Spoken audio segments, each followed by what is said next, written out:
Happy Monday morning, Ricks. We are the Junks. We're coming to you live on 106.7 The Fan. Team 980, 910 The Fan. If you're listening in Richmond, we appreciate that. And you can watch us on the Monumental Sports Network, brought to you by Crop Metcalf, the official heating and cooling company of the Junkies. If you're looking to be the next 5-star HVAC technician or plumber, just go to cropmetcalf.com and you can join their team today. I am Cakes at Money Metal Cakes on your Twitter. I'm joined by Jason Bishop. Hey, what's up, Cakesy? What's up, buddy? It's a two-man show as we get you through this Christmas week. Mm-hmm. Eric, I believe, in Florida. JP, not sure what he is doing, but everybody's taking their vacation time. Yeah, I think Flame is here, local. Very good. Bickle's in Florida. Yep. So you got the if you are into the Cakes and Bishbucks version of the two-man show, Yeah, this is your week. you got us this week, This is except the for Thursday. week for you, my friends. Yep. Yes, So, off Thursday. Off Thursday. Then we will be back in Friday to recap Commanders, Right. Eagles on Christmas Day. Well, well, no, that would be Commanders, Cowboys on Christmas Day. That's right. Yeah. I'm getting confused because they play the played on Eagles so Saturday. much down the stretch here. They played them on Saturday. They'll play them in week 17 as well. Correct. Or That'll week 18, whatever it's called at this point. It's week 17 this week. Right. Yeah. And week 18 is just going to be even more meaningless. Right, exactly. For most teams. I mean, there's a few games that will be big for possibly division titles and playoff spots, but for the most part, this last couple weeks, it's been there's not going to be a lot of meaningful football. Yep, so it is a Misery Monday presented by Chiniga Mayos, a 2025 top workplace. Visit careers with MIOS.com. We will be talking a lot about the latest Commanders loss, playing the sad HTTC or HTTR, whichever you want to call it. Yeah. 29-18 loss to Philadelphia drops the Commanders to 4-11. They now hold the 7th pick in the upcoming 2026 NFL Trying to move up. Trying draft. to move up the charts. Yeah. Trying to get to 6 or 5, possibly. Yeah, it was I tried to tell Bickle at the Christmas show, I said there's about less than a 1% chance that the Commanders are going to win this game. Just didn't mean anything for them. Was he actually grasping that the Commanders had a real chance at winning the game? Well, I don't know what his rationale was, Yeah. but you remember what he said. He said, yeah, give them a chance. Yeah. I think they're going to play well. I'll be honest, a good chunk of the holiday show was a little bit hazy for me. Yeah, you were out of it. I was getting a little bit out of sorts. I had probably a few too many glasses of the Scotty's Vodka cocktail. Thank you to all the sponsors that were there. Scotty's Vodka, Surfside. Thanks again to Chuck Lee and Hyde Social for their hospitality. Cakes, do you know your final tally on number of Scotty's punches that you had? It was mentioned toward the end of the show when we were wrapping up. I'm pretty sure I had at least 4 of them, and those are pretty healthy sized glasses. I'm going to go over 4. Yeah, I mean, those are like 16-ounce cups. Like, those were like bigger than normal. Those cups. are healthy pours. Yeah.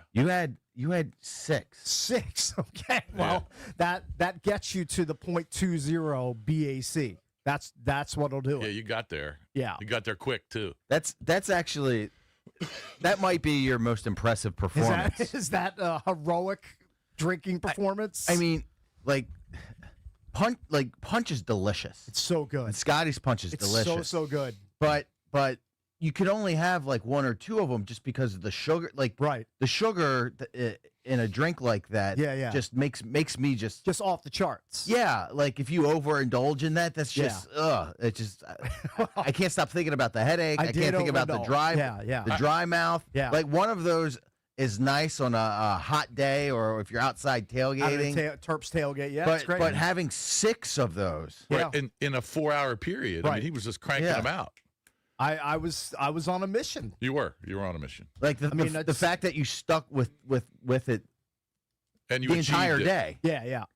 Now I'll be honest. That was impressive. I didn't feel great the rest of Friday. No, I didn't think you would. I wanted to ask how you about could that. you? I was thinking about you most of the day.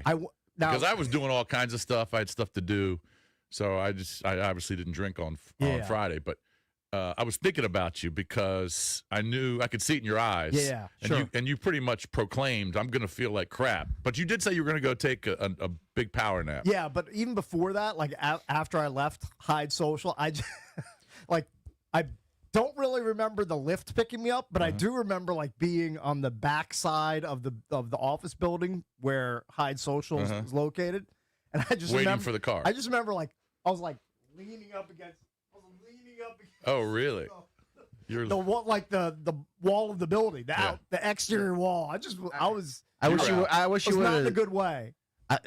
You just kind of rolled out. I wish I would have seen you, so I could have escorted you to your car. Yeah.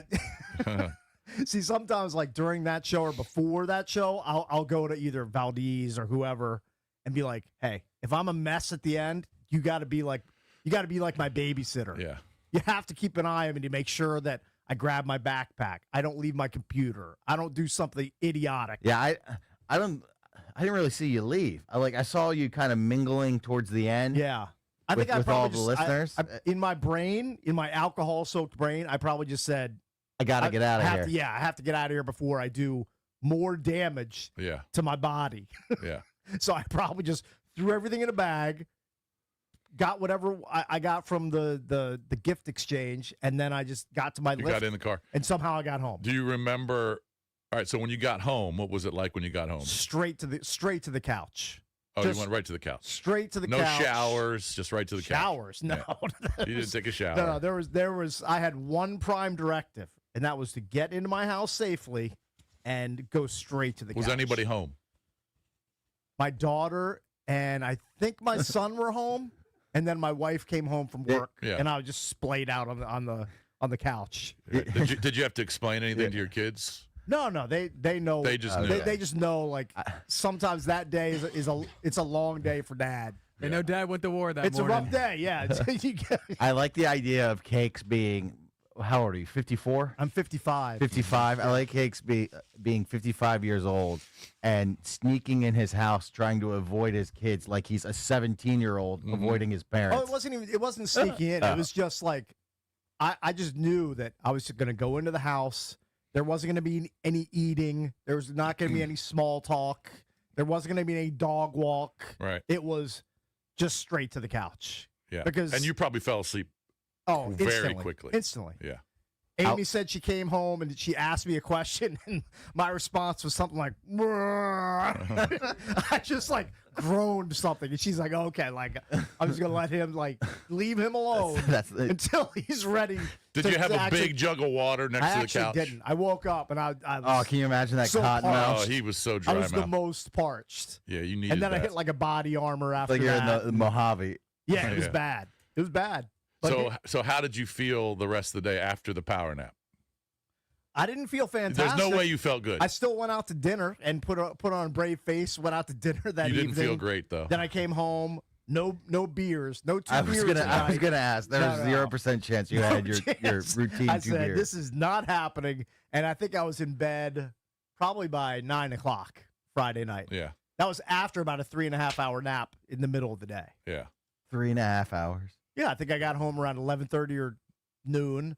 Slept till about 3:30 ish. Mm-hmm. Woke up, walked the dog, went to dinner, came home, watched a little TV, went to bed. Can you imagine how loud that snoring was on the sofa? I'm sure it was. I'm surprised it didn't knock the Christmas tree down. It was probably pretty bad. And how did you feel the next morning? Felt good Saturday Saturday. morning. Did felt, you really? felt solid. Wow. Yeah, it was Friday was rough. Then Saturday and Sunday were good. Man, you pulled it for the team though, boy. Have to, got to that. do it. Got to do it. I at wonder some how point. Flame felt. He wasn't as bad as you. Right. We took a lot of pictures after the show. Oh, great. Well, you didn't because you left. Right. I was not part of said No, pictures. but I did. I took There's a lot of mingling around at Hyde afterwards. Yeah, not for this guy. I was searching for that lift Yeah. immediately. Um. Need to get that So- reimbursed too, by the way. I know. Send me the receipt All and I'll good. take care of All it. good. Oh, I have. Yeah, I paid $32 for the parking garage. Can I get that reimbursed? Do you have your receipt? Well, I mean, there was no receipt. It was just the pass. Mm, You know, there was no receipt. I mean, the receipt's on my bank account. right.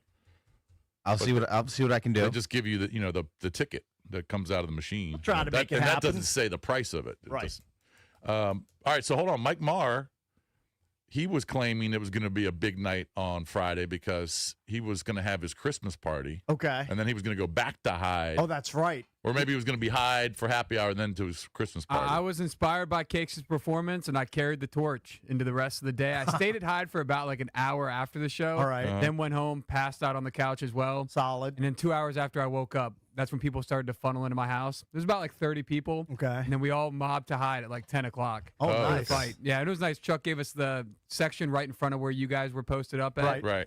And yeah, we shut it down. Oh, Yeah, you very watched good. the Paul fight. Yeah. The Paul, what was the guy's name he Anthony fought? Joshua, Jake Paul. Yeah, Joshua, right. I felt bad. I think I rolled out of Hyde without tipping any of the bartenders. I'm going to need to, like, give Chuck Lee, like, Yeah, Venmo give him- him some Yeah, just cash. send him some cash. give him Yeah, some I'll send him cash. some cash because I felt bad. Like, Yeah. the bartenders, they were working their asses They off probably did. They probably killed it that getting that there morning. nice and early to host our event. So, Mar, when you stayed at Hyde after the show for that hour, did anybody else stay, or were everyone pretty much clear out?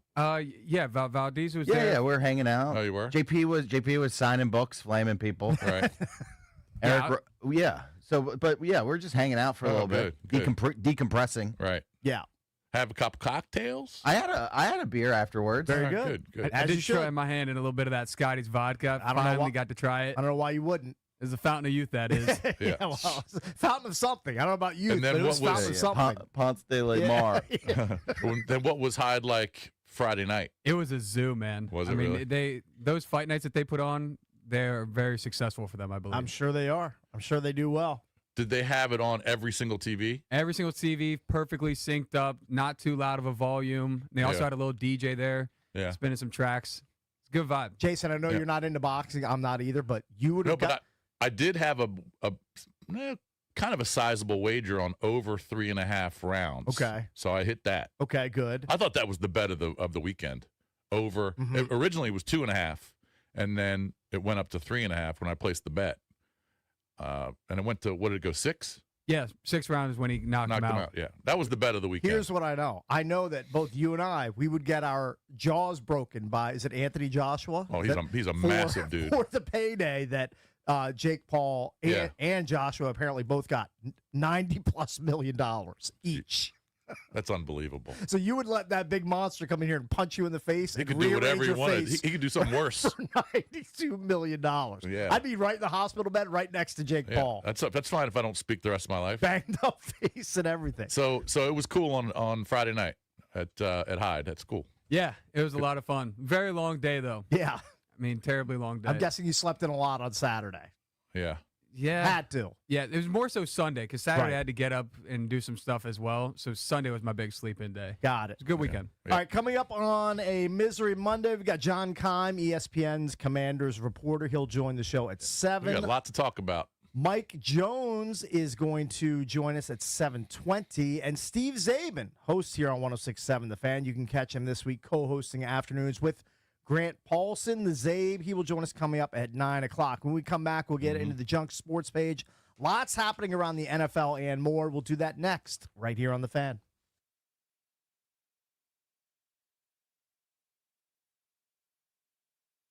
Gain a global perspective and specialized skills with an MBA from University of Maryland Global Campus. Earn your degree online in as few as 16 months for about $21K. Choose from 10 MBA specializations like finance, cyber tech, and more. Plus, showcase the value of your MBA with a comprehensive learner record and digitally demonstrate in-demand skills and credentials to employers. Apply now and save with no application fee. Classes start January 7th. Learn more at umgc.edu. Certified to operate in Virginia by Chev.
John Kime will join us coming up at 7. We'll get deeper into the Commanders with him. And Mike Jones, national NFL writer for The Athletic, he will join the show coming up at 7:20. Mm-hmm. And we got Zabe at 9. Zabe at 9 o'clock. Don't want to leave him out. So lots to get to guest-wise. Let's get into the Junk Sports page. Busy weekend sports-wise. Oh, lots going on. Cakes and I were talking about during the break how many people are traveling for the Christmas holidays. And I saw some stories this morning on local news, how many people, and it's Monday before Christmas. Yeah. I get it. A lot of people take this entire week off. Cakes and I are fortunate enough that we have to work all week, especially the day after Christmas. Sure. Which is awesome. But there's so many people traveling, and I could see it. I didn't see people traveling today, but I could tell that a lot of people have already left town because the roads were desolate this morning. DC was a ghost town. They were desolate. When I came in, like past Navy Yard, usually Yeah. there's some traffic. I mean, there's a little bit of traffic at that time of day. Today, I literally could have driven blindfolded through Navy Yard here to Half Street. Correct. And I would have been good. Correct. So, I mean, just people are getting out of town. That's what they do. Yep. Luckily, Cakes and I are staying in town. That's what we do. We're here to entertain the masses. Yeah. By the way, Sports Page is brought to you by our great friends over at Open Road Distilling, Reston Town Center, Reston, VA. You can elevate your home bar with Open Road Distilling spirits like their Eagle Eye Rye, their Maple Old Fashioned. They got great Independence Bourbon, all available at ABC stores in Northern Virginia and down into Richmond and even into the Virginia Beach area. And, of course, if you go over to the distillery, you can get their vodka and gin. They got great stuff over there, so check them out. Reston Town Center, Open Road Distilling. So there's just a lot to get into, especially with the NFL, and we kind of touched on it a little bit, but we'll get more into it throughout the show. But the Eagles and the Commanders, the Commanders put up a fight for about 3 quarters, okay? And in my opinion, the highlight of the game, and I'm sure you would agree, not sure how much you watched, but I watched the entire game. Yeah. So you saw the fight. Oh, yeah. I saw the scrap toward the end, yeah. But, the Commanders put up a fight, at least defensively, and kept them in it. Offensively, they were terrible. But, Marcus gets hurts his hand. So they go to their third-string quarterback, Josh Johnson, and he throws a pick pretty much as soon as he got in the game. Well, I felt like a seer because I was watching with my youngest son, Brendan, and he was a little bit distracted because he didn't hear this when I initially said it. Because I think when Johnson threw the pick, I think it was like 3rd and 13 or 3rd and 14. 3rd and long. And I said, this is a classic spot for him to throw a pick. 3rd and long. You called it. And sure enough, he just throws it. He throws it out to the right in a throw where it was completely covered. And they showed the replay where they had at least one receiver like over the middle that was wide open. But again, he's a 3rd-string quarterback. He's a 3rd-string quarterback for a reason. Of course. And I don't want to just bury Josh Johnson because that guy's an NFL survivor. I give him props for being in the league as long as he has been. But there's a reason he's a 3rd stringer. Right. There's a reason that, if he's in the game, you're either up by a lot or down by a lot. So I called the pick and I was like, Brendan, I'm a seer. He's like, he was like playing with his Switch while he was watching the game, so he was distracted. So he missed my brilliance. He missed my brilliant prognostication. Yeah. But it's okay. It's all good. But not like it affected me or anything. But like I said, I mean, when he's in the game, expect mistakes. Right. Unless they're just going to run the ball and just kill the clock. No reps whatsoever. Yeah. You expect that to happen. But what was funny is, okay, so after he throws the pick, Philadelphia ends up scoring to go up. Did they go up 14-10 there or 21-10? I can't remember what I think it was 21-10 because Barkley scored early fourth quarter. It was 21-10. Yeah, early fourth quarter. And then, of course, they go up again. They score another rushing touchdown with Bigsby Tank scores. Bigsby with a long 22-yarder to make it 27-10. Right. All right, so you kick the extra point, you're up 28. You're up 18 points. Right. All right, with 4 minutes to go. Mm-hmm. But Philadelphia decides to go for the 2. So let's be honest, it's a jerk move. Of course, it's rubbing it in. It's a jerk move. Yeah, I don't know what Sirianni has against Dan Quinn or any of if it's Quinn or if it's Kingsbury or if it's some of the players, but his rationale just didn't make sense to me. I can understand why the players were why they were pissed, Yeah. why they were upset. And who knows what was being said on the field. Yeah, what the chirping was like. There's a lot of chirping. But Sirianni, after the game, said, yeah, we did the math on it, and we figured if we go up 19, it's going to be really hard for them to come back. Right. As opposed to 18. Yeah. With 4 minutes to go. Sure. With Josh With a Johnson on the third field. string quarterback. I wish Sirianni would have just come out and said, you know what? We just wanted to rub it in. Yeah. Because that's what it was. Just say, you know what? We don't like them. They're a division rival. They don't like us. Yep. So anytime we can Anytime take a we jab can at blow them out. anytime we can kick them when they're down, which they clearly are, Yeah. we're going to do that. Yeah. Yeah, I mean, that would have been refreshing, but you knew it wouldn't happen. But and I'm sure Sirianni inside was laughing when he was explaining why he did it. Sure. Because it was a complete lie. Right. There's no way they did the math and said, okay, we'll go up 19 with 4 minutes to go. We really feel good about winning the game at up 19 with 4 minutes to go. But at least now it does give a little layer of making you care about the final game against the Eagles, because Dan Quinn was asked about it in the post game presser. Yeah. About like them adding the 2-pointer when they Yeah. didn't have to, Yeah. and I believe Valdez has. Yeah, or let's he, hear that. He can get the audio. Yeah, Give me one sec. At some if you, point. If you can get that. And also Um, if you can get Sirianni's, that'd be great. But, Yeah. But that game, again, Philadelphia's already clinched the division, and they're going to host at least one game in the Right. playoffs. They probably won't play anybody. Right. That game's, I mean, they'll, Yeah, all they'll the play all starters- second and third stringers. They'll all be sidelined. Absolutely. Obviously, it's their choice to go for two there, Right. and it's your job to stop them. But is there an unspoken respect between coaches, teams, where in a game in that situation you don't do that, and kind of did you feel like it was a little bit of a sign of disrespect? Yeah, I can only answer from my side what I would do.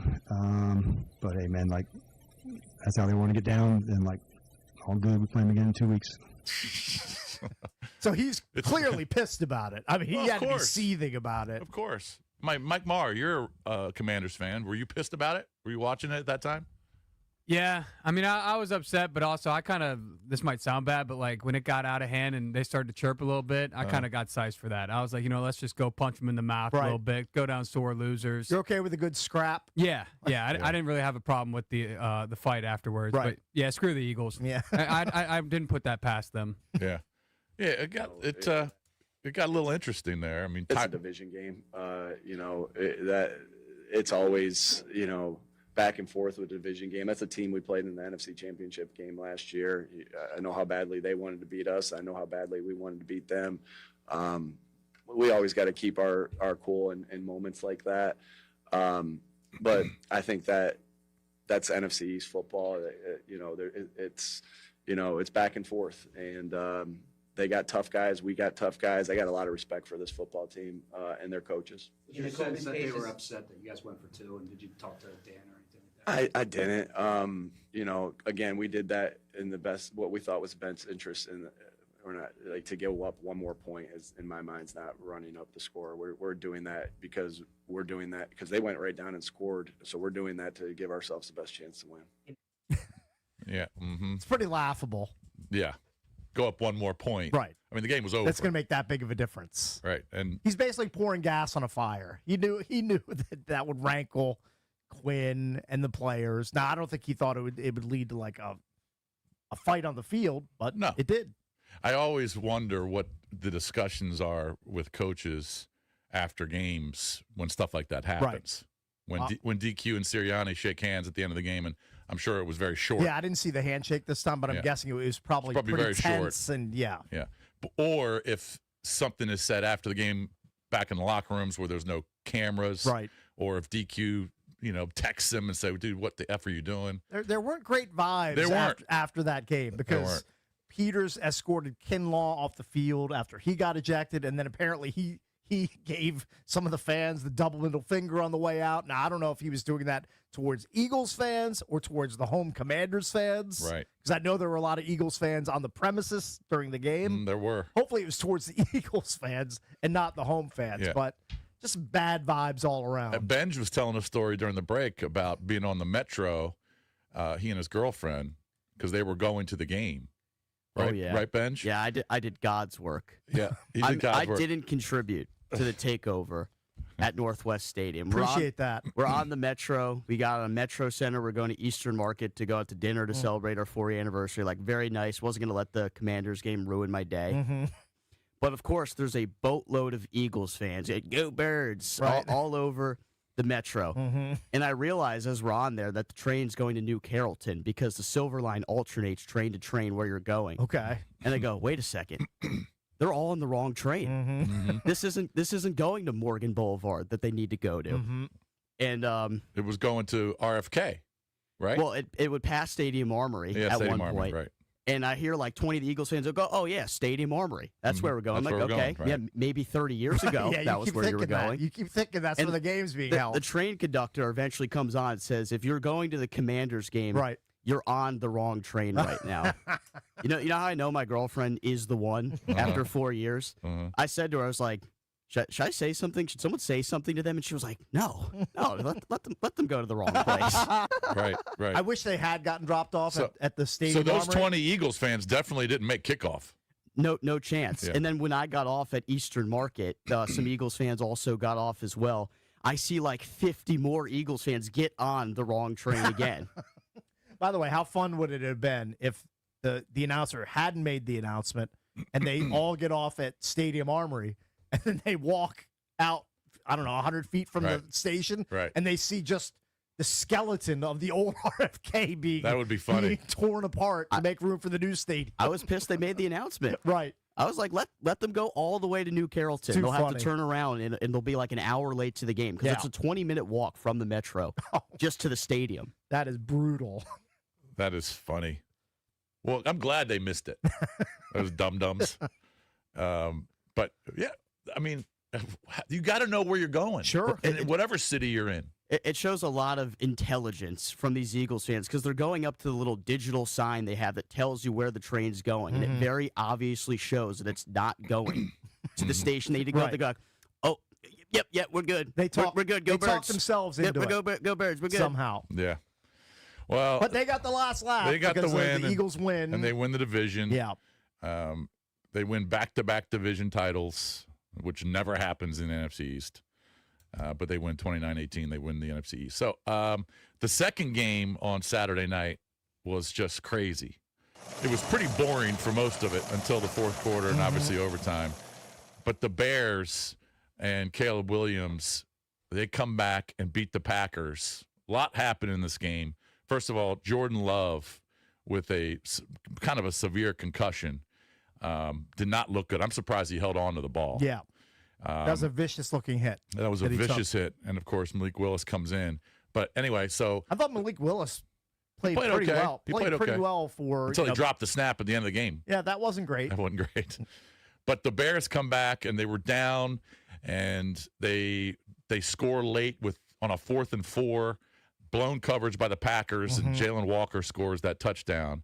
And then, of course, in overtime, that's when Malik Willis drops the snap, and then the Bears get the ball, and it's an unbelievable throw from Williams to DJ Moore to beat the Packers 22-16. Well, it shouldn't even come to that because they converted an onside kick, which Onside never kick. happens. I know. Well, he just dropped it. Well, Dobbs Had it who's- right in his Who's a arms. hands guy. He's a wide receiver. Yeah, I mean, he makes his living with his hands. He's got it right on both hands and then just boots it. I could see he looked up when that Yeah. ball got into his chest. He Right. looked up at whatever guy was coming at him Yep. to hit him, and just fumbles it and gives the ball back to the Bears. Yeah, But that's- Caleb with an amazing throw to DJ Moore. DJ Moore had the dude's hand basically in his chest and in between his hands. He still comes down with it. It's a great catch, Yeah. great throw too. Great ending to the game. Isn't it funny how Caleb Williams is kind of doing everything that Jaden did last I year? know. It's I mean, the one score wins, one's the come from behinds. it's been pretty crazy that's the way it's worked out. I mean, they win they haven't won the division yet, but they've clinched a playoff spot. 11-4. It's incredible. Yeah, Everything that's happened with the Bears. They're at the Niners and then close at home with the Lions for their last two. Yes. So right now, if you just look at the playoff picture, two teams in the AFC, and I got to get Valdez's take real quick on the Pats-Ravens game. I did not stay up to watch this. I recorded it. But Broncos-Pats have already clinched in the AFC. In the NFC, 5 teams have already clinched. Seahawks, Bears, Eagles, Rams, and Niners. So 3 teams from the NFC West are in. Now the division is still up for grabs in the NFC West. Could come down to Week 18. But Valdez, you stayed up late because you watched your boys. Yeah. In a huge matchup, especially after Pittsburgh beat Detroit. This was kind of a must-win. Talk to me. I know Lamar got hurt his back. He had 11-point lead in the fourth quarter. Drake May, who's a superstar, yes, he's a superstar, comes back and beats the Ravens. But give me your take on that matchup. It's another fourth quarter double-digit blown lead by the team. Right. They love shooting themselves in the foot. Mhm. They probably don't have a foot left from shooting themselves in the foot so much. The game was winnable even when Lamar went out in the second quarter. Mhm. There's a lot of head scratching calls, like not starting the second to last. Actually, it might have been the third to last drive when you're up 11 with 7 minutes to go, and Mitchell starts the drive and Henry starts on the bench. Because Henry had a big game. Henry had a big game, even with a fumble, and then punting it when it's 4th and 4 around midfield, maybe just barely on your side. If you get a first down there, you can ice the game away. Mm-hmm. And because you knew the defense weren't going to stop the Patriots. Mm-hmm. I heard it's rough loss. I heard this morning that they went away from Derrick Henry because he was killing them in the first half. And It was it was one drive where he started on the bench. Harbaugh tried to explain like it was part of the rotation. It sounds like Monken basically has overall say in who's in the game and everything like that. It was a very weird explanation. Yeah. Saying that you want Derrick Henry in the game during that situation. Yeah. I think it's a very easy thing to do. It's what a lot of fans and pundits do during the season. Is if Plan A doesn't work, it goes well. Why didn't Derrick Henry get the ball? Yeah. But in this case, I'm usually a defender of the rotation. But in this case, Henry should have been on the field. Right. So Ravens, along with the Colts, on the bubble as far as the playoffs are concerned. Playoff probability for the Ravens right now, 11%. Right. So they obviously need a lot of help. And the Patriots in. are going to win the division because They get the Jets. They played the Jets Yeah. and the Dolphins Right. in the last two. I mean, that's just setting up so perfectly for them. So they had such an awful year last year, of course, with the different coaching staff, not a ton of talent, especially on the offensive line. And then they come back. Now they're going to probably go 14-3, which is an incredible. It's quite a turnaround. Yeah, think about that. Yeah. 4 wins to 14 wins. No, that's and who knows outstanding. what happens in the playoffs? It's Yeah. just been an unbelievable run for the Pats. All right, coming up a little bit later on the show, John Keim will join us coming up at 7. Mike Jones at 7:20, so we'll look around the NFL with him. And our pal Steve Zabe, and he'll join the show coming up at 9 right here on the Junks on the Fan.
Might have our buddy Mikey call in tomorrow. Just mention it briefly here.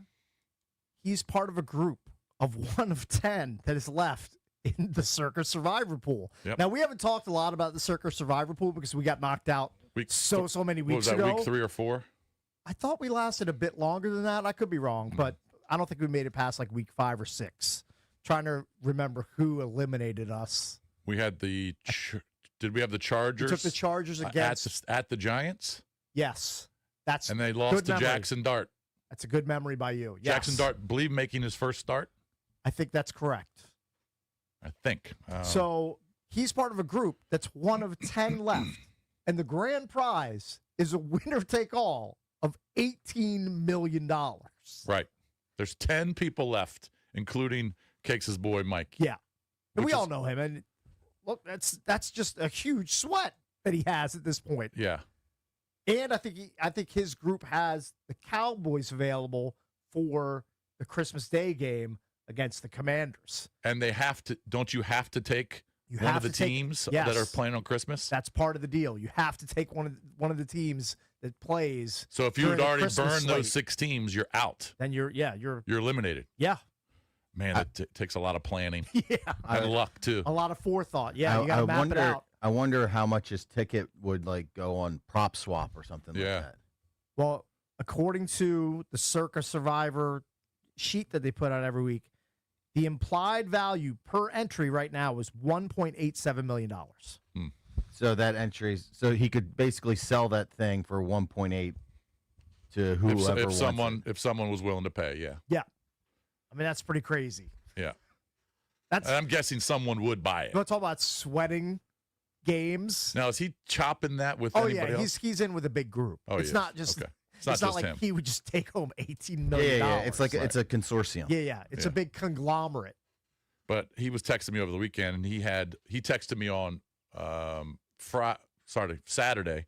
He said, "I got the Eagles." I said, "You saved the Eagles all the way until week Right. 16?" Hey, smart.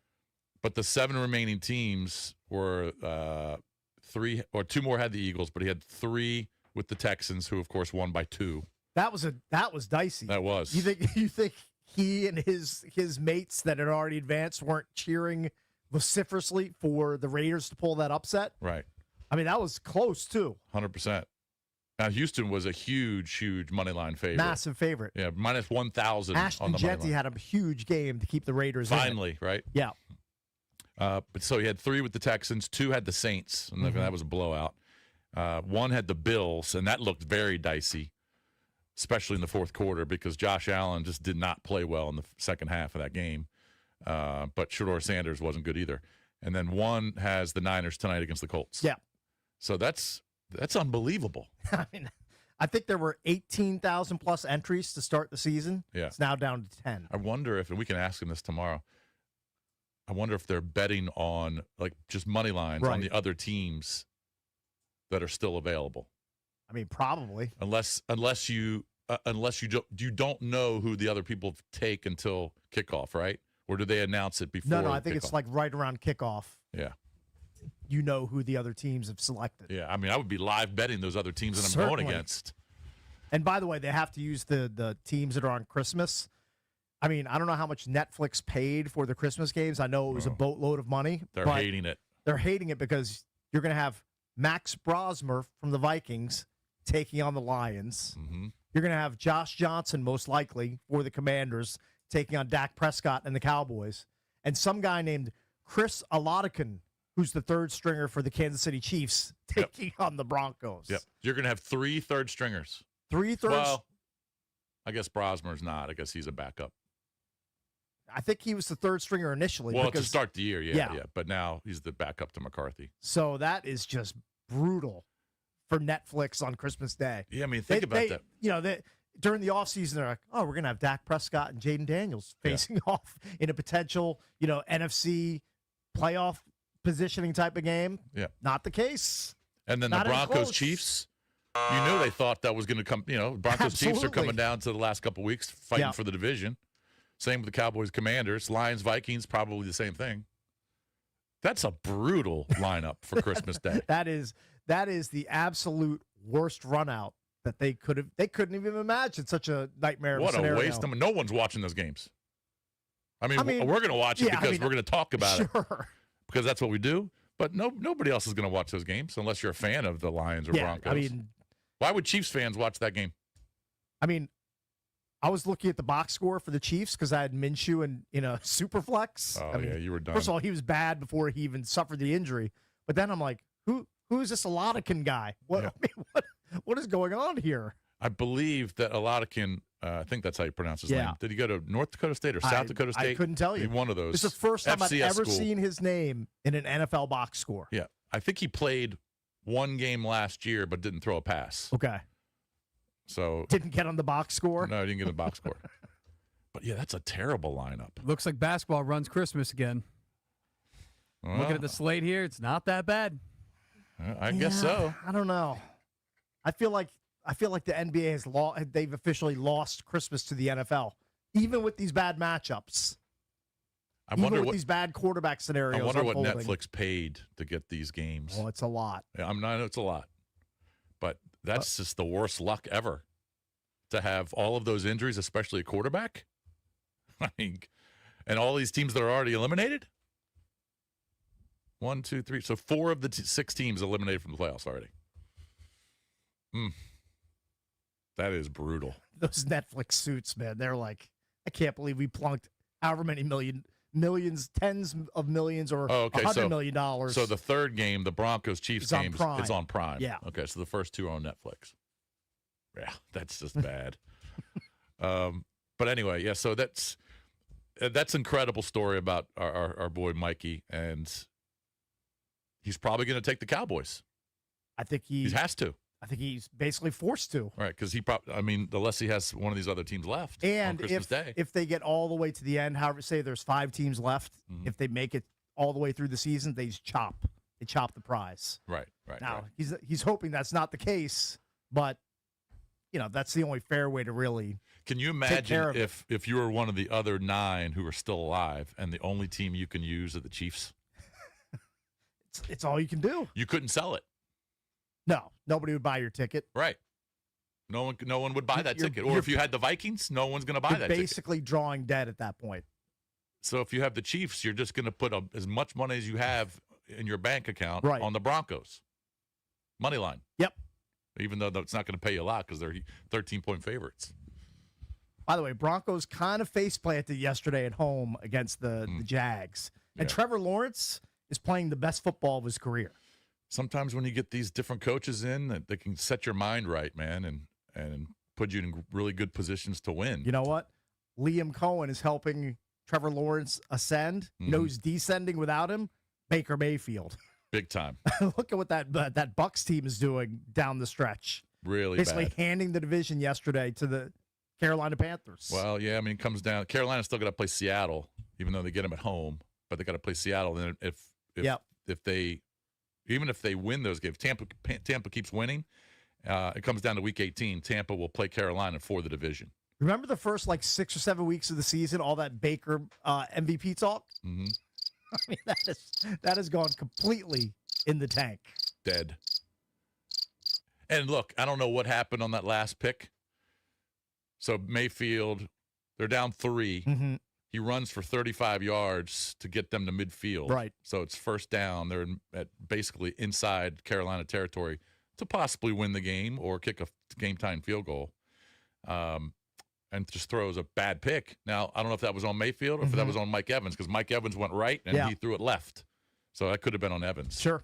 All right, coming up next, John Kime will join us. We'll talk more about the Commanders' latest loss and look forward to their Christmas Day game at home against the Dallas Cowboys. That's coming up next on The Fan.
This update driven by your local Washington area Honda dealers. Injuries have been a problem for the Commanders all season. They are again this week. Quarterback Marcus Mariota has a banged-up throwing hand and a quad injury, so Dan Quinn says his status is uncertain for Thursday against Dallas. I don't know yet. It's swollen, so I'd say we're going to call it day-to-day right now of where it's at, both with the hand and with the quad. Also, guard Sam Cosby's in concussion protocol, and wide receiver Jalen Lane is unlikely to play due to an ankle injury. Sunday Night Football, Patriots clinch a playoff spot with a 28-24 win in Baltimore. Monday Night Football, tonight 49ers and Colts. Here on The Fan, the Niners and Bears both clinch playoff spots in the NFC Sunday, with the Lions losing at home to Pittsburgh. Hockey Caps lose in Detroit 3-2 in overtime. NBA Wizards beaten at home by San Antonio 124-113. From the Crop Midcap 5-Star Sports Desk, I'm Earl Forsey on The Fan.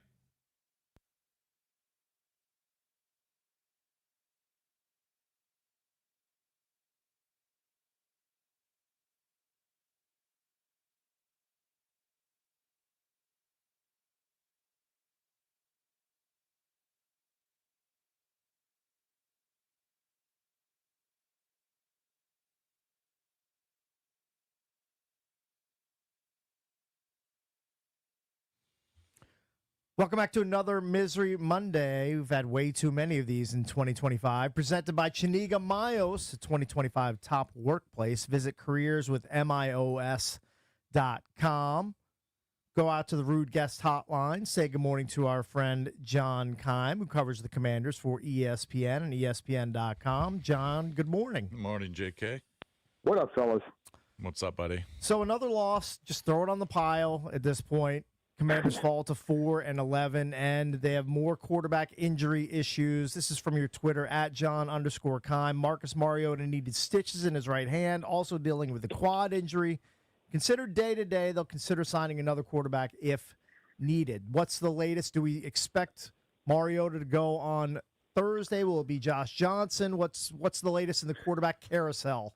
Yeah, that's pretty much is the latest. So we'll be out there today. They have a practice. They'll practice today and tomorrow. So we'll get a much better sense later today if he even practices, and then certainly tomorrow. Yeah, I mean, it's not an ideal situation, but this is not an ideal season. So nothing is good right now. Yeah, that's about it. Like it's, Do you have any idea, John? Another chapter in the season. Yeah. And any names that, like a name or two that would even be under consideration as far as a guy that they might sign if it looks like Marcus can't go? Sure. I mean, the one that makes sense because he was here last year is Jeff Driscoll. And they opted not to assign him in the offseason. Now, at the time, my understanding was that he wanted to go somewhere where maybe he had a chance to compete for the number 2 job. Well, that didn't occur. He's now on Arizona's practice squad.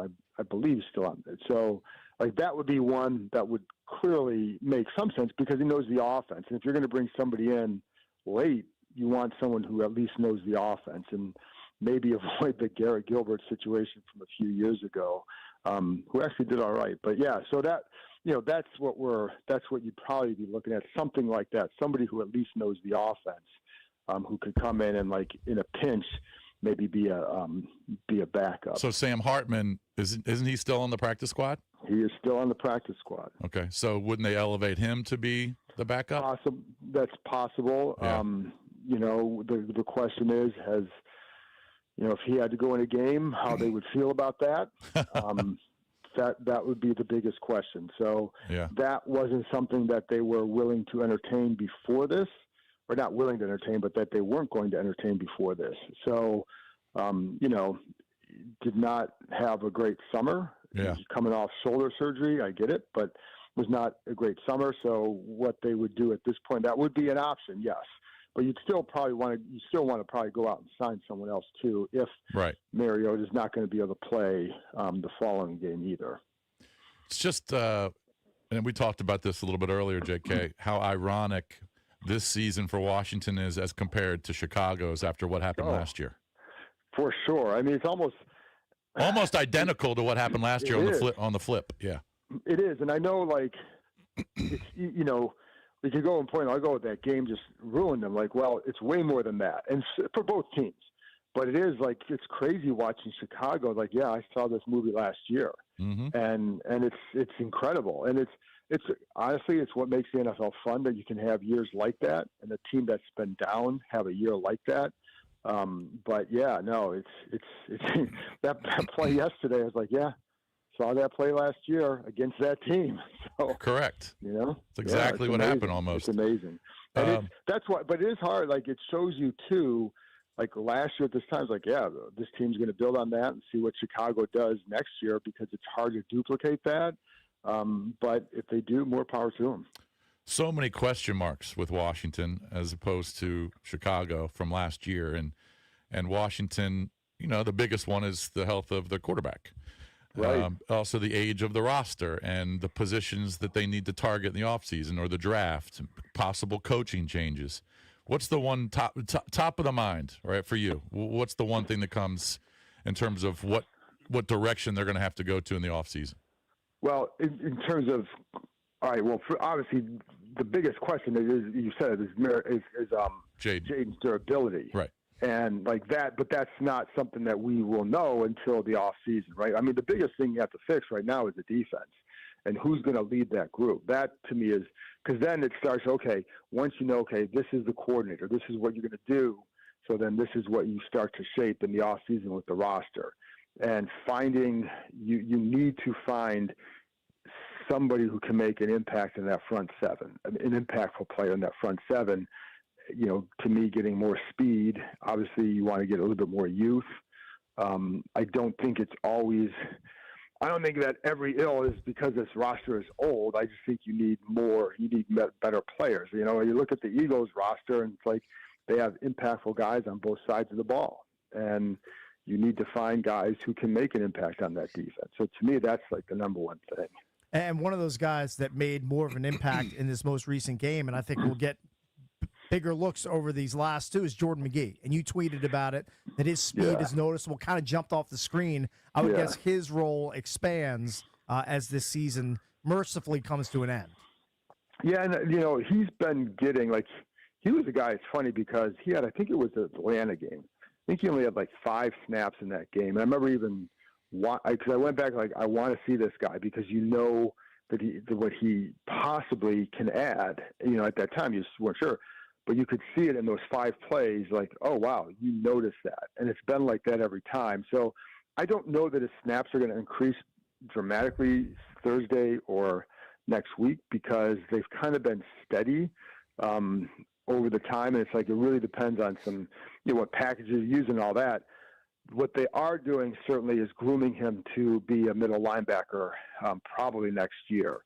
And doing things like, you know, first of all, like Bobby Wagner's been really, really good since he got here with him about like kind of how to go about playing the position, things you need to do, how to handle the huddle, et cetera. And like, that's kind of important. I mean, little things like making sure your conditioning is up because you go make a play, you've got to get back to the huddle, call it clearly. Now that sounds like a simple thing, but it's a detailed thing that helps. And that's something Wagner's helped him with.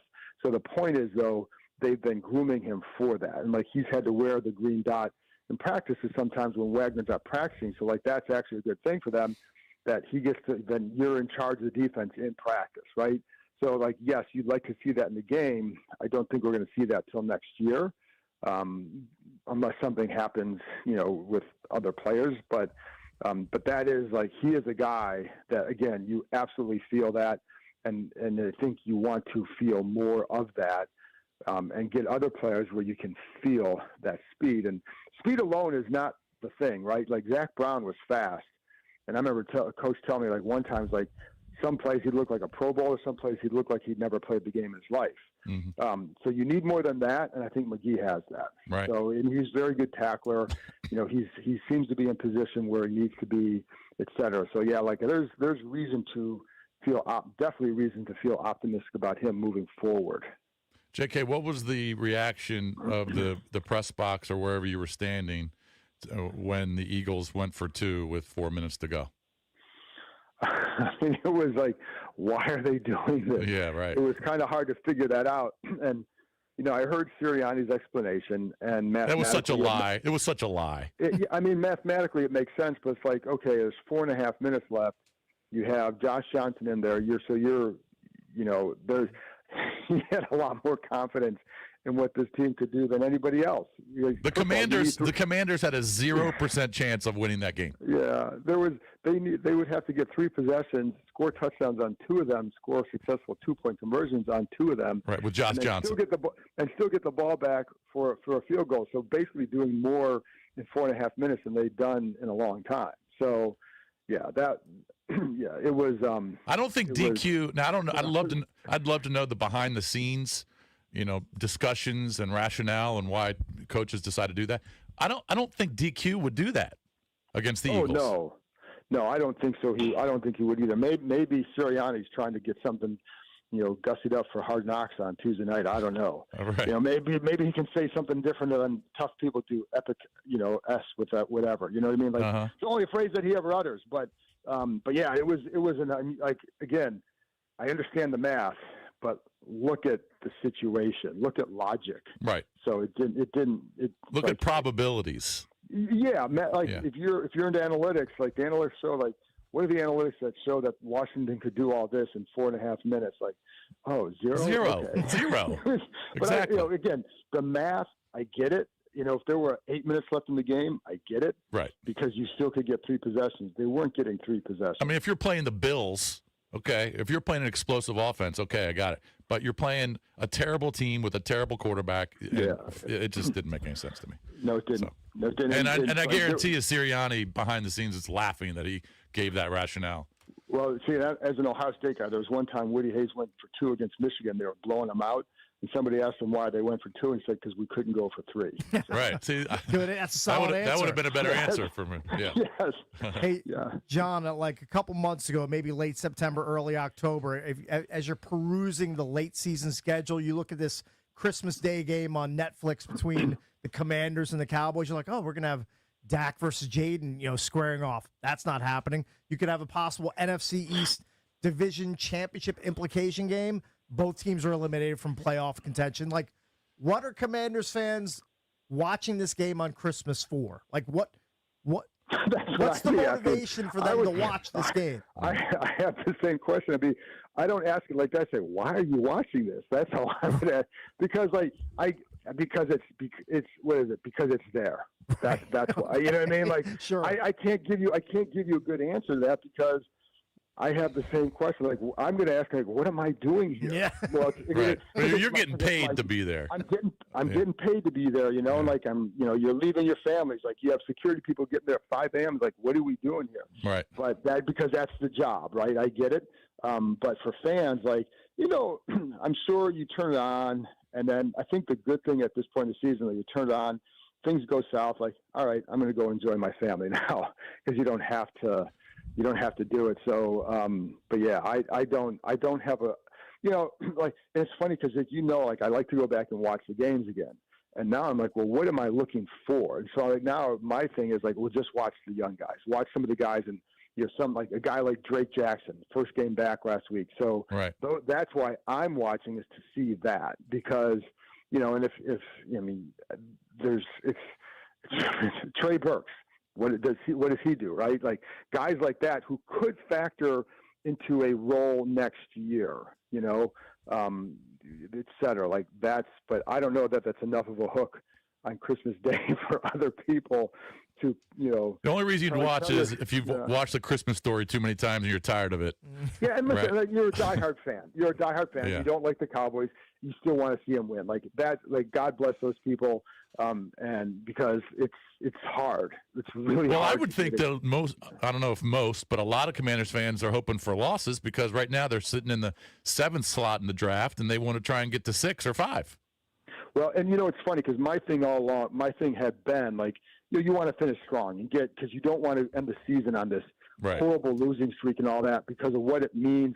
Because next year you're going to go, if you lose you go 4-13, like you're going into next year, like you've got to show really good improvement now. Mm-hmm. And so it leads to a lot of other questions and issues. But when you're playing Josh, if you're down to your third string quarterback, I don't care who it is, you're down to your third string quarterback in this game, like that stuff is like players understand. Like Yeah. this isn't about, can this guy, you keep hearing like there's no sense that Dan Quinn has quote lost the locker room. And talking to guys there, like they understand what happened this season. Not like you can't blame it on injuries alone because you still want to play better. You can still play better, especially defensively, right? And both sides, right? But I think they understand. So if you lose this game in this situation, be competitive. Like the other night, they were competitive for most of the game, and then Mariota got hurt and things just changed. But like that's where it's like, okay, you see some, no pun intended, but you see some fight, and then you can get the pick. But I would also say this, like for people wanting the higher pick, there are a lot of teams that pick in that top 10 every year that are perennial participants who still suck. Yes, So, that is true. Yeah. So it doesn't guarantee you anything. You have to have a lot more go right than just like, hey, you got the 5th pick. That's not going to solve everything. Maybe you can trade back, get more picks. That doesn't solve everything either. You have to still put together a good free agency period, and whatever you're going to do with the coordinator, that's important. So like all those things matter quite a bit. A lot of holes. John, thanks as always for the time. Have a great Christmas, and we'll talk to you again next week, okay? Awesome. Thanks. Merry Christmas, guys. Yep, same. John Keim, ESPN Commanders reporter. Check out his work at ESPN.com. Coming up next, Mike Jones, national NFL writer for The Athletic, joins the Junks.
Let's head out to the Rude Guest Hotline. Rude, the most reliable heating and air conditioning products in the DMV. Say good morning to our friend Mike Jones, national NFL writer for The Athletic. What's up, Mike? Good morning.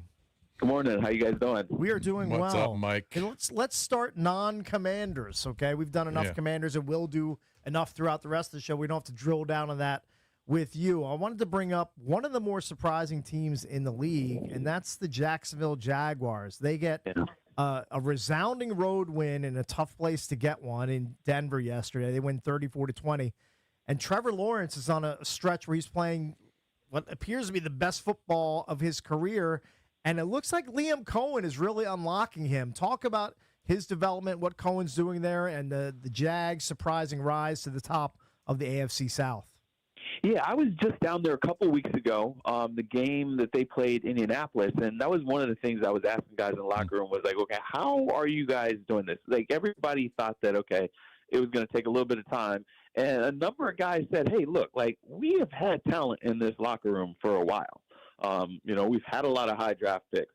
It's not that we didn't have talent, but we needed someone to help us to tap in. And what Liam Cohen has really done is he's brought a fresh approach. I think the thing with Doug Peterson was, he won a Super Bowl with the Eagles, but he really didn't evolve things, and that's why things ended in Philly. He went down there. They made it to the playoffs one year, and then things just really kind of just got stagnant. Well, Liam Cohen and his coaching staff has really tapped in and brought a fresh approach, helped these guys, like they said, develop the dog in them, and they've steadily improved. And Trevor Lawrence is a perfect example of that steady improvement. They were leaning on their defense a lot early on, but now he has ripped off, I think it's 5 straight multiple touchdown games, rushing the ball as well, just looking way more confident. And early in the year, it was a lot of short passes just to get the ball out of his hands.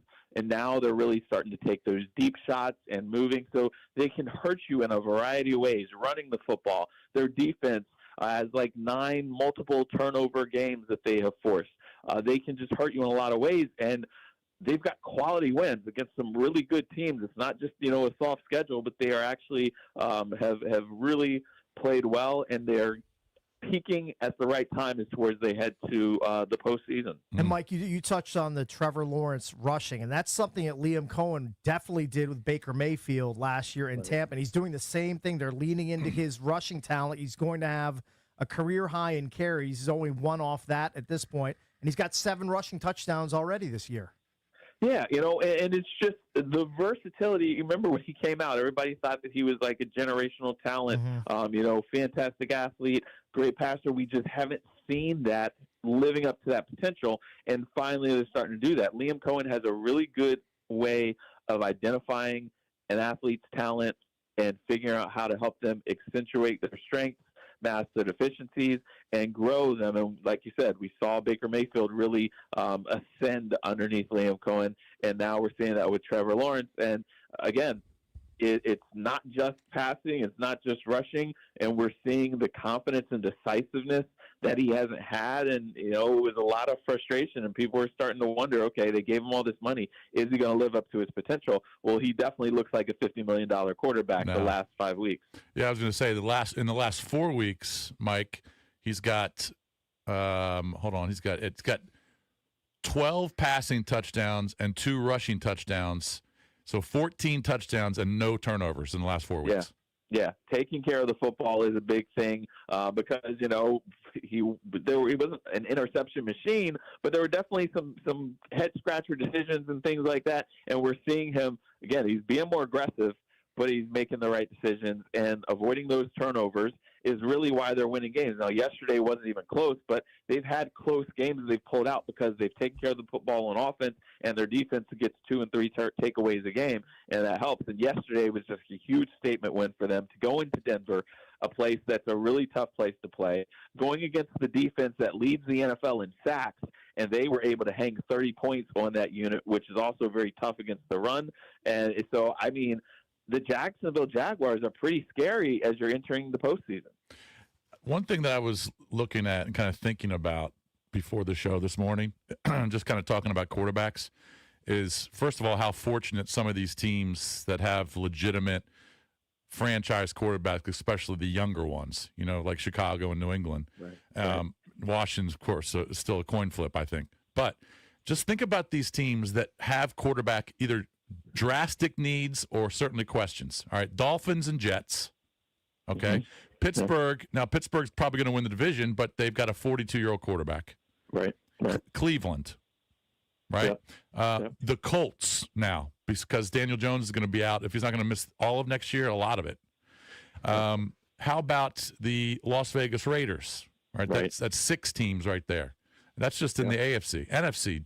Giants. I'm sorry. Jackson Dart is still a question mark.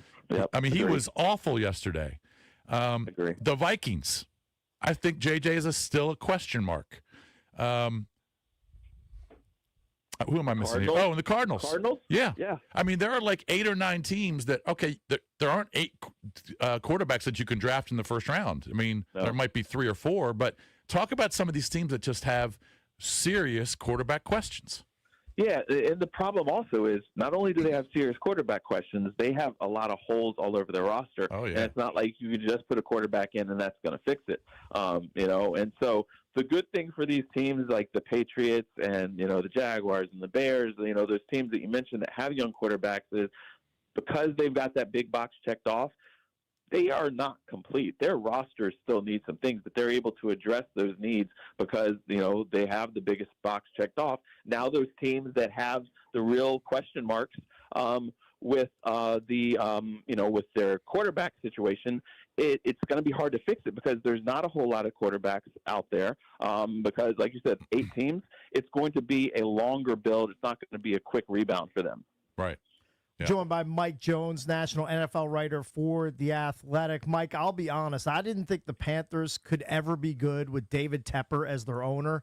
I just thought he was too much of a meddler, is too bombastic. Like once Dan Snyder left, I felt like he was the worst owner in the league. But they're at 8-7 atop the NFC South at this point. Is he staying more out of the way and letting the guys he's hiring run the team? And Dave Canales doing a really good job in year 2 there. Yes. Okay. So one of the things that he did do is from talking to people, and he surrounded himself with some people that he started to trust from their team president on down, and he has stepped back, and they're letting the football people do what they were hired to do. And look, there were real questions about Bryce Young. Even, 2 weeks, 3 weeks into this season, there were questions. But Dave Canales and his coaching staff have brought him along, just like their defense. You looked at that roster, and they're so devoid of talent, but you're seeing young guys that have been growing into their roles. Look, they're still not a complete project. We still see them do really great and upset the Packers one week and then get the doors blown off of them the next week.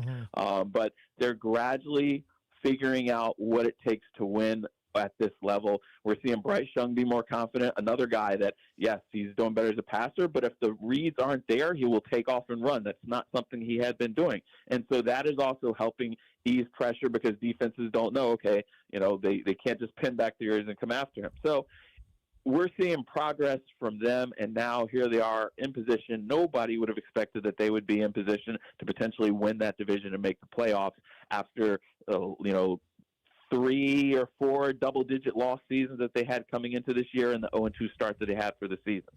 All right. Last night in the Pittsburgh-Detroit game, DK Metcalf is over there next to the stands. He's talking to some idiot. He ends up swiping or trying to punch the fan.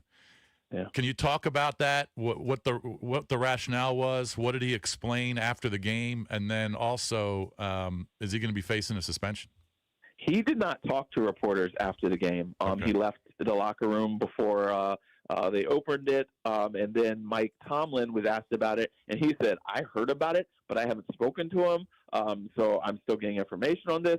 The NFL is definitely going to look into this, and I do think that there's going to be some type of stiff punishment.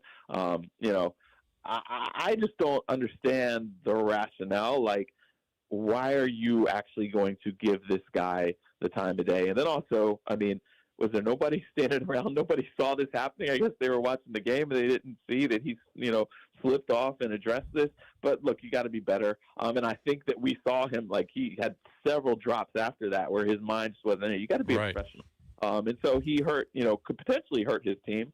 They were able to pull off the win, but, they need a strong finish to the season, and I wouldn't be surprised if he might have to miss a game.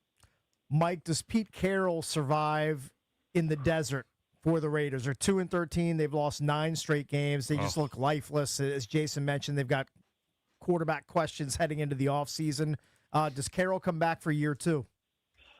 That's a big question. Look, it takes time, but the way that this has played out has not been what they expected. They thought they were going to be able to plug Geno Smith in there. You got Pete Carroll. They hired Chip Kelly. They thought they were going to be able to win games this year. And, they definitely have holes in their roster from a talent standpoint, but they have not even played up to that potential. And so there are a lot of questions, and nobody really seems to know whether he's going to, get another year or not. It'll be interesting to see what kind of changes he wants to make. Obviously, they need another offensive coordinator. Again, they need some more smart drafts. It's just going to be, okay, how patient is Mark Davis and Tom Brady and them going to be? Give him one more year while you continue to build up the roster and then, cut, bait? Or do you make the decision right now, even though that no matter who you put in there next year is still going to not quite be ready to compete because of how weak this roster is? All right, NFC West, Mike. Seattle, the Rams, and the Niners have already clinched spots, but the division's still up for grabs. When you look at the remaining schedule, obviously San Francisco playing at Indy tonight, but, they're a pretty sizable favorite. Seattle has Carolina, and then the Niners in Week 18. That could be a huge one. The Rams have 2 kind of gimmies, in my opinion, Atlanta, although I think that's a road game, and then Arizona. Do you like Seattle?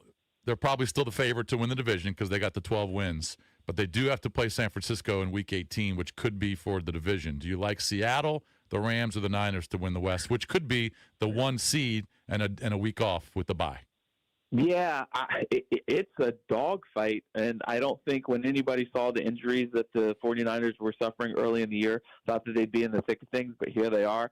I think that the Rams are going to wind up squeaking this thing out. I wouldn't be surprised if we see, Seattle lose to the 49ers. Like you said, as far as the schedule goes, the Rams have the easiest next 2 weeks there. And so we'll see how it plays out. But, I think that if Seattle pulls this thing off, I don't know how many teams are going to want to go into Seattle. If they're the 1 seed going through them, that's going to be a really tough road, tough place to play. That was a huge win for Sam Darnold to weather the adversity and then respond the way he did the second time around facing the Rams after the debacle the first time he played them. And so it's going to be intriguing to see how it all plays out. Mm-hmm. Mike, I did not see the Chicago Bears being 11-4 and leading the NFC North. Talk about that win over the Green Bay Packers and that remarkable touchdown pass by Caleb Williams, and also the fact that the Lions are just sitting there close to 500 at 8-7. That has to be super disappointing for Dan Campbell and company. Yeah, well, look, again, we're kind of similar to, what's going on with Jacksonville. You got a young quarterback and a new head coach who understands talent and figures out how to pull that out of players and make all the pieces fit. Chicago looked really shaky to start the season, and we've seen Caleb Williams continue to grow in his confidence in decision-making, making smarter decisions. They just narrowly lost to Green Bay last time, interception in the end zone, and then this time they pull it out. You just see the confidence. And the thing that's crazy is, okay, their defense isn't that great, but they do force takeaways. They're not what you would call a dominant unit. I think they're kind of average against the run, average against the pass, but when it comes down to it, they are able to make plays, get stops, and position their offense to take care of business. And then as far as Detroit goes, look, you lost Ben Johnson, you lost Aaron Glenn. There were 2 very instrumental figures leading that offense, leading that defense.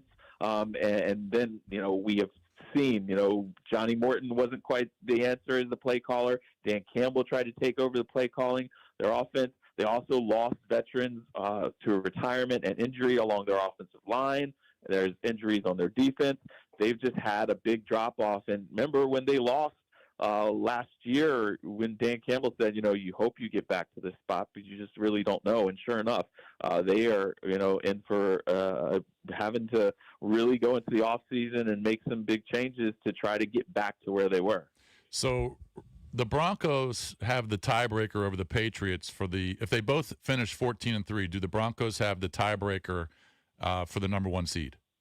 I believe, yes. Okay. Yes, they would have the number 1 seed. Yeah. All right. So the Broncos do still play the Chargers at home, but that game might not mean much, especially if the Chargers clinch before that. But how big – see, last year – the reason I'm asking is last year Philadelphia was so dominant and Kansas City, even though Kansas City had a lot of one-score wins, but they were dominant in their record.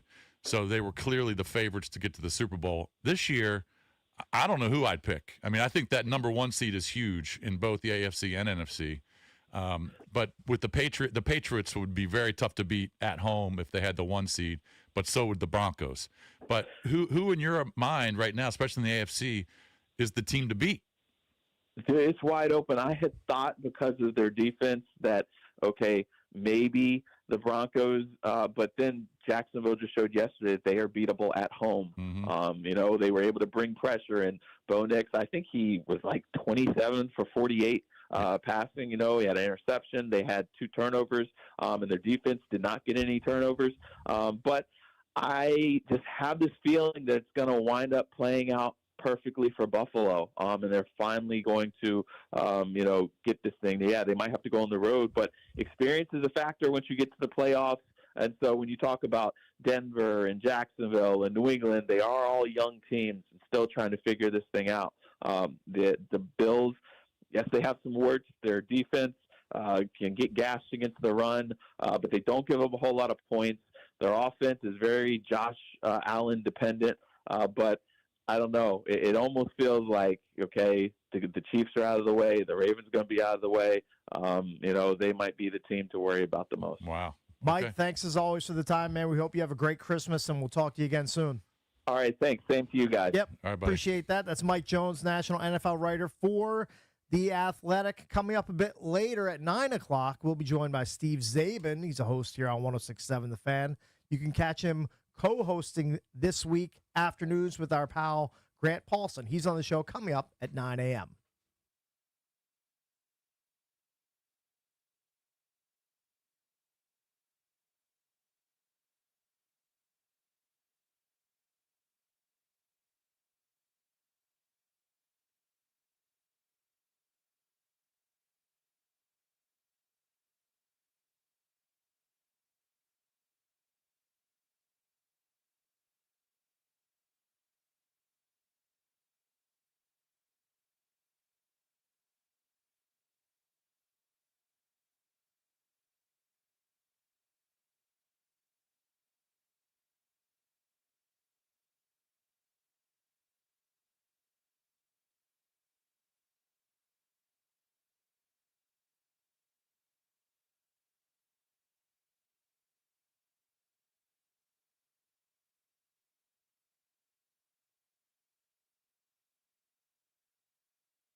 We'll get back into the Commanders coming up at 8 o'clock. Take some calls at 800-636-1067. So we'll do that shortly. Mm-hmm.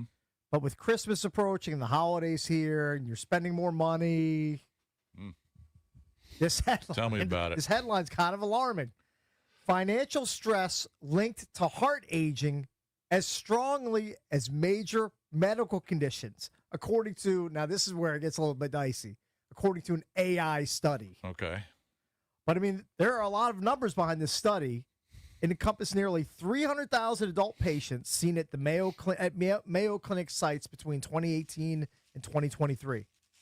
Financial strain emerged as the most powerful social factor associated with cardiac aging, showing stronger links in mortality analyses than some familiar clinical risk markers. I can see that. So financial strain can be worse than other, like, just physical strains on your ticker. Yeah. People worry about it all the time. I worry about it. Having financial stress. Sure. It affects your blood pressure. It affects your heart rate. It affects a lot of things, bro. I'm telling you. I'm not surprised by that one bit. When they mapped how different factors contributed to the gap between somebody's cardiac age and chronological age, financial resource strain topped the list among 9 social determinants examined. Mm-hmm. Struggling to pay for basics like food, housing, medical care, and heating was associated with measurable differences in heart health, independent of traditional risk factors. It's a big thing. There are so many families out there, so many people that just don't know where the money's coming from. Scary. Hell yeah, it's scary. Scary thing. And It affects your ticker. it affects your ticker. And it could hurt you down the road. It could kill you. It could. I feel like I need an EKG machine in here all of a sudden. Oh, I don't even want to know. We need to be linked up to the EKGs, see how we're doing. See how the tickers are responding to the holidays. I mean, Matt, don't you agree with that? 100% agree. Mm-hmm. I think that's. I mean, I don't have kids, but besides your kids' health and everything like that, I think that's probably that's on the Mount Rushmore of things you worry about. Yep. Also, high up in that list, fantasy playoff matchups. It's week 16. I mean, this is go time, Jason. You know this. Well, we all know this. I'm out of very stressful for your heart. I am out of all of my fantasy playoffs. Well, not all. I was in 2 out of 5. Oh, no. But I just had the worst luck ever yesterday. I lost by 12 points, and I had Josh Allen. And you know how many points Josh Allen gave me? I think he gave you 6. 6 points. I think that's like his lowest fantasy output, like in 6 years. Yeah, his projection was in the low 20s. Yeah. Now, it didn't help that one of his tight ends dropped a touchdown pass in the end zone. Right. But I'm not sure that would have won the game for me. But, yeah, I mean, that also contributes. It does. It has to. Fantasy football playoffs. I just knew going in. I can't tell you how many times during the games yesterday, I'm sitting in my living room watching the games, but also I just have my phone right there my in front phone, of you. right? Just every literally every minute to 2 minutes, I'm checking through box scores, checking for updates, checking for the latest. That's not healthy. No, how can that be healthy? It's not, and it makes you be outside touching some grass or doing something like exercising. No, I'm just sitting in my recliner looking at dumb football stats. I mean, think about this luck that I had yesterday. The garbage timers, that's who I played. Yeah. They had Trevor Lawrence and I had Josh Allen. Right. Well, that's about a 30-point swing. It was a 31-point swing. Right. That's game over. That's it. Game over. Same thing if you face Puka Nacua this week, it's sayonara. Right, because he probably had 40 points. He had 40 plus. Yeah. It's just you're not going to win that. How are you going to win? Now, well, you know what? That definitely puts stress on your heart. If you don't have Puka Nacua and you're watching him just put 40 on your fantasy team. Oh, yeah, 100%. But I saw what Trevor Lawrence did in the first quarter. I said, I'm done. But, I mean, I was watching the Browns-Bills game and how bad their offense was. It was all James Cook. Mm-hmm. Josh Allen did nothing. He did nothing. So I knew I was done. But, I mean, it was a good year. I won a couple weekly pots. But you want to get to the championship. I want a reason to talk to Dave Richard on I don't know if we're going to talk to him this week, but I want a reason to ask him questions. I mean, I feel like we have to get Dave on this week. It's week 17. This is it. We'll move some things around. Yeah, we'll have to get Dave on at least for a short segment Yeah. before Christmas. Especially because you're in a championship in one of your leagues. I am. And it's a high stakes league. It is. That's big money. There's a lot at stake. Yeah. Now I only have a percentage piece of that team because I don't like to put all my eggs in one basket. Right. You know what I'm saying? But Mike and Benj, you don't worry about the financials yet. I mean, I know you probably worry a little bit about Mike. They probably do. But not like we do. Not I mean, like they we don't do. have mortgage nuts at this point. They don't have kids. They don't have a mortgage. You They have don't have- rent. Yeah. Yeah, I know, but their bills are much smaller. Now also they're working radio, so they Yeah, definitely Yeah. they definitely have financial concerns. But what I'm saying is for them at their age, it's probably not affecting their ticker yet. no, not yet. No. That comes later in life. And I just feel like I'm on a great deal living in Arlington. Like Yeah. how much we pay for rent. Yeah. God bless my landlord. He Oh, has no idea what the market is. Oh, your landlord he's just way out of touch We're with what he getting could, hooked. could and should be charging. Yeah. Well, he can always bump it. Oh. He can always bump it in 2026 or You guys have a lease, a year by year lease? Yep. Yeah, we just extended it back in September for another 12 months, Oh. and they didn't raise it at all. Yeah, you should have extended it for 10 years. You should have added more years to it. my daughter's landlord bumped it by $100. $100 per month. Yep. I've been in the same house for 3 years, and he's never bumped it once. Really? That's Yeah, pretty surprising. How many homes does the guy own? Do you know? 3. Yeah. Does he know how many people you have living there? Yeah. Well, he's also like 92. Oh, okay. Oh, So he's, okay. Well, yeah, I mean, he's it's probably not even him. It is, Probably but it's somebody else in not. his Like family. it's kind of his son helps him out, but his son's also kind of a donkey. Yeah. okay. I should probably stop talking about this. in Yeah, case you might they're want to listening. just keep a lid on this. Mm-hmm. I would think going forward, if you want your rent to stay where it is. Nothing like living at home is all I can say right now. Living at home is beautiful. If you graduate college and you have the ability to live at home, I Yeah. don't know why you wouldn't do it. At least for a year or two. Yeah. You It's- absolutely should. And, and in Get my your feet case, under you, save a little money. Totally. I have to. Like obviously, like I don't. Yeah. You don't make enough doing this right here, and Right. even Right, with to the live other on your own. stuff to Right, live on your own. right. Yeah. You gotta stack up the money the way you can. So I think about it a lot. Yeah. But saving wise, I'm trying to save as much as possible and figure out how I can maximize the little amount of money I'm making Mm-hmm. and see if I can eventually move out in like a year or so. Mm-hmm. Very good. I mean, you'll get there. But for people in their 50s or 60s or even younger, 30s, 40s, whatever, who are living paycheck to paycheck, Mhm. I can't imagine how stressed out they are. And it's happening all over the country. Sure. It's everywhere. But, yeah, other things contribute. Fantasy football. By the way, my wagers this weekend contributed because I had a really good day on Saturday. Okay. You're going to laugh at this. I did a money line parlay with Ole Miss and Oregon. I put my entire balance on it Okay. Okay. Money because I line. took Oklahoma on Friday night. Okay. Okay. Yep. And it was just an absolute implosion Big by the loser. Sooners. Yeah. With about 6 minutes left in the second quarter, they're up 17-0. All right, they're running away with this game. They should have easily won this game up 17 points at home in the late second quarter. But they allowed a 4th and 4 that, not just gave Alabama a first down, but they scored on the play. Yeah. All right, to make it 17-7. Then their punter dropped the snap on the punt on the next possession. Okay. Alabama goes down and scores again to make it 17-14. Anyway, they come back and win by 10. Right. So I had Oklahoma, big loser, bad luck. So I did a money line parlay with Ole Miss and Oregon. Right. I put my entire balance on it. I said, F it. And I put $731 on the money line parlay Okay. that paid me $115. Right. So I put up $730 to win $115. I don't hate that. If you're Yeah, I said pretty F sure it. it's just neither team's going to lose. I didn't think You're risking a lot, but I thought it was almost impossible. Tulane kind of, because I just think Tulane can get a little scary. But Ole Miss killed them when they played them in the regular season. That was a home game. I knew JMU had no shot at winning. Right. They had 0% chance. But I just they said covered though. they did backdoor cover. covered. They did the backdoor cover. Yeah. But I put 730 to win 115. Yeah. I like Sunday, not good. Sunday, not so Because much. Because the Detroit Lions. Right. Hey, you know what? You just have to make it back on Christmas. You can bet on the triple header on Christmas Day. And bet on a bunch of backup quarterbacks. Get your money Or back. against a bunch Yep. of backup quarterbacks. And one of those teams playing will be the Washington Commanders as they host Dallas.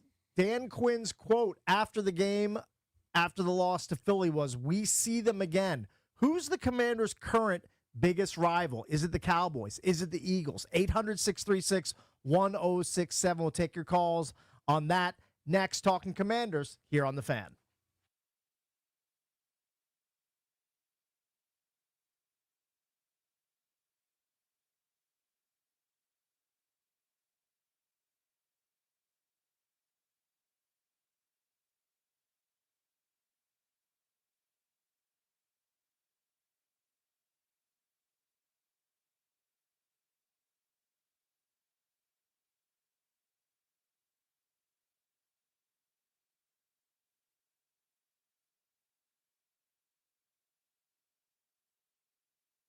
Hey guys and ladies, are you thinking about what's next for you professionally in 2026? Whether you're looking to move up, switch fields, or finish that degree, University of Maryland Global Campus has your back. Affordable, online, and built for working adults.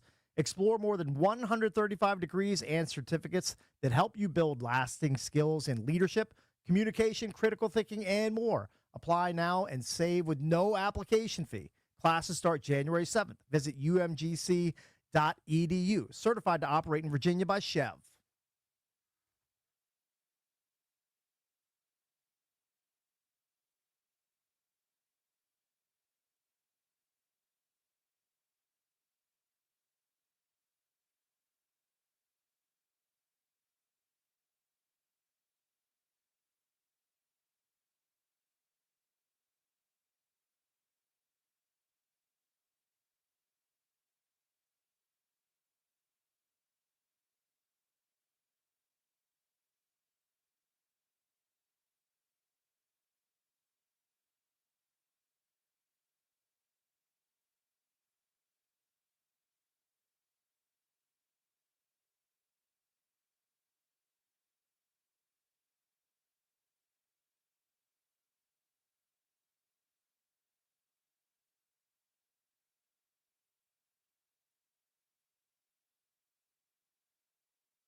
This update is driven by your local Washington area Honda dealers. Marcus Mariota's status is uncertain for Christmas Day against Dallas due to hand and quad injuries.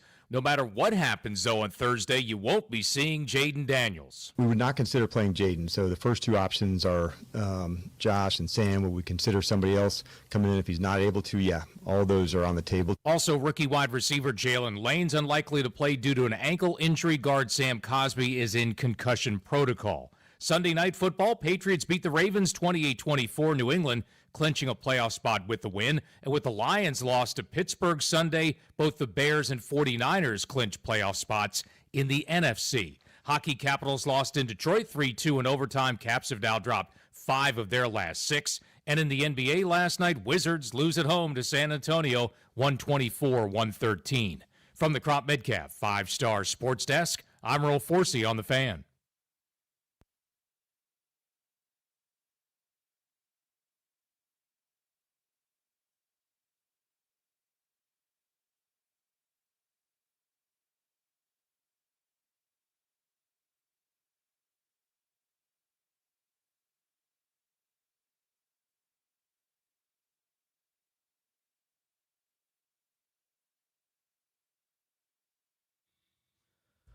Welcome back to another Misery Monday presented by Chiniga Mayos, the 2025 top workplace. Visit careerswithmios.com. You got a two-man Junks show this Christmas week, Cakes and Bish Bucks. We are your show ambassadors for the week. Thank you for listening. If you're out there, we do appreciate that. Coming up in about an hour, Steve Zabin is going to join us. He is co-hosting with Grant Paulson this week here on 106.7 The Zabe, Fan. wake up, Zabe. Wake up. So we'll talk to Zabe hopefully in about an hour. 800-636-1067 is the number. Throughout this topic before the break, who's the Commanders' current biggest rival? Now, this comes in the wake of the game this past weekend against one of their division rivals, obviously, in the Philadelphia Eagles. We saw the tempers flaring at the end of the game as the massive brawl that broke out after Sirianni decided to go for 2 instead of just kick the extra point, basically rubbing the Commanders' noses in it. Yeah. Here was Dan Quinn when he was asked about that post-game. Obviously, it's their choice to go for 2 there, Right. and it's your job to stop them. But is there an unspoken respect between coaches, teams, where in a game, in that situation, you don't do that? And kind of, did you feel like it was a little bit of a sign of disrespect? Yeah, I can only answer from my side what I would do. But hey, man, that's how they want to get down. Then all good. We play them again in 2 weeks.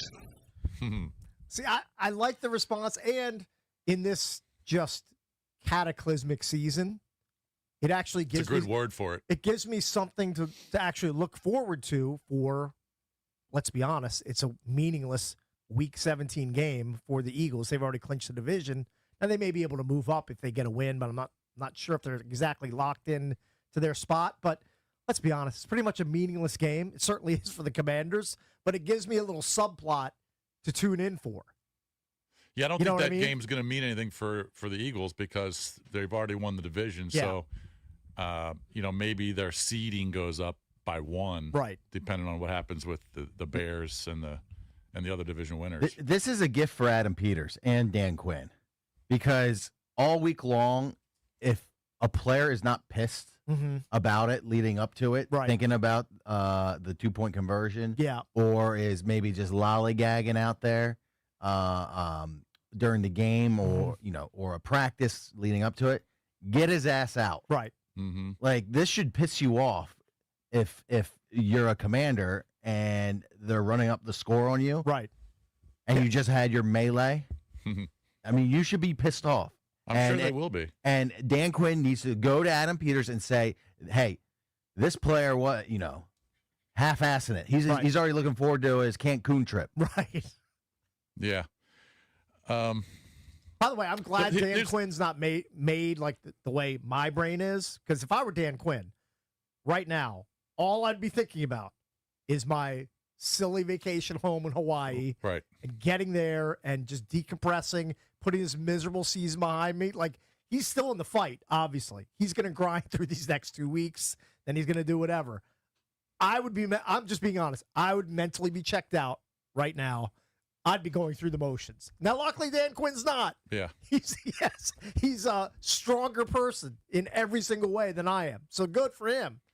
I'm just telling you, I'd be thinking about drinking Mai Tais in Hawaii while the next two games are ongoing. It's been a long. It's 6 months. I can only imagine being inside his brain like over the last. Well, month. just think about the players. Sure.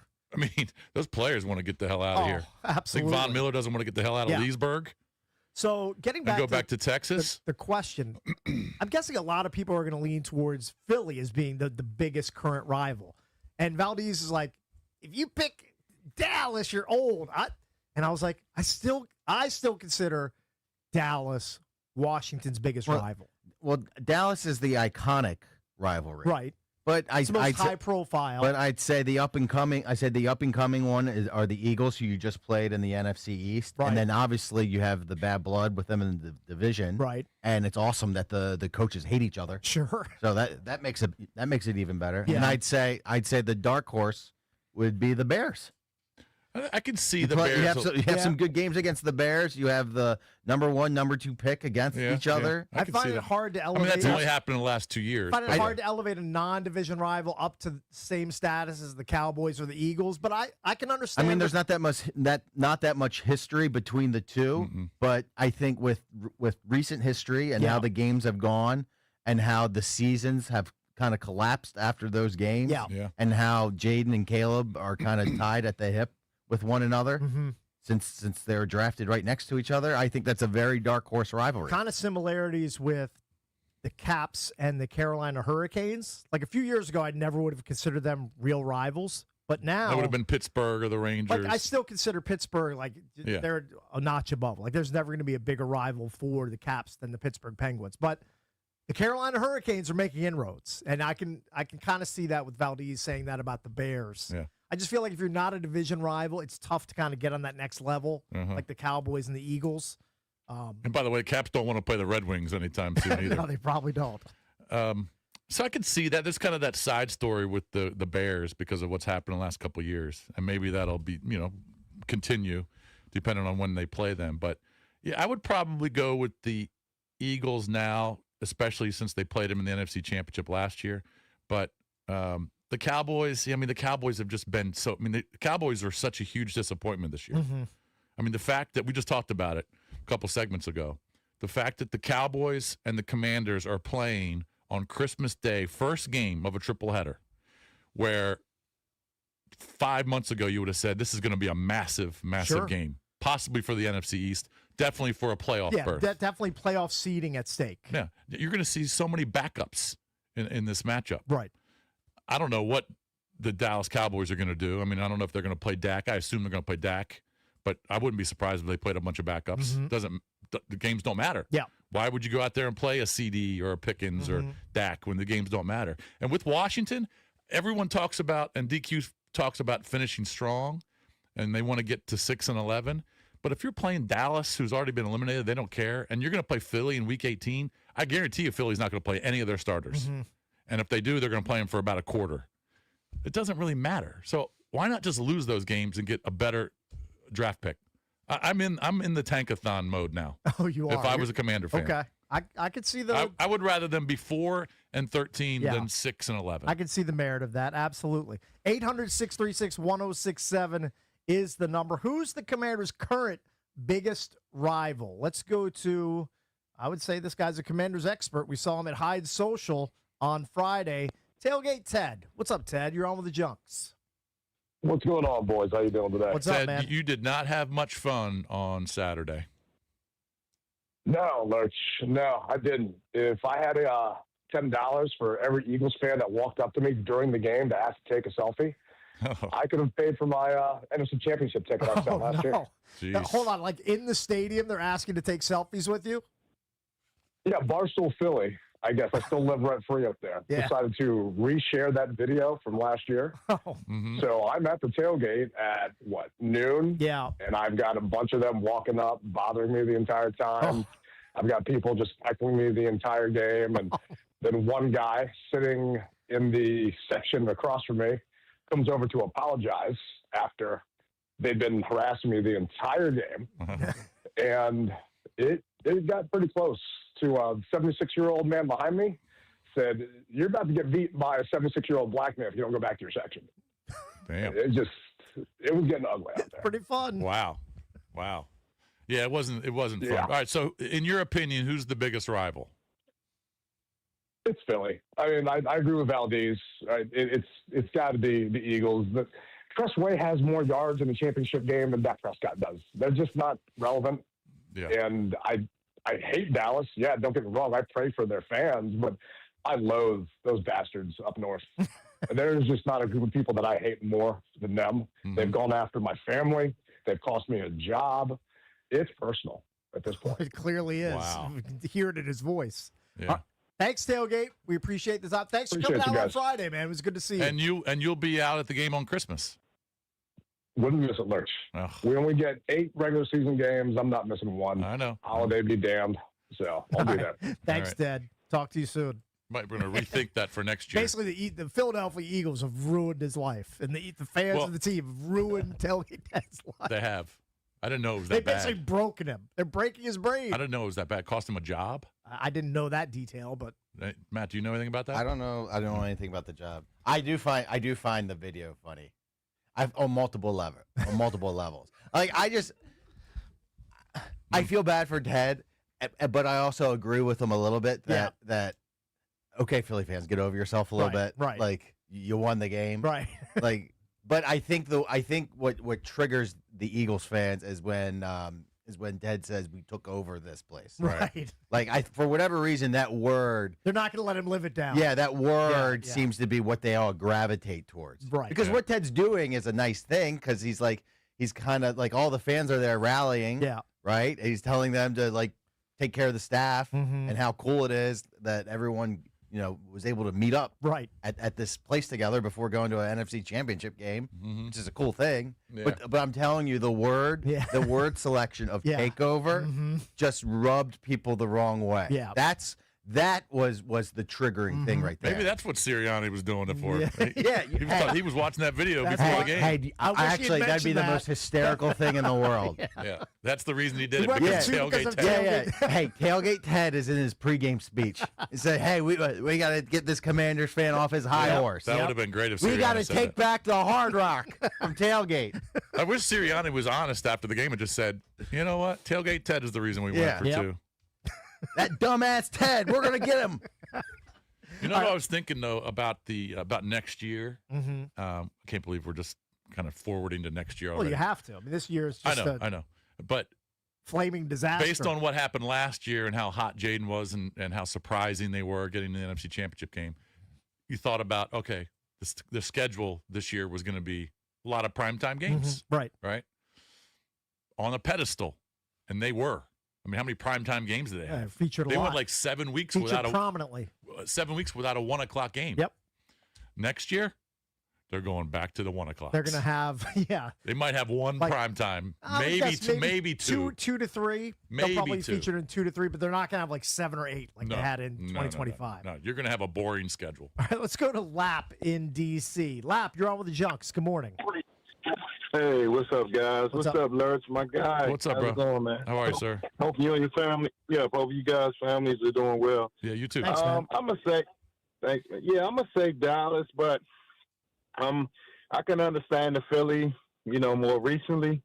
I mean, I think we still won one of those division games. I'm just glad we been beating the Giants because they was owning us for a while. I couldn't stand them, but I really want to start beating the Eagles hopefully next year. And I wouldn't mind beating Dallas, but I know, we probably need to tank because we need some picks definitely. Yeah. If we can't get Tate, man, I'm drafting all defensive players, the whole draft. I hear Trading you. down, get more picks, but Yeah. drafting all defensive players, bro. Well, do you want them? So hopefully we can get back. Do you want them to? Do you want to get the higher picks? Do you want them to lose the last 2 games, kind of tank it, and be 4-13? Oh yeah, definitely. We need to because this has been a dumpster fire, man. This is really sad. Like, I mean, we probably could have had realistically probably 7 or 8 wins with these last stretch of games. We still had a chance to win the division if we'd have won a lot of those games, especially like the Bears and Miami and Denver. Like, it's just sad, man, and it's really just showing how suspect Dan Quinn is. This is why I didn't want him. And I like the guy, but it's like, dude, you got to know what you're doing out there. But this is year 3. You don't get a pass from me. You should know who you want on this team. If you want to get rid of all the Jay Gruden and Ron Rivera players, cool. But you better pick the players, him and Adam Peters, of who they want on this team. And Daniels needs to have his confidence back, man. You know, the coach called him a contract killer. That's what we need to see. You know what I'm saying? From the Detroit Lions, he called him contract killer. We need to see that player next year, and they need to build around him and add some pieces, man. So we'll see. But right, thanks, it's Lap. just unfortunate, fellas. Have a good Christmas, man. Appreciate the you call. too, man. Yep. Man, it's funny how some fans are just out on Dan Quinn. I guarantee last year he wasn't. No, he's Probably singing his loved Dan praises. Quinn. Of course. Probably thought Dan Quinn was coach of the year. Right. And now you have all these injuries. That's what happens when Jaden carries you to an NFC title game berth. And I in year understand. 1. I mean, fans question why he made some of those decisions with Jaden, but man, when a season goes wrong, everything goes wrong, and it's going to go back to the coach too and all his decisions. But man, there's a lot of fans that feel the exact same way about DQ. Coming up next, we'll stay with the Commanders. We'll get into a Washington Post article. Which Commander has the most to prove heading into the last 2 weeks of a doomed season? We'll get into that next here on The Fan.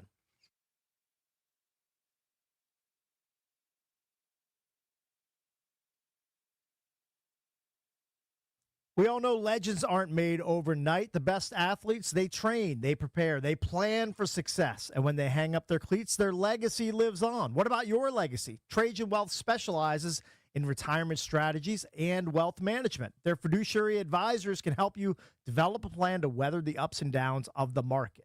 Don't leave your future to chance. Trajan Wealth provides retirement planning built on trust. Call Trajan Wealth today. Here's the number. 202-929-6600. That's 202-929-6600, or visit trajanwealth.com, because your legacy isn't just about what you earn, it's about what you leave behind. Call Trajan Wealth at 202-929-6600 or visit trajanwealth.com. Advisory services through Trajan Wealth LLC, SEC registered investment advisor, client paid advertisement. Additional disclosures at trajanwealth.com.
We're going to hit the Skins right now. It's cooked up by our friends at Oseo Korean Barbecue in the Lansdowne Town Center. Good spot. Authentic Korean flavors, bold marinades, and premium cuts grilled right at your table. A dining experience that's as fun as it is delicious.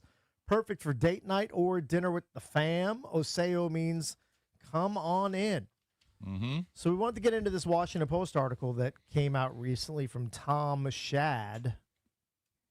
The title is The 7 Commanders Who Have the Most to Prove Down the Stretch. Now, he wrote this right before the game against the Eagles. So he's basically saying these guys have the most to prove down the 3-game stretch here to close the season. Mm-hmm. And the person he leads off with in the article. Can I guess? Sure. Go ahead. Take a guess. Take a gander. I'm just kind of looking at the box score. You want a hint? A slight hint? Is it an offensive player? It is an offensive player. It's either, I'm going to throw out 2 names. It's either one of these 2. Okay. Traylon Burks or Ben Sinnott. Did I get one? Really? It's actually neither of those players. All right, hold on. Okay, all right. Here's your next hint. Yeah. High profile. High profile. Mm-hmm. Oh, so it's not a younger player? It is not. Is it Debo? It is Debo Samuel. Really? He has him listed here because he's an unrestricted free agent. His stats before the Eagles game, 65 catches, 604 yards, 6 total touchdowns. And he's playing on a 1-year deal where he's making $17.5 million. Yeah. Are you willing to pony up? I mean, I'm guessing Debo's camp is they're gonna want to raise from the $17.5 million. They're gonna want multiple years on a deal. Yeah, I can't do it. Like, I feel like if I'm Adam Peters, I can't give him. I appreciate what he's done, but I feel like he was expecting more out of the Debo signing. No, it's not all his fault. It's not all on him because Terry was sidelined for a big chunk of the season. So defenses were keying on him. Jaden's been in and out. He had the heel injury. I mean, the numbers, when you look at them overall, I mean, they're okay, but I mean, there's tons of receivers that give you 640 yards and 5 touchdowns. Right. Younger and cheaper. That's the key. Yeah. I just feel like Adam Peters is going to sit down with Debo in his camp and say, we appreciate you coming here. We're glad we traded for you, but all we can offer is a one-year deal loaded with incentives. $5 million. I think it's got to be more than that. But 8, 10. I don't know. I don't know if I want to give him 10. Probably in the 8 to 10 range, but then you have incentives that can get you back up close to what you made this season. Okay. He's going to have to go out and earn the 7. Like, I feel like the $17.5 million was a sweetener type of deal because I remember they redid his deal heading into the season. This time he's going to have to go out and hit certain benchmarks to make around the same sort of money. If he's looking for a 2 or 3 year like guaranteed deal with a lot of money in it, I don't think it's coming from the Commanders. I'd be shocked if that were the case. Look, you heard me multiple times, probably 100 times, say that Debo, if he stays healthy, is going to give you really good numbers in production. All right. Overall, I was wrong. Right. And he's been relatively healthy. Now, there are other reasons for it. But if you just look at the game log for Debo, in his last four games, 3 catches, 3 catches, 4 catches, 5 catches, and didn't get over 64 yards. Right. I think his longest catch he has 1 catch of 30-plus yards on the entire season. The yak has not been that was what a 38-yarder against Denver. Right. And he didn't have a touchdown. Now, he didn't have a receiving touchdown. He had I believe he might have had a rushing touchdown, but I don't think he's had a receiving touchdown in the last month. I just can't give a guy who's getting older that kind of money. Yeah. You could get that production from a younger guy. He would be like a number 3 receiver for me. He wouldn't be my number 2. I'd be pretty surprised to see him in a Commander's uniform So would I. next year. All right, the next name on the list is Johnny Newton. Now, he is entering year 3 of a 4-year rookie deal.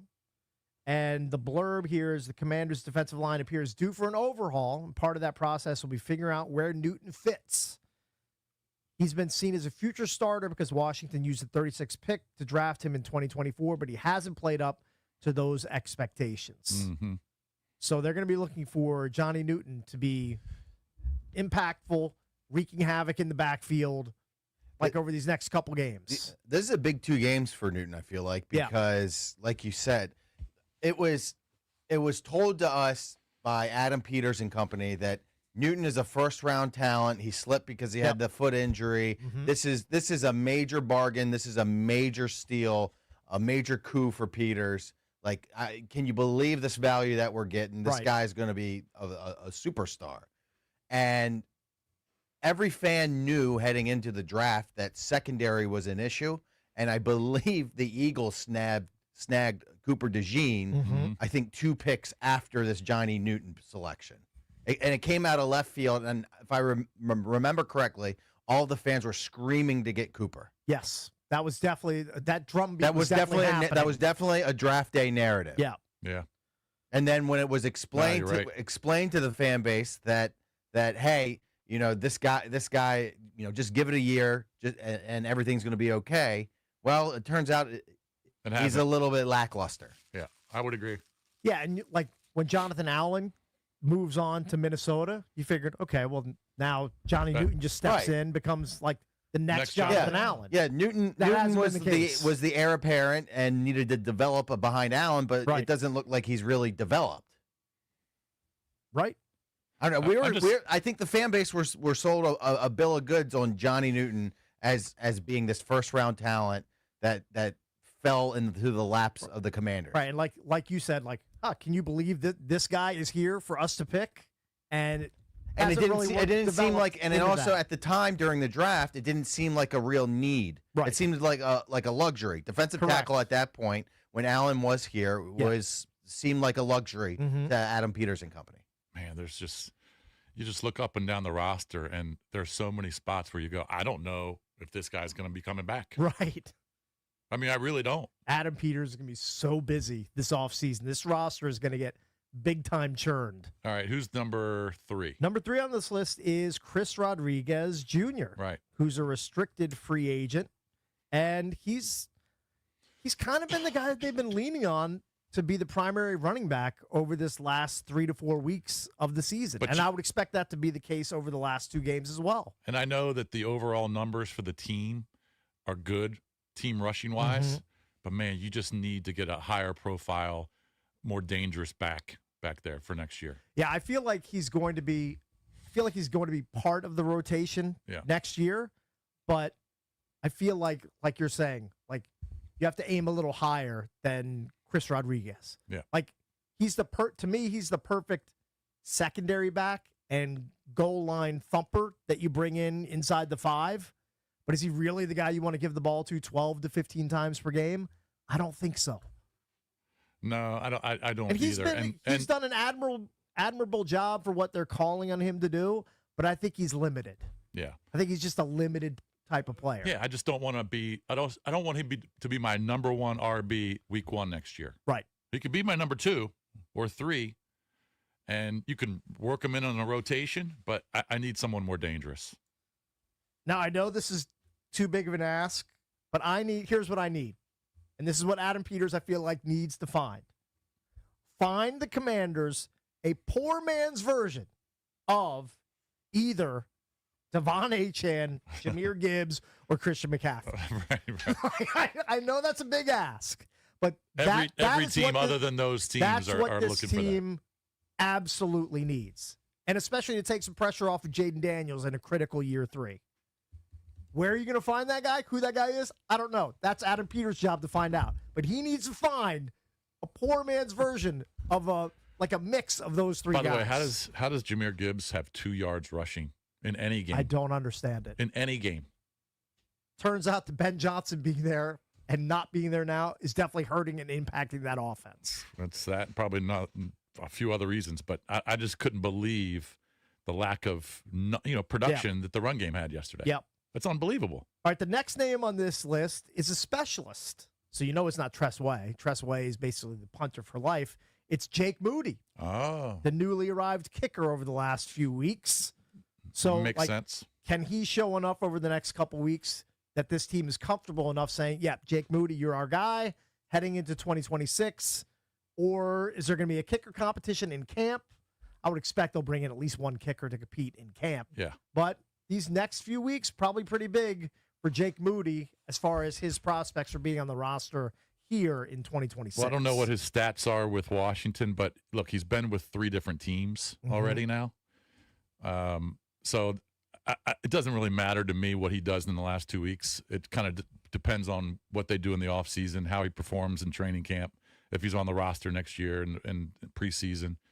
But, man, kicking is such a mental position. Yep. I mean, you're seeing it with a bunch of guys this year. Elliott from Philadelphia. Yeah, like he missed 3.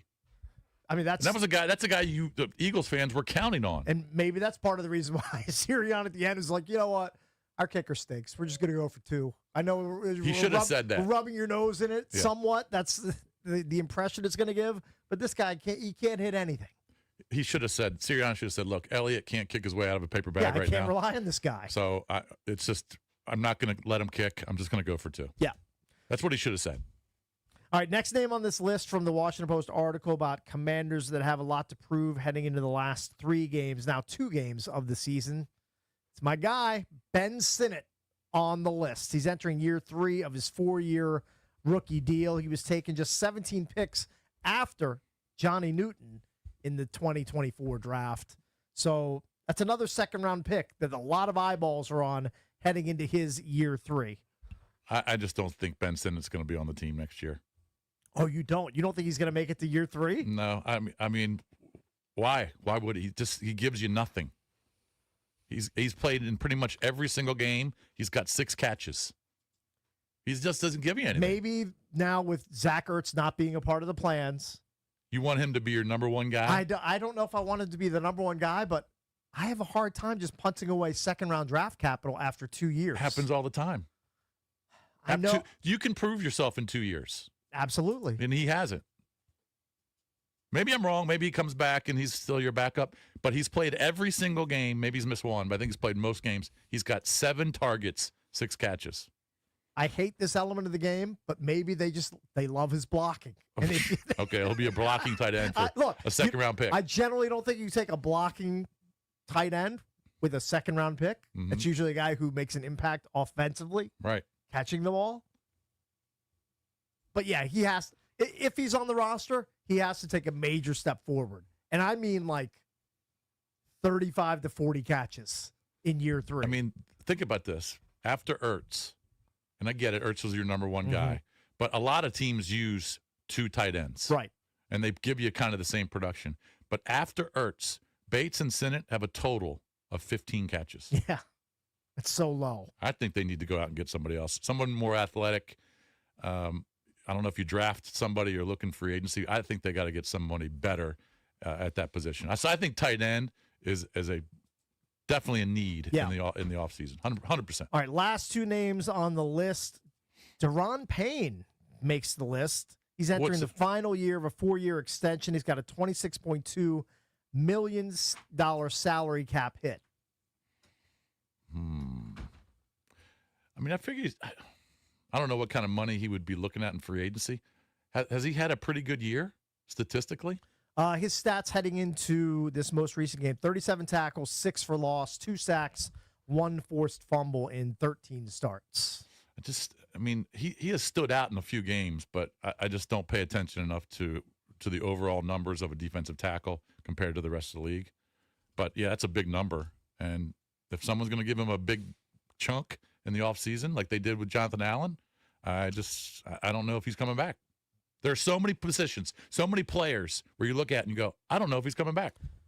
Payne would be one of those guys. This speaks to him not coming back. Among interior defensive linemen, he ranks 34th in tackles on design run plays, 36th in tackles for loss, and 75th in quarterback pressures, according to True Media.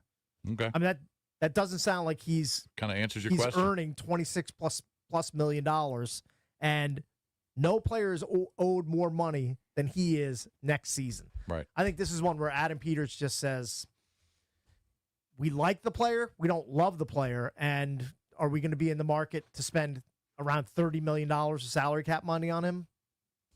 That's a guy who I don't know if he makes it to next season in a Commander's uniform. I know you think Sinnott might be gone. I think Payne might He'll be gone. Might be walking in the offseason. Just on the defensive side, just from the box score against the Eagles, if I just go down the list, you tell me if this guy's coming back. Bobby right. Wagner. I think he's probably coming back. I don't think he is. Jonathan Jones. Not coming back. Frankie Louvo. Not coming back. Going to ask for too much money. Jerron Payne, we just talked about. No. Sanders still will be back. Jordan McGee will be back. Yep. Jeremy Reeves. He'll be back. Although his snaps I don't know. went down. His He's snaps, dicey? his snaps are just getting. Now, look, cut maybe a lot. he Okay. could still be a backup or a Right. special teamer, but he can't be a starter. Will Harris. No. Probably not. Kinlaw will be back. Yep. Jacob Martin. He'll I be assume back. he'll be back. Johnny Newton, we already talked about. I mean, he'll be back. He'll be back. Preston Smith, No. gone. Quan Martin, he'll be back. Von Miller, I don't think he's coming back. I mean, think about that. I mean, That's the majority of the players in this game against the Eagles. yeah. And the last name on that list is Mikey Sanders still, who's entering year 3 of a 4-year rookie deal. He's going to have a $2.1 million salary cap hit. All right, if you want to weigh in on any of those players and what you think about their future here with the Commanders, you're give welcome us a to call. do that. 800-636-1067 is the number. You got Cakes and Bish Bucks on a 2-man junk show getting you through Christmas week here on The Fan.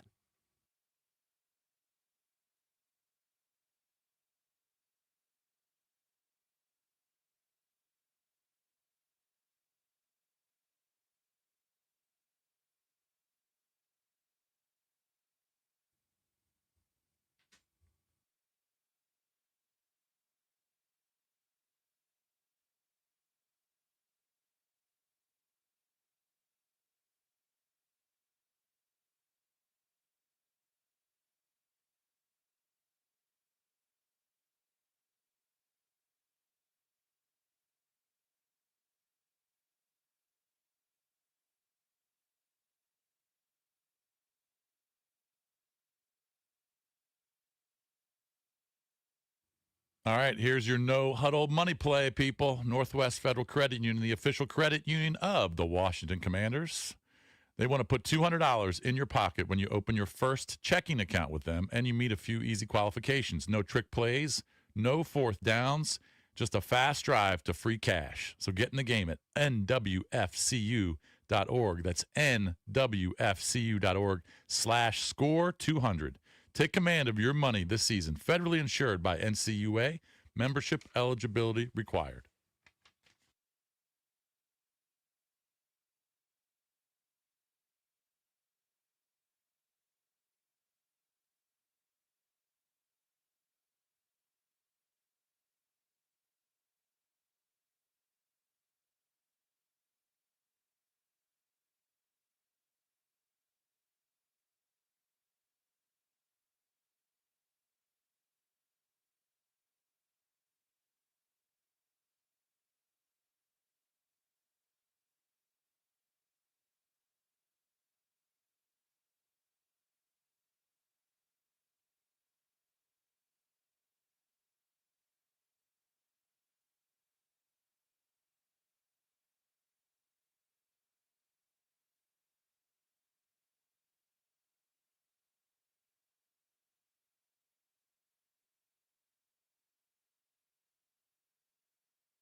We were just discussing the Commanders who have the most to prove heading into the final 2 games of the 2025 regular season campaign.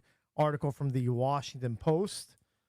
A few callers want to weigh in at 800-636-1067. Let's go to William, who's listening in North Carolina. We do appreciate that. What's up, William? You're on with the Junks. Good morning. Hey, how you doing, fellas? What's Good, up? good. William, Hey, William, what part of North Carolina are you in? A place called New Bern. New Bern. Okay, is that near? What's that near? Right. Wilmington. That's on the East Coast, between Jacksonville and Raleigh, Gotcha. All right.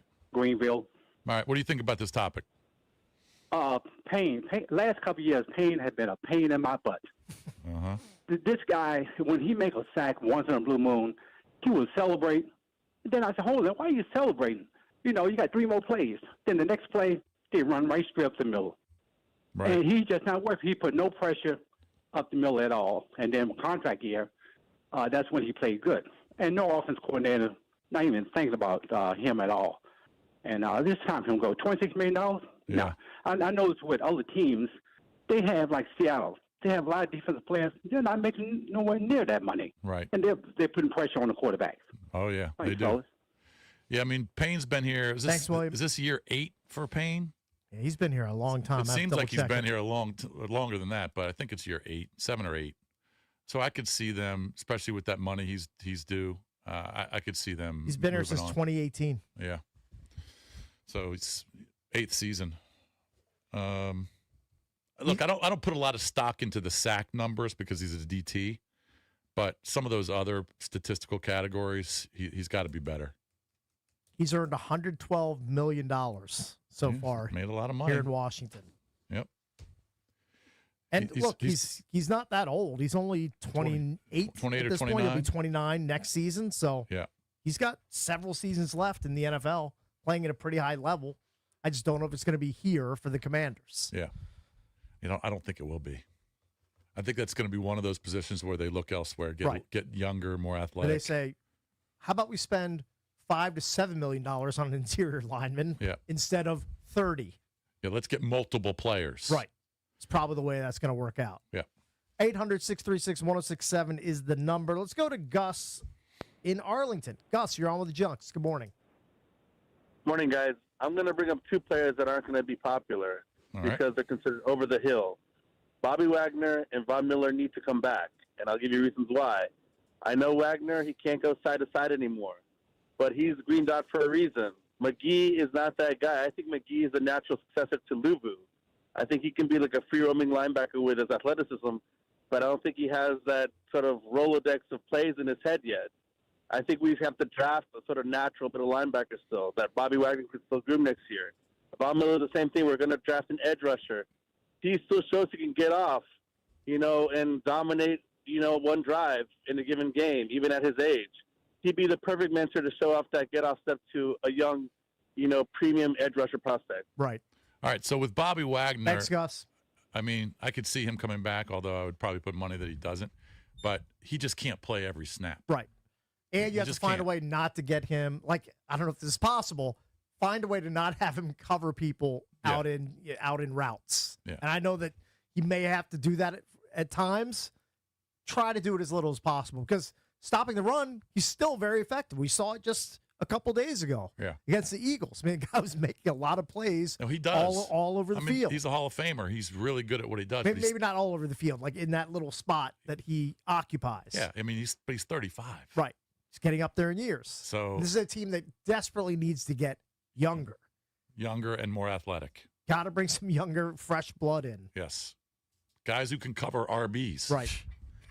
Well, I understand what he's saying. I think linebacker. Well, we all agree quarterback might be one of the hardest positions to play in the NFL. Absolutely. But I think linebacker is right up there because it takes a long time to get experience in diagnosing all of these great offensive coordinator plays that you have. You got to defend the run. You got to defend the pass. The athletes that you have to defend on the pass are probably more athletic than you are, but you got to be big enough to plug the hole, and that takes experience. Right. But by the time you get the experience, you're starting the downward trend of your career. Right. It's like you need to put Bobby Wagner's brain into a rookie, and that's literally impossible. And I don't know if he would be into doing this. I don't know what he wants to do after his playing days are over. I know he just got his advanced degree from Howard, like while he's playing football, which is commendable. Like, if I'm Dan Quinn, I would certainly ask him, hey, if you're going to retire, we'd love to have you as the linebackers coach. I would just instantly anoint him linebackers coach 2026 and beyond. Oh, if he'd that's be a great something coach. He would want He would to do. also be great at TV. He'd be great. I think he's the kind of guy who's going to succeed at whatever he does post playing football. Yeah. So he's going to have a lot of options. Well, maybe he doesn't. Didn't he just get his business degree from Yeah, Howard? yeah, he did. Yeah, but if you're on the edge and the borderline of thinking that you can play again, coaching must be like torture to you. Yeah, because maybe. you could probably think you could go out there and do what you're preaching, especially at that age. Maybe like maybe he comes back. Maybe he's back for another year. He's not the worst, but for how bad he is, the amount of holes that you need to plug are like it would be, I guess, less on my list than everything else that I'm trying to fix with the team. I just think there's only a handful of players that I can think of that I would say are 100% coming back on the defensive side. I just don't know because they were so bad. Right, when the defense is as putrid as it is, you don't want to bring back a lot of those pieces. You don't want to run it back with that same group of talent. No, and they won't. Or lack of talent. They won't. All right, let's go to Elijah in D.C. Elijah, you're on with the Junks. Good morning. Good morning, fellas. Thanks for taking my call. I have two names for you. Both of them are offensive. I'm going with Marcus Mariota and Deebo Samuels. Okay. I feel like Marcus Mariota, though he may not give you certain qualities, the amount of games that he's played, I don't think another number two, you just go get another guy. System-wise, I think he's better than Geno. I think he's better than certain guys right now, even if it's a hot take or whatever. I still think another team can say, I kind of like Marcus Mariota for this year. If certain other guys, if Phillip Rivers, if certain other guys have a job, he's elite, but if other guys have a job, Marcus Mariota can probably start somewhere, which should concern the Commanders because 5 hasn't shown that he's going to be able to give you all of the games. So you're going to have to do something. My next, and I know y'all cut me, is Deebo Samuels. Yep. With the injuries, I don't have enough insurance policy at receiver, running back, because you can put him at so many positions. You had a Luke McCaffrey injury. Is Jalen Lane going to be able to get off the line of scrimmage? There's certain things and variables that we can account for that I think schematically he can kind of keep you on task. He can move around. He can run horizontally away from guys. I still think that is a piece that you have to put some chips into having. Noah Brown, your number 2 guy, he's gone. He's gone. Traylon Burks, we know he's cool, but we can't just deal with some of these in-season going and go get guys. I still need a bona fide guy. Debo's not slow and fat. When he gets that ball in his hands and he has an opportunity, he can give you something, but you got to help him out. He still had to do too much to help keep this thing together, and I think the coaching staff recognized that. In meetings, they knew that Deebo was going to have to hold them down because they didn't have certain pieces from the injury. So you got to have him. You go get the kid, the running back kid that was at Arizona State that Jaden Daniels knows to be a good running back for that possession game, for the third down back, and I think they'll be fine. And you go all in your defense. I don't mind them and going to go get me some guys on offense that they can, some free agents. Go draft the defense. Get young, and then you can figure out everything else. All right. Thanks, Elijah. Appreciate the call, man. Yeah. Like with Deebo, I'm fine bringing him back. I just don't want to bring him back at a big number. Yeah, I just can't do it. I think he'd be making significantly less than $17.5 million he's making this year if he's back on another one year deal. And Mariota, I don't know. I mean, kind of depends on what other teams are looking for. Because we kind of talked about there's a handful of teams that are really in a desperate situation for quarterbacks, or certainly have a question. I'm not saying Marcus would be a starter at all these spots, but maybe someone else pays him a lot more, and he has a shot at number 1 spot. All right, coming up next, we'll be joined by our pal Steve Zabin. He's a host here on 106.7 The Fan. You can catch him this week co-hosting afternoons with Grant Paulson. He'll join us next here on The Fan.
This update is driven by your local Washington area Honda dealers.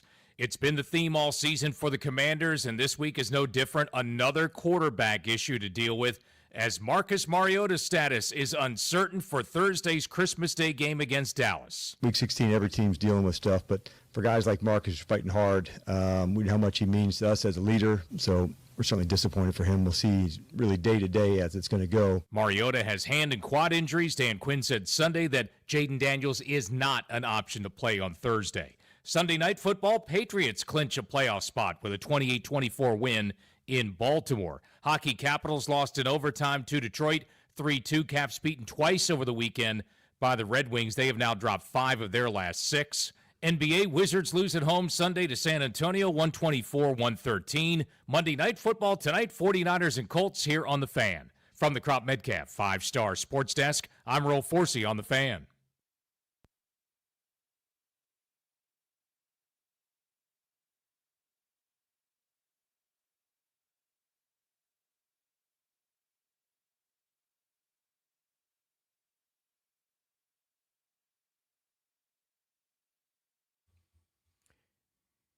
Bish Bucks and Cakes getting you through another Misery Monday, presented by Chaniga Mayos, the 2025 top workplace. Visit careers with MIOS.com.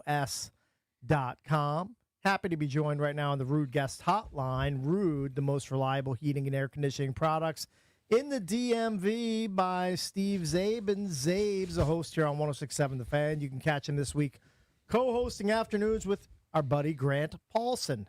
Good morning, Zabe. How are you? Morning, Cakes. Morning, Bish. Misery Monday. A completely dysfunctional, messed up disaster of a season. Uh-huh. Was just talking with Valdez about, is it the worst season he's seen in 16 years? And I had to remind him of the year in which Zorn had his play calling sheet snatched out of his hands and given to the bingo caller. Right. Yeah. And the Chiefs came in that one sleety Sunday and turned the team inside 47-6 or something. Thank you. And the stadium was half empty. And then those that still showed up had signs and T-shirts ripping Snyder, and he promptly had them kicked out of the stadium. Yeah. Yeah, it's not. No, those it's were not bad. the worst, but like I think it's pretty bad because of the expectations, Zabe. Yeah, yeah. Can you believe like they're in this position after they were so close to advancing to the Super Bowl in year one of Quinn and Daniels last year, where it's just been completely flipped on its head, and a lot of it's like the good bounces and the good luck they had last year has completely disappeared. It's on the Bears side and now. the injuries have just vaporized any hope of a good season. Yeah, I think that's a good point. It's the agony of, oh my God, it was so awesome last year. We seemingly had everything set up for more of that. What happened? Where did it go? It was like the model bar in Seinfeld that Costanza stumbled into, and then he tried to find his way back to it, and he couldn't. He's like, it was right here. I'd have to go back and look at that episode, watch that episode. Great comparison. It's a great comparison. But it's crazy, Zabe. I mean, and just think about, and I don't know if it's destiny, but everything that has gone wrong for the Commanders this year went wrong for the Bears last year. Everything that went right for the Commanders last year has gone right for the Bears this year. It's just strange. Yeah, that's the NFL, right? A league that thrives on the margins of every game was in one score, or 80% of the games or something like that, all between one or score or more. Right. So it's a lot of luck that's involved. Here's what I'm keeping my eyes sort of focused on, and I'm keeping my antenna up for every little signal about this. Yesterday, Joe Burrow absolutely balled out, 300-plus yards, 4 touchdowns against the Dolphins team that stinks, granted, but the Bengal season is toast. He's playing with a titanium plate covering his bad foot. Right. And we're saying Jaden Daniels is completely unavailable. Don't even ask. Don't even talk about it, because his elbow got an ouchie after they were all sure, nah, his elbow's fine. We're just going to let it settle down, blah, blah, blah. That's curious to me. Are you not curious as to who's making this decision and why? We've talked about it a bunch. Yeah. I don't think it's DQ. I don't think there's a chance it's DQ. I would say it's above him. I don't know if it's Adam or if it's even Mr. Harris, but it just doesn't make sense. Like you point out, it doesn't make sense not to play a young quarterback live against number one defenses when he's only in half of year 2. Yeah. It doesn't make sense to me. Burrow is a proven product. Yes. And yes. yet he's out there. Yes. And, you've got Daniels who could improve some with the play. And, Burrow's got a bad foot, which would scare me much more if I was a Bengals fan. Yeah, and he's out there. So I don't get it. I'm not saying I really want him to play. I'm fine with him being sat down. I'm just curious about the decision matrix and who's really in charge. Yeah. All right, Zabe, let's move on to your adopted team, the Packers, who were in the nightcap with the Bears after the Commanders-Eagles game. What a bad loss. All Romeo Dobbs has to do is fall on the ball with his big Spaceballs helmet, and the game is over. But he fumbles the ball on an onside kick, which teams never convert. It's way less than 10%. It might be less than 5%, and just gives the Bears life. And Caleb Williams takes advantage and throws a dart to DJ Moore to just put a knife right through the Packers' heart. Yeah. Have you seen the side-by-sides of the similarities in terms of how they lost that game versus the 2014 NFC Championship game? I did see it. Yeah, it's pretty eerie. Crazy, the symmetry of it all. And, yes, it unraveled when they should have absolutely won the game. Now, here's the big debate that I've had amongst Packer fans, which is, so whose fault really is it that Dobbs screwed it up? Dobbs said, I'll take it on me. I got to make that play. That's 1,000% on me. Mm-hmm. But Rich Bisaccia has been a known liability as a special teams coordinator for 2 years now. Mm-hmm. And many people have been saying, get rid of this guy. And yet the Packers are this franchise that's the nice franchise, that upper Midwest nice. No, we don't want to do that. And they had this happen once before, about 3 years ago, when Maurice Drayton was their special teams coordinator, and he stunk, and everyone knew it. And a lot of people were saying you should fire him. And they're like, well, but it's the real middle of the season. What are you going to – we're going to get somebody better? And my argument was, you never know. The new guy might make a tweak or two that puts a different guy on a unit or does a different type of thing that prevents the disasters from happening. You don't know until you dispose of the guy. Well, what happens? Bish's Niners come into Lambeau Field and Talona Hufanga thump on the punt because their blocking scheme was a disaster. In fact, the Niners, Bish, knew they had an issue in the B gap of their punt protect, and they blew it up on the most inopportune moment. And then quietly in the winter, what do they do to good old Mo Drayton? They're like, well, we've moved on from Mo Drayton. Yeah. I'm like, horses out of the barn, boys. Or maybe they do the same thing. But that's just one of the. To me, I think it's repeating. That's just one of the things that are going right for the Bears. If you have a 95% chance of losing that game because Dobbs should just catch it because he's a receiver, and it bounces off of his chest and he loses it, and then they score on the next play. I mean, that's just everything's going the Bears' way. I mean, it's at some point it's not, but. Everything is going wrong, but here's what we don't know on the couch. Us couch dwellers that yell at the TV, we don't know exactly, Cakes, how you're supposed to coach up an onside kick. Right. I don't know. I have no idea. But when you start looking at it, you're like, Dobbs retreated from the ball instead of attacking it. Is that the way you coach it? Bo Melton was inside protect too. He was supposed to block somebody, didn't touch anyone. Yeah. Is that supposed to happen? Oh, Josh Jacobs didn't play after he fumbled for the better part of a quarter, and yet his next and only snap was on that onside kick. Why? Yeah. Don't you have anyone else? Was he hurt? Like, these are all things we can't possibly know sitting on the couch. Correct. We'd have to be inside those meetings. Yeah. But with the Packers, now Love, he's a big-time question mark. Now, they play the Ravens at home, and obviously must-win situation. They play the Ravens at home. Lamar's probably not going to be there. All right, so you're facing a backup. Right. And then you're playing the Vikings on the road. So very winnable games, those two. Their magic number is one. They just need one win or one yeah. more Lions loss. So it looks pretty much like they're going to be in. I believe the estimating algorithms say 94% or something like that. Still have to play the game, still have to win. And even if they're facing the Ravens backup, that guy has torched them in the past. Even though they won the game, I think they played a game which they won 31-30.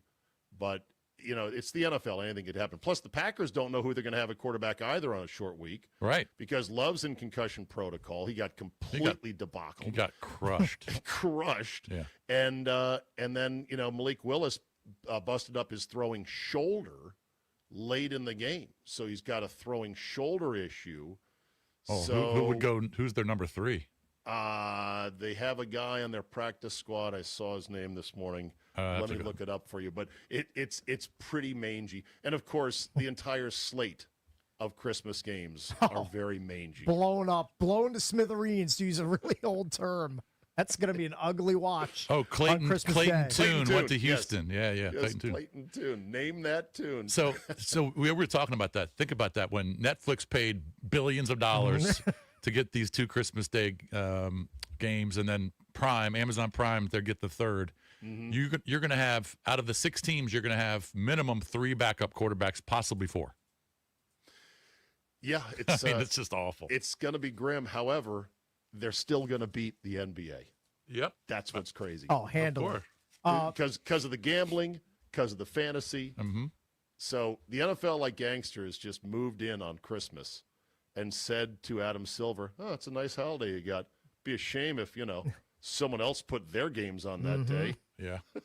Hey, you got that right. Zabe, have you ever seen a coaching staff try to hide a quarterback more than Kafka and his staff in New York yesterday? Jackson Dart finished the game with 33 it was a close game with 33 yards passing and was sacked 5 times in that game.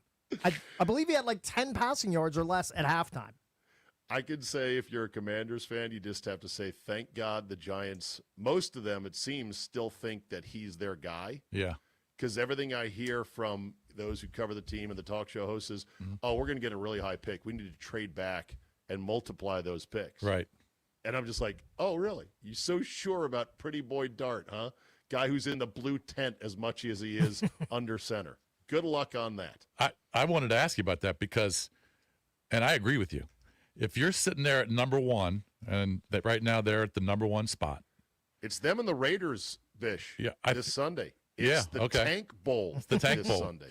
And Fernando Mendoza is sitting there, who won the Heisman. He's 6'5", strong arm. He's not the runner that Dart is, but he can run a little bit. But he's 6'5", and he can take a pounding. And you really want to come back with Jackson Dart, who's been sacked 30 times in limited dropbacks, who's been in the blue tent, multiple times, who threw for 30 yards in a game. You really want to come back next season with him? No chance. Right. In fact, I've always said that it's an unconventional way to do it. No team has ever really dared to do it. I would play pitch till you win on quarterbacks in the draft every year. Yeah. So in other words, unless you're really, really sure you got a guy like Daniels, then you pick another guy next year, first pick.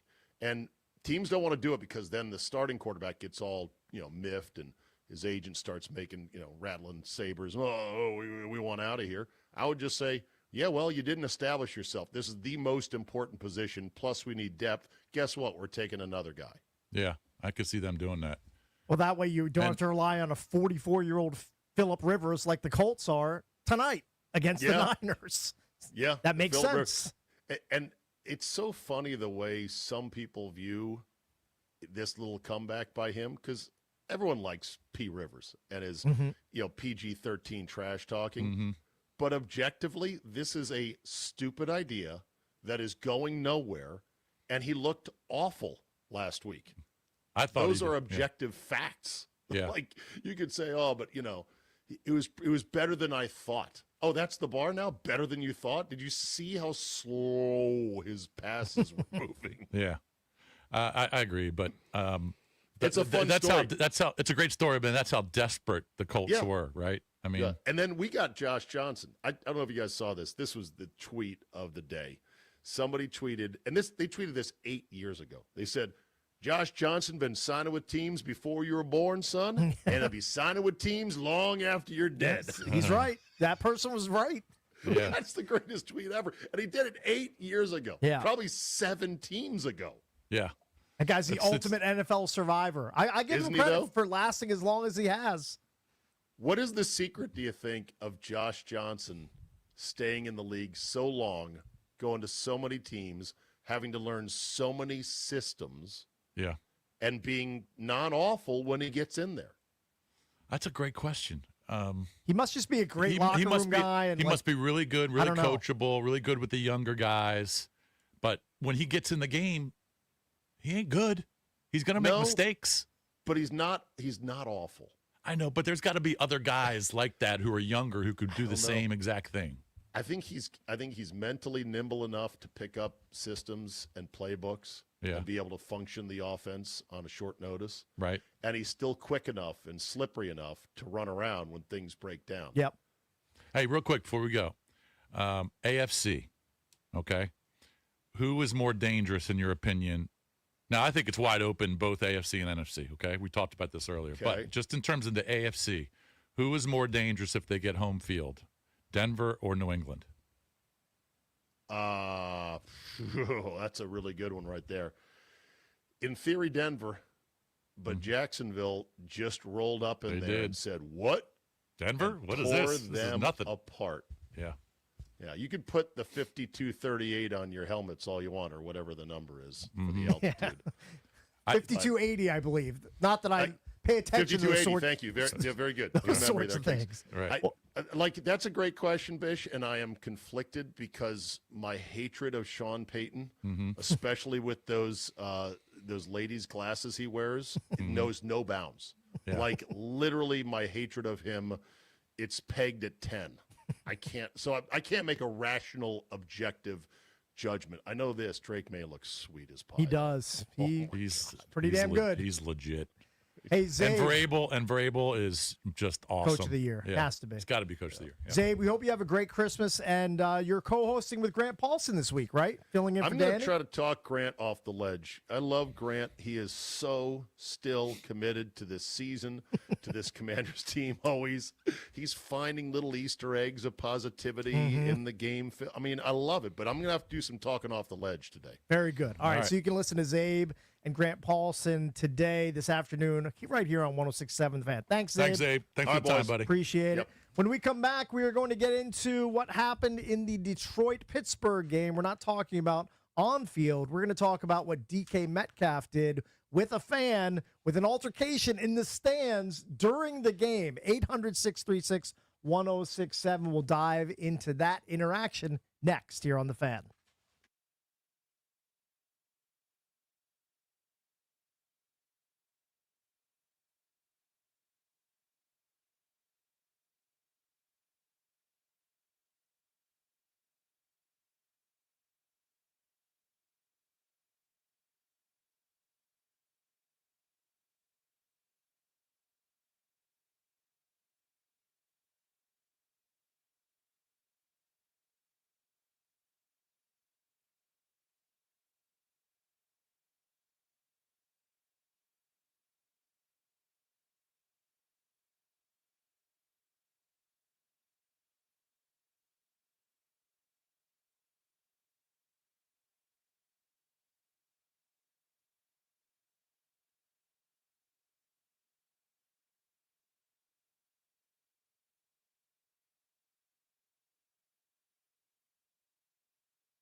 Welcome back to another Misery Monday presented by Chiniga Mayos, the 2025 top workplace. Visit careerswithmios.com. Bish Bucks and Cakes here on Christmas week. Jason, I am expecting you to commandeer the tunes probably Wednesday on Christmas Eve. Yeah. It's going to be an all holiday music edition, all Christmas music edition. Well, Valdez, That's coming up. He always picks his favorites, but I'll He give him a does. few. Very good. Yeah, I'll give him Excellent.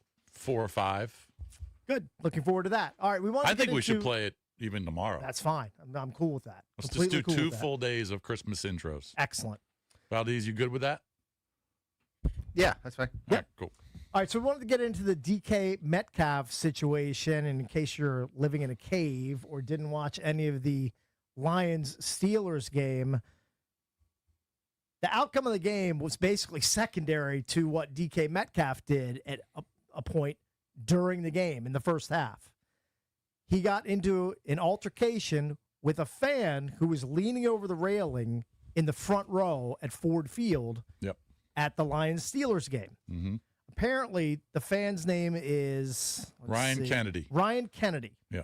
He claimed that he used DK's real name to get his attention. His full name is DeKalin Zecharias Metcalf. Right. And I guess when he called him by his full name, that got DK's attention. He went over. Guy leaned over. DK grabbed him by his shirt and then kind of pushed him off Right. to get him away from him. My question here is, where's security in all this? Like we've all been to sporting events, NFL games, NBA games, a little bit different with the NHL because of the playing surface. But every NFL game that I've been to, there are, 50 to 75 security men and women wearing windbreakers circling the whole bottom portion of the stadium in between the playing surface and the stands. Like, somebody that's working at Ford Field yesterday didn't see what was going on. Was it so quick that they didn't see that It was very DK strange. was approaching the stand area and the fan area? Yeah. Like, how did that not get broken up before it escalated to that situation? It was very strange. Like, and if you were watching the game, Jim Nantz says, you're not going to believe what just happened. Right. I don't know if you can get that audio, Valdez, but the fact that they had a camera on it. Right. I mean, I know there's a billion cameras and Mhm. CBS has a billion cameras, but they don't have a camera on every single player. The fact that they had him walk over there and they caught it all on camera was Now, incredible. I think both parties are at fault here. I think the fan is at fault. He's an because idiot. He instigated. Like, if he didn't, call DK by his full name and motion him over, this never happens. DK Metcalf is at fault because he's not a dumb 20-year-old rookie. Like, he's been in the league for several seasons. Like, he's been in opposing enemy stadiums, 9 weeks a year for like the last 7 or 8 years. Earlier when he was in college, like, he knows the drill. Like, you shouldn't interact with fans, and if you do, it should never get to the point where it becomes physical.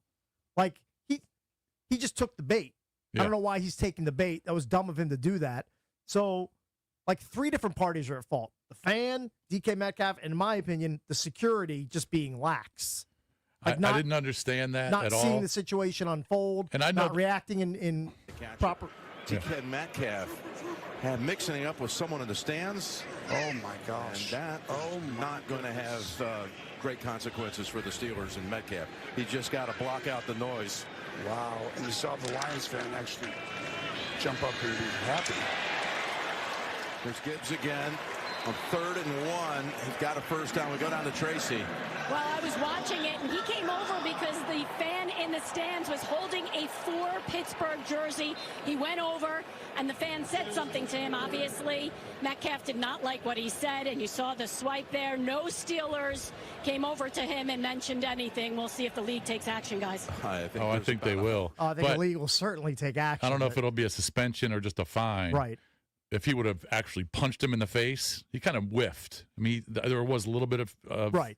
There was contact, but it wasn't A like little bit. full direct blow to But his I don't know head. if I believe everything that this Ryan Kennedy dude said. Right. I mean, he might have said something different that really Sure. pissed DK off. Yeah, we don't know exactly what We was have said. no the only idea. two people that know, well, I mean, DK didn't talk about it after the game. right. Didn't talk to the media. But if the fan only said his full name, his birth name, is that really going to piss you off? Or are you going to take a swing at him? I wouldn't think. I wouldn't think that would I think set he somebody may off. have just said that to get his attention to go over there. And then something else might have been said. Yeah, then something else might have been said. Yeah. I mean, if he said, "Man, you suck," or you're the worst. Well, it can't be you suck. I mean, how many Well, times? you know what I mean. Yeah. I'm just saying. I just can't imagine DK's taking a swing at him for just saying his My- birth name. My takeaway is I didn't know that EB has this huge thing against like booing, like he's very anti-booing. I feel like if you go into a sports arena or stadium and all you're doing is heckling and targeting like a player or two on the opposition, I just feel like you're kind of a loser. I just feel like that's loser behavior. Like if you like during player intros, if you're a Caps fan and the Penguins are in town and Sidney Crosby gets introduced, you're like, Sid, you suck, and you just leave it there. That's fine. But if you're targeting somebody throughout the entire game and just trying to get him or her to react to your insane behavior, I just feel like that's crossing the line a little bit as a fan. Is that what this guy was doing? Not sure.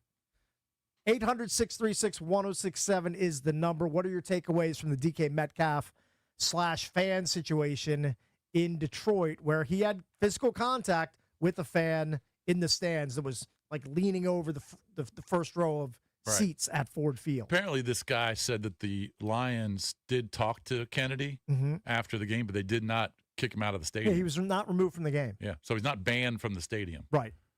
I think at minimum he should have been kicked out of the stadium. The fan should have been? Yeah. I mean, I don't have an issue with that. If that were the case, if they feel like he was the instigator, he clearly was. I mean, why else would DK Metcalf just walk up to a random fan if he wasn't the one that was getting it started? It's very strange. From the stands. Eventually, DK is going to give a statement, or the Steelers will give a statement. Yeah. It'll probably come out today. The media pool will be all over. It's going to be all over it. Yeah. All right, So we'll find out. You know, more. it stinks, but I guess the NBA does have it right. Give the power to the players to point out people, right, and have them physically removed from the game. That's fine. Yeah. Like I know that it comes across as soft when LeBron or Westbrook wants some guy kicked out of the game because calling him Westbrick.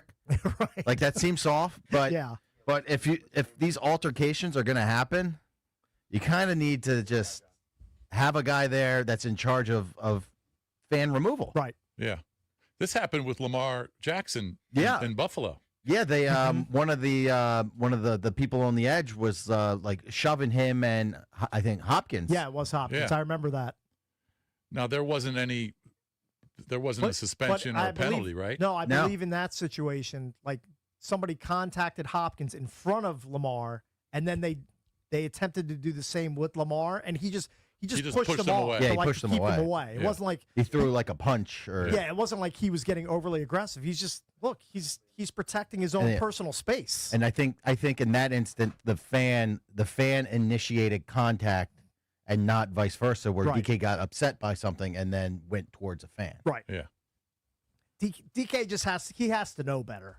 Like he's been in the league long enough Yeah, where he that's knows why- that he just can't do that. That's why I think, unless his mind is just in a bad spot right now, in a bad place, that's why I think this fan said something a little bit It was more. pretty funny too. I on Twitter yesterday in the aftermath of this incident, a lot of people are like, "Oh, pretty good that the Steelers got rid of the alleged head case in George Pickens to bring in a more stable guy in DK Metcalf." Then DK Metcalf basically has an altercation with a fan in the stands in Detroit. All right, let's go to Matthew in D.C. You're welcome to call in and weigh in on the DK Metcalf situation. 800-636-1067 is the number. Let's go to Matt in D.C. Hey. What's up, Matt? Thanks for taking my call. Sure. Good morning. Good morning, buddy. So DK Metcalf actually walked by a security officer on his way to the stands. Yes. Okay. And so it's not like he was going to be stopped anyway, because that's a natural action at a football game where the players will go to the side and interact with fans. It is vastly different in basketball because they are so close to the playing surface and they're so close to the players.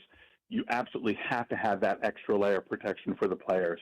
But in this case, Metcalf is entirely the person who gets physical, which is very different from what happened in Buffalo when, as you noted, it was the fan who got physical. And I think that's what the NFL and the stadiums look at, is who starts the physical altercation.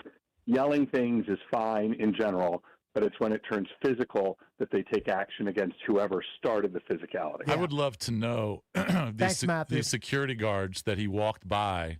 They had to have heard everything that was said. There was a woman standing right next to what DK when he walked up to the guy. Right. And she's just looking at him. She has to know exactly, or maybe it's a guy, I can't tell, but he or she has to know exactly what was said.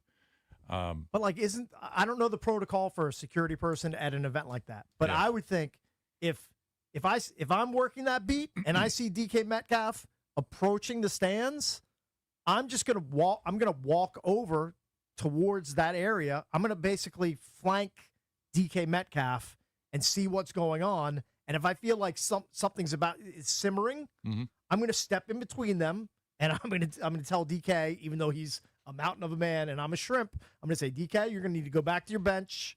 We need, before this thing gets out of hand. Yeah. Like, if you're the security people, you can't just stand there from 30 feet away and just watch it unfold and not be closer to the action, in my opinion. Have you seen the clip of DK actually going up to him and grabbing him? Yeah. Yeah. That's coming from someone in the stands. That's not coming from the CBS cameras. Right. That's coming from someone's cell phone. Yeah. All right, let's You know, it's a bad look, too, when when DK's reaching up and you have blue hair. Yeah. Kind of a hurting Got look. your blue wig. Yeah. I mean, I'm all about being a fan, but I don't feel like you need to change your hair color to support your team. You look like thing one or thing two, and they're grabbing you. I mean, you can go root for your team, and you don't have to be wearing it's a bad look. You got a player grabbing on you, and agree. Yeah, you got Smurf hair. All right, if you want to weigh in on the DK Metcalf situation that unfolded yesterday in Detroit as he had an altercation with a fan, who's at fault? Is it DK's fault? Is it the fan? Is it security being lax and letting the situation escalate? 800-636-1067 is the number. We'll take more of your calls next here on The Fan.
It's another Misery Monday presented by Chiniga Mios, the 2025 top workplace. Visit careerswithmios.com. If you want to weigh in still on the DK Metcalf scenario that unfolded yesterday where he had an altercation with a fan in the stands in Detroit, you're welcome to do that at 800-636-1067. I'm guessing you'll hear more today because the NFL is obviously going to look at the footage of this. Right. And I don't know if they'll suspend DK. They might fine him. Maybe they fine him and suspend him. I would think a minimum of a fine, if not a fine and a suspension is what I'm guessing, because the NFL doesn't want their players That's the last thing they striking want. their fans in the stands, whether it was provoked or not. Yeah. Like that's the last thing they want, PR wise. So I would expect both are going to get handed down at some point, either today or tomorrow. Let's go to John in Herndon. John, you're on with the Junks. Good morning. Good morning, guys. Thanks for taking the call. Sure. You know, what's hilarious about this is, you know, fans do go to the games, be it hockey particularly, but in football, feeling entitled to say anything. But saying crap but not physically get involved, okay, that's part of the game. But, you know, nothing's worse than New York Rangers fans. Pat Potvin sucks still. You know, still resonates 30, 40 years later. But you look at that alternate video, he grabbed his T-shirt, he grabbed his shirt. Yeah. I don't know what the hell was the problem. I mean, there is a barrier, you know, and fans abuse it all the friggin' time. I mean, wasn't there a game where some equipment guy was pelted with snowballs?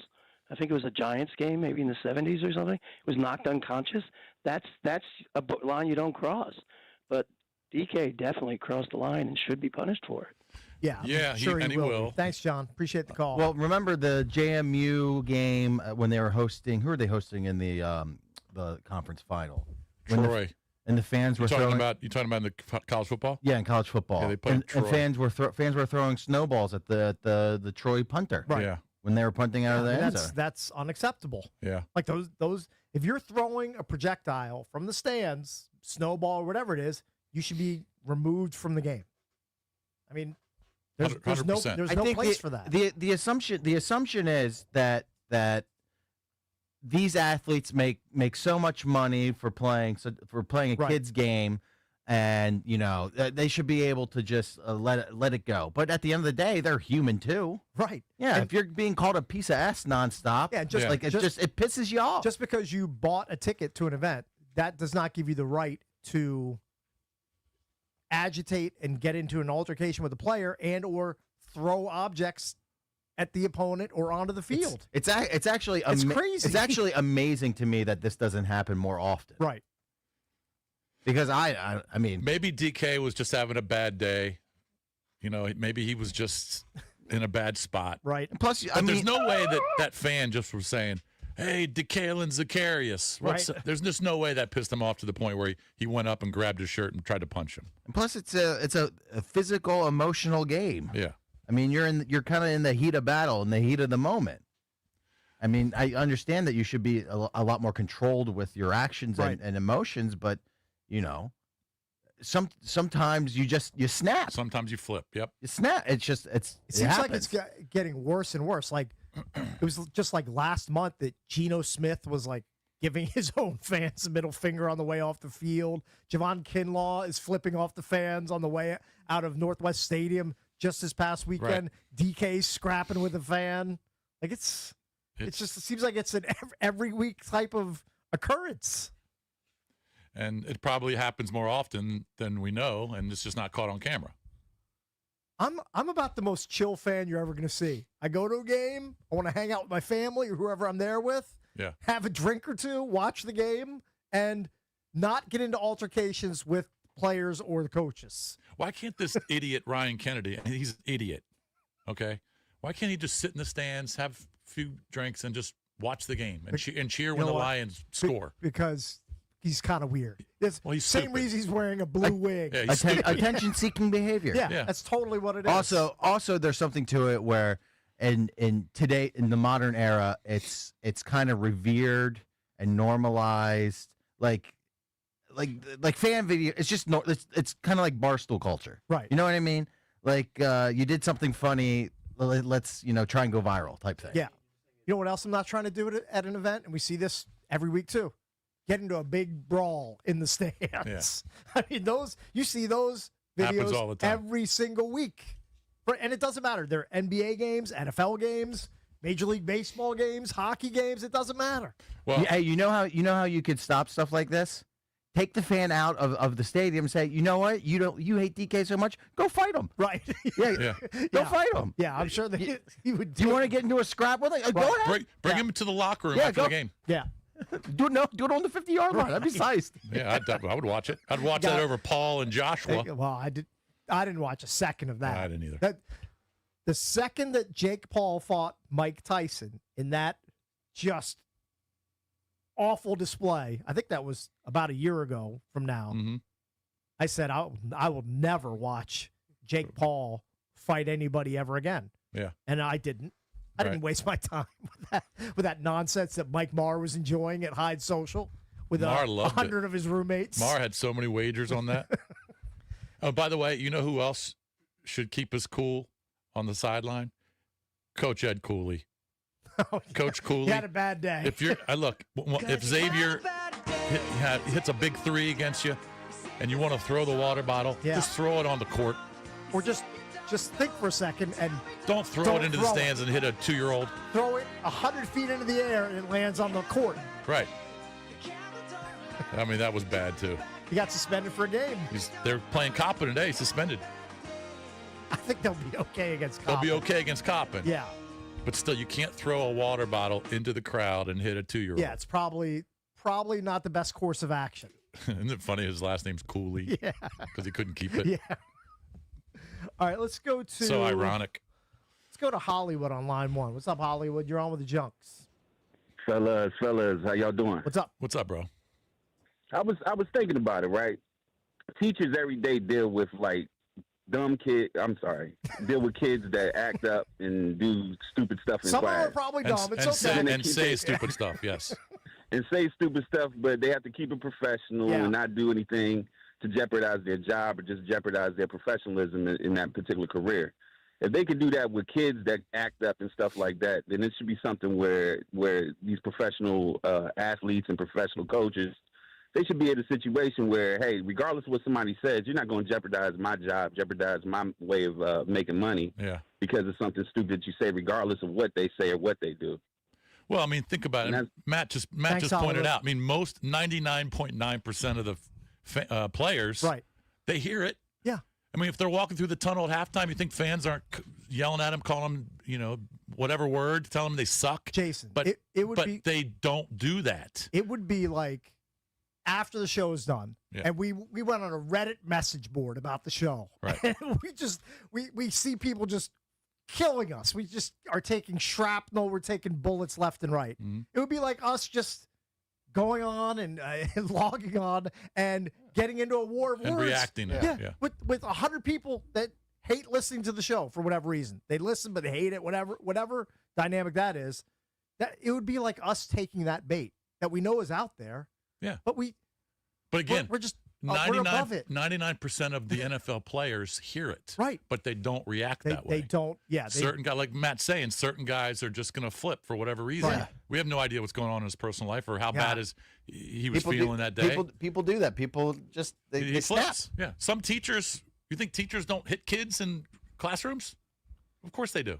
It's happened before. I'm sure it's happened. It's probably isolated incidents. That's my point, though. This is an isolated incident. Now I will say the guy wasn't Riley something Kennedy. Ryan Kennedy. Sorry.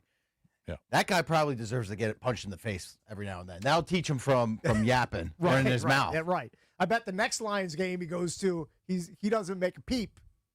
Might be still wearing his blue wig, but he's not going to be getting into an altercation with Romeo Dobbs next time they play the Packers. I mean, as wrong as what DK did, I mean, Ryan's going to definitely think twice about saying something. Yeah. Yeah. Because if DK wanted to, he could have pulled him right out of the stands. Yeah. Pulled his arm out of his socket. Fought him on the 50-yard line like I wanted. Right. And beat him to death with his own arm if he wanted to. Yeah. And Tomlin and some of these other guys on the team, they'll talk to DK and say, dude, you just got to keep your cool. Tomlin wasn't going to take him out of the game. Some people were like, were you considering taking him out of the game? No. He didn't even see what happened. He just was told secondhand that DK had some sort of scrap with a fan. Right. He's not going to take his not gonna take best him out. wide receiver off the field just because somebody lost his mind for 5 seconds on the sideline. Yeah. So we'll probably hear more today. Maybe DK will have a Yeah. an Do you think he'll announcement. get suspended or I fined? think it's both. I think both are coming his way. I think it's a 1-game suspension and a fine. You think so? Yeah. Minimum fine, but 'Cause I think probably the NFL, suspension. they do not want. They don't mess around with this. Yeah, they don't want this sort of thing, proliferating. So they're going to nip it in the bud. I think he's facing a suspension and a fine. All right. All right, we got to get out of here. We'll see you again tomorrow. B. Mitch and Finley, they're coming up next here on The Fan.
driven by your local Washington area Honda dealers. Why would it be any different at the end of the season than it's been all year for the Commanders? Injury issues again, getting set for Christmas Day football against Dallas. Dan Quinn saying Sunday Marcus Mariota is uncertain due to a pair of injuries, a quad and his hand. I don't know yet. It's swollen.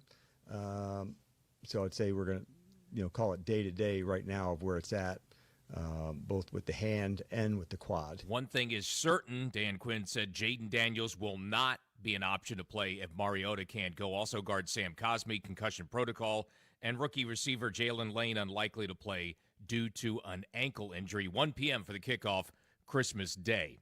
Sunday night football, Patriots clinch a playoff spot with a 29-24 win in Baltimore. 49ers yesterday and 49ers and Colts tonight on Monday Night Football. Also yesterday, Bears and 49ers clinched playoff spots as well. From the Crop Metcalf 5-Star Sports Desk, I'm Earl Forsey on the Fan.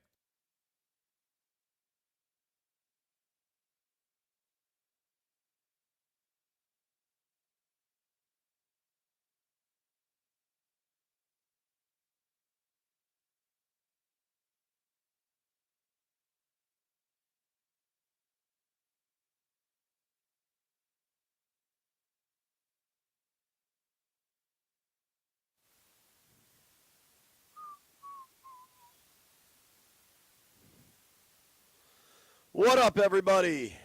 It is 10 a.m. in the District of Columbia. Points north, south, east, and west. Brian and I are out west, Ashburn, VA, BigBear.ai Performance Center.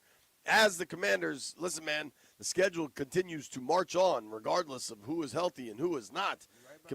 Commanders taking on the Dallas Cowboys on Thursday.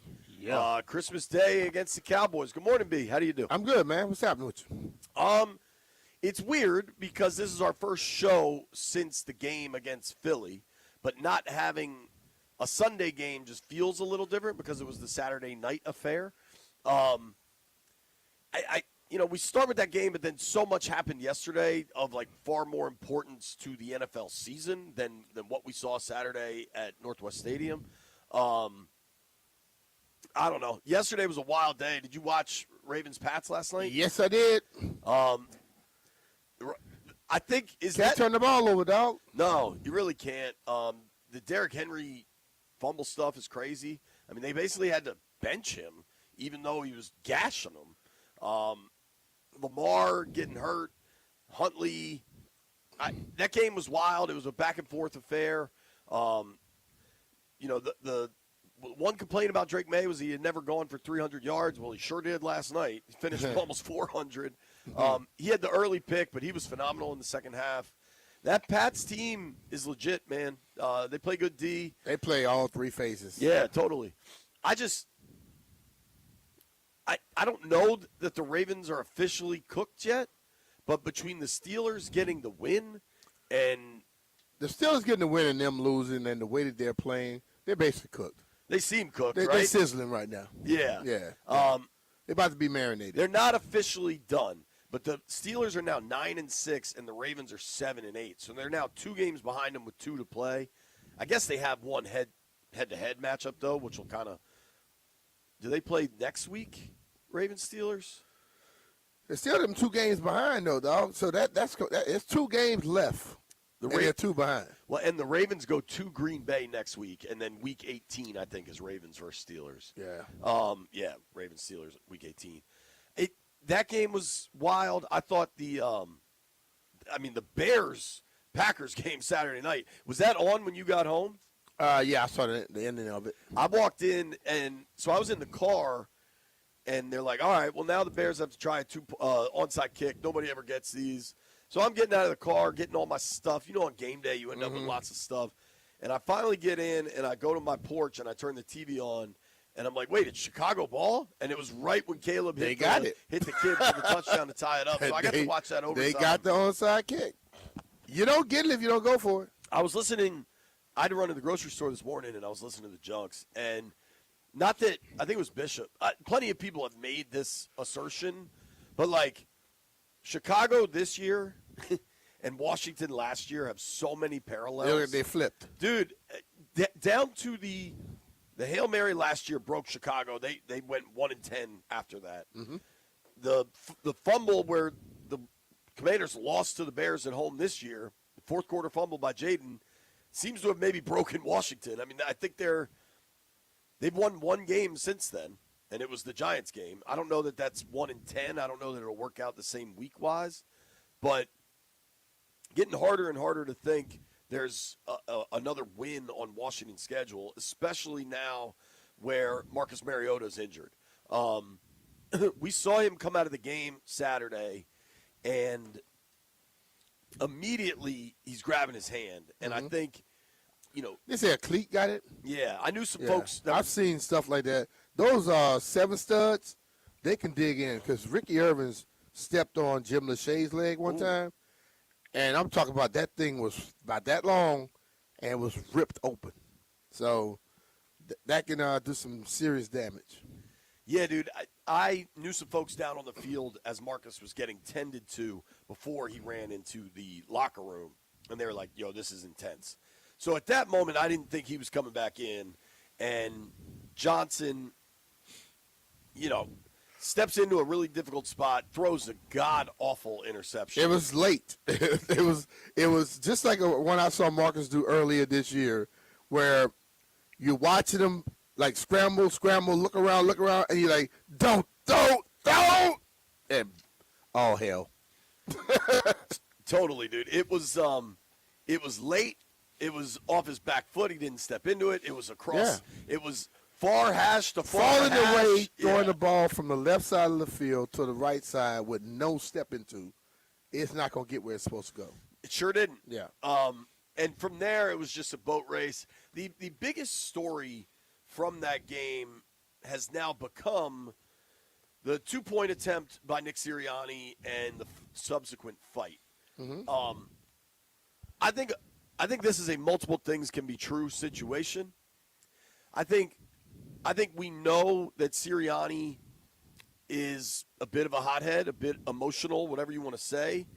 The going for 2 there, despite his attempt at explaining he about wanted the analytics. Yeah, man, give me a break with that. Like, I hate when people try to lean on that BS, man. Yo, he did it because he wanted to embarrass him.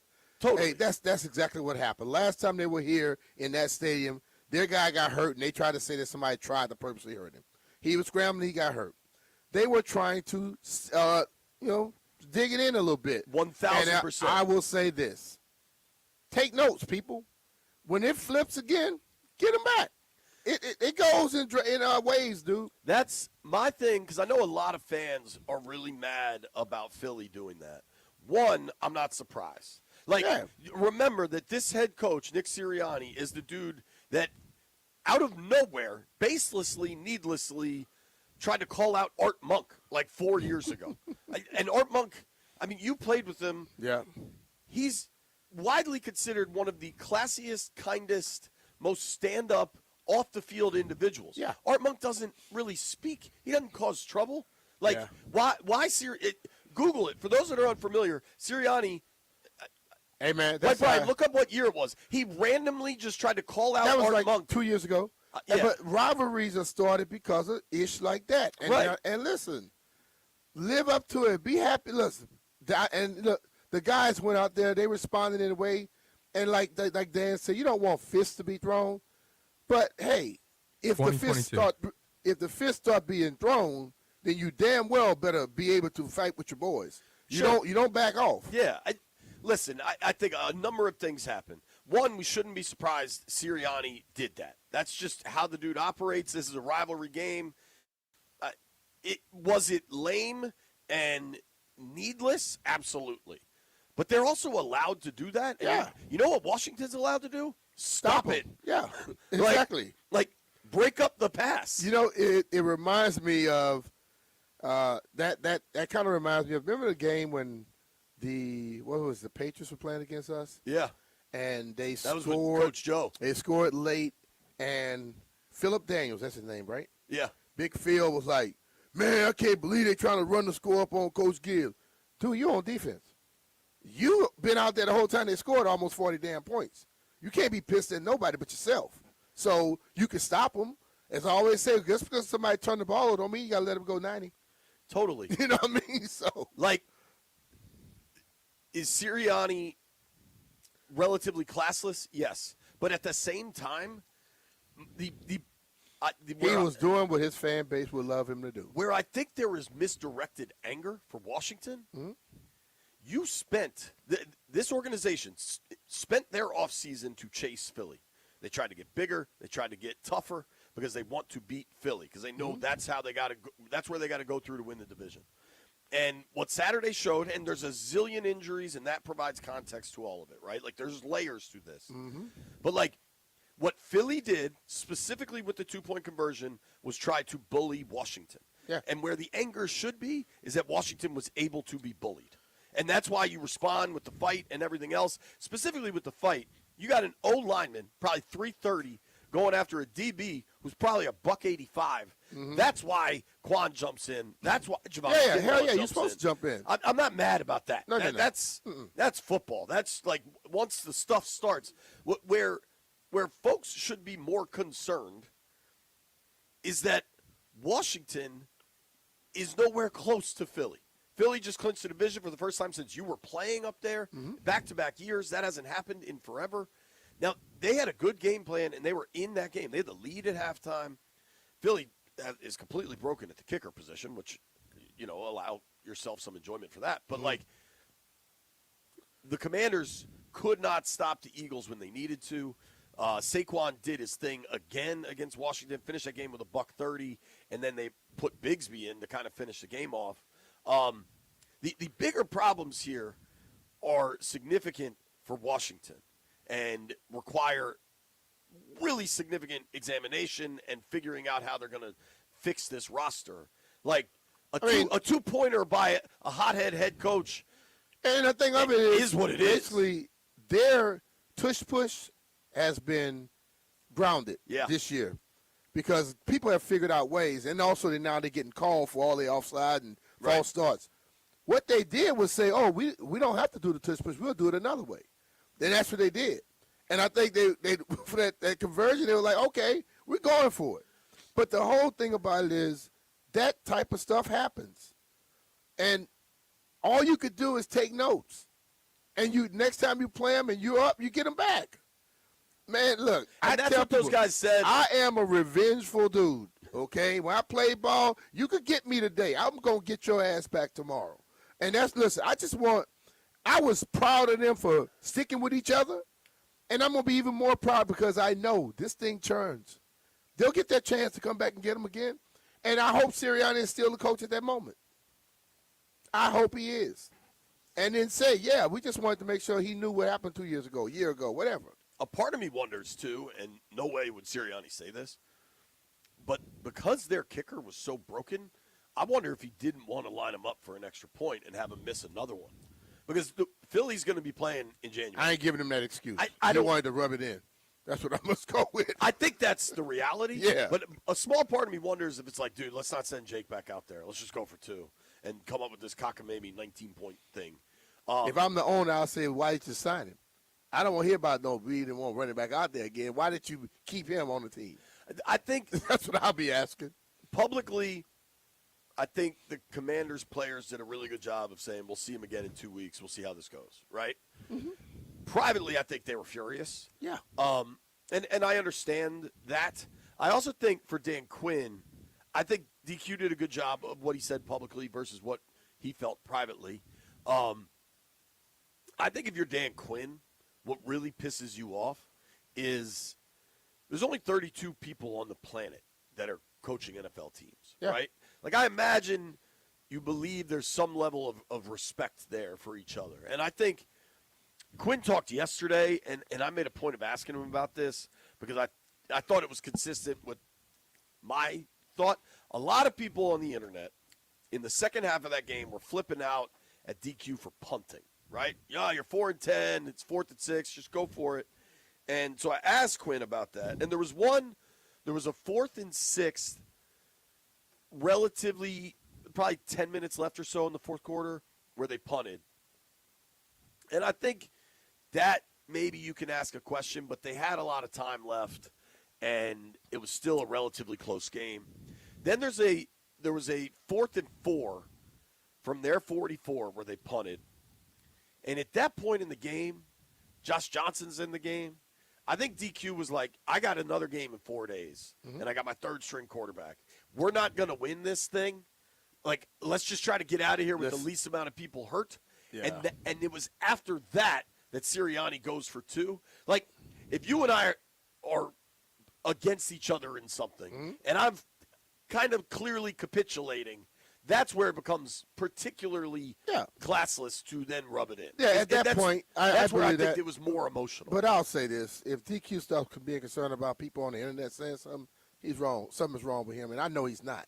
But I hear so many people talk as if they are an expert on calling these games and dealing with these situations, and none of them have ever been in those situations. So I listen. The man makes his decisions based off of what he sees at the point. Even us, we're at every game.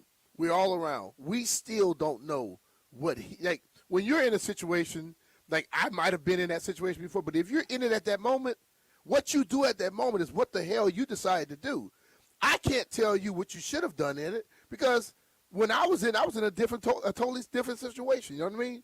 When that stress level and all that began to hit, you don't want to hear what the person sitting in their house, telling you what you're supposed to do. Right. So half of them don't know. I asked DQ about the punts yesterday, and he said, I think the first one was a little later on, maybe 9 minutes and some change. I don't have the exact information right in front of me, but I think back. And it was into that spot with 3 timeouts. I thought at that spot, let's punt, see if we can get a stop, which the defense did get a punt, and that would give us a field position shot to go. And then this is what he said of the second one, which I completely agree with. And I think people – so I'll read it. He said, obviously, if Marcus had still been in on the second one, I think that would have been more consideration to go. Looking back, I kind of thought, okay, still have the timeouts, can still work the space. Obviously, we didn't get the stop. They had the long run, and so that was really the reason behind it. The first one I thought too early, and the second one, I think I could have flipped a coin to say, okay, this is a better chance for us to go here than not. You're on your third-string quarterback who had just thrown a high school interception. Yeah. Like that.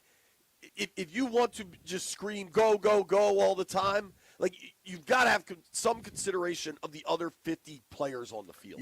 This year he's gone for some, and people complain that he went for it. So, like, it's gotten to the point now where no matter what he does, there's going to be a lot of people out there complaining about it because that's just where we are at this point. And that's what society is at this point where – Well, and they're bad. You're 4-11, so people are going to complain about a lot of stuff. But the whole thing about it is when you're 4-11, you're trying to figure out how the hell to get yourself out of that game into the next, like you stated earlier, without getting a ton of people hurt. And you're going and they got a ton of people hurt. Yeah. And at this point, right, listen, man, this is a year from hell. Yes. I mean, where it really is. You do not, and I know people keep bringing up Detroit from last year and the 49ers. Those teams are built with the great foundation. And Detroit's about to miss the playoffs. No. I'm talking about last year when they had all the injuries and still got to the divisional round. But when we look at this team right now, this team did some stuff last year that they probably shouldn't have done that quick. Okay? They got there way quicker than anybody ever thought. Then they say, okay, well, let's try and go for it. And then this year, all the injuries pile up. It's not an excuse. It's a fact. All those injuries has hurt them this year. Sure. Point blank. And you got to just keep trying to get through it. And then you better be right for it next year. And you're right. Now the pressure goes on the people that are constructing this roster. Dude. The people that are trying to get this roster to play. The guys that are playing, they're going to be back. It goes on everybody now. So the guys that went to the offseason last year was happy and chilled. You better go into the offseason this time like going full speed, full go. You got to bring a little bit more this year. And I've seen it. I've seen where people are completely healthy one year. And then the next year, you're like, damn, somebody get hurt every week. The next year, you might come back and nobody's injured. All you may have is a couple people. But you better be ready. You got to have somebody always ready to step in. And then this time, build your roster to where that next man up mentality can be something that you can really lean on. Doug, I mean, we haven't even gotten to the injuries. We haven't even gotten to the quarterback situation. Oh, by the way, they have a ball game in 3 days. There's also, I think we need a philosophical change out here. There's a phrase that I'm growing increasingly tired of that I think needs changing. What's that? I'm going to explain when we come back. You're listening to B. Mitch and Finley. You're watching B. Mitch and Finley. You're YouTubing B. Mitch and Finley. Wherever you are, we're there. Happy holidays, everybody.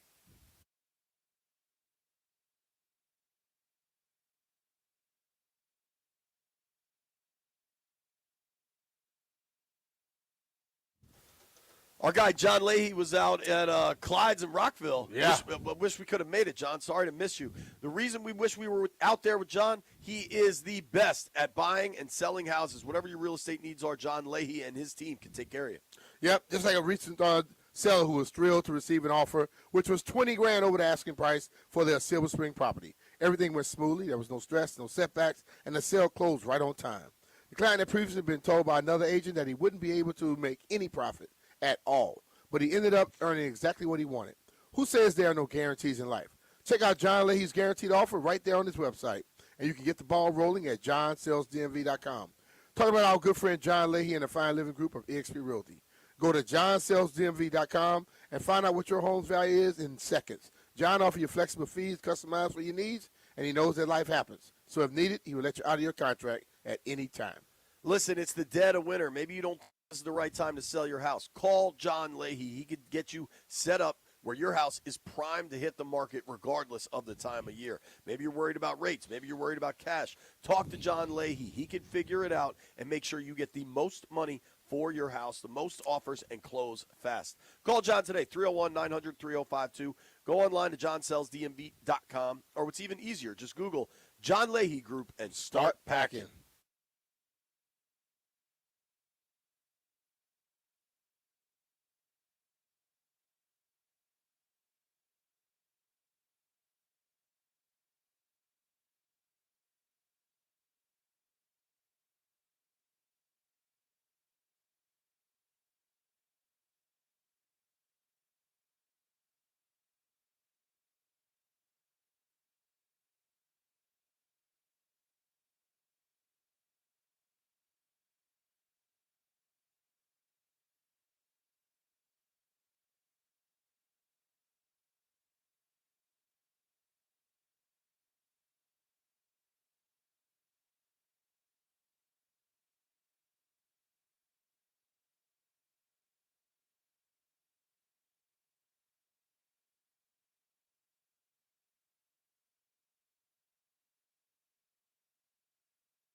This update driven by Ted Britt Automotive Group, home of Ted Britt for life. So Christmas Day football coming up for the Commanders, a short week and more injuries. And the main one is Marcus Mariota. Status is uncertain due to a quad injury and stitches in his throwing hand. We may get more info about that today. Cowboys are now a 6.5-point favorite for Christmas Day. Monday Night Football tonight here on the Fan. 49ers and Colts finish up the week with Monday Night Football on the Fan. For over 65 years, Ted Britt set the bar for the best car buying experience in the D.C. area, hands down. Ted Britt Ford Fairfax, Ted Britt Ford Lincoln Chantilly, Ted Britt Chevrolet Sterling, all home for Ted Britt for life. Lifetime vehicle coverage and just a click away at tedbritt.com. From the Crop Metcalf 5-Star Sports Desk, I'm Earl Forsey on the Fan.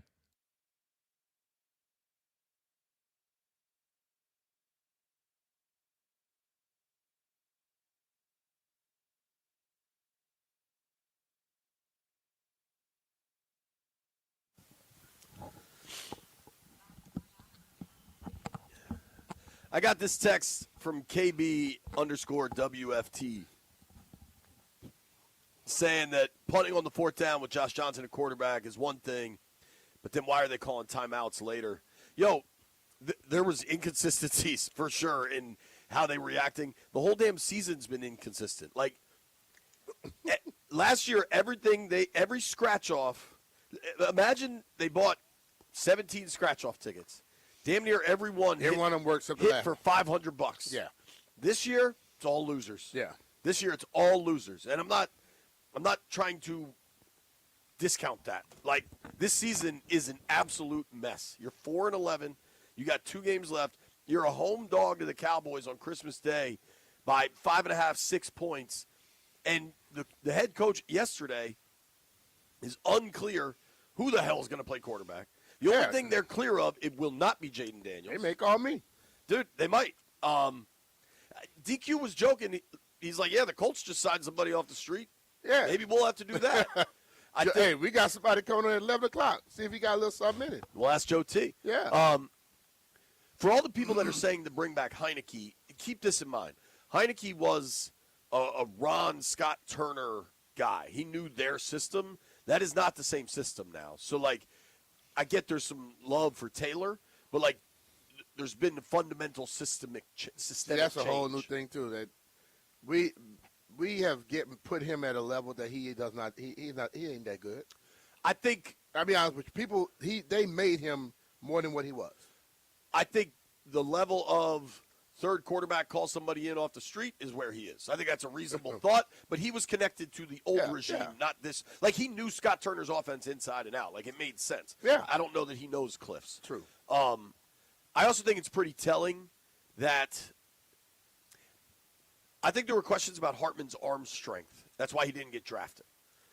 I think in the year since, he had pretty big shoulder surgery. I think for all the Hartman people, I think it's pretty obvious where that thing is at, that he wasn't active, and we'll see what his role is this Thursday, but that Dan Quinn is pretty clearly not saying, yeah, we're going to go with Sam, or we're going to see what Sam has. Yep. He's kind of saying, yeah, all options are on the table. We'll see. But if you're talking about the option of bringing somebody in off the street on December 22nd, week 17. It's a long list, and it's pretty telling. All of them not very good. Right. So that it's pretty telling of where you think your practice squad QB is. Yeah. And I think, like, people just want to approach these things with no honesty. Like, just look at it realistically. we are known in this town, like I said before, of making people heroes before they ever do anything to deserve it. And that's the same thing. Everybody like, you go with Hartman, this, that. If Hartman was there, if he was as good as the people think, he would have been played. Okay?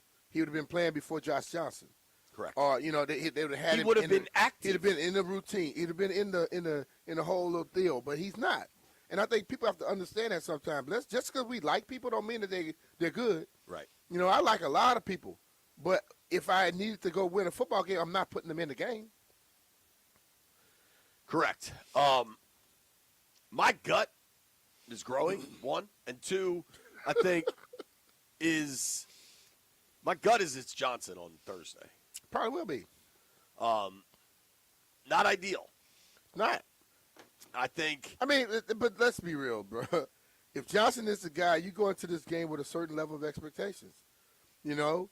Hell, if you go get somebody that's not Johnson, you still go into a level. Who you going to bring in that you got more confidence than him?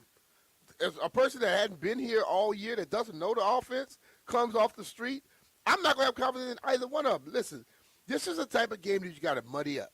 You got to play this game super, super tight and see what can happen at the end. When they started off with that game, I'm like, oh, hell, we might be into one this week. And then Mariota goes down, and then Johnson throws a bad pick. But if they had played that game throughout as tight as it was going, I don't think it ends up in how it did. I think we could have seen a different outcome, or we might have never saw the big plays and things like that because Mariota was playing it just perfectly. Well, and they also ran the ball fairly well in that game, and I think you'll see them try to really run the ball against Dallas and just speed that thing up, just try to get the game over because Dallas's offense is obviously explosive. Pickens and Dak. The running, I don't understand their committee. I understand a running back by committee approach. I can completely understand that. And frankly, as much as it sucks for like fantasy and player props, I kind of think it's the right way to run it. Unless you have Bijan or Saquon or Christian McCaffrey, like unless you have one of those dudes, go with the committee. Keep fresh legs. The way they run their committee doesn't make a lot of sense to me. The thing of it is this. Normally when you have a running back by committee, a guy goes into the game and he runs and he does his stuff, and if he's good, if he's cooking, he keeps cooking. If he's not, you try to change a little, bring in somebody to change your pace. The way it seemed to be ran here, we're going to give you this, then we automatically give you the next person the next thing, no matter what happens. And that throws me off right there. Like, if the first guy is cooking in the first half, we don't need to change in the third quarter. You know, it's hard enough to go into a locker room and come back out of the locker room in the third quarter and still be able to move at the level you were in the first. The guy that didn't play in the first very much, it's damn hard for him, I promise you. Like, you and I drove to Erie, Pennsylvania for Cody's wedding, right? I did about 90% of it, but okay. That's where I'm headed. So the ride back, we had to get up early to get out of there because that's a long-ass ride. And we were probably on the road 5:30 or something. It was quick. 6? I don't know what it was. But I did offer. I was like, yo, you want me to drive? You're like, no, I'm good. You know what I said? Cool. Like, if somebody's running the ball really well, just let them keep running. There you go. Like you said, you made 8 pounds of ribs yesterday. You know what I wouldn't have done? Stop you. Like, I'm just going to let you cook all the ribs. I'm going to hang out over here and drink a beer and eat ribs. I'd like to have a real conversation, Brian. I'm done with ball is life. I'm done with it. You know what needs to be life? Tackling. Yeah. Stop. Go, like, but the Saquon touchdown run. Yeah, they got to tackle. Tackle. But, Let's preach that's tackling. We said all year. Then get the ball. But tackle first. Yeah, but you don't change your sayings no matter what. It might be time to. I know you're 4-11. I don't. It don't make a difference. I saw Coach Gill with the same saying when he won Super Bowls, and when he came back here that second time, he had the same sayings going on. And he had a good year one year. The other year they didn't have that great of a year. It's not going to change. But these guys, ball is life. These guys got to understand this. The most important thing is stopping the person. You can't tackle the football without tackling the person. I watch a lot of football. And, you know, it's a bunch of people that do the same crap we do. But there's a guy on every team that's a damn menace. Where when he hits a person, they go down. So remember I always say just grab the guy and grab him and don't let go. I watch a game. I watched the Chargers game. Derwin James, when he wrapped his arm around you, he just let his weight go. I don't give a damn who you are in the league. You're not carrying 220 pounds up and down the field. We hit guys like this. Forearm. Most guys not going out. Hell, I haven't played 27 years. I probably won't go down with a forearm. You know, when I played, I damn sure wasn't going down with a forearm. I would love you to come give me a forearm. And I would love you to stick your arm out because I try to take that son bitch with me. You know, that's the way it goes. They have to learn And yes, the coaches have to be more strict on the guys and be forceful with them. If you can't tackle, you can't play. This is tackle football. This is not touch. This is not flag. This is tackle. So tackling means hit, wrap, fall. It doesn't mean bump. We've been bumping too many people. It's a good dance back in the 70s and the 80s, but it ain't no dance no more. Landfill's into bumps, but you gotta tackle, dude. Like, I just that touchdown run. That's still a ball game. It's 14-10. He was backing up at one point on that touchdown. Look at it. I just pulled it up. Oh, He's got his back. I know the whole run. He was backing up, and then he had 3 people there, and he comes out of it. If one guy grabs him and wraps up, he is not going to the end zone. And 3 people were right there, and they could not grab him? Come on, man. And listen, bro, it's at the point now where the players should know. But at this point, if the players that have not done it are still out there, the coaches have to correct it. It's on them. If you remember we say about Ron, if every week you keep putting the same people out there, it's on you. So every week we keep putting the same people out there, it's on them. They got to figure that out. The reality of this season, you want to know the roadmap to 4-11? 27th in points allowed, 31st in yards allowed, 24th in points scored, 20th in yards gained. Like, ball is life. Ball is life. They're 31st in the NFL in generating turnovers. Mm-hmm. Only one guy take that on. And Mikey's a playmaker. Mikey's coverage skills may not be the best, but he's a playmaker. Mm-hmm. I mean, the play on the opening kickoff. The guy makes plays. But I don't know. This whole season is just so incredibly frustrating.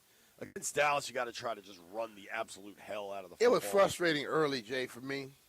It hit a point where I was not frustrated anymore.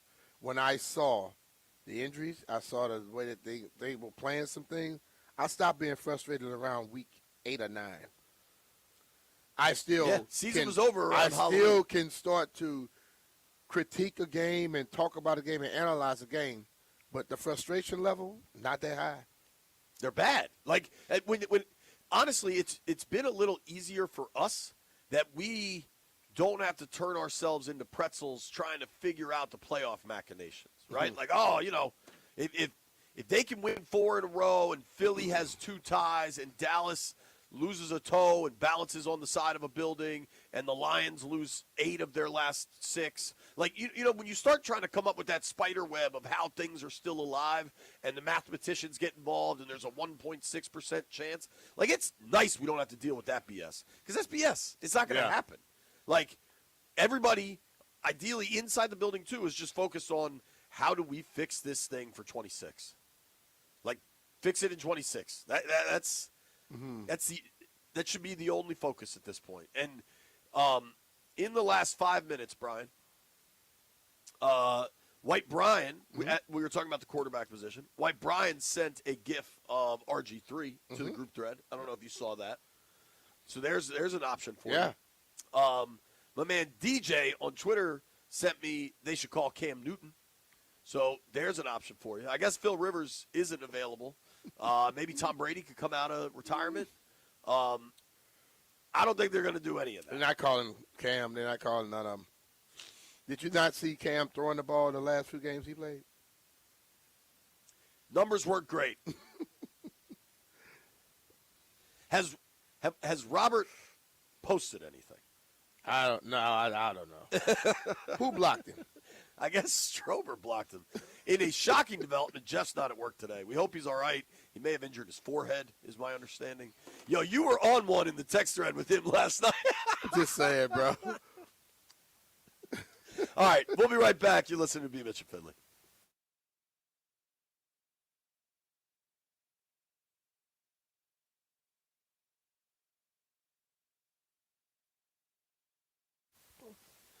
Hey, it's JP Finley, and you've heard me talk about all the great services I've gotten from my friends at Better Services. They took care of all the appliances in my house. I actually need to call them because they have handyman service. And B, you won't believe this. You know what my maniac children did over the weekend? We had a little gate at the top of the stairs that they completely ripped out of the wall. So now I got 3 holes in my wall. And my wife's thrilled about it. Somehow it's my fault. No, it's my maniac children. You know who can fix it? Better Services. They got handyman services. If you're looking to do a reno, maybe a kitchen reno, bathroom reno, call Better Services. And if you're looking for new appliances, go check out their showroom in Kensington. They can give you next day delivery or maybe even same day delivery, and they'll haul away your old appliances. Check them out. Family-owned company that's been great to my family. Hit them up, betterservices.com. That's BETTAR, betterservices.com.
Feliz Navidad. Los perros años felicidad. Speaking of Feliz Navidad, let's do a little Feliz Cumpleaños, shall we, Brian? On Monumental Sports Network, our producer over there, I mean, Huey's the one that actually does everything, but Joey gets a paycheck, technically, to be our producer. And today... You mean the 2-year-old Joey? Well, today's his 40th birthday, Brian. Oh, he acts like he just dropped a zero. He acts 4. Happy birthday to Joey Sabat. I love Joey. He's incredibly entertaining. Nice. Happy birthday, little kid. So Joey was born in 1985, on this day in 1985. Wow. Do you know how much a gallon of gas cost in 1985? Probably about $1.10, maybe 75 cents. That is, you were very close with your first guess. Yeah, because $1.12. I was a senior in high school then. Shout out to Plaquemine High. You know what drives me freaking crazy? It's not like it matters though, because Beamish was driving since he was 11. That's true. When B first started driving, but I didn't have to pay for crank the gas car. when I was 11. No landfill. I didn't have to pay for it. I got a feeling you never paid for gas. Oh, I pay for gas. I always With pay. that job. In college, I had a damn job, Sue. Yeah. Y'all like to hate on my job. The bridge is still there, damn it. I know that. That bridge I helped build in 1986, it is still there in 2025. I am sure you were paid solely commensurate for the work you did and nothing to do with the work you did on the football field. No, I hadn't even played yet. I had not played yet. But I was doing engineering work, and it worked. Not me. I don't know that anything I've ever built. Yeah, Landfill, I hadn't played yet. That was before I ever took a snap. Right, because no team's ever paid a guy before he's played for him. But if I had not helped do the bridge and do all the stuff I had to do, and the bridge wasn't still there, I'll go along with y'all. But there's a bridge there right now. I can take you. Let's go to Lafayette. I'm in. And I'll take you to the bridge. Make it happen. Let's go to Lafayette. Landfill, come on. We're going to go walk across the bridge. Landfill, would you go to Lafayette, Louisiana with Brian to go see a bridge? Only if it's during Lanyap. Hey, Lanyap is the best day of the world to go, bro. Dude. You want to party? Let's go. Like, I don't think people, unless you have a tie to Louisiana, in this case you are our tie, I think the amount of people in the world, or even in the United States, that know Lanyap exists is very, very You know what small. Lanyap, y'all know what Lanyap is, right? It's a day where the school shuts down and they have this big crawfish boil with beer. And they have buses that bring you back and forth to campus. And they're normally right at the arena, so you don't have to go that far. How many days are there where the school shuts down and there's a crawfish boil with buckets of beer? Like, I feel like that's one day right there. But Mardi Gras. Well, Mardi Gras, that's just. But this every is college school football sponsor. Saturday. No, the school sponsor this. But Mardi Gras, you got to go to your own parties and stuff. But Lanyap, great day. I'd love to go to Lanyap. You're allowed to punch horses, right? No, you're not allowed to do that. You end up in a jail cell. I want to be clear. I don't want to punch a horse. I don't want a lot of interaction. I didn't want to with punch the horse either. They just kept bumping me. So happy birthday to Joey. You know how much a house cost in 1985? Ooh, let's see. Average? You go with Average, the average? median. So right now it's like 3-something up in this area, or 2-something in this area. I bet it's I'll more say than that. About 85 to 100,000. You're good at this. 82,000, 82,800. Average new car in 1985. You wouldn't know because you didn't pay for that new car they gave you. And he's not fighting us on that one, Phil. No, I did pay for my car. I worked for my car. You lifted weights and ran the I was 40. working for Schilling Distributing at the time, carrying those beer cases in at 5:30 in the morning. Carrying that football. But a car about that time, that was 1980 what? 5? 85. Okay, so I didn't get my car till 3 or 4 years later. I'm gonna say about 17,000. 9,000. Damn, that low? Well, mine didn't cost. Well, mine was 20-something. How much is a gallon of milk now? Probably about $5-6. All right, I'm looking it up. What's a gallon of milk right now? So I know last time I at bought a gallon of Safeway, milk. a gallon of milk is $4. What is Great Value? Is that Walmart's brand? I guess. You get some cheap milk at Walmart.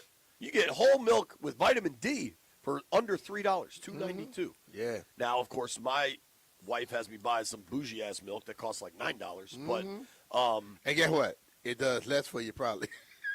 I don't really. It's just my little one drinks it. I've kind of she probably has some type of like. Is like a lactose milk or something? Shelby has trouble with dairy. Yeah, so that's why you gotta get that with Jay. No, but my You little can't make one, fun of that. My little one likes whole milk. Milk, I feel like hasn't necessarily. I guess it's about doubled, so that's pretty significant. Yeah. But a gallon of milk was $2.20 in 1985. I mean, hell, if you can buy it at Walmart for $3, that's not that significant. Mm-hmm. But in 40 years, But everybody not going to Walmart. Sure. So I find out what it is at Wegmans, Giants, Yo, Whole Foods. we got the Chris Russell special here. How much do you think a pound of ground beef was in 1985? Right now it's about $2 a pound for the 80-20. Probably 75 cents. $1.47. About 47. Well, I don't think 80-20 is $2 a pound, dog. It was. No, I saw it $2.69 last time I was in the store. I think you're nuts. 80-20 was. Doug. Must have been a sale. And that's why you dummies spend $7 a pound on ground beef, and I spend $3 a pound. Even at Walmart, 80-20 is $6.93. It was a pound? Yeah. Nah, it wasn't that much. But last time I bought it, no. I think on this one you're incorrect, B. Ground beef has shot up. I'm telling you, $2.69 a pound last time I bought it. That was around one of them little holidays. Like a Labor Day special? It's like, yeah, when they're trying to get it off of there. The manager special. There we go. Bam. The manager special is my go-to. If you find a manager, Yeah. listen, you got to cook it that day, but... Yeah, but that's what I'm saying. Last time I bought it was $2.69 a pound. Shout out to the manager special. Joe Theismann joins us next.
Brought to you by Paul Henry's Window Installation, your clear home improvement choice. Joe Theismann coming up in just moments with B. Mitch and J.P. Finley. Maybe we can find out what Joey T is doing on Christmas Day. Commanders may need a quarterback.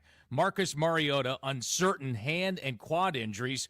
One thing is for sure, Dan Quinn saying yesterday, Jaden Daniels is not an option. We would not consider playing Jaden. So the first two options are Josh and Sam. Would we consider somebody else coming in if he's not able to? Yeah, all those are on the table.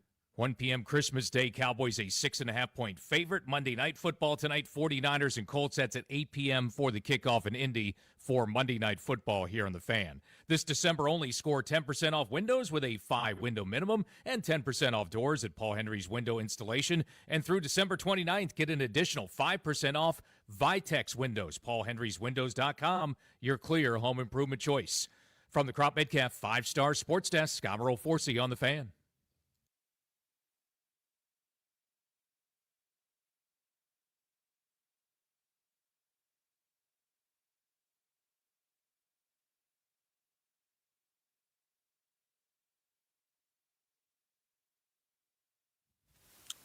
Satisfying, that's right, so delighting. Place to go. Let it snow, let it snow, let it snow. B. Mitch and Finley, Christmas week. Hope everybody got their presents, got them all wrapped up, traveling to see family, and has a great holiday. We are really excited right now to get on the Rude Guest Hotline and talk to a Burgundy and Gold legend, Mr. Joe Theismann. Joe T, what's up, man? How are you? Merry Christmas. I'm good. Good morning to you guys, and Merry Christmas and Happy New Year's to all. Happy New Year to all. Joe, they starting to reach out to people that used to play quarterback, man. You been throwing lately? You know, it's interesting, B. Mitch, for asking. When I saw Phillip Rivers' sign, I decided to pick up a football and walk outside, and I'm thinking, you know, I might be at the far end of that age list, but you know, why not give it a try? You know what I'm saying? Hey, man, anything's possible these days. You know what's crazy is when I finished playing back in '85, if you were 35 years old, they couldn't get you out the door quick enough. Yeah. Today, if you're 35, you're looking at probably a 4 to 5 year career after that. I mean, you look at Joe Flacco and Aaron, and you know, obviously with what's going on with Phillip, I admire him. I think it's terrific. He's always had that great person. He's a bigger than life personality, and you know, I thought he did a heck of a job up in Seattle. But if I'm going to play him, I'm not going to guard anything outside the numbers, because he's not going to get it there in any reasonable amount of time. Totally. Oh, we'll get to watch it tonight. Niners Colts tonight. Joe, you know, this year has been tough. It's been tough to watch. Saturday against the Eagles, I thought they had a pretty good game plan, and then Marcus goes down, and you know, Johnson steps in, has a really bad turnover, and it kind of swung that game. When you get to this point, they're 4-11, 2 games left. The Cowboys on Christmas Day in 3 days. Like, what are you watching for? Effort. I'm looking for effort. You know, and the brawl at the end. I didn't agree with the 2-point conversion, but hey, that's the other coach's decision. I mean, for you to get upset about somebody trying to do something with their football team isn't the way to look at it. It's what's your football team going to do? You know, it's like everybody used to complain all the time, oh, the New England Patriots, I hate them, I hate them, I hate them. Why? Because they win. Well, if you don't want them to win, beat them. And in this case, if you didn't want them to score the 2 points, stop it. And, you know, everybody gets chippy around this time of year, especially when you're losing. You know, Mitch knows this as well as I do. It's no fun going to work. Winning is what makes going to work fun. But now it becomes a question of, as a part of a team, each individual making up their mind that they're going to go out and do the best that they can. It almost becomes a selfish kind of an attitude. Is I have to do my job the best possible way. You know, I'm hoping the guy next to me feels the same way. But it was, you know, it's been a disastrous year from the get-go, from injury after injury after injury. And, you know, we talked about this not too long ago about Jaden coming back. I'm glad they've shut him down now. You know, it isn't because of the record It's just because, and I've said this, is he able to protect himself? Are we able to protect him? Just to have him out on the field to get reps doesn't make sense. It's a short week too. I don't know what Marcus's status is. Is he going to be able to go on Thursday? It doesn't. They're saying know. it's day to Day to day, day. but he got stitches in his right hand, his throwing hand, and he's nursing a quad injury. So I feel like, honestly, Joe, you're the perfect person to ask. I don't know if you ever had stitches on your throwing hand, but could you play through that? I broke my throwing hand. I've broken. You get your thumb bent back. I've had the top of the hand with cracks, and yeah, you can play. Aaron Rodgers has done it, even though it's on his left hand. And Herbert did it on his Shaduri yesterday's pinky was all messed up. But it just depends. Can you grip the ball? That's the thing is how comfortable are you throwing the football? And only Marcus can make that decision, and the coaches observing what he is doing and how he's doing it will be able to make that decision. I would think, he's a heck of a warrior. I'll tell you that. This guy has stepped in so many different situations. The ultimate admiration for him. Now the question is, can you function and do your job? Hard is one thing, but being able to go out and physically be able to do the things that you need to do to give this team a chance to win, that's another question. There's some great medicine out there, but sometimes that medicine don't work. And when it doesn't work, you can't go out there. I mean, you can't numb certain things you can't numb your right hand. Yeah. You might be able to numb the left, but you can't numb anything on the right because you have to feel the ball. You have to be able to handle the ball. I don't know what the weather is going to be like. Well, it's going to be good. It's down in Dallas, I think, so it'll be, it'll be okay. But I just think that if Josh has got to go, that's the other thing too. Is how many reps can you get Josh before he has to play on Thursday? Yeah. How many reps? And this was the other thing I was Today, thinking about. These are going to be like light walkthrough maybe practices. Tomorrow they get a little something. Yeah. Because where's your Saturday again? You know what I mean? Yeah. Right. But D. Mitch, it's funny. I remember I used to love to play. We played Thanksgiving Day. We played Christmas Day. I mean, I played on a lot of short weeks. Heck, when I was in Canada, we played 3 days and 10 days. We did a Western swing, Vancouver, Saskatchewan, and Edmonton. We went out west, played 3 games in 10 days. The only thing that's good about that is you really can't. The game plan can't change very much. You're going to have to. Now it boils down to execution. It boils down to guys, being in the right place, guys making tackles, guys making plays, guys making catches. That's what it boils down to now, because this isn't any smoke and mirrors. There's no game planning situation like that. This is going to be guys going out and playing, and what I'm looking for is effort. What kind of effort? And I appreciate the guys had each other's back after the Philly game. I appreciate that a lot. Yep, I agree with that, man, totally, because you can see those situations where some guys don't support their teammates, and that could become a problem in the locker room right there. Absolutely. But I thought Bobby also had a great conversation with Saquon. I mean, when you really emotions, our game is an emotional game. And sometimes you make emotional decisions that aren't good.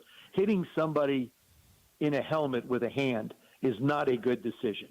Okay, and then you forget about the economics of it when the league looks at it.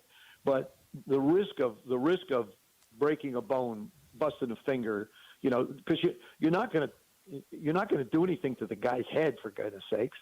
Right. I mean, so I thought I read a little bit of that this morning where Bobby had a conversation with him, and that's the leader of the football team, and what a year he's had in a very tough situation. Every time you look up in a game, Bobby's making a play. Well, Joe, that's why my move was the uppercut. Catch that chin. What the problem would be is it would probably get hung up in the face mask and then roll over, and something else would happen, Mitch. That's why you wore that low face mask, right, Joe, to eliminate the uppercut. They could get to me real easy, just one little bar, I mean, here goes another broken nose. Only had 7 of them, but hey, what the heck? Broken nose. Joe, you may be aware of this, but because you mentioned Bobby, I just knowing who you are as a person and like all your different business endeavors, Bobby Wagner just just graduated from Howard for his MBA. He just graduated Howard Business School and is going to walk the stage in May at graduation. Like, how cool is that to see a player of his stature that's a no-doubt Hall of Famer still working to better himself in all capacities? There's a guy that has his priorities in order. He wanted to get his education. He committed himself to get his education. Well, this is why he's the player he is. I mean, you look at him getting his MBA, taking the time to go to school. First of all, what your body goes through playing the position that he plays is incredible. Your mind also has to be right, and then you add the educational aspect to it, and you just have to step back and admire the man. Admire the man, the decisions he's made, the commitment that he has made to, as you say, to better himself. All the admiration and love in the world goes to him. I mean, it's just, and there are other guys that have gone on to get their degrees. Some have gone on to be doctors and just make that commitment. And good for them. I just, people say, well, you can only give so much to this game. And then actually being able to do something else helps your mind. I remember Joe Gibbs, just as a coach, when Coach left our game the first time to go spend more time in NASCAR, when he came back, I talked to players on the team, and they said, he's a different man. He has a different mindset. His delivery is different. We see, because you're not totally consumed, which this game can do to you, totally consume you, and you lose focus of the things around you. And I think it gave Joe a different perspective, a little bit of life and different things. So, I think in Bobby's case, congratulations to him. And, we're all proud of the fact that you did what you did and are doing what you do. Talking with our friend Joe Theismann here, MVP of the NFL in 1983. You can give Joe a follow at Theismann7, 2 N's in Theismann. Joe, kind enough to join us on the Rude Guest Hotline. Rude makes the most reliable HVAC equipment in the DMV. Joe T, you've been very kind with us throughout the season on these Mondays. I'm curious, I don't know that we talked to you since they decided to shut Jaden down for the year. Where were you on that decision? The only thing Dan Quinn made clear yesterday is that even with the quarterback injury, he ain't coming back. It's not going to be Jaden. No, gosh, no. It sounds like you understand where they came from. Yeah, thank you. I just, when you sit them down for this one, you're not going to bring them back for another one. I mean, I don't know if Sam is eligible to come to dress or not. I don't know his status when it comes to IR and everything else, but I do know that I felt that when Jaden got injured, if the doctors cleared him, only if the doctors cleared him and said he was physically okay to be able to go and play, that was something. But then there was another element I thought about. It isn't just the fact that you go and play and execute the things you have to as a quarterback, throw the ball, hand off, all that kind of stuff, run out of bounds, slide, protect yourself. But what happens, and this is what happened, here's the what if. What if you throw an interception and you go to try and make a tackle and you get blocked? The instinct is to put your arm out and break the fall. Yep. And basically that's what happened. He landed on it, and this is the right decision. They tried to put him back out. And even if this was a critical playoff game, you still have to take into consideration, can the player protect themselves from any type of a freakish injury? And we found out Jaden couldn't. I was all in favor of him going back to work if he could stay healthy. Yeah. But once he went down again, that was it. No. There's no reason to put him in harm's way. He is the face of our franchise. He is the franchise quarterback going forward. He's proven he has incredible abilities. Now he's going to have time to rest, and knowing the kind of a player he is, knowing the kind of a person he is, I know he's going to work super hard through this off season to do everything he can to get himself ready for next year's season. And then, I mean, you look at our football team. There's pieces everywhere that can get a fit. The one thing that we have as an advantage that a lot of teams don't is our quarterback doesn't cost us $60 million or $50 million or $40 million at this stage. So as Adam and Dan puts this team back together, they take the pieces of the puzzle to bring them in. You look at the older ones, how much performance can you get out of them and what's their salary? You find out who's out there and you're able to bring in to the need positions that we have. And like I said, they're multiple. But yet we're in a position, I believe, that we can economically afford to make some decisions to upgrade in positions where a lot of teams aren't. Yeah, should be some money out there. Yeah, I mean, they're going to pay Tunsil a big number, but outside of that, they're going to have money to spend. He won't take all of it. Yeah. No, Joe, what do you think no. is the biggest? Obviously, you need Jaden healthy and back at his best, but like, what do you think is the biggest need roster-wise? Gosh, JT, I've watched and thought, and I figure you're going to ask me this, and there's complimentary wide receiver. Certainly, Terry going through what he went through for the time that he missed didn't help at all.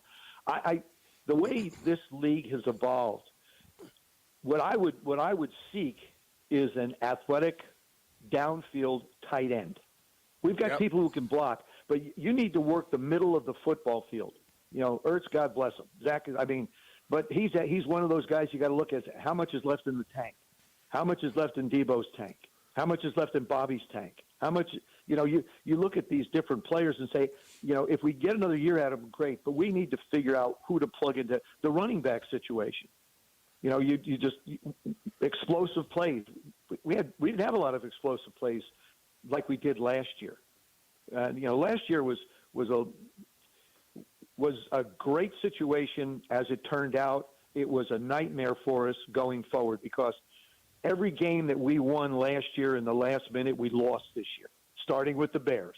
It's last year started with the Bears, this year started with the Bears, and it went in an entirely different direction. Totally. But I think you have to look at. I would love to see Jeremiah Love as a part of this football team.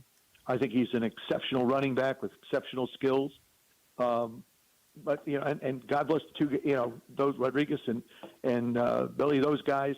You look at the effort that they put forth, but I think that's a situation they have to look at. But I would really think about finding a tight end who can work the middle of the football field, because you can't.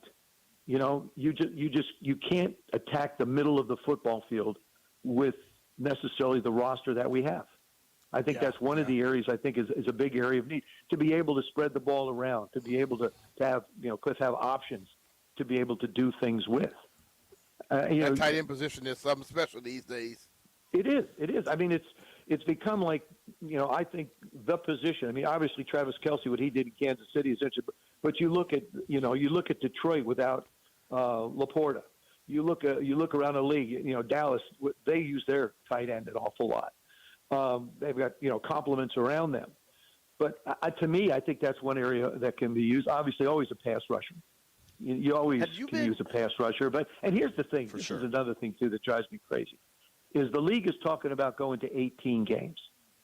Who's going to play quarterback for 18 games in the National Football League in this day and age? Mm-hmm. I mean, I believe the number of quarterbacks that have started in the league is right around 60 plus. Last year it was 61. And so, what you see guys doing, the Josh Allen's being able to play every game. It's amazing. That's to me, besides his athleticism, besides his ability to play the position, the fact that he's there and able to do it every week. And he looked like he turned his ankle this past weekend, yesterday, again.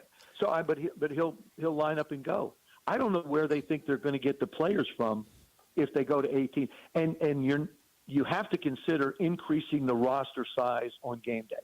100%. You have to have more people available to be able to play. And let the coaches figure out whether it's DL, whether it's outside rusher, linebacker, corner, wide receiver, offensive line, whatever. But you've got to be able to give people the opportunity to be able to enjoy the game, because as you run out of these people, the fans become much more frustrated. And this game is all about appeasing the fans. But if you don't have the players if you don't have your stars on the field, you're not doing them a justice. One quick thing, Joe, specifically, you mentioned the tight end spot. Have you been frustrated, confused, surprised, whatever the term is, with Ben Sinnott? When he does get the ball, he seems, to make some plays. He just doesn't get the ball very often. But he's not. I'm looking for Clint Didier. Okay, for those for anybody that doesn't know who Clint is, Clint was our move tight end. we had Donnie Warren, Doc Walker, and Clint Idiot. Blocker. Clint was our move guy. Clint was our guy down the field. You know, Dutch was a great blocker. Doc was right there with him. Doc could get down, but not like Clint could. And that's what you see. You see these hybrids, you know, like Pitts. You know, you look at the hybrid tight end today. Ben's not that guy. He's not that hybrid tight end. He leans, I think, a little bit more towards the blocking side. But I think that would certainly be something that could add to the offense as far as a weapon goes. And you know, we keep losing people. Every time you see somebody hold out in camp, it's inevitable. Mitch, you know this. It's inevitable. They're going to get hurt. They're going to pull a hamstring. Because, first of all, training camps are a joke now. They don't get anybody ready for anything except to get hurt. I mean, the players aren't in condition because they can't be, because they haven't been hit enough. You know, if you want to get beat up in camp to have yourself healthy and ready to go for the season, you don't want to go through camp and all of a sudden the first couple games you start losing people. And then now you got to start, you know, plug in somewhere, somebody. Yeah. Joe, we always appreciate the time, man. Thank you. Hey, great being with you guys. Like I say, have a wonderful Christmas, a safe one. You know, God bless everybody out there. And I would ask everybody to do this. If you get a chance to see somebody in uniform, just walk up and say thank you. Thank our military, our police force, first responders, anybody, firemen, anybody that's in a uniform. Just say thank you, because we're able to do the things we're able to do because they put their life on the line for us. And I hope everybody 100%. has a safe and wonderful Christmas, and let your stockings be full of love. All right. Same to you, Joe. Merry You too, Christmas, Joe. man. Thanks Take for care, your man. time. Guys, bye-bye. All right, man. The great Joe Theismann, kind enough to join us on the Rude Guest Hotline. Here's what we're going to do. Phone lines are now open. Hit the button. Jeff's not here. Ben, hit the button. 800-636-1067. 800-636-1067. MGM National Harbor listener lines open for the foreseeable future. You mad about the two-pointer? Who do you want at quarterback? Do you want him to sign RG3? We're going to take all the crazies. Come on, hit us up. It's B. Mitch and Finley.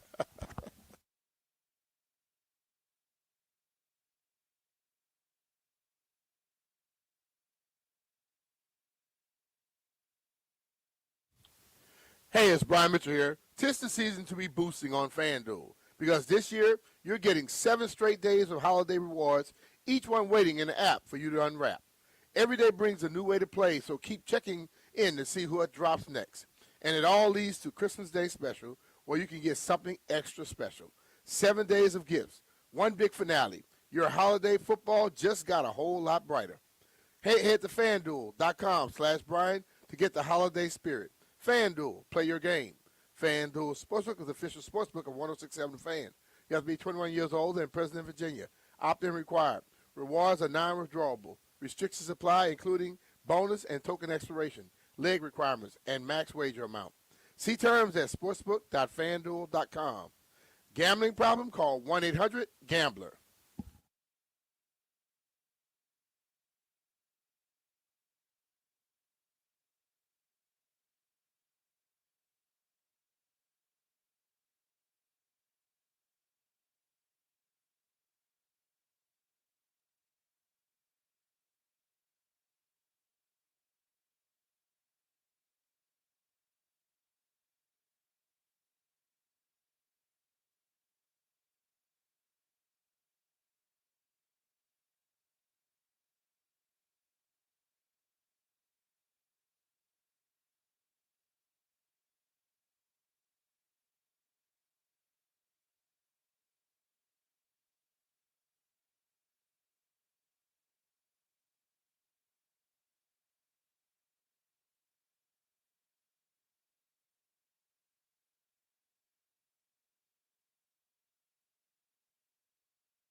This sports update driven by the Ted Britt Automotive Group, home of Ted Britt for Life. Here, Joey T talking about the Commanders getting set for Christmas Day football Thursday against Dallas Cowboys, a 6.5-point favorite.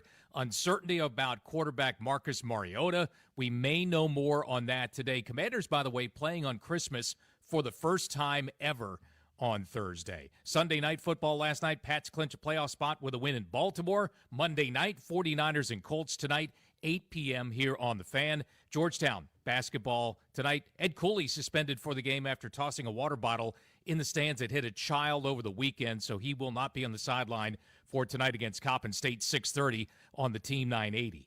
For over 65 years, Ted Britt set the bar for the best car buying experience in the D.C. area, hands down. Ted Britt Ford Fairfax, Ted Britt Ford Lincoln Chantilly, Ted Britt Chevrolet Sterling, all home of Ted Britt for life. Lifetime vehicle coverage and just a click away at tedbritt.com. From the Crop Metcalf 5-Star Sports Desk, I'm Earl Forsey on The Fan.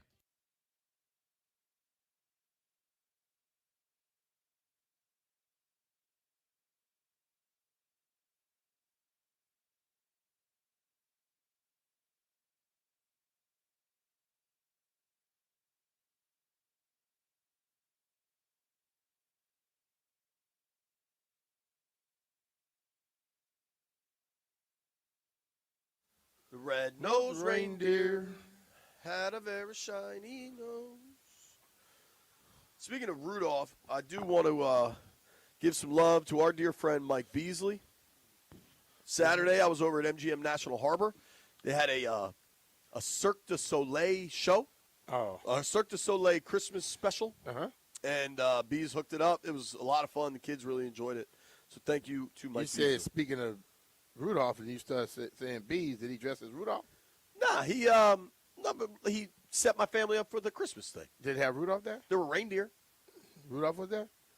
The reindeer were people. They did some jump roping. It's kind of hard to explain. Did they have a red nose?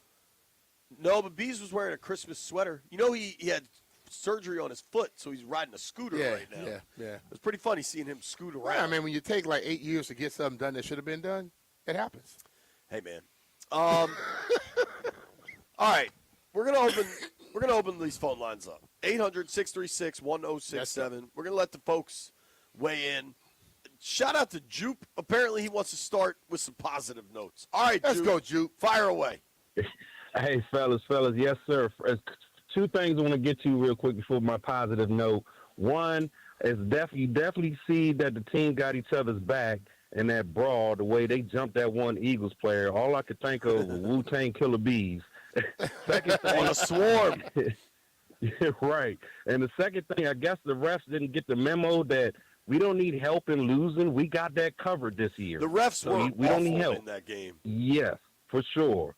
But positive note, look, at this point, I'm looking to next season. We're going to have an easy schedule next season. We all know Himothy's in the lab, going to be working on his craft, so his revenge tour next year is going to be must-watch TV. As long as AP and company do well in the off season, we're going to be making some noise and making another run next year. So that's all I got for you guys. All right, brother. Appreciate you. All right. Shout out to Juke for the positivity. I think the refs were terrible throughout this game. But the one thing I can say that throughout the year.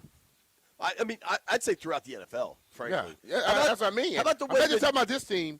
They have been horrible. The way the Detroit game ended when my man said it's a touchdown, but oh, wait, it doesn't count. Like, just don't say that it's a touchdown. Just say it's offensive pass interference. The game's over. Yeah, they don't know what they're doing half the time. But I blame the league for that, for every year changing something up. These guys don't know if they're coming or going half the time. Let's go to our man Vic in Accokeek. What's up, Vic? What's up, guys? Good, man. How you feeling? So, I'm pretty good. Happy holidays. So, I do agree that some of the calls I did not see pass interference.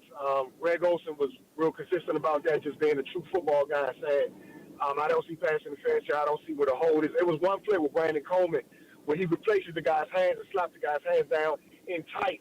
And I'm like, that's not a hold. His leverage was moving forward, so that's a good offensive lineman technique. He slapped his hand down, and he let his leverage go forward, and he landed on top of it. That's not holding. But anyway, too many of the fundamental football mistakes that we see, particularly the ones most glaring ones, were in the defensive secondary. The win one where Will Allen grabs the guy. There's another play where it's like 3rd and 10 in the red zone with the Eagles, and he throws to the outside shoulder. But the safety, his name escapes me, he doesn't get to the outside shoulder. He doesn't get into the receiver's bubble. And when I look at that, I say to myself, these are fundamental things that should be being preached and having presented with repetition in team and individual. And Steve Smith said this a little while ago on a large podcast. He said, the good teams are consistently preaching, saying, and reiterating fundamental football in the latter part of the season. He said, and that's when you see the best football played, because it doesn't open up opportunities for mistakes, and it doesn't create glaring big plays, whether it be offensive on the offensive or the defensive side of the ball. And what I can see is these things these mistakes and fundamental plunders have become organic with our football team. And when you're giving effort later in the season and you're still running hard, you're still doing the drills hard does not mean right. I'm going to say that again. Hard does not mean right. And at this point, whether it is the assistants on both sides of the ball or just the head coach, these mistakes have become organic, and they are prevalent. I can guarantee you they are prevalent in team and individual periods in practice. And that's what we see during the games on Sundays and last weekend Saturday. You're not wrong, man. There have been consistent problems that have reappeared throughout the year. And at some point, you wonder what the hell's going on. But right? like the thing I said, I tell this Vic offense. That was Vic. That was Vic. Those things are preached, and then they're not transferred to the game. But as I always say, if you keep putting them back out there, then you're not correcting it. But they are preached. And I would think that they're going to have to start doing it a different way to make sure they get what they want. You know, no one is at this level and don't understand all those things. And to be honest with you, during the football season, coaches are not going to be preaching fundamentals 24/7. Half the time, as a professional player, you are supposed to be at that point to where you're thinking about the fundamentals consistently. I know I didn't get a coach in 14 years telling me about fundamentals, catch your punch, because I was doing it so much myself because I felt it was my job. That's why I always speak about taking ownership of your craft. You know, at this level, I understand high school, I understand college. At this level, it's yours. But the coach holds that little wand where he could tell you, well, you're not doing what you're supposed to be doing. I'm not letting you play anymore. Hell, you get off the football team. That's the thing that they can control that with. But the players at the pro level, they got to handle half of that stuff on their own.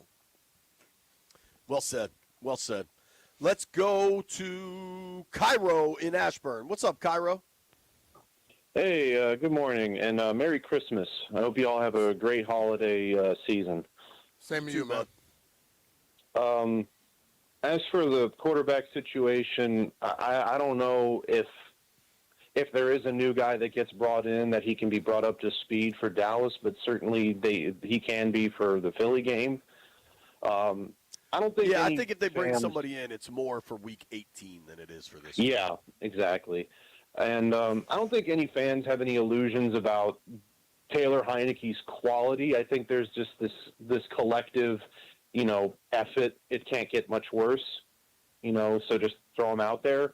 And for that 2-point attempt, like it's hard for me to get angry about it. Like if this was like a playoff push and, that I think that would be different, but because I'm not going to blame, a piece of dog crap on the ground for stinking. I'm not going to blame Sirianni for being a jerk. That's just who he is. That's who he's going to be.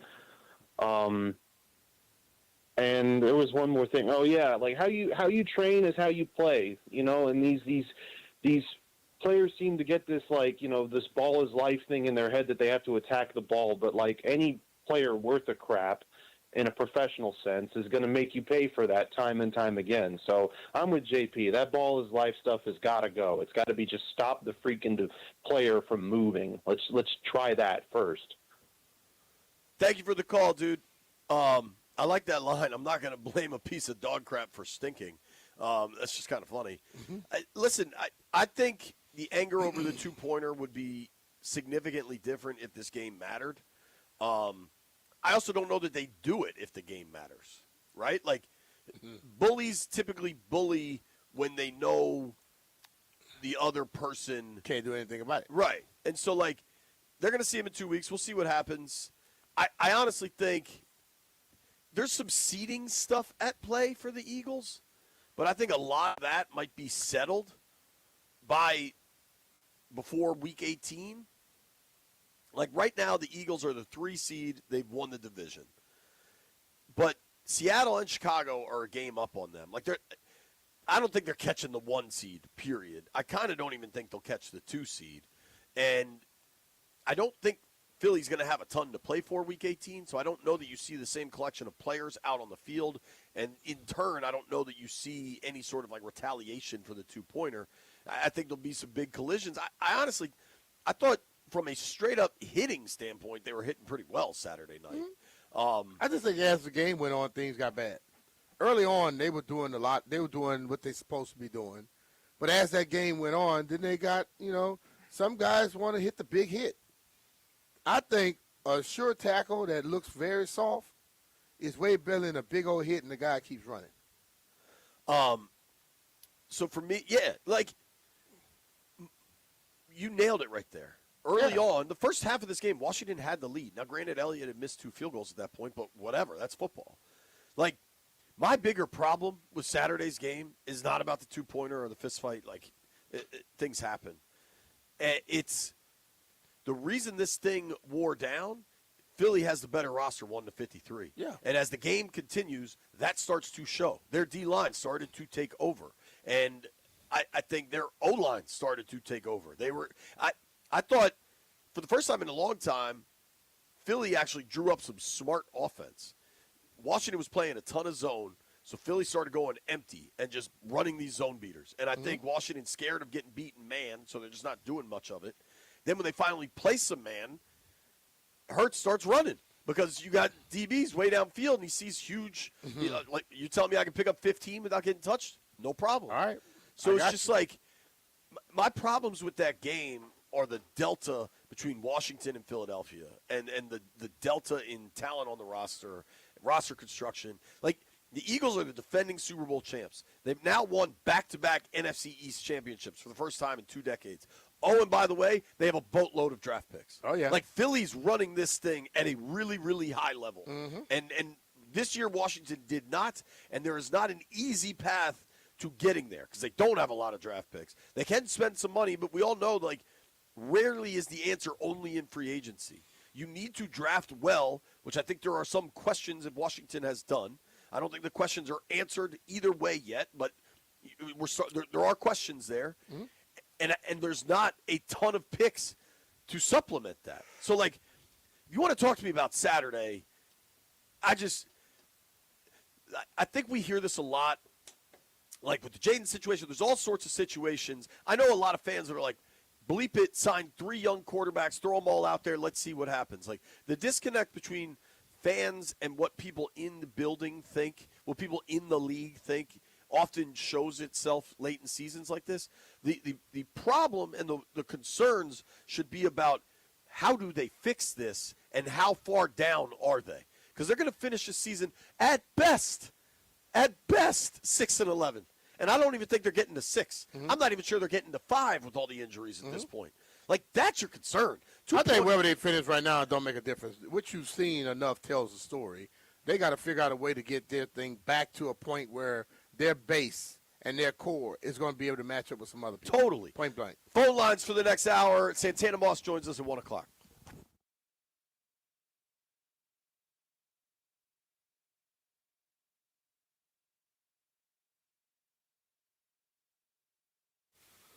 Brian and JP here. If you want comfort and convenience wherever life takes you, then you need to turn the room. With Wi-Fi compatibility, you have full control of your heating and cooling system right from your phone.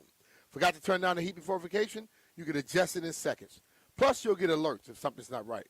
These guys are the best, and they've installed new systems in my house, and I felt the difference instantly.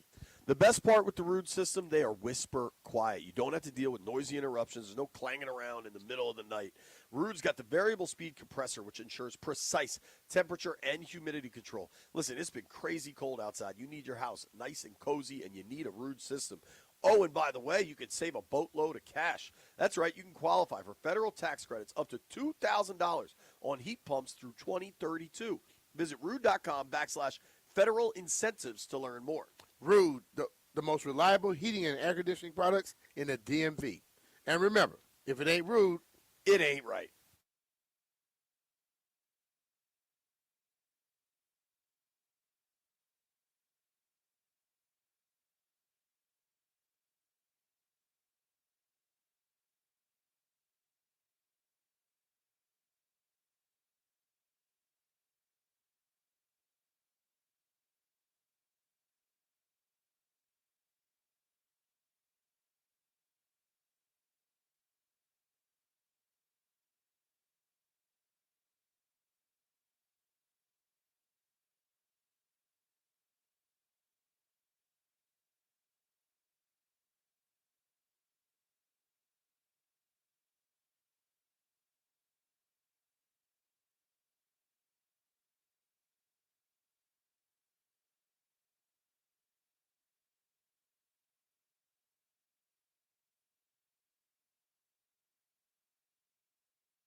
B. Mitch Finley, 106.7 The Fan.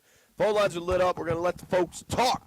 I think Drew in Graysonville, Stromer may not know Drew. I think that's our guy Drew Cohen because Graysonville is on the Eastern Shore. Drew, is that you online too? What's up, dude? It sure is. What's up, brother? Thanks. Hey, thanks for taking the call, JP, and happy holidays to you and B. Mitch and the whole gang there. You too, bud. I'm going to start out a little more positive. I thought the first half, these guys showed up and played hard. And I'm going to reverse a statement I made a couple weeks ago. During the game, I want to win. I don't care about draft picks. I was upset we didn't win, but it definitely takes sting out knowing that we didn't really lose anything and we have picks to make up for it. So,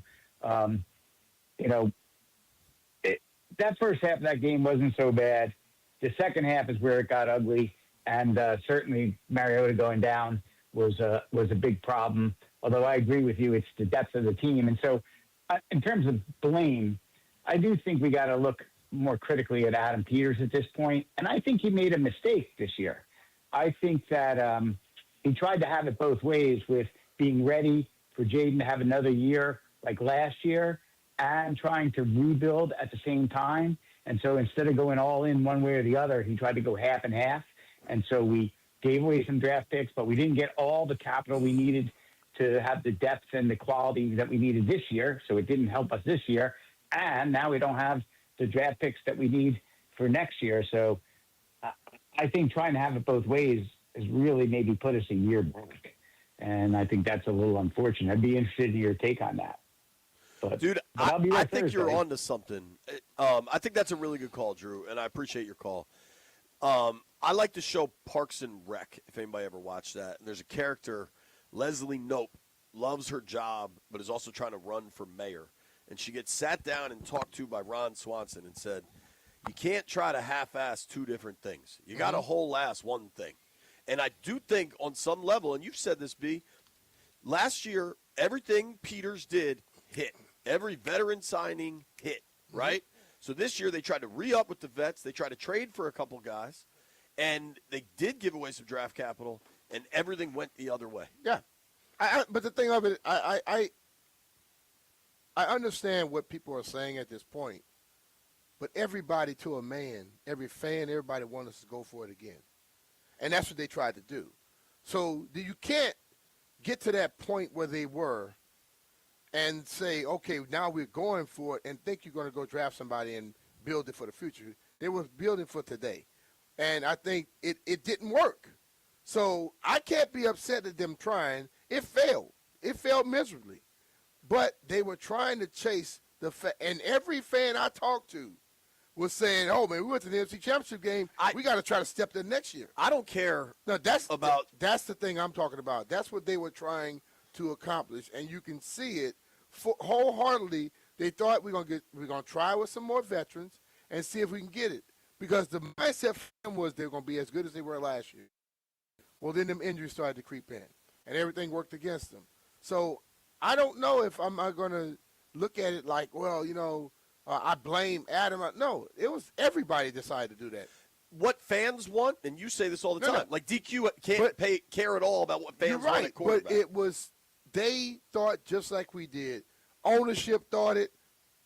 The front office thought it. The coaches thought it. Everybody thought the same. They thought exactly like how the whole, but the fan base was thinking that too. But the fact that it didn't work, they don't get the right to jump off of the bandwagon. How they were trying, they wanted it too, and it didn't work for them. So now, as I stated early in the season, they're going to have to build that foundation properly now. So they missed a year of it. And it can come back quick as hell. But you're not going to just, like, I know everybody keeps saying we build by the draft. You're not building the whole team by the draft. Every team that builds by the draft also signs somebody that's key in free agency probably every damn year. We got a lot of money. Those, they have to hit with everything. Free agency, they got to hit with the draft picks. But it can come back real quick.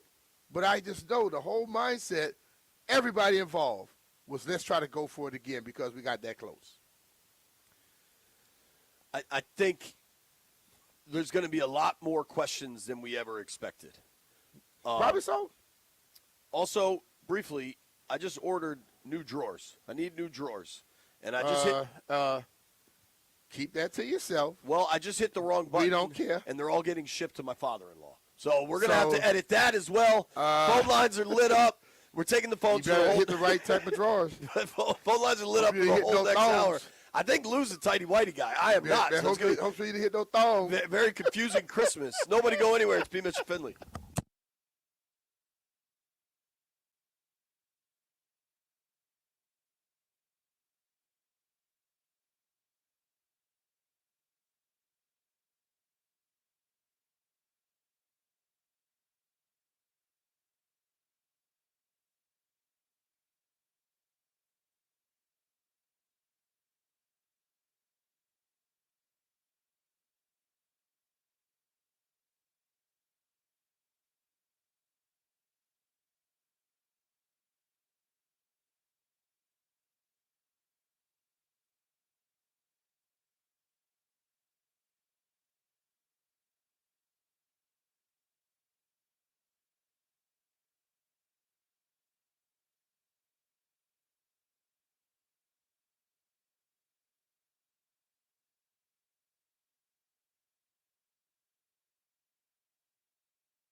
Brought to you by Baldino's Lock and Key, your hometown security team. Visit baldinos.com. Uncertainty about the quarterback, Marcus Mariota, for Thursday football against the Cowboys. This will be the first time the franchise has ever played on Christmas Day. Definitely something that we circled, and we thought, man, what a cool opportunity, for us. And then also to have it at home, that's a big deal. And so, yeah, this is definitely one division game on Christmas.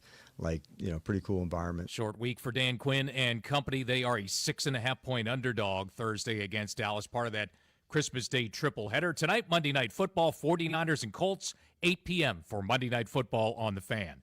Baldino's Lock and Key is your hometown security team for auto keys and fobs. They make car key problems look obsolete. With 9 area locations throughout Virginia and Maryland, stop by one near you today, or for more info, visit baldinos.com. From the Crop Metcalf 5-Star Sports Desk, I'm Earl Forsey on the Fan.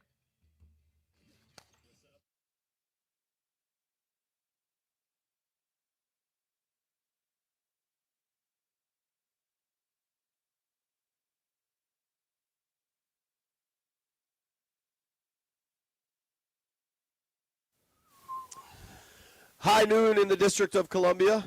We're going to hear from Commanders head coach Dan Quinn shortly, probably about a half hour or so. But the news is out. I think it was first reported by Ben Standig of the Standig Room podcast. Commanders made a move at quarterback, signing Jeff Driscoll off the Cardinals practice squad. Driscoll was obviously in Washington last year for the full season. Driscoll's a guy that's going to come in, know Kingsbury's offense right away. This one makes a lot of sense. Was he here before, right? He was here all last year. Yeah. I frankly didn't understand why they didn't just bring him back. But now they have. Probably got a little more money somewhere else. But, you end up on a practice squad. You're not getting that much more. The quarterback stuff is different than the regular practice squad, though. They What can do you- negotiate a little more. What do you think the chances are Driscoll starts Thursday? Because I don't think there's zero. Probably about, I'm going to go, I'm going 40-60. He starts to 60 he doesn't. That's damn close. Give me your 100 chips of who's starting on Thursday at quarterback. I'm going 40-60. He going to have 40. I go with I give Josh 60 because he's been here the whole time. But I think he has a leash as short as you walking. When you try to walk the pit bull, you got to pull it in close to make sure you can control him a little better. Or you're Roddy, he got that type of leash. His leash is going to be short. Very short. I agree with that. I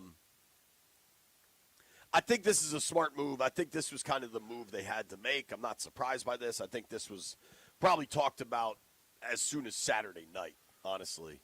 Mm-hmm. Driscoll can run a little bit. I honestly think the pick Johnson threw Saturday was like, all right, we got to call Jeff. Driscoll's not going to save nothing, but he's a career 58% passer. In his 7 years in the NFL, he started 12 games, 16 touchdowns against 10 picks. Listen, when you get to this stage of quarterbacking, the numbers aren't going to be pretty. So I can keep telling you more numbers, but I'm not surprised by this. I think it's the right move. Listen, man, that interception that Josh threw is very similar to the interception that was thrown by Mariota where they threw him too super late. I think, listen, man, at this point, you're not getting any quarterback that's going to roll in here and you're going to say, oh, wait till our guy get out there. All those guys make those type of mistakes. That's why they end up in the position they're in. All right, I'm going to let the phone lines go. Let's go to Lawrence in D.C. Lawrence, what's up, dude? Jay, Steve, what's happening, man? Merry Christmas. What up, brother? Happy New Year. I'll talk to y'all, Same man. to you, brother. You too, bud. Well, I guess Driscoll just killed my dreams of bringing Patrick Ramsey back, but, Damn, man. That would have been a great Christmas gift, man. That would have been something to watch, but, yeah, I'm going to take it as a positive note, man. Why Patrick Ramsey? He just tried to go far he's back. He's a hometown hero, man. We just know he's going to put that fight up, man. And that's all. He might not score. He might throw 5 interceptions, but we know he's out there with heart, man. And that's all. We We know there's gonna be a lot of sacks given up. I'm glad he finally started laughing because I was confused to the seriousness of the Patrick Ramsey call. Should we take a quick look back at the Patrick Ramsey career arc in Washington? Played 4 years for the Skins. How many times he got sacked? Completed 55% of his passes, 34 TDs against 29 picks. He was sacked 75 times. Yeah. Yo, hold on. That doesn't even properly tell the story. He was sacked 75 times in 24 starts. Yeah. I mean, Patrick Ramsey He got us to the playoffs, though. He got us to the playoffs. What year? What was that? That was during the COVID year. What was that, 20? Dog, that's why you have me so confused. Patrick Ramsey was. You talking about Heineke? Are you talking about Heineke? Oh, my God. I said, what? Damn. What in the That's why this whole phone call had me so confused. Oh, boy. Patrick Ramsey played for Steve Spurrier. Hey, man, what you been sipping on this morning? Yeah. Hey, you know how deep I'm into this shit, man. I'm stuck. Maybe Grant Johnson at this point. I don't even know anymore. Thanks for the call, I think. He had to take that drop. Landfill cut He that. said crap in another way. Landfill, what'd you think of that caller saying they should sign Patrick Ramsey and confusing Patrick Ramsey with Taylor Heineke? That was a wild ride. I thought he was just doing a bit off of the Taylor Heineke thing. But then when he said 2020 and COVID, I'm like, that wasn't Patrick Ramsey. I thought it was a bit because of like Phil Rivers and whatever I thought he else. just maybe had Tulane on the mind because of the game this weekend. Yeah, you know what? We didn't have time. How pissed off do you think Theismann was watching Tulane and JMU get rocked?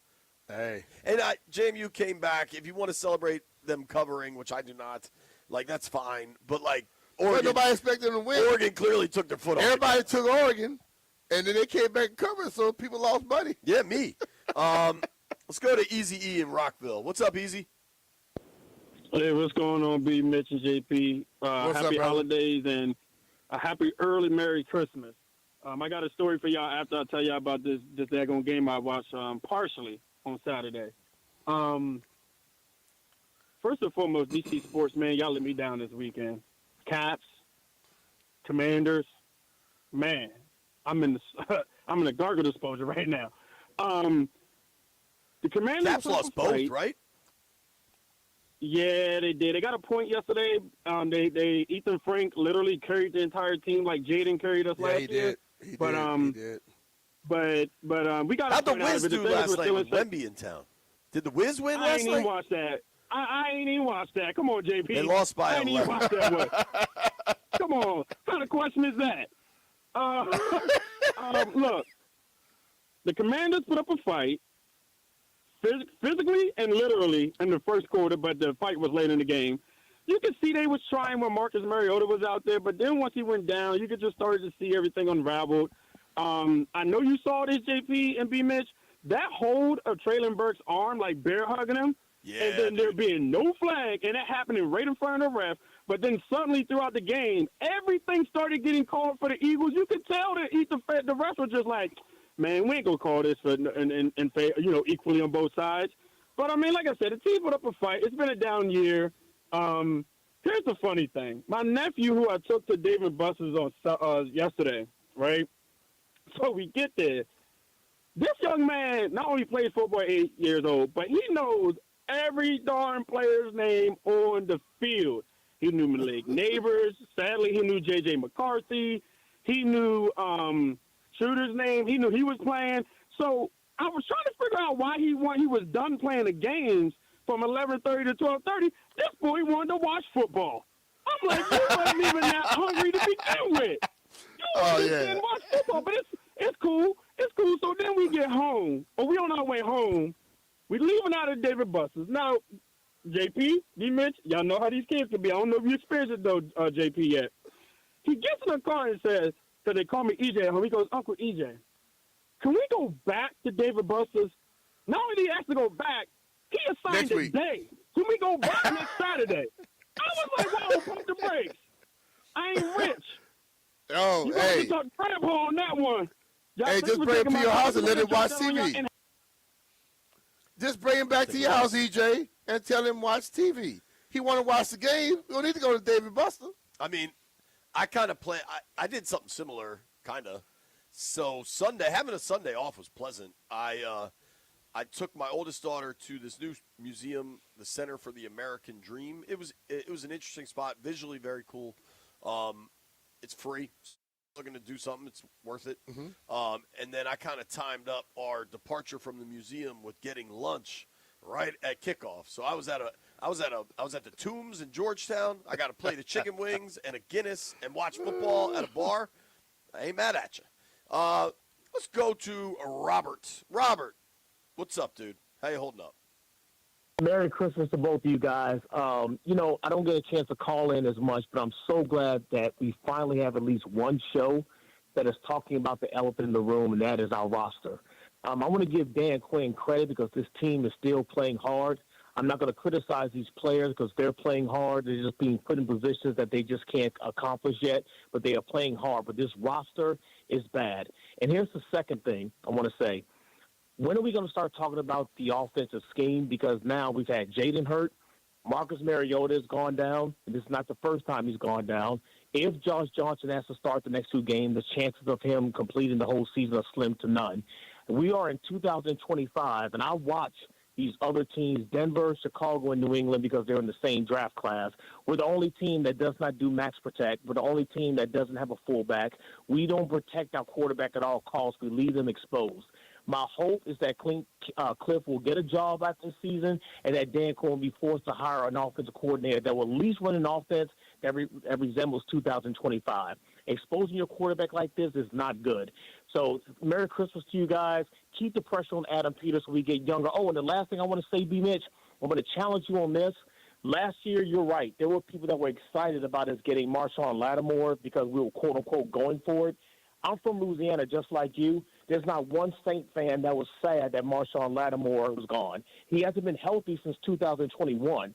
So you don't go for it with a player that's injured, and when you bring him in, he can't help you right away. That was a bad move, so we've given up draft picks for a player that was hurt, and now we have nothing to show for it. But anyway, Merry Christmas to you guys. Happy New Year. Keep up the good work, fellas. Thanks, bud. Appreciate the call. I think the definitive – I think folks want to label draft picks busts and picks or, moves that were wrong. Mm-hmm. I think you got to be hesitant to make declarations on things in pro football. I think we can all categorically say the Lattimore trade was a mistake. Yeah. And that's that's a strike on Peter's resume and the evaluation and the coaching, whatever else. Honestly, the health, all of it, that was a mistake, and it cost them picks that they're not going to have. So I'm with you there. Mm-hmm. I'm going to try to take a couple more calls here. Wildcard Scotty on the line. What's up, Scotty? How do you do? Scotty, what's up, man? Fellas. What's happening? How you gentlemen doing today? We're good. What's up?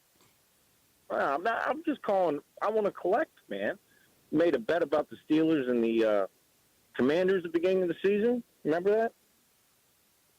I don't remember that. What was the bet? No, Who was we it can with? go You through don't the remember? archives, man. Well, we talked about who's going to have a better season. Remember talking about all washed up Rodgers? He's still washed up. I'll tell you, I won the Super Bowl. I don't care. He looks all right. I think this team's going to. He ain't winning no Super Bowl, so shut up, Scott. You're going to be watching Super Bowl just like us. I don't think know.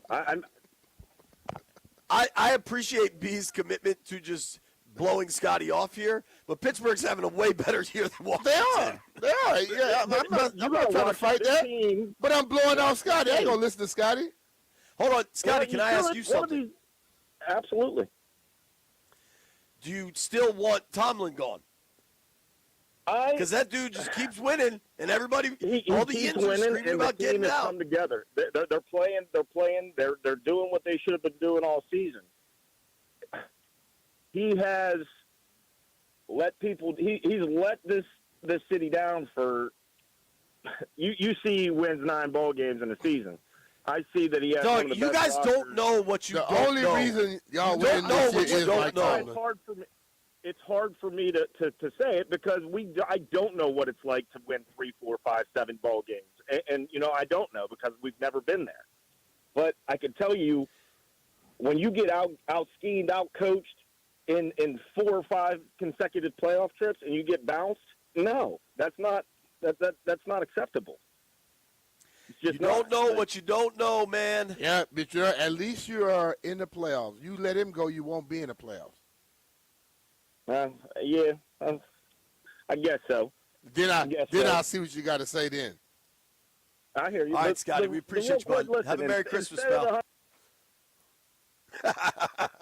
Landfill, how much did you enjoy hitting the button that time? Oh, boy. Let's go to Frank in Richmond. Frank, what's up, dude? Hey, baby. I've been a fan for 50 years of the Commanders. But let's be real here. This defense on the edges is porous. The teams have run the ball on the edges all year. They don't defend backs out of the backfield. The linebackers are a step slow. Wagner's a Hall of Fame, but it's not where they can go in the future. And the safeties are not aggressive. They're not. This defense has been this way since the first game of the season, and it's not getting better. I think the edges, I think it's a good call, and I think the problems on the edges are significant, and that's an area I point to the injuries at a pretty big clip. Mm-hmm. When Dorrance Armstrong, and we're going way back, it was warm outside. Nobody had Christmas stockings up.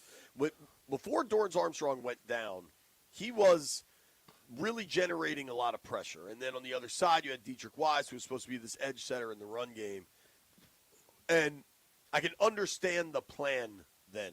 And it was not necessarily working at a high level, but it was working at an average level. And Armstrong was getting to the quarterback.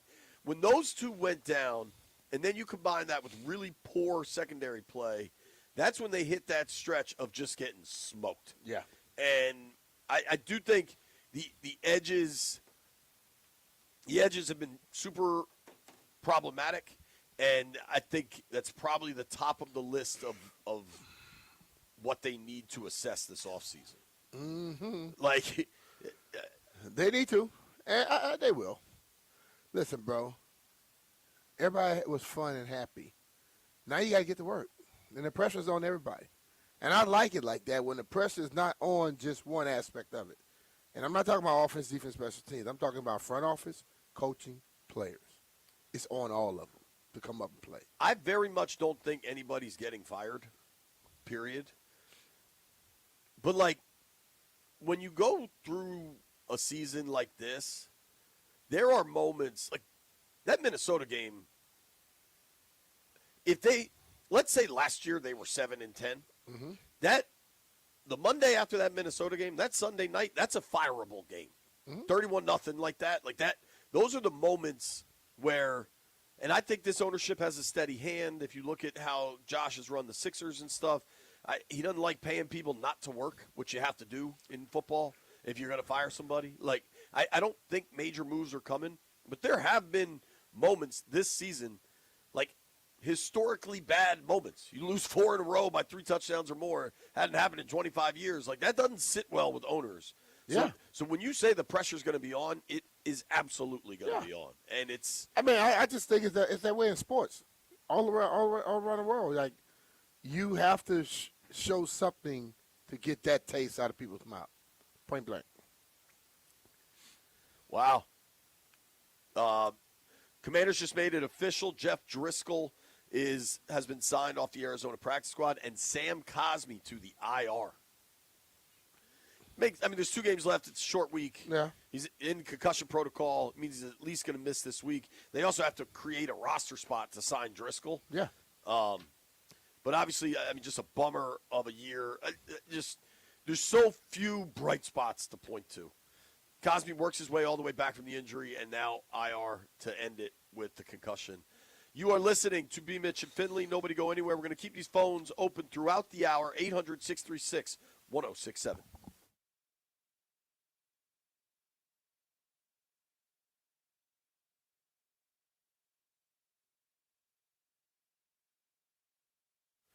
Hey,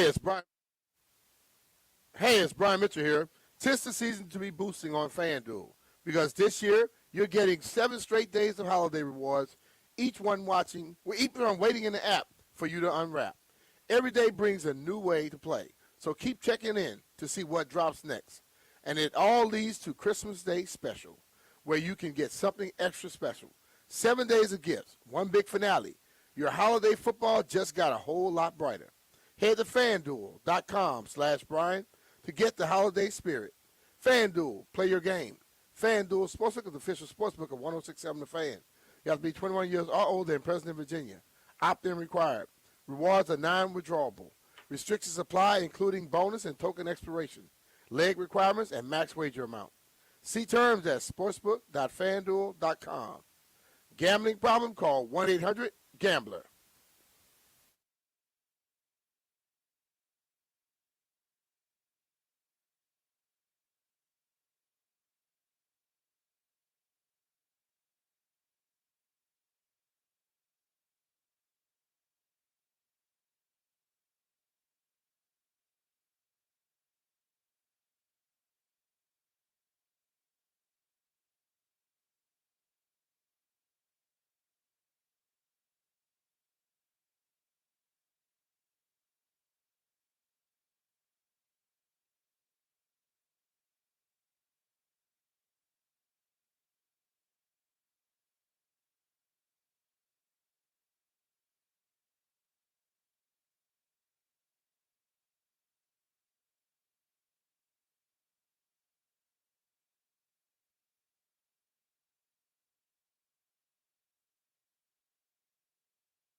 This update brought to you by the Downtown DC Holiday Market. Short week, injured quarterback, so a roster move made by the Commanders today. They have added some depth, signing backup QB Jeff Driscoll. He was the third stringer a season ago.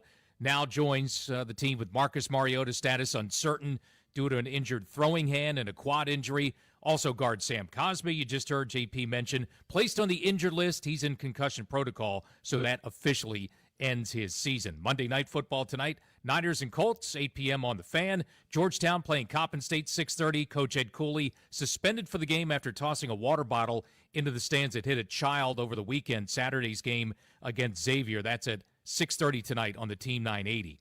It's back. The downtown DC Downtown Holiday Market runs until December 23rd, noon to 8 p.m. daily. Shop local, grab treats, and feel the holiday magic between 7th and 9th Streets Northwest, downtown DC, holidaymarket.com.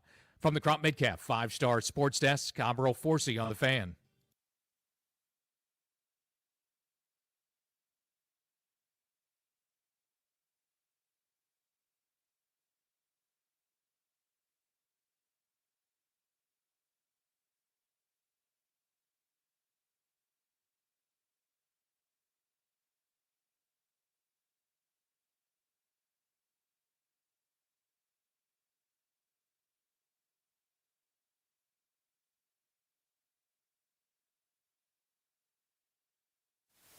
Now, this week, Landfill, play all the Christmas songs. I like this one.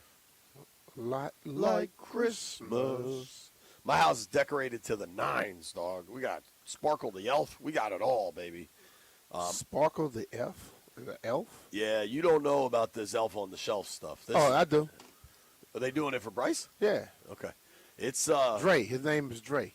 The elf's name is Dre? Yeah, Dre been hanging from the ceiling and everything else. You got to move him around, dog. They had him hanging from the ceiling. Just in all kinds case of kids are in the car, we're not even talking about the Elf on the Shelf. All right. What we are talking about is Commanders head coach Dan Quinn addressing the media, trying to figure out this quarterback situation. How tough is it to have his season end after kind of what he's gone through just to get back? Yeah. For seeing Marcus go out and seeing Sam go out, I know it probably. I always give an injury update, but he carried a little more with me with the two of them, just because one from Marcus, the leading standpoint, chances to go. So you kind of felt, and then with Sam, you knew it was coming for him to, take these steps forward, coming back off the knee. And I think even over the last few weeks, you really felt that even more. So disappointed, but certainly know that, so much work that he put in, it's going to provide him for a long time. And then with Josh, what was it that appealed to you about him to sign him this summer? Because Jeff was here last year, obviously. But what did it appeal about with Josh, and what does he add at this point? Yeah, I think the experience part for sure was a big part of that. As you're going to go, just the history and different perspective, and so that was really the reason behind it. We're really glad Jeff's here with us, obviously with some history within the system that can help. And when we visited with them, hey man, doesn't have to have everything.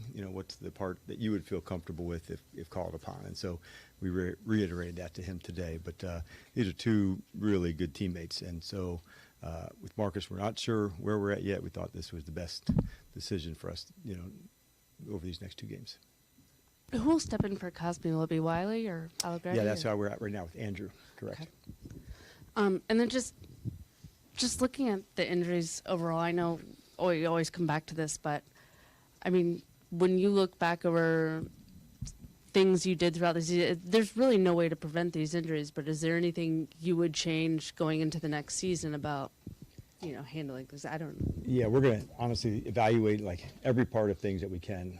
For me, from the coaching side, man, you never want a season like this. And I also want to make sure I don't want to waste it either, to make sure what are we learning, what are we finding out, what are the lessons that will carry forward into next season. And I'm not thinking about them now. I'm thinking about all those today and in the moment. And so the injuries obviously are a big part of that, and having a lot of discussion on that. And so I'm just going to dig in as much as we can through the coaching and the medical, the personnel, the players, all of it. And that's part of the evaluation at the end of the season, but it definitely calls for a deeper look, I would say, of how we do it and, how we move forward. Like you said, some things are just unpreventable. Nikki, that's the game, and every once in a while you can say that's bad luck or bad op.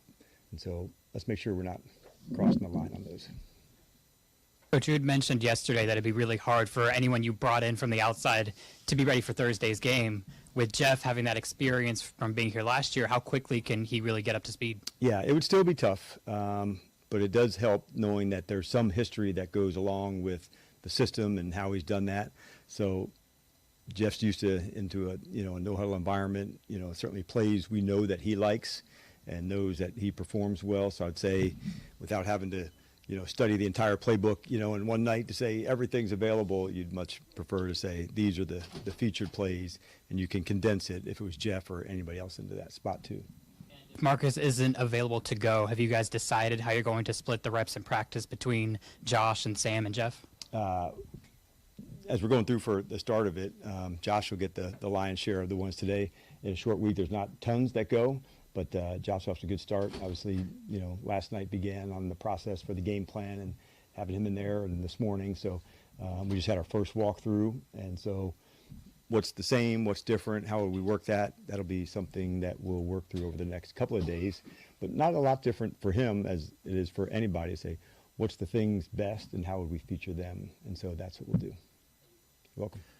Dan, on Zach Ertz, who's been out for a couple weeks, there's always the next man up mentality in the NFL, but that kind of overlooks what the guy is going through, who's Agreed. probably spending the holidays on crutches and thinking about rehab and thinking about his future. I just wonder, on a personal level, for a guy of that stature and that much time in the league, like what people feel about what he's going through. Yeah, you definitely can. And he went to have the surgery in Texas last week, so before he left, I had a chance to spend an hour together. And I think the first thing after an injury that knocks you out for a season, there's a finality to it that you're not prepared for.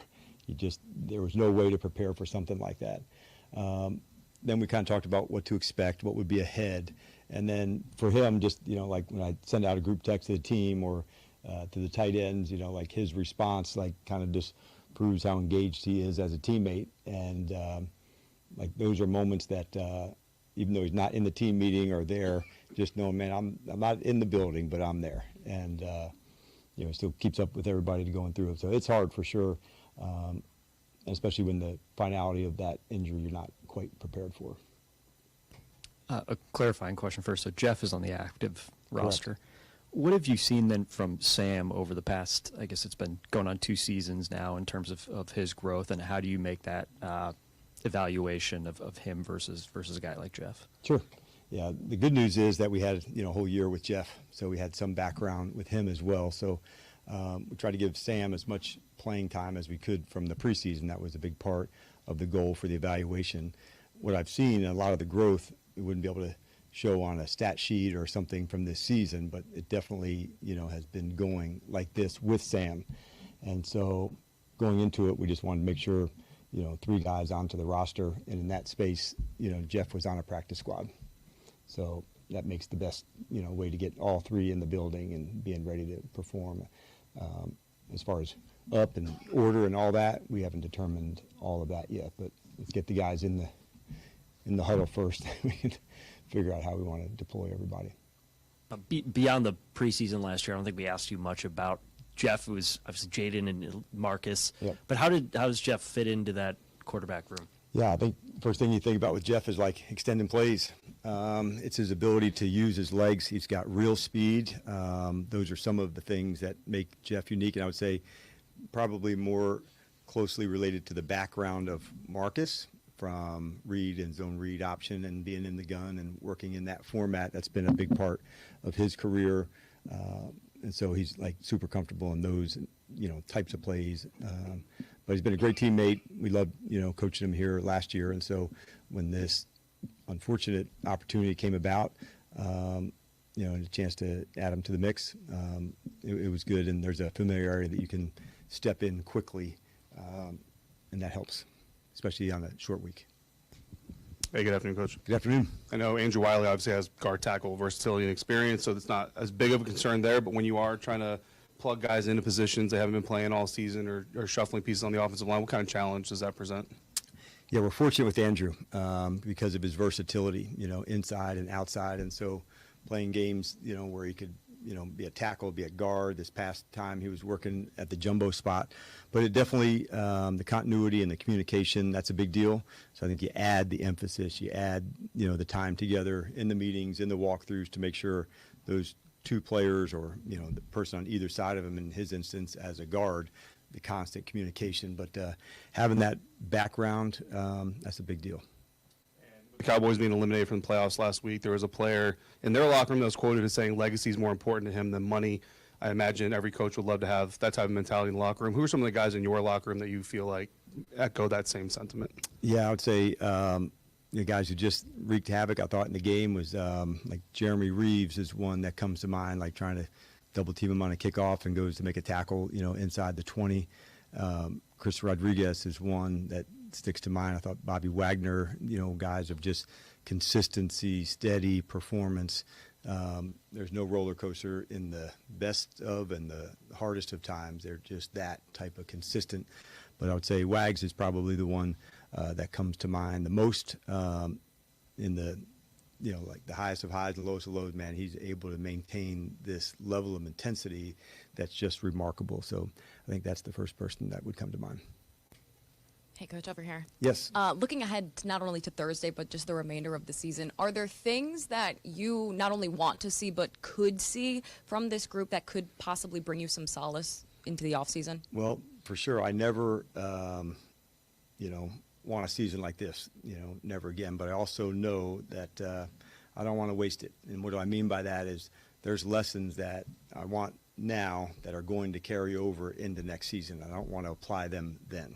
Talking about a play style and turnover margins and penalties and things that, like, I want these lessons now. I want them learned now. And so if I can have a better sense of that over those two games, I do think pain and adversity and dealing with those are good. That's resilience, and you show you have that. But on the field, man, I'm looking to see these lessons getting corrected and changed. And if we can improve upon that, then I think then we're not wasting the moments. And like I said, I never want it to happen, but I for damn sure don't want to, not take the lessons that are there for us to take. Hey, Coach, back here. In deciding who starts at quarterback, how big of a factor is making sure you can evaluate the talent around them going, into next season in these next couple of weeks? How much does that play a role in your decision-making going into Thursday? Yeah, it's a fantastic question. The first part is just like the function and the continuity offensively. How can we play at our best? Because it's a little bit of both sides. If you can play at your best, it's also going to allow other people to do their thing. And so it won't read exactly the same off the call sheet if Marcus isn't available as it would be with Josh. But that doesn't mean there's not important people to feature and how to get the ball to. So I think you're right on both ends that that's definitely a part of it, to make sure that some of the playmakers are finding their spots to get involved without forcing an error or making a bad decision. So it's a great point that you bring up, and we're just going to try to find the balance to perform well, cleanly, and if we can do that right, then I think the second part is able to happen. Commanders head coach Dan Quinn not providing a lot of clarity about the quarterback position for Thursday's game, but I don't think he has much clarity. I think they're gonna see how fast they think Driscoll can go, and if they think he can go Thursday, I think Driscoll's going to play Thursday, and you see it. Phil Rivers got signed, hadn't played in 5 years. Yep. Like I watched Garrett. When they asked that question, I was like, this dude was out for 5 years and was done. He came back and played. I'm sure the guy that's still in football shape can come in and do what he needs to do. May not be as good as Phil, but, Yeah, it's going to be – well, let's get – you know what? I'll break on time, Phil. You're listening to B. Mitchell Finley. We're going to try to decipher what DQ was actually saying about the quarterback position, and there is a level of full of bleepness with all of this that we at least have to point out. Nobody go anywhere.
All right, we got a little bit of, I don't know, answers, I suppose, to the Commanders' quarterback position.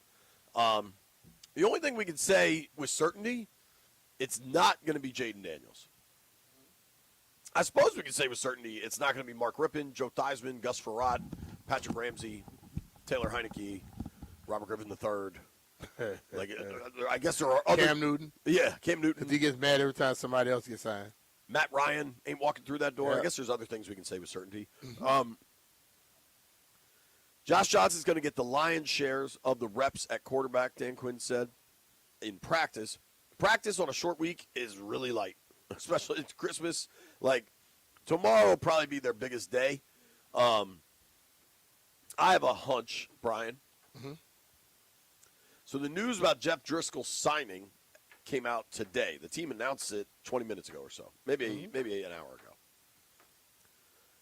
Do you think Jeff Driscoll slept in the state of Virginia last night? Yeah. Oh, yeah. Yeah. And because everything started working Saturday night, there's a private jet that was there to pick him up. They could have used commercial and got him here, but they probably sent the old private to get him, bring him on in. Arizona was at home and played yesterday, so I wouldn't be shocked if he was at least with the Cardinals through the game and flew over. But game was at what time? 1 local out there. So 4 here. Yeah, he could have been on an 8 o'clock flight, no problem. Did last night? Yeah. But that's 11 here, right? Yeah. No, that's 8 here. That's 8 here. So he's gonna be. He got in after 12. Might have been after midnight, but maybe he left. I don't know. I'm sure that they were in communications. The tough part here, and I don't know how to explain this for fans, but fans keep wanting to ask about Hartman. Rich Taylor always used to say this. Don't listen to what they say. Watch what they do. Mm-hmm. If you have a question about Hartman, they're telling you the answer with their actions. Mm-hmm.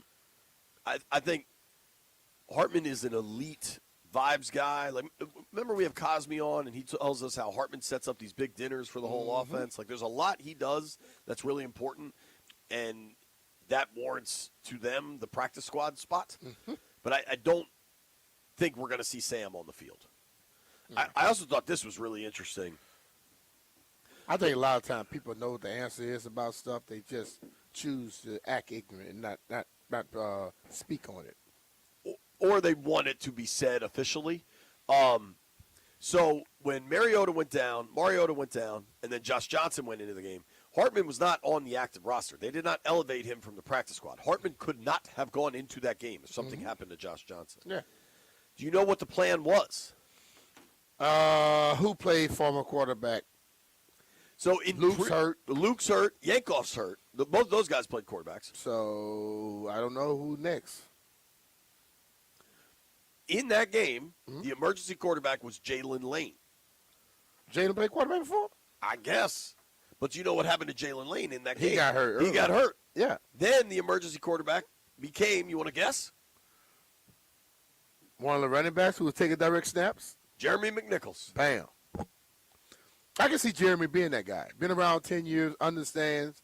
All he's going to run is the read option. Read YPOs and stuff like that. Yeah. I think the QB depth chart this week, I think Johnson probably gets the start just because of the short week. I think Johnson and Driscoll might both play. I won't be shocked if Driscoll gets the start. I kind of think Sam's still on the practice squad. Yeah. And that kind of answers all the questions. So if you have a question, I feel like everybody's just trying to be cool about everybody's role and not just understand the reality of where this thing is. I'll sneak a couple calls in here. My guy Disco is in Laurel. What's up, Disco? Disco, what's happening? Do we have Disco? He dropped. Damn it, Disco. I'm not too good at disco dancing. Let's go to Trucker Dan on line 3. What's up, Trucker Dan? What's happening, fellas? What's up? How you doing, man? Is this quarterback coach? Is he new or he old? Is who? Which one? What? The cornerback coach, the coach that teaches our cornerback technique. Was he here with the Ron Rivera era, or he's new? New. Are you saying corner, like Cornerback defensive or back, quarterback? or quarterback? But either way, they're both new. Corner. Oh yeah, he's new. Oh, you said He's he's new. new. Yeah. I'm not sold on him. I think we need a new cornerback coach for techniques. I think Cliff got to go because there is no way that our cornerbacks, as soon as they leave our team, all of a sudden they all right. But anyways, that's neither here nor there. Cliff got to go. There's going to be a lot of players that's going to be available in free agency. I don't know if we're going to be able to get them, like somebody like Alec Pierce, somebody like Brandon Aubrey, Devin Lloyd, you know, a guy like who else I thought was Kobe Dean, Quay Walker. Those they're going to be highly sought after. But as far as our team, I think we should bring back damn near all of our offensive line. We should not play around with that. We should bring back Wiley, Chris Paul. Obviously, he's been doing his thing. Dietrich Wise should be back. What I also think here, a good a sneaky wide receiver that's going to be a free agent is going to be Jalen Naylor for the Vikings. I think he should be, because we're not going to have a lot of draft picks, so we gotta play with it. And then as far as this money thing, right? The money that we got left here right now, if we don't use it, do we lose it? It's not like a vacation day. No. I mean, you can continue to build cap space and it rolls over and you get like a percentage increase. But thank you for the call, man. I think I'm just still worried about the misnomer here is every time somebody leave here, they play better. Who's playing much, much better? Forbes is playing much better than we saw here. Forbes, undoubtedly. He still get torched at times. He was terrible here. No, he gets now torched. he's serviceable. He gets torched there too. He's serviceable. It ain't like he's great. He's probably playing. He had a game. B- he had a football. game where he played unbelievable, and then all of a sudden he gave up 2 touchdowns the next game, and he's been average at best. St. Jude's, we watched Reach-itis. He got hurt yesterday, but he was reaching in our game. He was reaching in the game. The Cam before. Curl one is the one that sticks with me. If you're going to talk defensive backs, That's a safety. But he's talking about the cornerback. But let's stop making Forbes and St. Jude's way better than what they are, because they're not. Forbes is starting on a playoff team, and that's on TV a lot. And I think he had the really good performance on Sunday Night Football that got highlighted. The Forbes thing I find particularly unique. I think he needed a fresh start. I think he got it. I think that organization believed in He him. hit rock bottom. He got cut. Right. And then all of a sudden you realize I'm not going to do it how I was. I got to figure something out. Forbes was also drafted by Ron. Like, for me, of all the things to be mad at and question the current administration, the Emmanuel Forbes situation is not significantly high on my list. But people got their own lists. That's cool. Santana Moss, he's the coolest. He joins us next.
This update is brought to you by the Downtown D.C. Holiday Market. With Marcus Mariota uncertain because of his hand and quad injury for Christmas Day football against Dallas, Commanders made a roster move today. Dan Quinn and company signed backup Jeff Driscoll off the Cardinals practice squad. We're really glad Jeff's here with us, obviously with some history within the system that can help. With Marcus, we're not sure where we're at yet. We thought this was the best decision for us, over these next 2 games. Driscoll was with the team here last year. He was a QB3 last season. Josh Johnson will get most of the work this week at practice. Georgetown basketball, Coppin State tonight, 6:30 in the Team 980. Coach Ed Cooley suspended for that game after tossing a water bottle in the stands that hit a kid at the end of their game Saturday against Xavier. It's back, DC. The Downtown Holiday Market runs until December 23rd, noon to 8 daily. Shop local, grab treats, and feel the holiday magic between 7th and 9th Streets Northwest, downtown DC, holidaymarket.com. From the Crop Metcalf 5-Star Sports Desk, I'm Earl Forsey on The Fan.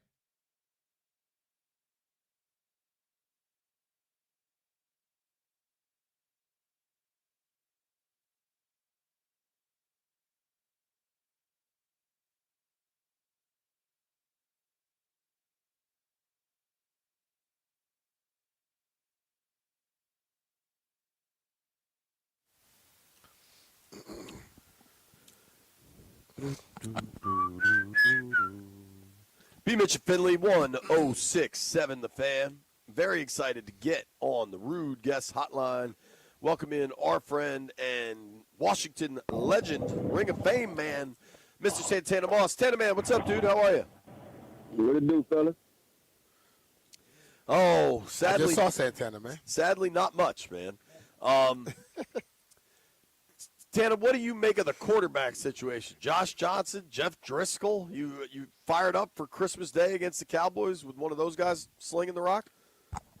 I wonder what we did to anybody for us to be through what we going through this. Lord have mercy. I mean, you got to say, man, hey, this is sometimes the way the cookie crumble and go. But I'm just hoping whoever it is, man, I hope be ready to give us a competitive game. That's all I can ask for. Totally, man. When you look at this season, I was joking around with one of the guys. If we had talked back in August about Jeff Driscoll or Josh Johnson for the Christmas Day game against the Cowboys, like B said, he stopped being frustrated by this year around Halloween because he realized it was just a broken season. That's because I hang around this dude right here. Yeah. When did you realize this thing just wasn't going to work? You got to take the emotions out of it, man. You got to understand, me and B played the game, and we also played for the team, so we care, and those games matter a little more to the average, analyst that's covering the team or local fan. And so I'm watching the game one time, and we was in a booth. We was in press box, and I had to just lean back and say, you know what? I got to take my heart out of it. I can't look at it no more. And I just started watching something else. But it's one of those things when you see it as a player that regardless of what we do, no matter how hard those guys out there fighting and clawing and trying to win, it's just kind of you're outmatched because of the kind of the cards you deal with or whatever. So that's how I look at it, man. I feel like those injuries early out the gate hurt us so hard that we didn't know that we was going to, have to continue to go down this path, and that's what it's been, man. Every other week is someone new, and I'm kind of glad I did take my heart out of it, but like I said before, I'm still rooting for them to win, but it's not, I don't feel the effects, because I used to go home feeling like I played, honestly. Like, I won't have nothing to say to people. I just be in the dumps, and I had to stop doing that to myself. And I think the thing when people hear something like that, they may think that you don't care, but you care. That's like I care, but, bro, when you are totally in it, the frustration and like you said, you feel like you played the game. I have left games walking, and I'm like, why the hell am I so tired? All I did was sit in the press box because you get emotionally drained, and I think that's what you got to do, step back sometimes. And I did it, and it has helped me out tremendously.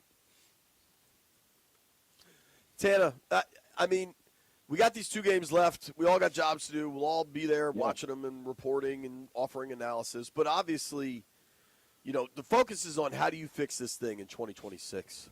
And I'm curious for you, what do you see as kind of the biggest needs for this team?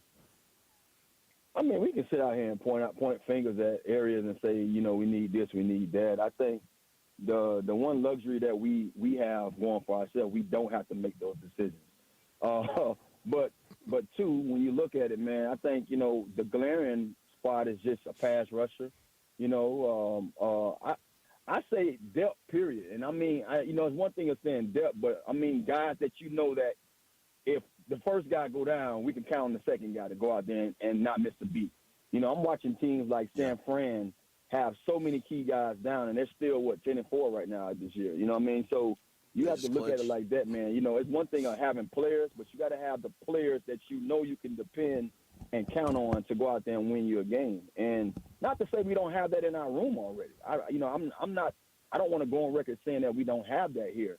I think going forward, this offseason has to be addressed differently by both parties, by our staff and the players. Whatever you did last year, don't do it this year. You know what I mean? The offseason has to be something that you say, because I was just sharing a story with London. You know, my first year in the league, you know, I get drafted to the Jets. I'm a first-round pick. And you can see the city was behind. Oh, man, they loved me. They wanted to see me be out there, you know, running punts back and being that receiver I was in college. When I wasn't able to play because I tore my knee before I even played in the preseason game, they pretty much, like, hated me. Like, people wouldn't speak to me. They wouldn't look at me. And I took that to heart because I knew that, hey, at the end of the day, it's not right for them to do that to me. But at the same time, you know, who am I to say that it's not? So I took my behind back home, and I didn't have an off season. I went straight to the weight room. I went straight to training. And that next year, I led the league in punt returns. I was the first team All-Pro at the punt return. So that's what you have to do, man. That's what you have to do going forward. These seasons come and go. You know, you have these ups and downs sometimes in seasons. We didn't expect this team and this regime to have this particular, you know, outcome to the season. But when you do go through it, you have to scratch everything you did before and make sure you do it differently. And I just hope that they address it that way, man, to say, hey, we're going to use this as fuel, and we got to go forward and make sure that, you know, even if it's causing us practicing harder, we got to do that. You know what I'm saying? Yeah, we have to do whatever it takes for us to go out there with the best product on the field. Yeah, I totally agree with that, man. It's like we saw things like the injuries, they piled up. And I know when you mention injuries, people think it's an excuse. But they had a lot of them. But I think when you look at San Francisco and you look at Detroit from last year, they had 30-something people hurt. They were in the divisional round. But they had a base already. Our thing started last year. We're in the second year. They're in their fourth, fifth. San Francisco, 6th, 7th year. So they got more of a base to be able to fall back on. And I think, like I was telling JP earlier, from front office to coaching staff to players, everybody got to be better next year. No doubt. Yeah. Yeah, I think they have to feel that pressure. You know what I mean? Yeah. We are talking with our friend Santana Moss here on the Rude Guest Hotline. Rude makes the most reliable HVAC equipment in the DMV. You can follow Mr. Moss on Instagram at 8229. Let's try something. Hell, between the three of us, we've been in all these games. What's the highlight this year? Chargers game? Chargers game was great individually. That catch by Treylon Burks. Yeah, that was a hell of a catch. Watching Bill do some things in and out, which gives you some hope. Your boy Lane, man, both of his punt returns been highlights. You know. Yeah. I think Bobby Wagner, man. Bobby Wagner just going out there doing what he's doing, man. Being a consistent pro, just showing up and showing out each and every week, man. You know, I remember hearing so much about him during the season where, you know, guys basically, you know, he shouldn't be on the field. I don't see a defense without him on the field. You know what I'm saying? Like I don't see us not having that leadership, you know, that presence on the field this year and being successful. So, you know, things of that nature, man. You know, it's been some highlights. It's been some moments. Even just seeing your guy Mariota go out there and perform the way he's been performing at a high level, man. Just kind of turning back the hands of time. And showing that he still got some tread on those tires, man. So we have had some flashes here and there, man. But like you say, man, you know, we can't use it as an excuse, but we have to mention it. Like when we lost Wise early in the season, and then you come around and you lose what was the DN name? Who was on the Armstrong. We lost him. It was just like, Lord have mercy, please. And then, you know, the up and down with Jaden. I think, you know, if you really want to look at it, critique Jaden, the games he played in, he didn't look nowhere near like a guy who was going to have a second year, you know, bust or anything like that of that nature. He played well. So to me, you know, I hear so many fans asking me when I'm out and stuff, what do you think about Jaden? I think if he wasn't going through some of the little injury woes, man, he's going to have a great season because he shows you, you know. He shows you in some of those games, man, especially that Chargers game, that he looked like himself. And that's what I guess you can take into the offseason, just still having high hopes and knowing that he's going to attack the offseason and come back a better guy, you know, as well. I think like looking at Bill and also Rodriguez. Looking at both of those guys, how they ran the ball, you got to find a way to really ride that and you know, push it a little bit because Rodriguez. What I liked about him, JP was the first person to tell me when he said, "Man, I talked to Rodriguez. He said he lost a lot of weight, feel a lot better." When you watch him, he changed his whole mindset up. He changed his body up. When you see that, you know a guy now is taking ownership in his own career. I think other guys need to look at him and follow suit. Well, and Tana, you said something that I really agreed with, and I got people yelling at me on the internet about this. I posted Jaden's stats from the 4 games he completed. I mean, it's a sad state of affairs that he only completed 4 games. He had 7 starts, but he only finished 4 of them. And I think if you just look at the complete games, he looked pretty damn good. He wasn't last year. He was incredible. This year, he never touched that level. But in the 4 complete games, the level was pretty significant. And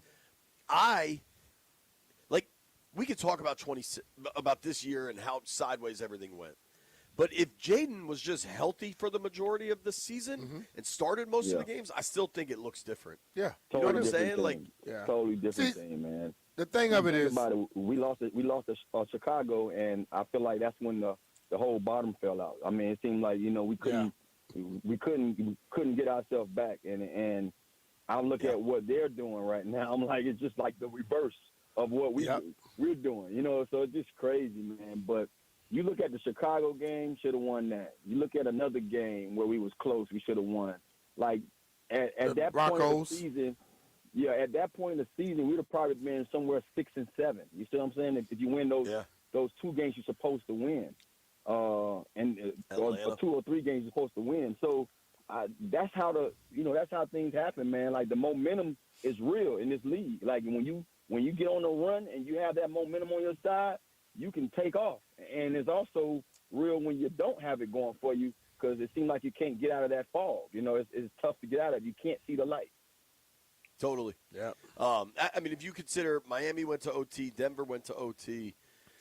I mean, whatever. It doesn't matter. Yeah. It's hypothetical nonsense at this point. Ten, I did want to make sure we made time to ask you about your Hurricanes, man. What a win. Oh, man. What a performance. He wasn't excited. No, he missed it. You actually missed it. He was talking, and he had his phone up, so I'm watching his phone. I see when they get the interception. Were you guys on air? Yeah, at that he point? didn't see it. I saw it, and I couldn't start cheering, so I was pointing, and then when he got through, I kind of brought it up for him. Oh, man, I was ecstatic, man. So I did a Sirius radio with Danny Canal, and I forgot the other guy. He's a former Florida Gator player, but it was Florida State in Florida. I did their radio show Saturday, and they started asking me immediately about the national championship. And I'm like, bro, we haven't even got past this game yet. Let me get past this game, and then each week I would talk, about that, the next game. And so, like I talked about, on their show, I was like, man, I want to see us go out there and do what we do. I want to see them, try and attempt to get 10 the ball more and often, Malachi Tony. We have a lot of great players, but I feel like it's something brewing there with him offensively. But with all those guys, like, I noticed in the game when they was trying to get it to him, they saw he was doubled and triple teamed at times. And then in the second half, they came out and just said, you know what, scratch all that. We're going to line him up one place, and then we're going to throw to the backside guy who got the favorable matchup. And that's when we started moving the ball up and down the field. But what was glaring to me was just get the ball to number 4 in the backfield because they couldn't stop the run. And he ended up with 17 carries for 170 some yards. And so, whatever way we have to do it, man, just do it. I think this team is built the right way through the trenches. Like me, B, Mitch, and Fred, we always talk about the trenches when it comes to us. If you look at those guys, our offensive line, not defensive line, second to none, bro. I mean, those guys are built right, and that's something. That's credit to Mario. That's how Mario was. He was taught to recruit those hogs, those guys, those big nasties, because that's what Coach Butch Davis did, who Mario coached under when I was a young pup out there in Miami. You know what I'm saying? So I'm loving what they got, man. I just hope that we can continue to ride this wave. Yeah, man. I mean, and now it is crazy that you get the Miami-Ohio State matchup, which I think I read somewhere that those two teams haven't played since that title game. Wow. Yep, since the title game. It's personal. It's personal. Yes, Lord. It's personal. I just told London. London walked into the building. What up, Tanner? I like, hold up me. You what up me after the game is over with, because you know how your State fan. That's how serious it is. Don't say what's up to me, right? I'm ready to take care of business. I feel like I'm playing, man. Nah, it's one of those things, man. It's football. To me, college football is great. And I'm biased because I'm a Hurricane. But even when I was young, man, when I was a guy growing up watching college football, when you had the Florida States, the Florida Gators, the Miami Hurricanes playing for titles, to me it just seems like that's the college football that was the best time in college football. So it's great to see us back. Like I told Danny Cannell, I'm like, look, man, I'd love to see a day where all us back. You know what I mean? Where all the big names, the Alabamas, the Georgias, the Florida States, the Floridas, the Oklahoma, the Nebraskas, all those teams from back in the days that made college football what it is, man. I'd love to see that day when we all could be in the top, the top 12, fighting for a championship. Yeah, it's what did you think? So now, the first 4 games, and it's crazy that the Canes got the only good matchup.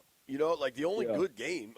The Bama game. Alabama game ended up being damn the good. The Bama and dog. Oklahoma. Yeah, I meant on Saturday. The Friday night game was great. But where did you land on, as somebody that, played college football at a major program, but also understands, the smaller programs play their ass off too, of Tulane and JMU getting in and then getting smoked?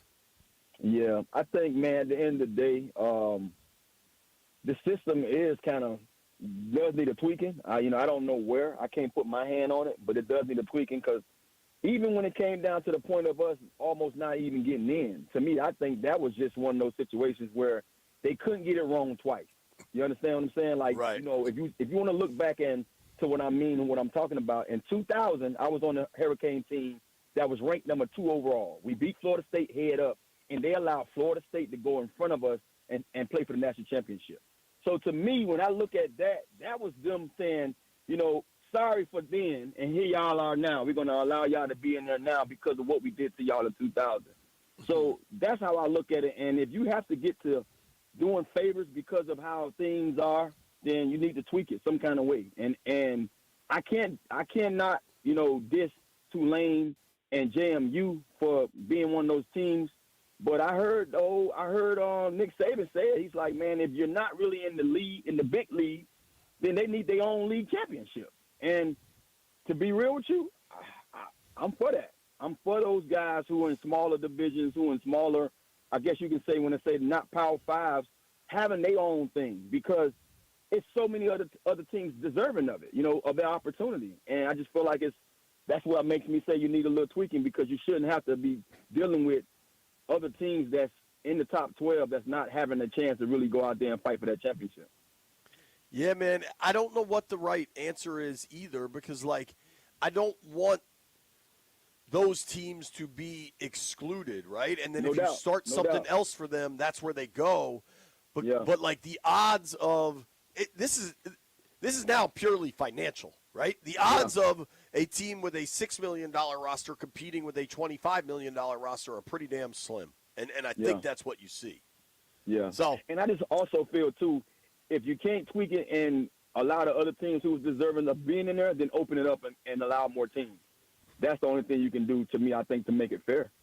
So if you say, if you say, oh man, the best 12 didn't get a chance to fight for the championship, then okay, then make it 16-18 or even more. Like, you got to do something, because I just don't feel like it's fair to have teams that's deserving of it to be sitting home watching, two teams that they probably could have beat in their sleep, sitting up there, having that opportunity. I'm with you, man. It's well said, Tana. We'll be watching the Canes for sure. Thank you for the time, buddy. All right, Tam. Always, man. Appreciate you, boys. I sent you that witch card too. Okay. You know what I'm talking about. I'm sure he does. All right, you're listening to B. Mitch and Finley. I want to run through kind of the rest of the league because it was a busy day yesterday in the NFL and some college football. Nobody go anywhere. It's B. Mitch and Finley.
Brought to you by the Reynolds and Power Home Team, Keller Williams Realty. So questions about the quarterback, as Marcus Mariota is still day-to-day, still uncertain for Thursday, Christmas Day against Dallas due to hand and quad injuries. Commanders today added some depth. They have signed backup quarterback Jeff Driscoll off the Cardinals practice squad. No such issues for Dallas, as Cowboys EVP Stephen Jones said on our sister station, The Fan, in Big D today that absolutely Dak Prescott is going to play for the Cowboys on Christmas Day. Sunday night football last night, Pats clinch a playoff spot with a win in Baltimore. Monday night football to cap off the week, 49ers and Colts, 8 p.m. tonight here on The Fan.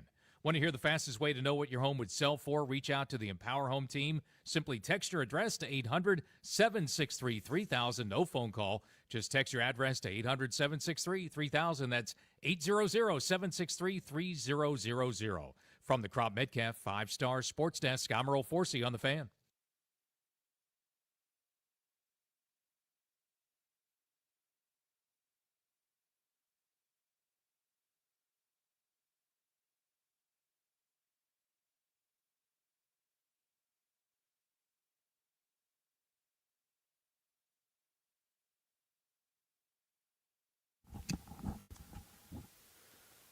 Le'Veon, throw a little Benny Tops mic on.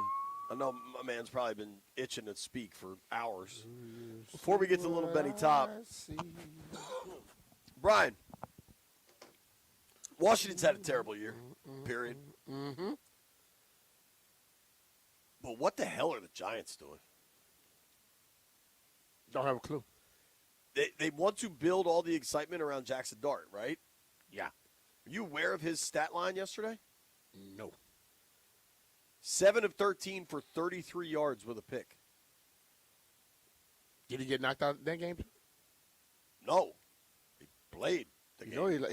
He seems to get knocked out every game he plays. No, he didn't. Nobody else threw a pass. I don't think he got knocked out. And the time of possession was pretty damn even.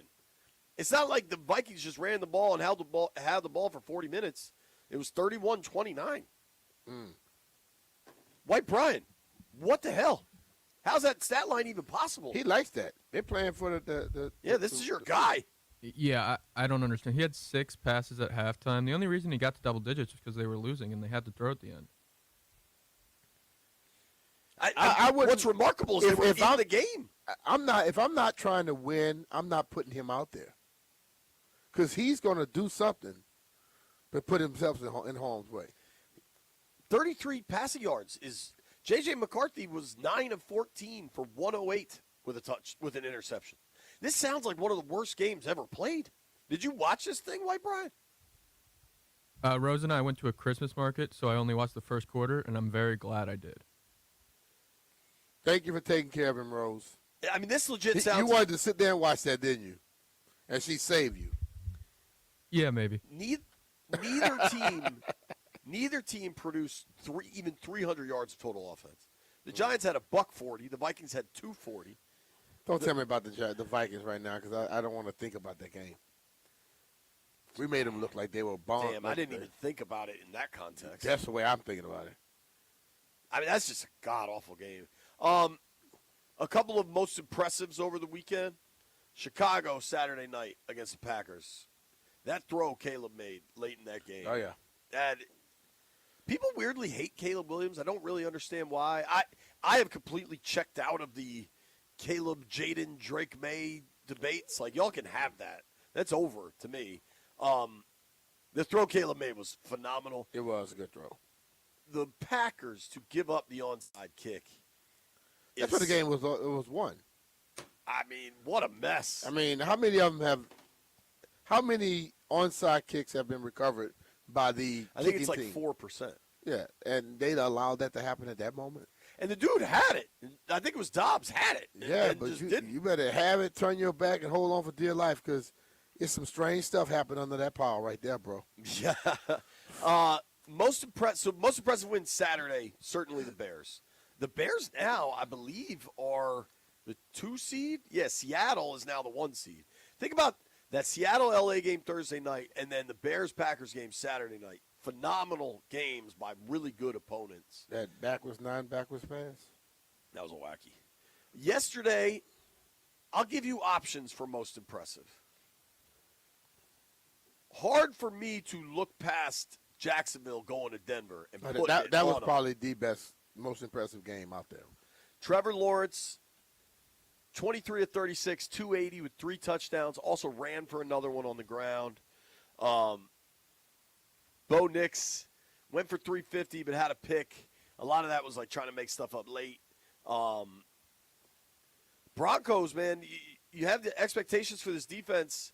Turnovers just flip games. You know what I mean? But Jacksonville, to go on the road, they're now 11-4. They still have Houston right behind them. Denver somehow is still the 1 seed, even after the loss. The Pats would be the 2 seed. Jags 3 seed. Steelers, man, that's an impressive win. Go to Detroit. That place gets loud. Place gets obnoxious. And they had to scratch and claw to get that win. A-Rod went 27 of 40 for 260 with a touchdown. Jaylen Warren went off. Jaylen Warren saved my fantasy season. The Steelers' defense, they held that crew in check, dog. I mean, they couldn't run the ball. Detroit's been running the ball That's what so I'm well saying. all When- year. when They were Gibbs- able to throw on them. When They couldn't Gibbs run. can't run, like you look at, they can throw the ball all year, but their explosiveness and their big games come from when Gibbs and Montgomery eats people alive. That's a gutty-ass win by the Steelers, man. Steelers are now the 4 seed, 2 games clear of the Ravens. I mean, dude, the Pats last night, they were losing. Baltimore kind of had that thing, and New England was able to hold on. Like, there are some real teams, like the AFC, dude, of the teams that would be in as of today, right? And I think a lot of teams have now clinched a playoff spot, even if you don't know seeding and how everything's going to shake out. But you look at the 3 wildcard teams. Who would you want to face the most? Chargers, Bills, Texans.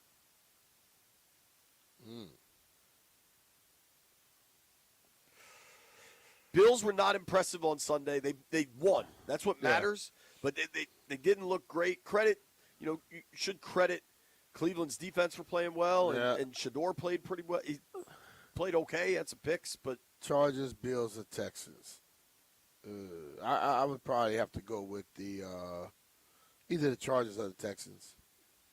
Chargers are really beat up, but they just keep winning. They're beat up, but like what the Chargers do is this. The Chargers take full advantage of what you're not good at. Dallas couldn't stop the run. They ran the damn ball on them. Dallas Herbert using his legs, Dallas is too. not good against a mobile quarterback. Herbert used his legs a lot. Herbert yesterday. And Keenan Allen is going to get first down every time he touches the ball. Herbert yesterday was excellent. Oh, yeah, he was. 23 of 29 for 300 with 2 touchdowns, 8 for 42 on the ground with another touchdown. Yeah. Amari and Hampton finally starting to show real signs of why they took him in the first round. Well, you might talk about Hampton, but it was Vidal. That dude, he cooks. Tough runner. He's not the biggest dude. He's 5'6", about 215, but he brings it. They're playing good defense. He too. makes Hampton run better because Hampton would be just chilling if that dude wasn't on that team. But the way he runs, you better get off your butt and go out there and do something, bro. How about Bryce Young yesterday, dude? Panthers are in the driver's seat to win the NFC South. They're now 8-7. They, everybody talks about Baker's moxie and the toughness. Mayfield threw that pick late. That sealed the game for the Panthers. Another kind of slugfest of a game. Neither quarterback threw for 200 yards. Bryce Young finished 21 of 32 for $190 with 2 touchdowns. Baker was 18 of 26 for 145 with a touchdown and that really costly pick. They tried to commit to the run, both teams, but it never really got going. Just a total slugfight. But Todd Bowles' seat's got to be getting pretty damn hot. Could be. I think they've lost like 5 in a row, and they're losing in a manner. They have injuries too, but guys are actually kind of getting healthy for them. Okay, so they've lost 3 in a row, but since their bye week, week 9, they were 6-2. Halloween. They were 6-2. In the subsequent games, they're 1-6 to fall to 7-8. Not a strong way to finish, dude. Not at all. And there's been some bad. I mean, they've now lost to all three division opponents. The Saints, Falcons, Panthers all beat them over the last 3 weeks. Yeah, that's how you don't want to close out like that. Now they've got Miami this week in Miami. Then they're at Carolina. Then they host Carolina. What do you think the chances are? You know how Week 18 Sunday Night Football they always want to win and in. What do you think the chances are we watch Tampa, Carolina on Sunday Night Football Week 18? Very much, very high, very high. Kind of hope not. Why not? I mean, these are just dog. Like, if you go from watching Seattle, L.A., and watching that Bears-Packers game. When it's a winning in, it changes, bro. Yeah, but other potential winning ins. Give me something better than that. Chargers-Broncos could be a Week 18 Sunday Night Football game. Ravens-Steelers could be one. Dude, I got your game. I got your Sunday night game right here. Seahawks-Niners. Yeah. That's it. Yeah. And that's way better than Panthers. That's a Bucks. black and blue game right there. That's a bloody game. Yeah, you got I don't see any path to Washington playing any time but Sunday at 1 o'clock on Week 18. I don't want any time but Sunday at 1 Yo, o'clock. me and you both, dog. But I hope they don't have some wacky seeding thing where they have to play at the same time. Sunday, 1 o'clock for Week 18. Let's keep it moving, run the ball a bunch, stay in bounds. Let's get this terrible Do that on season over Thursday, with. too. Yeah, definitely.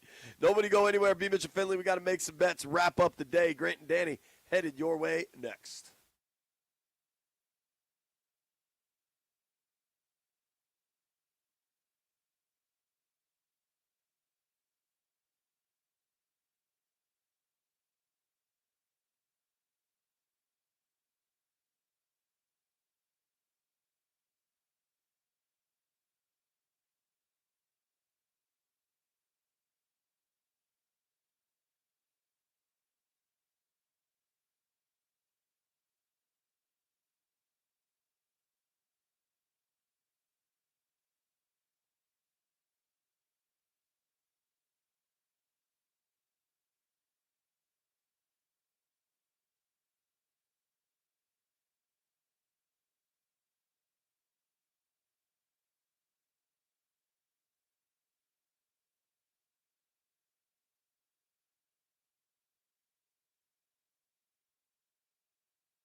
Shout out to Alvin and the Chipmunks. Can you name all three of them? Simon, Theodore, and Alvin. Bang. Can you remember the girls' names? Nope. Me either. What was the? But I'm asking you a question. What was the dad's name? I don't know. I don't either. Why are they auto tune though? Why are the Chipmunks auto tune? T-Pain. I don't know. Time for the B. Mitchell Finley AAA poll of the day. Chip Pain. Would losing to the Cowboys ruin Christmas? No. At least for me, I say no. The season already sucks. Like, Yeah. if it was like a win-in game against Dallas and you lose on Christmas, then yeah, maybe that impacts. It'll make things taste a little different, but it's not gonna ruin it. AAA poll of the day brought to you by AAA. Level up with the new AAA Commanders MVP membership. Get all the benefits of AAA, plus exclusive experiences, discounts, and tickets. If you're already a AAA member, upgrade for free or join today at AAA.com/Commanders. Little Benny Top is with us because, I don't know, Jeff had the sniffles 2 weeks ago or something. Little Benny Top, how are you handling the end of this long, long Washington season? It's the worst thing ever. I'm sad. Everything is terrible. I just want it to be over. Okay. How'd the Wiz look last night against Wemby? Wemby didn't play much. Hey, not bad for having like 8 guys out, only losing by 11. They were competitive in all 3. They won 3 of the 4 quarters. They just lost by 22 in one of them, so that's why they lost. Hold on. They won all 4 quarters? No, 3 of the 4. That doesn't seem possible. 3 of the 4.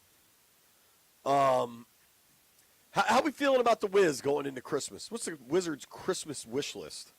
So they've actually won 4 of their last 10, which seems like a miracle compared to how they lost 14 games in a row at one point. Hold on. Listen, we're all aware of what the Wizards are doing. We're supportive of what the Wizards are doing. Gosh. But generally, if somebody's going to give you a stat like, yo, they've won 4 of their last... You mean like 5 or 6? Yeah, 4 of their last 10. I don't think we can throw a parade on that one, Benny. I'm not throwing a parade. I'm just telling you something. Look, some guys, we're seeing some positive development out of guys, though. Bub Carrington struggled a lot early in the season, but he's put together 6 straight really nice performances offensively. Alex Sarr looks like a very formidable, buildable piece. He's leading them in scoring and rebounding. And Keyshawn George, I see man. something online. People are trying to get Sarr to the All-Star game? Does he have a Yeah, chance? well, I mean, you got to promote somebody. The team can't just not promote anybody to the All-Star game, so why not Alex Sarr? He's actually played Do almost... they still do like He's a shot blocking machine. They still do the Rising Stars game or whatever that Saturday night game was? I don't think so. Okay. They Thanks do. for clearing It's that 4 up. teams now. It's 4 Thank now. you, White Brian. Our stud NBA podcast guy didn't even know that. It's irrelevant to Little me. Benny Top.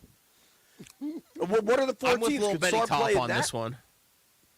He probably will. They change it every year, but it's like the inside the NBA hosts all draft a team and then they do the world team. Okay. What team would Sarr be on? The world team? The world, probably. Yeah, the world team. Rep France. It was French Heritage Night last night at Capital One Arena, and the Wizards' 2 French players were inactive. How great is that? It was for What's Wemby. What's the scene at French Heritage Night? Just people smoking cigarettes, wearing berets? Like, what's the vibe in there? Retreating in battle.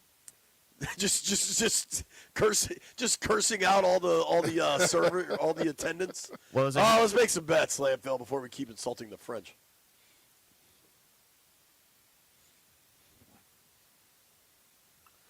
Ahala.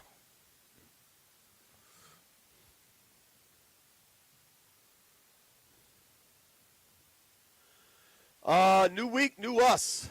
All right. Tomorrow, I'm going to give a full breakdown of my fantasy situation. I know you are on pins and needles waiting for that, Brian. Not really. I'm gonna check out at that moment. That'd be like most other moments. We got football tonight. I'm sure there's other sports, NBA maybe. Caps or Wiz play tonight? That's a no from Huey. We got Niners Colts 8:15 kick from Indy. Niners laying 5.5. Phillip Rivers starting quarterback. We got any good college hoops tonight, White Brian? Terps playing? There's not much. Mondays are kind of rough for college basketball. When does Big Monday start? January, I think. Okay. Dude, we got local hoops tonight. I know David Aldridge will be locked in. American player? AU going down to Charlottesville to take on the Wahoos. That's a big opportunity. Also, I think Georgetown plays tonight. Can we have a brief conversation about Coach Cooley? Mm-hmm. Stop throwing water bottles, dude. Well, he was frustrated, man. We all do things in frustration. Well, the Hoyas are 32.5-point favorites over Coppin State tonight. That's a big number. That's a huge number. Give me Coppin State. Oh, B. It's 33.5, you said. All right, I will join you. Give me AU plus 26.5 against UVA. Yeah. I'm going to take Coppin State and AU. I got plus 59 and a half. I'm taking. How can you not go with plus 59 in the hook? Come on, dog. I'm taking AU, and I'm going to parlay it with the Niners tonight. What do the boys in the aquarium got? George Kittle touchdown. Ryan Robinson touchdown. 49ers. Rob. Thank you to everybody that listened to the program today. It was a fun one. Thank you to everybody that watched on Monumental or hung out with us on the stream on YouTube. Thank you to Joe Theismann for joining us. Thank you to Santana Moss for joining us. Grant and Danny coming your way next. I'm sure the boys are all fired up after a football weekend. Appreciate you all. Made it this far. I owe you a beer.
Brought to you by Paul Henry's Window Installation, your clear home improvement choice. With uncertainty over the status of quarterback Marcus Mariota for Christmas Day football against Dallas, Dan Quinn and the Commanders today signed a backup, Jeff Driscoll, off the Cardinals practice squad. He was with the team as a third stringer last season. We're really glad Jeff's here with us, obviously with some history within the system that can help.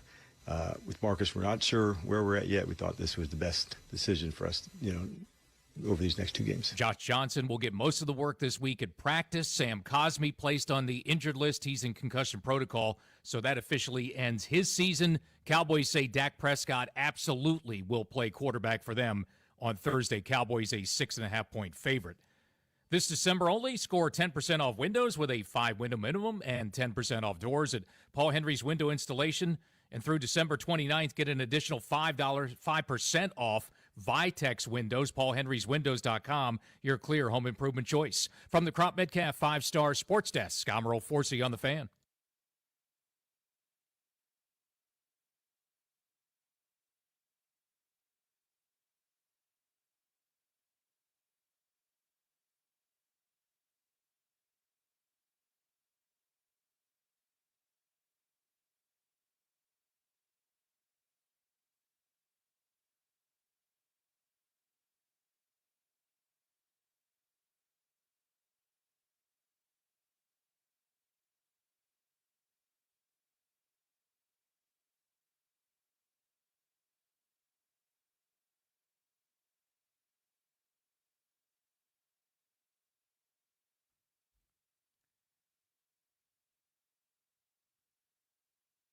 Good Monday afternoon, and welcome into Grant and Danny. You are listening live to The Fan. Coming your way from our Half Street Studios in the Navy Yard, the nation's capital. Grant Paulson, and in for Danny Rouillet, whose holiday vacay on Christmas week has begun. Steve Zabin in the saddle for the next couple of days with me. Up, Grant Paulson? Zabe, welcome aboard, my friend. Can I What's call good? you Jeeps, or do I need to earn a certain amount of airtime points? I think, you know what? All of the many, many hours in my life that I spent listening to you over the years. You going to fast track me on that? You get grandfathered right in, my friend.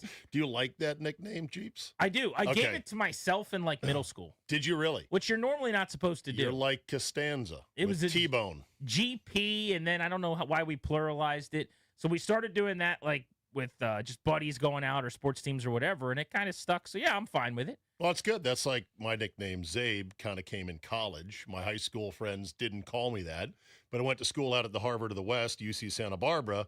Them California boys who didn't know anything about me are like, "You're Zabe now," and I'm like, "Okay," and I just ran with it. So there you go. 2025, all these years later. Right, exactly. That's what you are. Once something sticks, it's hard to get rid of. By the way, I'm just hustling up a little bio on Jeff Driscoll. I just heard in the update. He has now been added to the mix. He is Exciting back. times. The pride of Oviedo, Florida, by way of Louisiana Tech, and then Florida before that. 6th rounder back in the day. Was here last preseason. Actually played well in the preseason and was a third quarterback for a stretch. And so there's some familiarity. I want to get into what that means, not only for the quarterback room and the fact that it's probably a no-go now for Marcus Mariota. Also, Sam Hartman. What is it that you'd say you do here? I mean, you're buddies with Jaden Daniels. I get that.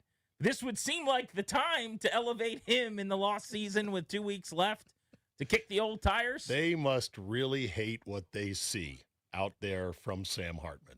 He's very handsome. They can't hate that. Impossibly dreamy. He's kind of like Will Levis. I call Will Levis, when he was playing, I called him the Netflix quarterback because he's the kind of guy that if Netflix did a movie about football, they'd go, that guy. Right. Square jaw, great looks, athletic. Like, he'd be great playing quarterback on Netflix. In a real game, though, oh, no, bad. Disaster. Hartman's kind of similar in that regard. I've got 6 texts from my wife since this morning asking if Sam Hartman's going to get a start. Oh, I bet. Here at the end of the year, and I have to break the news to her when I get home tonight. Sorry, hon. 2 things. 1, I haven't started my shopping. And 2, Sam Hartman is not going to be playing quarterback. For the locals, they signed Jeff Driscoll instead. But we'll get to that. There's a lot to chew on today on the Commanders and an NFL front. One of the best weekends as far as the National Football League goes that we've had this football season. undoubtedly. And we got to enjoy it all. Sunday, Thursday, we got to take you worked Thursday. Little bit, I suppose. You were there. Saturday night you're talking about? No, I'm sorry, Saturday night, not Yes, Thursday. I did. You I was worked there. Saturday night, so you didn't get to enjoy the nightcap game. Not You as were much as working. I wanted to. Right. Got home in time to watch the good chunk of it. Okay. But, I missed the first half of JMU, which was the half I wanted to miss, as it turned out. Right. They got What a brutal backdoor cover for every Oregon bettor. They had gone, I looked at that, I couldn't believe it. I had a tiny piece on Oregon minus, nothing significant. Yeah. But I went and I looked it up, and it was like JMU had drives of 3 yards, 5 yards, and -8. And then Oregon shut the electricity off and went home, and JMU went 9 for 89, 9 for 99, and a 2-point conversion to cover the 20.5.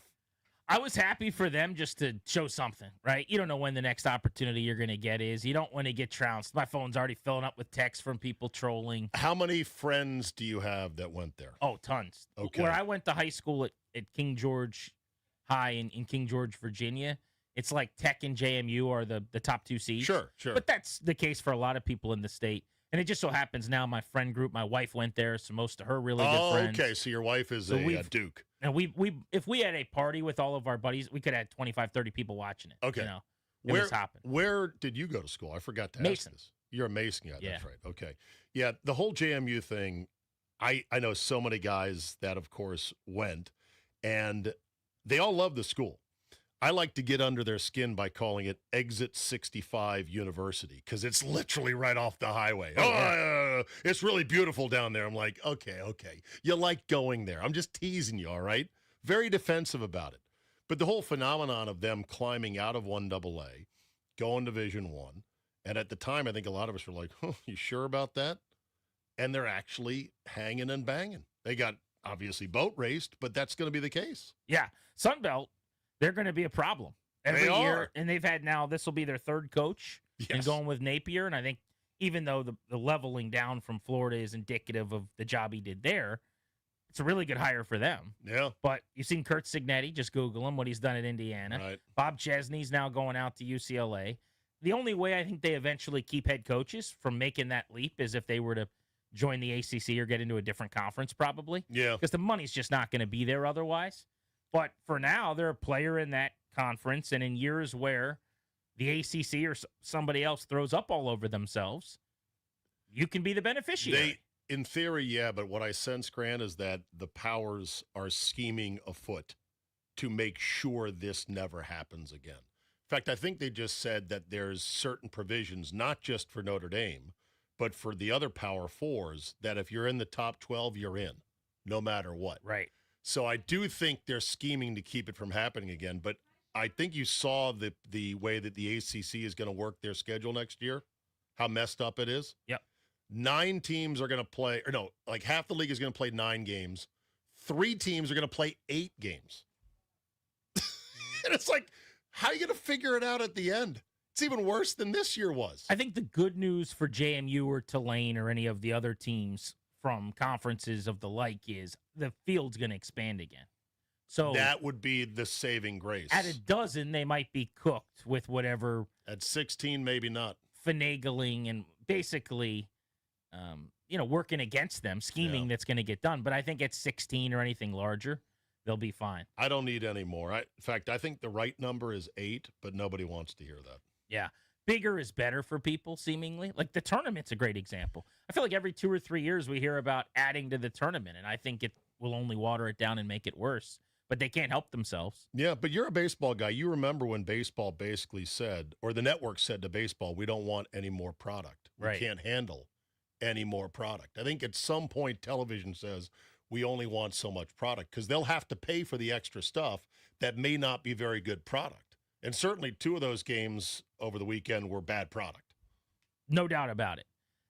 The people that are making the argument because those games were so bad means they shouldn't have been there, I disagree with, because the system is the system. They were there by fair and square. Absolutely. By the system that was set up. And people seem to always forget there are blowouts with the Power 5 conference teams all the time. Yes, they are. Constantly. You know, Ryan, who produces for us here, Clary, is a big Notre Dame guy who was reveling in the fact that JMU got whooped.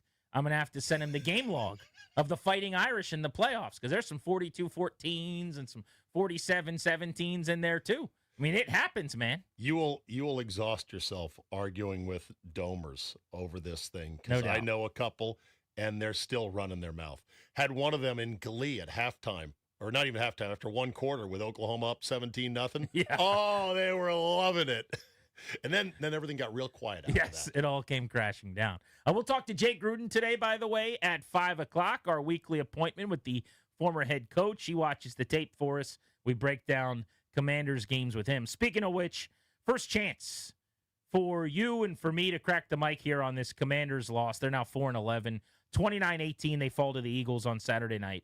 So we're at a point of the season, Zabe, where I got to be honest, I've lost my energy to come on and do they lost another game and just break down the specifics of I still think you're going as strong as anybody. Well, you're getting into the weeds and some of the Easter eggs about, I like McGee's speed. We got to get him more reps. Look, we're trying. No, you're trying. You're doing it. Well, here's what I mean, listened though. to Take Command There with you you go. and Grant, not you and Grant, but you and Logan. Yeah. on the way in. And I was like, these boys are getting after it. We're chopping wood. Someone's got to pull the rope. But I guess what I mean is I can't sit here 2 days in this case after a game and care a whole lot about results. Like this is now more process.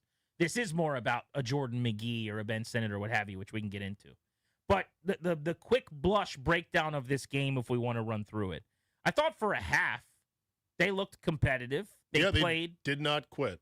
They looked inspired and like they were prepared well, which has not been the case in all their games this year. Jake Elliott misses a couple of field goals. The Eagles only have 7 points after 30 minutes. You've held Saquon Barkley in check. You're up 10-7. And then what I saw was the defense just completely got gassed. Yeah. I mean, they just got pushed around. Barkley, who went 6 for 16 in the third quarter, 6 carries, 76 yards with a homer in the fourth quarter. And the Eagles in the second half, after scoring 7 points at intermission, 17-play, 74-yard drive, another 7 for 37 and a touchdown after the turnover, and then a 4-play, 80-yard drive to put the game on ice. It just felt like the dam broke a little bit against a far superior team as far as talent goes.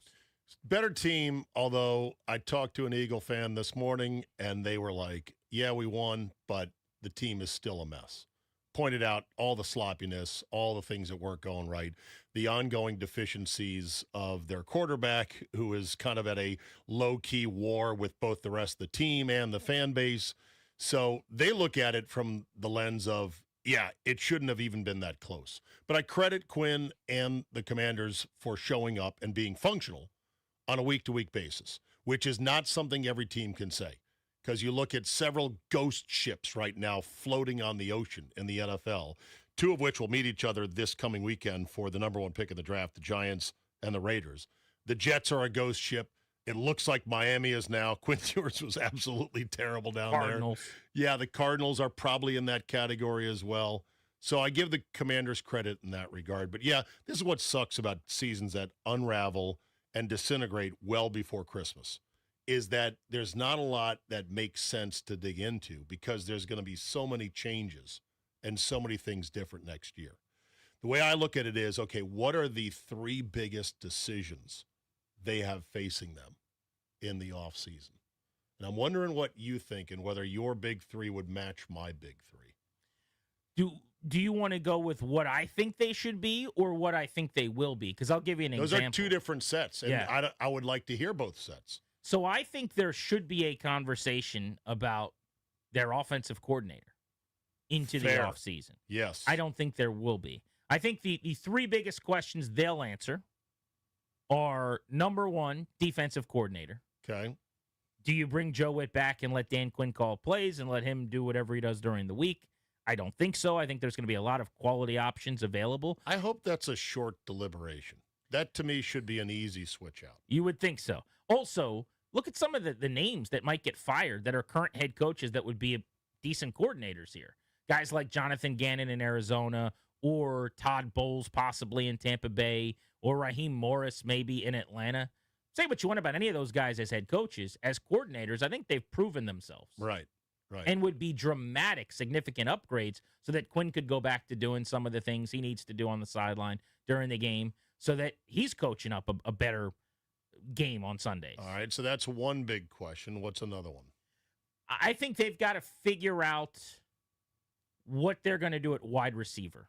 And that starts with, do you make any attempt to retain Deebo Samuel, who's going to be a free agent? I don't think they will. I don't think they should, unless he would come back on a one-year discount. Does that mean you get into the Brandon Ayuk sweepstakes? Hell no. Get ready for it. Buckle up. Did you see the video he posted? I did. Of him speeding by Levi's? He touched 102 miles an hour like he's Louis Perales, the Nats' new pitcher they just acquired from the Boston Red Sox. This guy is a certified jackass, and I wouldn't want to deal with him at all, but I am afraid that Peters connection could be too strong. And he might say, nah, he's misunderstood. So it's not just Peters, though. His best friend is the starting quarterback, Jaden Daniels. Yes. And by all accounts, they're still very close. You would think Daniels would be willing to stand on the table to say, let's take a look-see. Now, I'm not interested. Well, that table was taller last year for Daniels than it is now. It's a footstool now. I don't think he has as much juice this year as he would have last year. That's true. But he'll have pull for Yeah, sure. he'll still have a lot of juice. I mean, this is still your franchise quarterback, your second contract guy in the moment that they're viewing as everything they do this offseason is through the lens of getting him back. Sure. And if he's telling you at a position of need, love this guy, he wants to come in here, he's motivated. And by the way, he's not going to make a lot of money. He's coming off of a really serious injury with a bad rehab situation where he hasn't been on the field in over a year. With a bad attitude, don't and forget he's that. Got baggage he brings that to the table as well. That doesn't fit in the overhead compartment on Southwest Airlines. Exactly. It's not like he's going to break the bank.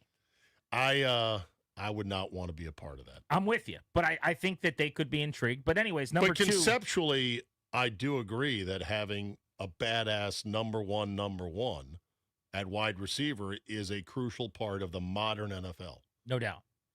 That's my second kind of area that they need to attack or thing they need to consider is what am I doing at wide receiver? Is Tunsil's money a question to you? So I'm not putting that on my list because I think it's a no-brainer. I would hope it is as well, but it's still a decision. Then if that counts, that's top three. But here's how that's going to go. Ring, ring. Hey, who's this? It's Laramie. Hey, it's Adam. How you doing? I want an extension. Okay, cool. We'll draw it up and send it over. Let us know what you want. Done. Really? Oh, yeah. I think so. Peters will do that for him when he didn't for Terry? Their issue with McLaurin was age at the wide receiver position. Okay. And the fact that track record and history says, data says, this is not going to age very well at this spot. That's not the case at tackle. Trent Williams is still the best in the game. So, yeah, I think they'll pay him. Right now, his AAV, Zabe, is like 5th at the tackle position. Yeah. He's very well within his rights. I think he's the number 6 ranked tackle out of 82 via PFF. He might be the best pass protecting tackle in the league. He could call them up and say, you know how Jaden Daniels' health is the single biggest thing that you're dealing with right now? Right. I want to be the highest paid tackle in the league at $29.5 or $30 million. And they would say, okay. And are you okay with them committing that much into that position? I think so. I mean, you're not paying a quarterback yet. You got to pay somebody. The left tackle or the wide receiver seem to be elevators for the quarterback position, right? By the way, I'm shopping on a mock draft for a wide receiver. Doesn't look like anyone is mocking a true number one wideout in the top 5 or 6. So Jordan Tyson. Jordan Tyson's the guy out of Arizona State. I've seen him mocked to Washington at 7. I got to say, 7 for a wideout, Zabe, little rich for your boy. I'm desperate to trade back. Philosophically or just based on the talent in the draft? Philosophically. Okay. And certainly this year, too. Like, there's not a can't-miss guy. I loved Malik Neighbors coming out. I would not have had a problem drafting him at number 7 overall, let's say. Yeah. I know there's a lot of people that were sold on Marvin Harrison. I wasn't as big a fan. But at 7, that would have made a lot of sense to me with his bloodlines and production. But whether it's Jordan Tyson or the other guy that's going to go very early in this class is Carnell Tate, who wears number 17 at Ohio State. Kind of familiar around these parts, right? Listen, That's a good place to shop for wideouts. It's certainly Ohio is. State and Alabama. When Alabama's wideouts were making those big catches to come back against Oklahoma, I said to a buddy on a text thread, I'm like, damn, Bama has the nicest receivers all the time. Them and Ohio State. Yeah. Those are the places to shop. Penn State, not so much. No, not well, unless you get Jahan Dotson, and then you can flip him for whatever it is that you Pennies get a on couple the years dollar. later. But yeah, I think that I'm trade back Paulson. You know that about me. Yes. Big trade back guy. If they can do that, I have no problem going receiver. But in the top 10, it feels like they're going to get an impact defender if they stay put. Yeah. And you got plenty of options where you could use upgrades there. The edge, it could be a safety if, Caleb Downs is there, or you could get a off-ball linebacker on the second level. Sure. There's quite literally nothing they could do on defense to add a player of elite caliber in the top 10 where that guy wouldn't suddenly be the best player on your defense day one next year. Now, have you talked about the backup quarterback decision and how many games of availability do you realistically count Jaden Daniels for going forward? Because I think having a non-awful backup, if you're going to have Daniels, and maybe a guy who complements what Daniels does, is a significant thing. Oh, it's huge. Yeah, and that's one of the big decisions they've got to make, too, is how much are you willing to pay Marcus Mariota? If one of the as many as 6 teams that might be in the market for a starting quarterback come calling and offering him that mid-tier money in the 17 to 20 range to be a bridge starter, are you willing to offer him 14 or 15 million if that's what it takes with incentives to make more at QB2? Is that something you're willing to do? 14 gets to be a bit rich for me. Feels like it. Feels But like it, yeah. if you're not convinced that Daniels can start in every game, then paying a backup quarterback becomes pertinent. It's one of the most important positions you've got then. Yeah. You can't go into the year with his buddy Sam Hartman holding the clipboard behind him or needing to make the phone call to Josh Johnson or Jeff Driscoll as they did today. Let's prank your wife and say that, hey, call her during the break and say, honey, you won't believe this. I found out Hartman did a beefcake calendar for Christmas. She's probably already ordered it. Do you want me to get you one? I like that, actually. And see how jazzed up she gets. And then say, ha, April Fool's for Christmas. She might get a little steamed up. Big Sam Hartman fan. I want to get into a couple of the big storylines that came out of this Eagles-Commanders game, though. One of which was Nick Sirianni's decision to go for 2. That drew the ire of Dan The Quinn. insulting 2-point conversion. Led to a brawl, and then the frustration's very obvious post-game of Dan Quinn. We'll do that next. Steve Zabin's in for Danny Rouillet. It's Grant and Danny on the Fan.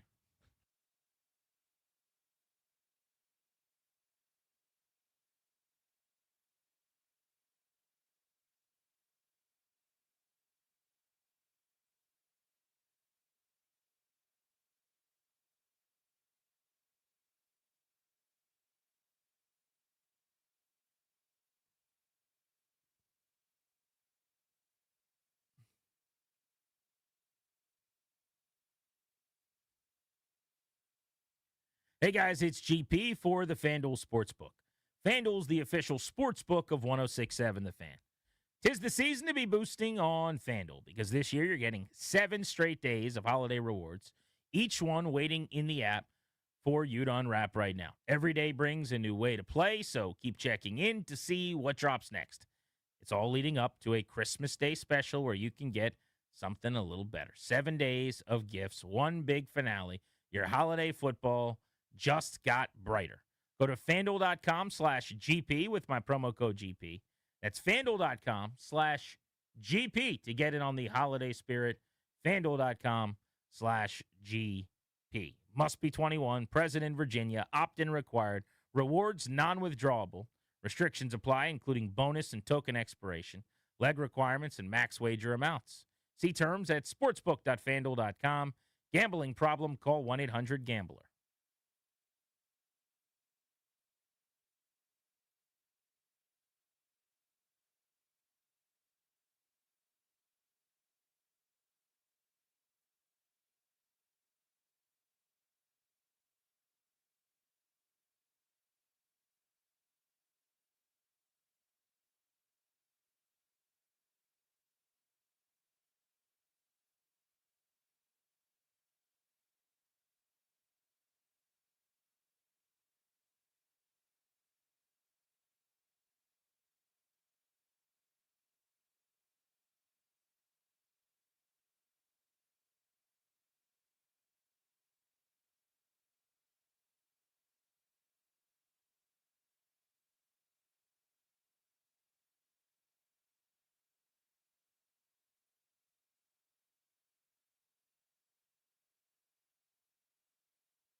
This update is brought to you by Baldino's Lock and Key, your hometown security team. Visit Baldino's.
Dan, just what were your thoughts on the 2-point conversion and then the fight that kind of went after that? Yeah, I thought this would be a tough game that would go all the way through. We talked last year's game. We thought the biggest difference was, the turnover margin, and if we could play, better in that space, we'd give ourselves a real shot to go. So, hey, that's their choice, man. I want to look at the tape and see what happened before, our ejections or poise or any of those things. Like, our guys are absolutely going to stick up for themselves and for their teammates. And so I'll have a better sense, as I get through it. It was Dan Quinn post-game on Saturday night. Welcome back, Grant and Danny on the Fan. Danny's out, Zabe is in. So the sequence there is the Eagles score a touchdown. They go up 27-10 with 4:33 to play. Quick math tells you that's a 3-possession football game. There is no reason to be up 19 rather than 18 in terms of possessions or football math. Well, is there a laminated card that says go for 2 there? Analytically? Yeah. At 4:33 left, up 17? Agreed. It's kind of ridiculous. I don't know if there's a card that says that. Now, by the way, has anyone ever seen the card? I think every team's card is different, honestly. I'm sure they probably are. Because, like, the Nats, as an example, are rebuilding their entire front office, and they're going this data model. They just hired their 31-year-old GM, Ani Kalambi, to come over from the Phils. So I was actually texting with someone about this when they traded for Harry Ford, because I'm curious about this catching prospect that they bring over from the Mariners, who's not viewed as a particularly great defensive catcher. And I'm like, do you guys have your own data on him that you're using different than every other team as far as quantifying his defensive abilities? And the answer is obviously yes, but they're like, of course we do. And I'm like, but I mean, have you already crafted your data yet with this new front office? Or are you using what? Whose data? In other words, did the data hold over from the old regime? That's what I'm wondering. Right. Or are you bringing in your own new recipes? So does Taboni just bring over the... I would hope they bring their own recipes. From Boston, he'll bring what he had. Yeah, but you can't... Colombi had his own thing in Philly. Right. You can't cook off of somebody's recipe book. No. If you're going to have full reign on this. But I would think you have to craft your own with what Colombi likes, with what Taboni likes. So to make it football, right, the Eagles card is going to say something different than the data guys with Washington. Right. And they didn't even have that staff until a few years ago. And let's ask Jay today if he had a card. I like that. Yeah. And if he has any that he kept. Because I'd like to bid on that as a piece of genuine, bona fide NFL artifactia. A laminated go for 2 card. Much like a tip card for seniors at Denny's. How much should we be paying on a $92 bill? So the physical card is even a question. I'll bet you there's not an actual physical card. There may not be. Because there's a dude in his ear telling him go or not. Now he's looking at a laptop in the booth upstairs next to Joe Witt, who's not allowed to stand on the sideline. Or is it the other way around? I don't know. There might be a Twitter account. go for two or not, like the New York Times fourth down bot that ranks fourth down go or no go But you see it decisions on the telecast. on a percentage of cowardly indexed. Yes. Which is hilarious. They have this on Next Gen Stats as go or don't go, and percentage of the time you should go on 4th and 2 from this distance. But the Eagles are up 27-10 after the touchdown, 4:33 to play. They did not need to go for two. They did not. It's an unwritten rule that at that point you don't. But there's nothing written, and you're allowed to do whatever you want to do. Stealing bases in an 8-run lead. It's essentially what they did. I was going to say, what's the marker in that in baseball? Well, so that one's nuanced, too. Again, This is where it gets complicated. Depends. This is Home or road? Is it 5-run game? 7-run game? It's also about, are you still trying as the team that's down? Right. In other words, if you're still taking big leads and stealing and doing all this other stuff, Then are we're you gonna holding the runner on? Yeah. Then we're going to keep trying ourselves. If you're holding the runner on, I'm allowed to run. If you're not holding the runner on, I'm supposed to stay. Basically, it's a tit for tat thing. This is why we're making this our poll of the day, the Grant and Danny poll of the day, presented by Metropolitan Moving and Storage, local long-distance residential commercial, 3 decades of best-in-class service and experience. Did you have a problem with the Eagles going for two? Obviously, Commanders players did, because it led to a brawl shortly thereafter on that snap. Mm-hmm. And Dan Quinn is not going to come out after the game and say he was mad about that for two reasons. But he kind of did. He did without saying it. But I mean, Right. for people that wanted the meat on the bone of him calling out Nick Sirianni and literally saying that was Bush League, he's not going to do that because, No. after you get your butt whooped by 11, That's whining. it just looks That would get roasted in the media. the optics are Yeah, terrible, Yeah. right? I don't even think the optics of him saying, if that's how they want to get down, we're going to see you in 2 weeks. I thought the optics of that were cringe. They were bad. Because I'm like, that's my point. You can't win. I'm like, what are you going to do in 2 weeks? Up there, like what do you have waiting for him, huh, Coach? Like, but I felt like he was obligated to at least take a aggressive stance at the podium about what had happened. This is the point: is his guys are watching. I hear you. They're upset. By the way, my alternate theory is that Sirianni just didn't want to see Elliott miss another one. That he literally was like shielding his kicker from the yips because he couldn't make a 2-foot putt. So he's like, you know what? He can't miss an extra point if we don't go for it. I would buy that if I didn't come into the game thinking Nick Sirianni was a twerp. He is a total twerp. Right? I mean, he is the worst. If you're having a draft to draft the coach who's the biggest punchable coaches. Exactly. I don't know. Sean Payton is way up there for me. He's high on the list. Calling Jacksonville small market. Backfired. How'd that work out? But Nick Sirianni is a dude that loves being hated. Oh, yeah. And if you're going to have a draft where you rank coaches most likely to violate those unwritten rules in a way that another coach finds disrespectful, he goes 1-1. Sure. I mean, everybody's lining up to get him at the top of that draft board. But my point on Quinn is the proof is pretty much in the pudding on how he felt there. He called a timeout. Yes. With 1:09 to go after the Eagles ran a play on 1st and 10 from the 48. Right. It was the least call a timeout situation in the history of the world. He's literally now going, oh, you want to take your ball and go home? Not yet, buddy. You got to stay here for another snap. And it almost backfired on him because on the next play after that timeout, Johnny Newton gets hurt. Yeah. Now, Newton gets up and he should be fine. It sounds like he's been cleared and he'll play this week. But then what did Quinn stop doing? He stopped calling timeouts. Only, I think, maybe because his guy got hurt. Either way, the optics are, oh, you're going to play Johnny Hardo, and then your guy gets hurt, and you're like, okay, never mind. Well, Just you stop get doing more that. punked than that. You forget, Zabe. They got 12 yards on that play. So the 1st and 10 from the 48 when the Eagles ran the ball, they lose one. Right. And Quinn calls a timeout, peering across the sideline at Sirianni like, you want to be a jerk? I can be a jerk too. Yeah. They run downhill with everyone in the stadium knowing they're running it. They get 12 yards. Yeah. And Newton gets hurt. And then Dan Quinn goes, all right. It's Uncle. too bad that these low-level skirmishes, relatively speaking, are what we have to feed on in today's NFL. The coaches of yesteryear, like there's footage of Chuck Noll squaring up against a younger Jerry Glanville and just chewing him out while handshaking him. I mean, pointing at him, won't let him go with his handshake. Totally. You know, there is Jimmy Johnson running after Buddy Ryan when he was running off the field and then saying in the post-game presser, he was too chicken. That fat guy was too chicken to come shake my hand afterwards. We used to have real coaching clashes. Now it's just low-level, subtle, passive-aggressive skirmishes. Passive-aggressive is the way to put it. You know what the best recent one, and I say recent with a grain of salt because it was 14 years ago now. Oh. But do you remember the Harbaugh? last? Yes. And Who what's was his it? name for the Lions? Jim Schwartz. Schwartzy, yeah.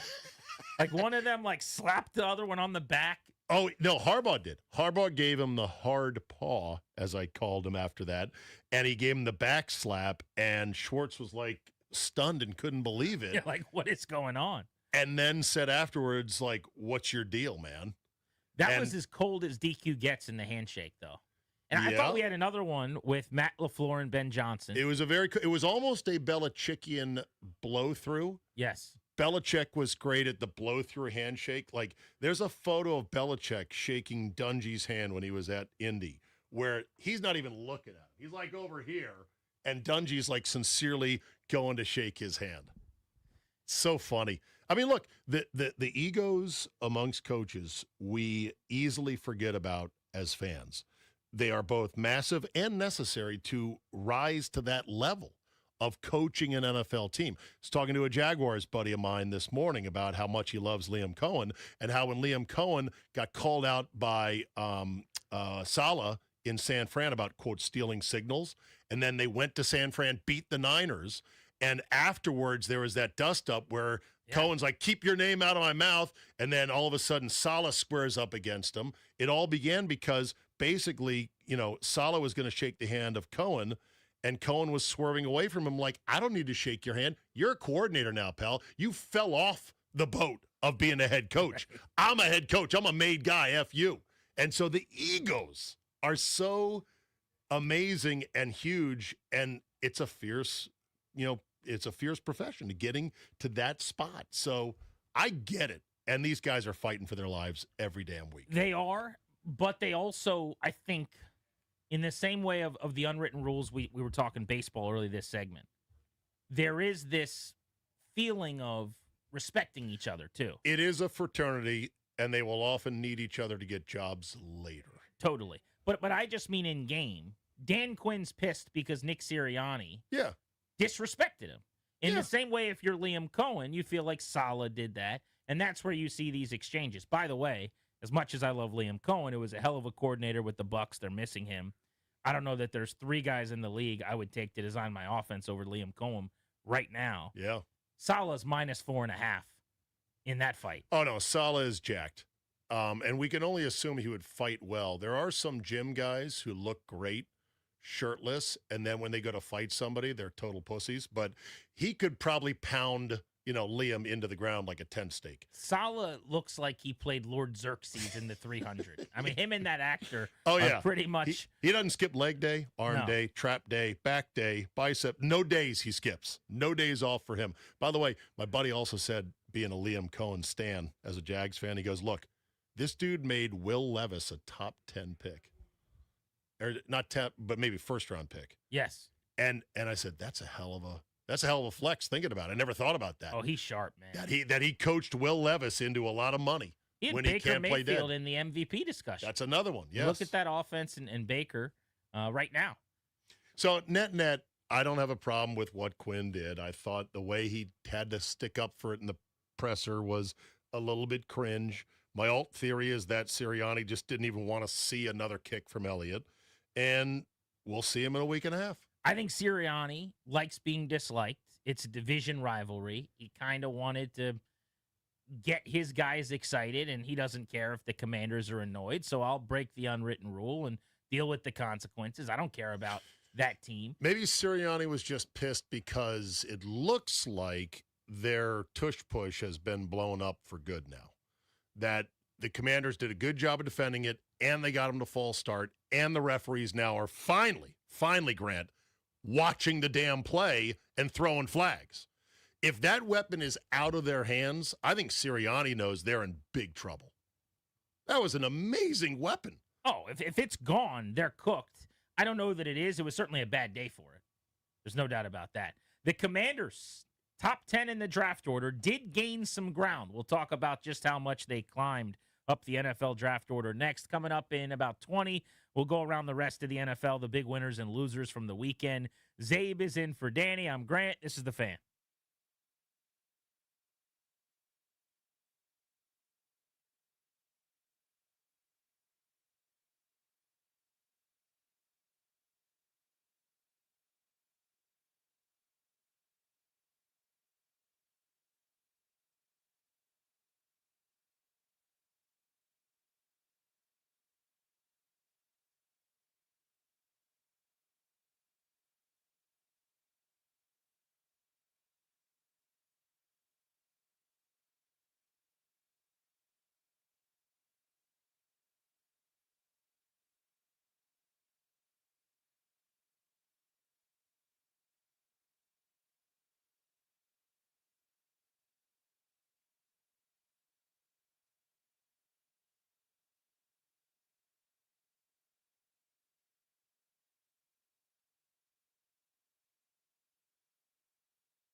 G&D on the Fan, welcome back. Thank you for making the show part of your holiday week as we steamroll toward Christmas. Danny's out this week. Zabe is in with me today and tomorrow.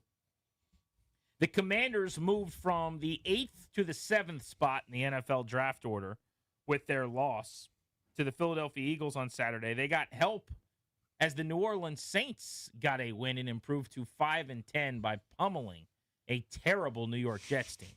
So the Commanders are up to 7. Here's what's interesting, though. There are 4 teams within one game of Washington at 3-12. And of those 4 teams, only one, the Cleveland Browns, have played a weaker schedule. So Washington would currently have the tiebreaker over the Jets, the Cardinals, and the Titans if their records even out. That's the tiebreaker? Strength of Sauce? schedule. Yes. Get out. Basically, if you have the same record, who is the way they determine who the worst team is to pick sooner is did you lose to a easier schedule? Yeah. So right now you've got the Giants and the Raiders at 2-13. The Giants narrowly have played an easier schedule. They have the number 1 pick. But that's a number 1 pick matchup this weekend with them going head-to-head. Oh, it's going to be head-to-head is the first tiebreaker. Are you sitting on tankathon.com? I am. It's so funny. It's the best website. Darius is cracking up. NFL Draft Tankathon. That is so great. I have it bookmarked, and I generally spend the majority of October and November on this site. This year, the first time I went to this site was a little bit later. It was after Thanksgiving. The essential websites for football fans, profootballreference.com. Our Lads depth charts. Yes. Because Our Lads updates them all the time. Spotrac.com for contracts. And Tankathon. Tankathon has made the list. I've got other nerd sites that I really like as well that I subscribe those are the to. 4 essential. What other ones do you have that I need to add to my repertoire? First, NFL Pro. Okay. I'm huge on NFL Pro. It's a What do they subscription do? with NFL. So it's the all 22 tape. And you get cut-ups not unlike a team would get. So so that's what I've seen Orlovsky going through, picking Absolutely. play by play. I mean, he's got his. I'm sure he. With You think he's got ESPN, something even more robust? Totally. I bet you the teams actually give them access to certain stuff. But it's got to be something the teams hold back, though. Oh, I'm from sure the that general public. Yeah, they all have their own databases and stuff. But like, they're just the all 22 of. What of does the NFL? cut-ups. What does NFL Pro? So here's what you cost? get. So NFL Pro is part of a larger NFL package where you get game rewinds condensed. So after every single game, they cut everything out. In a 35 minutes, you get every single snap. No, I have that through Game Pass. Correct. I So if subscribe to you that. have It's the- $99 a year. So then you probably also would have NFL Pro. Really?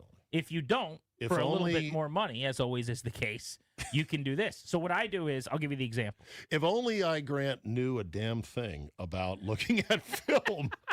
Instead, I just listened to Logan explain how they do a Wanda Sift and how it's disguised There and you everything go. else. I'm listening to you guys coming in on Take Command, great podcast, and he's explaining all the stuff he's seeing and how the holding penalty that was called against I forget who it was. Brandon Coleman. Yeah, Coleman for doing a little bit of a snatch move. Yes. Getting this guy off balance and on the But ground. see, here's what I like. I'm like, there's some good detailed ball right here. Logan, Cooley, these guys who live in this game, they see things that none of us can see. Oh, yeah. Right? Obviously, that goes without saying. What I like is, honestly, quarterback evals more than anything else. But like after the Bears-Packers game, I watched the majority of that game. I went back after, and I just punch into NFL Pro. You can ask for whatever you want. But Say, just give me every throw? I wanted every third down Caleb throw? Williams drop back. Okay. You could do downs and distances. You could do against, with pressure, without. Like, there's a lot of different things you could do. Not unlike a team would do in their building. You say dropbacks. What if he runs a sprint option or something? Does that count as a dropback? Yeah, if he dropped back first and then scrambled, it'll How show about you out his of the scramble. shotgun or pistol and he just runs to his right? Is that a, quote, dropback? Drop back meaning pass attempt or design But what if it was a pass. designed run?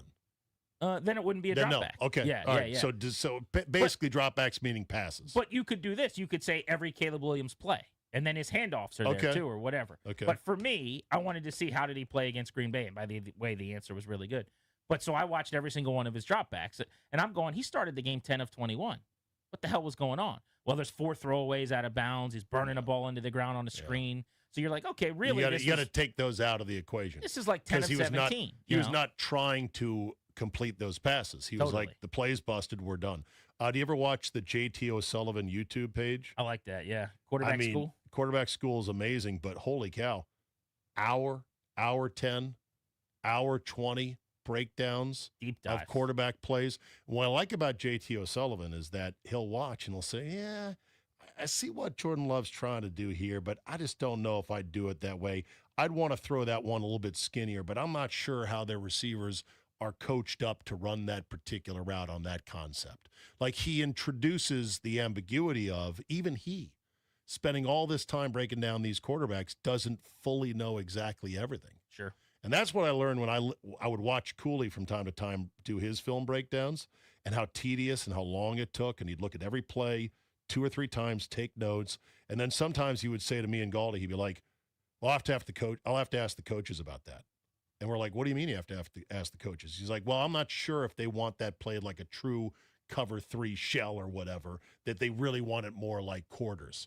It depends on how they decide to play it. Yeah. So it's even tough. he didn't know. Oh, I mean, and it takes forever. 100%. It is a pain in the and balls. everybody's coaching it differently too. Yeah. Speaking of that Bears-Packers game that was great and some of the other epic matchups, I want to get winners and losers out of the way. We'll do that next. You're listening to Grant and Danny on the Fan.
This update is brought to you by Reynolds and Power Home Team, Keller Williams Realty. In the NFL, the Commanders getting set to take on the Cowboys on Christmas Day. Roster moves for the team today. They signed quarterback Jeff Driscoll off of Arizona's practice squad and placed Sam Cosmi on injured reserve dealing with a concussion. There will be no suspensions issued for the Commanders-Eagles altercation at the end of Saturday's game, but there will be fines. Other NFL news, Ravens quarterback Lamar Jackson has a severe contusion to his back. He's considered day-to-day. The Chiefs are planning to announce a move to Kansas today. Monday Night Football tonight, 49ers and Colts at 8:15. Can hear the game right here on The Fan. Want to hear the fastest way to know what your home would sell for? Reach out to Empower Home Team. Simply text your address to 800-763-3000. No phone call. Just text your address to 800-763-3000. That's 800-763-3000. From the Crop Metcalf 5-Star Sports Desk, I'm Toby Altizer on The Fan.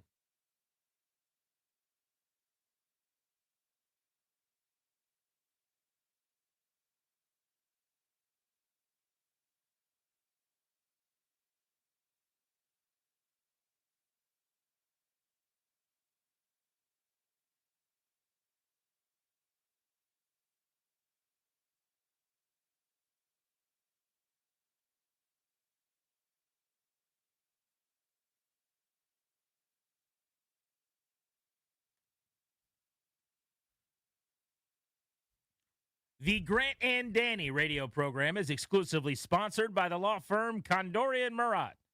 Estate planning, elder law, real estate transactions, probate administration. Their attorneys can do it all. They are here to protect you and your family's assets. Schedule a free consultation with their team today at kmlawyers.com. Mention us to get a discount. That's kmlawyers.com. Jay Gruden stopping by in 2 hours at 5 o'clock. Danny's out for the holiday. Steve Zabin is in. I'm Grant Paulson alongside Zabin. We'll take you up to 6:30 this afternoon. I want to get into the NFL here in a moment and get some winners and losers from Week 16 because I thought that was as satiating a 4 days of football as I can remember. And it was 4 days. We had the Thursday nighter. We had a Friday college football playoff game. Right. We had games on Saturday and Sunday. So if it felt like that was as good a bite at the apple as we've had, it's because it was. It was good. And also this weekend, I like to call it clarifying weekend because teams start to get fully officially eliminated. So they sit after this weekend and really ponder, what are we doing? The ones that have been knocked out. Like the Cowboys, our friends in Dallas. They have had a 4,000-yard passer this year in Dak, 2,000-yard receivers in CeeDee Lamb and Pickens.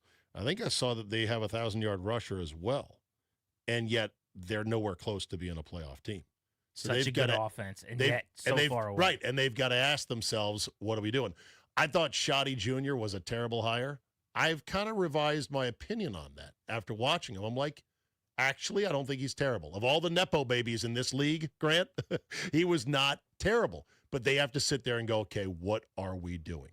And every team that gets knocked out is going to have to wrestle with that. The Lions are having to now have some existential questions. They're not going to get rid of Dan Campbell, but they might have to take away his go for it card. They might have to say, you know what, we need to settle down just a bit on this aggressiveness. John Harbaugh. John Harbaugh last night is getting ripped because he didn't run Derrick Henry in the final 2 minutes of a close game.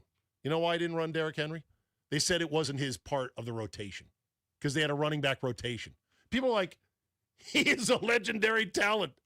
He was already warm from what he had done earlier in the game. What do you rotation? And respectfully, if the other member of the rotation is Keaton Mitchell, that's right. Let's give Derrick Henry more work. Exactly. And afterwards, Harbaugh said, I didn't like that possession because of that rotation thing, which is kind of throwing Monken under the bus. But they've been doing it all year. I know. But sometimes these coaches get wedded to their habits and their schemes and their play sheets, and this is what we do. And they should just throw it all away and act like they're the average Joe dummy on the couch and say, I don't know, I would run the guy that can run away from the whole field if he gets a seam.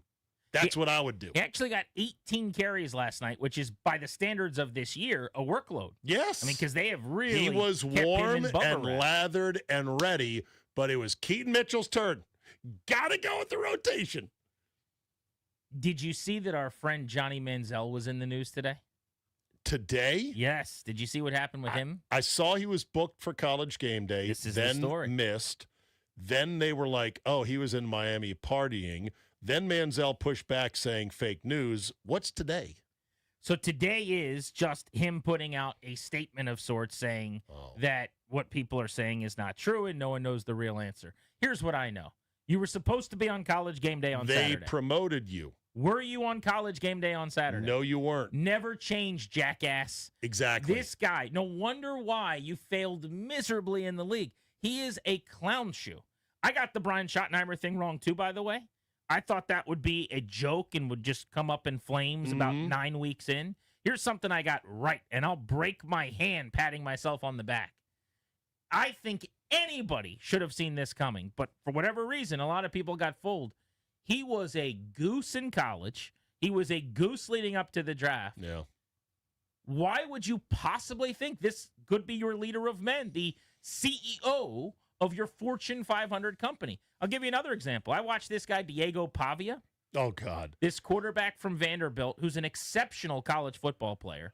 He is a tremendous college talent, but he's got some Manziel tendencies, and he doesn't win the Heisman, and he's out partying with a Bleep Indiana sign, and he's making fun of all the voters. And Reese Davis says yesterday, I'm sorry I voted for him. I regret my vote for him as Heisman. And I'm going, this made you regret it? Right. This dude's brother's getting arrested at games, and his mom's fighting with people, and he's cursing people out and flipping people the bird. Now you regret it? Like, where were you the last several months? All of a sudden, the character clause matters to you? Yeah. Apparently, Manziel is close with Pavia, which is Shocker. not a good thing for Pavia. Pavia is also shockingly short when standing next to the other Heisman finalists. I don't know what they list him at in the media guide. I think he's close to 6 foot in the media guide. He's probably 5'10", 5'11". Yeah. I have zero interest. I mean, if he was a model citizen, I'd have zero interest. Agreed. But between the makeup and the size and just the style of play,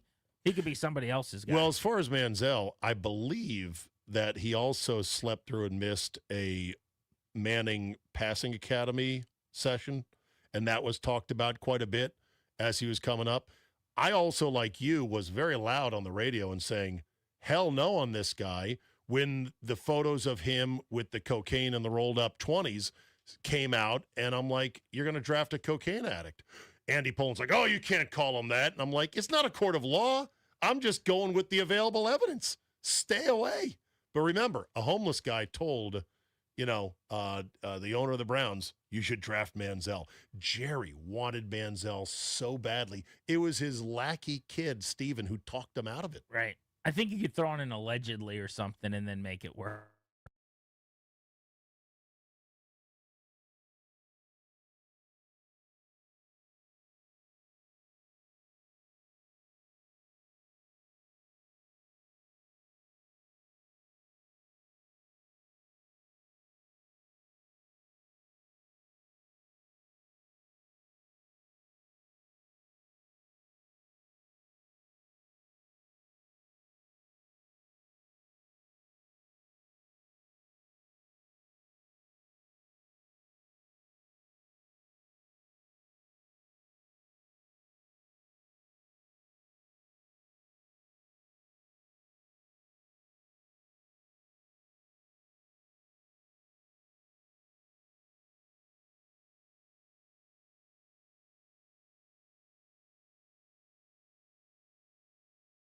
With 20-plus seconds left.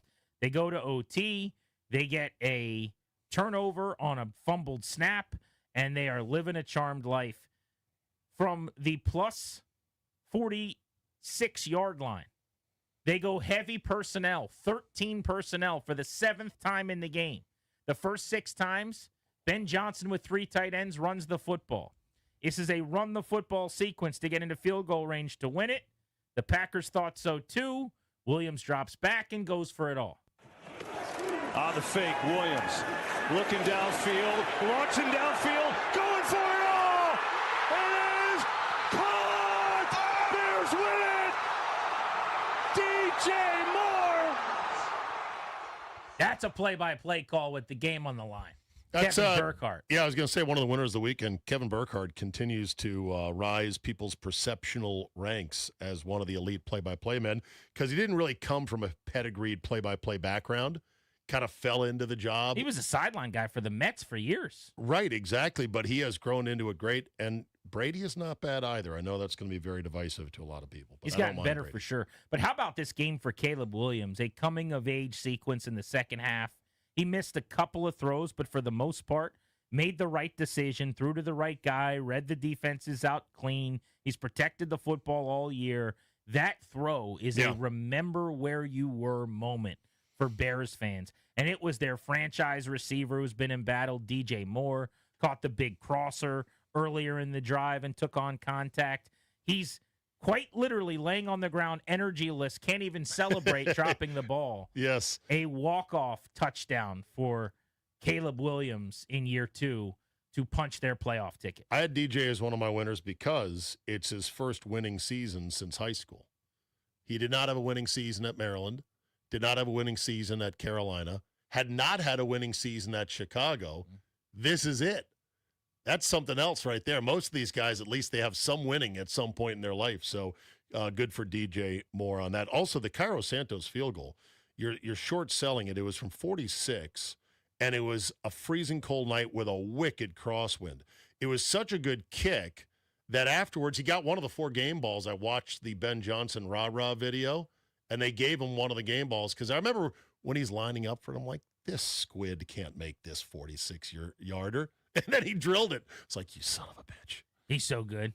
He's had a great year. Hasn't missed an extra point. I think he's 25 of 29 He's very now. consistent. Does not have what we would call an elite leg in terms of distance like some of these guys do. He's only got 4 makes of 50-plus. I know. He's not a long-range specialist, but he nailed it. Yeah, inside of 50 is automatic. Another big winner of the weekend. How about the Jacksonville Jaguars? Yeah. Liam Cohen in year 1. Coaches matter. 11-4 Jacksonville. They went to Denver, and they beat the Broncos, who had won 11 straight, the longest streak in the NFL, to get to 12-3. The Jags still have an outside shot at the 1 seed.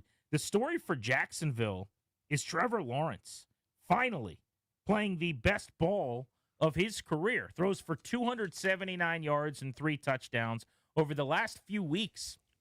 Trevor Lawrence has become the guy we all kind of thought he might. I think about a month ago I gave up on him and said, all right, 3 years of making excuses for this guy saying it's going to happen. Yeah. I'm out. I sold the house right before the market turned. I made the wrong decision. You're not alone in that. My Jags buddy said, look, came in the league, he was drafted by Urban Meyer. Urban Meyer was such a clown show disaster. Kicks his own kicker in warm-ups, stays behind in Cincinnati in Ohio to hang out and then grope some co-ed, gets fired midseason. That was his first coach. Then he's got to adapt to Darrell Bevel as an interim. Then they bring in Doug Peterson. And you might think, well, Doug Peterson, former quarterback, former Super Bowl winning coach, he'd be good for him. It turns out that he goes, look, you think Doug Peterson, having won a Super Bowl, moved to Florida, no taxes, one more shot in the NFL, do you think he was giving it the same oomph? My guy said now that Liam Cohen is motivated to make something of himself and prove himself, he's got a quarterback that's on the same motivational track, and that's why they're finally gelling. But it was rough early on. So I'd say yes for the Jaguars and for Lawrence, big winners. How about big winner to Stephon Diggs? When Diggs is right, he's great. It's just he's crazy and a malcontent when it's not going right. But I watched him post-game after the Patriots win, and he was just like he was when he was gushing about Josh Allen in Buffalo. All was right in the world. Yep. As a talent, he is otherworldly, makes incredible catches. But he seemed very happy, and he's loving what Drake May is cooking up there. So I'd say Stephon Diggs has once again landed as a winner. How good was Drake May last night? Silly. Oh, man. I mean, he was under duress on just about every single snap. They're Yeah. without their left tackle. Their right tackle goes down. Their backup right tackle goes down. So they're on a 4th tackle. Yeah. I mean, he literally, I haven't seen the pressure percentage from NGS, but I guarantee you. But you'll be on the website later. Very much so. It's close to 50%. It had to be. Every single play, he's climbing the pocket, holding on to the football, throwing it downfield. That worst non-PI call. That was such a joke. Like, what are you watching? The last time there was a call missed that badly was the NFC Championship game. Yeah. Saints-Rams. Yep. I haven't seen one like that since. Dude, Keyshawn Boutte, I think it was getting tackled. Yeah. Like waiting on a punt, basically. Right. Getting tackled. They don't call it.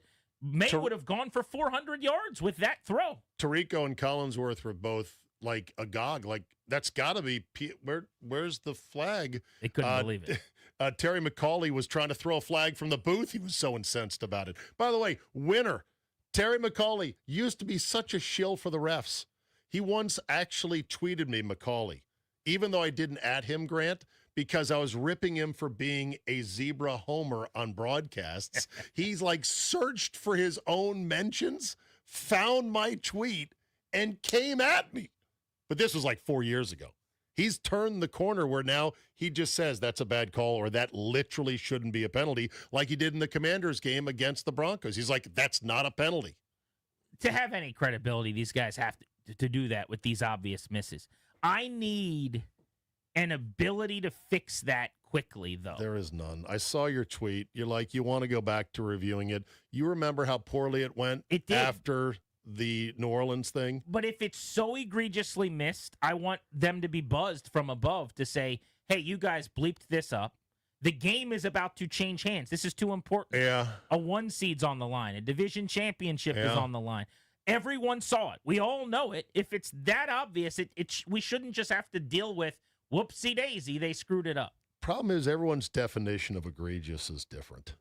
Fair. A little bit different. It'd be like saying, is it cheating if I talk to my friend who happens to be a married woman about things other than just the weather? Yes, that's cheating. Like, it depends on your girl. Okay, but some married couples are like, literally, if no clothing came off, I don't care what you did. Not cheating. True. And then you got people that are like, Mike Pence is like, I'm not allowed to be in a room. Elevator. With another woman. You share an or something. elevator. Oh, you just committed adultery. Right, exactly. Like, pass interference is the same way. It is so subtle what these guys do. And the offensive players have gotten so good at grabbing themselves to make it look like they're being grabbed.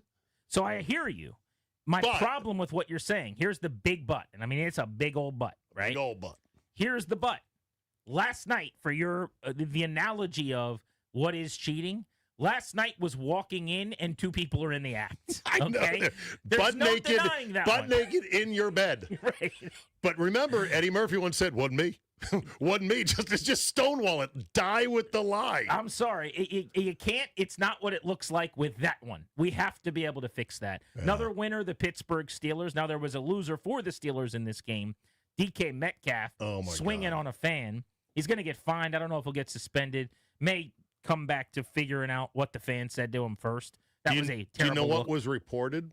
I did. I saw that he called him by his given birth certificate name or so-called government name, which in some people's minds is an insult. If I go by DK, don't call me my government name. Maybe an insult. You don't get to walk 15 feet behind the bench. No, it was grab a fan by the shirt. Yeah, it was an unproductive, stupid, and will be expensive lesson for DK Metcalf. I got a buddy who's a high school football coach. Okay. And I'm on the sideline for some of their games. Okay. Shout out to the Annandale Adams. And there's times where the players will go over top of the fence or the railing to dap up their buddies as they walk to the snack bar. Yeah. Or if a girl walks over and they'll take a selfie or they'll get on a phone or whatever. And my point is, when that happens, the coaches lose their minds because the game is going on and what in the hell are we doing? This is an amateur hour. Yeah. What is DK Metcalf doing over there? That's not near the bench. Somebody was screaming, hey, DeKalen, come over here. DeKalen Zacharias Metcalf, a.k.a. DK. Yeah, just unfortunate. Somehow, the fan is not completely innocent. The fan was leaning over. The fan was actively engaging with a player. Sir, please don't speak to or make the zoo animals angry. You're a fan. Stay on your side of the fence. But there's no reason for a player to be over there. It's not like the fan was on the sideline at the 4-yard line. I know, but, Dwayne Haskins, Super Sky Point, rest in peace. He went and took a selfie. He did. I remember it well. It was his first big win. It was also against the Detroit Lions, by the way. So exactly. Maybe we're on to something here. But anyway, DK Metcalf, who I actually really like, bad moment for him. Yeah. But the Steelers and Mike Tomlin off the mat one more time. Oh, yeah. 3 straight wins. They're playing their best ball. They're beating good football teams. Aaron Rodgers throws for 266 and a touchdown. Kenneth Gainwell all of a sudden looks like a player of the year on offense. 143 rushing yards, 2 touchdowns, made a wild 45-yard touchdown catch in this game. He was one of the best players in the league this weekend. Pittsburgh, left for dead, wins over Baltimore, Miami, and Detroit. They are closing in on a division title. Do you have any Steeler fans, Steeler buddies? Who doesn't? Okay. They're everywhere. My Steeler buddies are absolutely resigned, almost depressed that this is happening because they have been living a sort of a Groundhog Day, Ned Ryerson, ding, existence with Tomlin. Tomlin, yes, has an incredible streak, 19 straight years of 500 record or better. But they don't go anywhere once they get to the playoffs. And Rodgers has been better than most expected, and he's probably feeling like he wants to do it one more time. So who's going to say, let's move on from Rodgers and try mystery meat, whatever? It's going to be too hard to not run it back. But I don't think this Steeler team this year has the horsepower to do anything in a stacked AFC, even with a home game. And I certainly don't think they'll have it next year. No. So they are stuck in a wash cycle of you're not that good. You're just not bad. The best thing they could do is detonate and try to win big because, to your point, Correct. There's no path forward here. But nobody's got the stomach for it, and there's a lot of media outcry that would come if Tomlin got fired. I would bet anything Rodgers will not be their starting quarterback next year. Really? Yeah. I think he's going to retire, first and foremost. He got married this year. He just doesn't, to me, He allegedly got married. Nobody's seen the woman. That's true. Nobody was cracked that case. But I don't think he's just lying about his girlfriend. I mean, he's just saying Yes, he lies she about a goes lot to of the things. other high school. When he left Green Bay, he lied about his cell reception, why Goody couldn't get a hold of him in his Malibu house. A little different than telling me that your girlfriend goes to Chancellor High School. I'm telling you, Rodgers is capable of fantastic stories that are so unhinged from the truth. Just saying, doesn't make him a bad guy. You have to factor all this into the equation. Regardless, the way he played, yeah, and he's been better the last couple of weeks with just the general energy and tone of everything, I think this is his last ride. The last guy to go out and Rodgers would not go out on top, quote unquote, even if they made the playoffs and they hosted a game and then lost. That's not on top. The last guy to go out on top was Elway. Right. It's so hard for these guys to go out on top. They're going to go out until they're broken and done. Brady blew up his marriage to play one more year and go 7-8. And now he's all tilted because Giselle got remarried. You see that story over the weekend? I did. She married the jiu-jitsu instructor who, handsome fella, but he's a nobody. He's a zilch. He's like the pool boy. She married Grant, the pool boy. Didn't just have a kid with him. Married. And Brady does not sit well with him. Maybe he's a lovely guy who listens. I'm sure he is a lovely guy. Pays attention and he does listens all the to her stories, right, Brady puts up with doing her all the time. He probably doesn't have appointments for his next face Botox operation. She probably enjoys that he spends less on his face than she does. Right, but remember, Brady is a certified narcissist. And those guys don't like the notion of the pool boy marrying their ex. So, yeah, I don't know about Rodgers. I think there's going to be if he plays well down the stretch, he's going to want to come back because I think he's lying about, well, when I retire, you're not going to see me.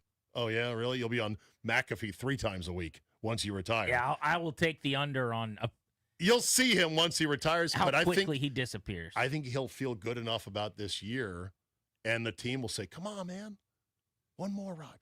Let's get your losers next from what was a juicy weekend of football. Grant and Danny, Zabe in for Danny on the Fan.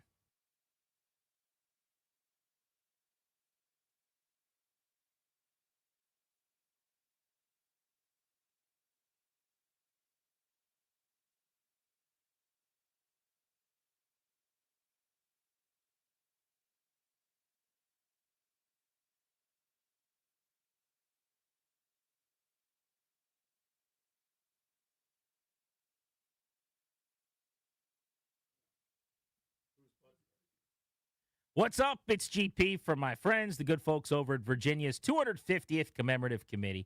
I'm the father of 4 presidents. We like getting out and about in Virginia. We got all kinds of cool historical landmarks and doing a little learning, doing a little educating the young ones, right?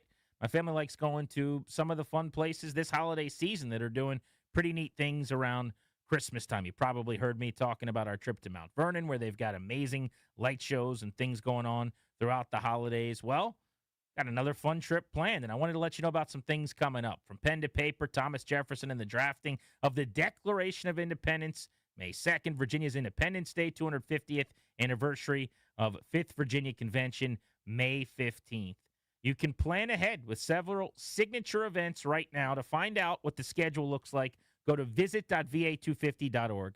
That's visit.va250.org. Take advantage of living in a state with such great, amazing history right in our backyard. 8 presidents spending time here in Virginia. Visit.va250.org. America made in Virginia.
This update is brought to you by Baldino's Lock and Key, your hometown security team. Visit baldinos.com. In the NFL, the Commanders getting set to take on the Cowboys on Christmas Day. Roster moves for the team today. They signed Jeff Driscoll off of Arizona's practice squad and placed Sam Cosmi on injured reserve. There will be no suspensions issued for the Commanders-Eagles altercation at the end of Saturday's game. There will be fines, however.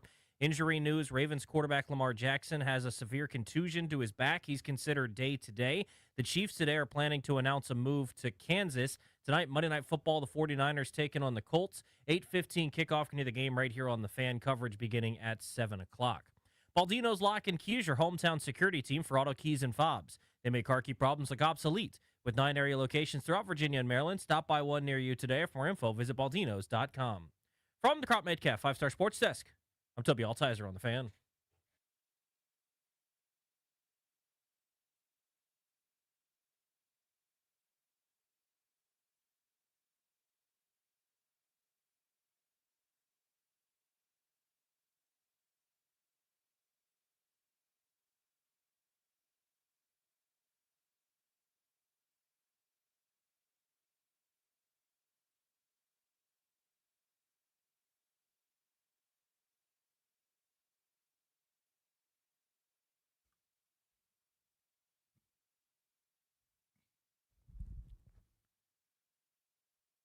Jay Gruden stopping by at 5. We're live on Grant and Danny until 6:30.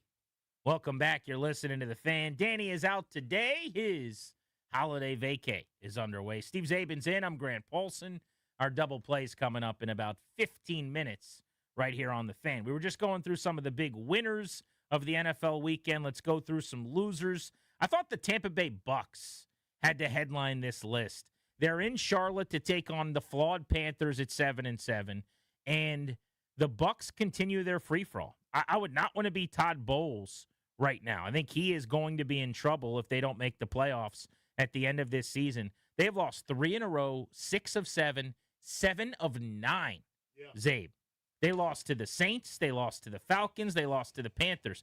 3 straight weeks where they've been favorites. The 3 teams in their division, they're better than all 3, and specifically eliminated New Orleans, eliminated Atlanta. Kirko goes for 370 and 3, turning the clock back in one of those games. What a collapse this has been. Yeah, it was their division to lose, and by golly, they are in the process. Now, they still control their destiny. Losing it. Because they play the Dolphins, who have a third-string quarterback, and Quinn Ewers in, basically. So if they win 2, they've won the division? Correct. Because they got the Panthers again, right? Week 18 at home. Ooh. If they beat Miami and beat Carolina, they would win the division at 9-8. Yeah. One of those old Rivera playoff NFC South seasons with Carolina. I was having to mansplain, I think, to my sister-in-law why these teams play each other so frequently. They're like, well, how many times do they play each other? Because I was talking about the Bears and the Packers meeting maybe a third time in the playoffs. And I said, because the NFL backloaded the schedules. They wanted this to be a thing. Yeah. I kind of think, I don't think you should play any team twice in 3 weeks. I don't really like that, but I understand the general principle of they wanted to backload division games. It does keep it more interesting down the stretch. Sure does. Ravens are one of those teams that's playing a couple of games against a division rival in a short span here. They've got the Steelers coming up again. They're a loser last night, literally and figuratively. You can't lose that one, I'm sorry. You're up 11. This is the game of your season. You did everything right. I know that Lamar Jackson got hurt, took a knee to the back while giving himself up. But for people that say, oh, well, Tyler Huntley came in, of course they lost. He went 9 of 10. And he threw for 70 yards off the bench and made a couple plays. The ceiling was lowered for sure. I know you had a better chance with Lamar, but it's not like he played badly. He wasn't turning the football over. They beat themselves. The Henry fumble, the Zay Flowers fumble, not giving it to Derrick Henry much in the second half and down the stretch. That's the second time this season. You know this, Abe. They're good for 2 or 3 of those every single season. Oh, yeah. Where they're up 10 in the fourth quarter somehow and lose. They were up 15, I think it was, on the Bills in week 1. What do you think it's going to take for them to move on from Harbaugh? Because he's the bookend to, Tomlin in Pittsburgh. I believe, and I would say the same about Tomlin, but I believe you move on from Harbaugh only when, I'm not saying this is how I would do it. This is how they're going to do it. Miss the playoffs? Miss the playoffs, but bottom out. Like, they missed the playoffs this year. I don't think they move on from Harbaugh. Very possible they do. But at 7-10 or 8-9, let's say, they miss the playoffs. I think that, like, it's a 5-12 and it's Yeah. everything's burning, that's when they move on from those guys. Loser Sean Payton for bringing up needlessly the whole small market thing with the Jaguars.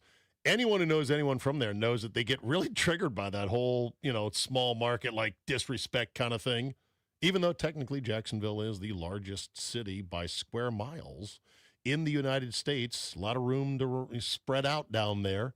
And by the way, it's market 41, which is 9 spots higher than New Orleans, where Sean Payton once coached, which is market 50. And I was like, damn, they're market 50. Okay, whatever. Dumb thing to add to a already difficult team to play. And they went in there, and the first thing Liam Cohen said was not bad for a small market team. You think it was on their mind? He's been very good at doing the Michael Jordan, and I took that personally thing this year. It's super dumb that it would even be a factor, but we're human beings. We all believe in some super dumb things. Sure. So it just was a needless thing for Sean Payton to say. I can't stand that guy. I got your pack in my losers bracket here at 9-5-1. What a maddening loss that must be for that fan base. Yeah, it's only the third insanely maddening loss that should have never happened. Like, this is a easily 12-3 team without blinking. They threw away 3 games. They're up 10-0 on the Browns early, and they have a field goal blocked, and then they commit a series of gaffes, and they lose to Joe Flacco. They tied the Cowboys, allowing 41 points. They had a extra point blocked in return for 2. When does that ever happen? And then this game was a giveaway as well. That should have never happened because they couldn't corral an onside kick. They had a really good. They were up 10 at the 2-minute warning. I know. They had a really good season on their racket, and it looks like they're going to be a wild card that has to fight their way uphill with a lot of guys out now deep into the playoffs. I don't see it happening. This will be the third year they're going to be the 7 seed in the NFC. Maybe they go back to Chicago and upset Chicago. I don't know about that. I call this the season that almost was for the Packers. If they were healthy, I would absolutely pick them to win playoff games because I think they are good enough to. I think that's a portable style of play with Josh Jacobs pounding the football and Wilson when he's not either on the field or available. But their pass rush disappeared once Parsons was out. That's the problem. They could not come close to getting pressure on Caleb Williams. You're missing a Pro Bowl center. Mm-hmm. You're missing a potential All-Pro tight end. I mean, that guy was playing his ass off. Tucker Kraft, yeah. Beast. Watson played, but to me didn't look quite the same. He is not healthy. And we haven't even mentioned Jordan Love, helmet to helmet, getting blown up and knocked out of the game. What's the report on him going into there? I've not read the latest report. It's hard to believe, though, that a guy that got that blown up and at that important of a position gets rushed back to play again in a week. But I've seen stranger things. Problem is Malik Willis, who's been a great QB2, he's got a bum shoulder from an injury in that game. So that's not good right there. And, Clayton Tune might be the guy in Green Bay for this week against the Ravens. Thing is, they only need one more thing to happen, either one more win by them or one more loss by the Lions to lock up a wild card.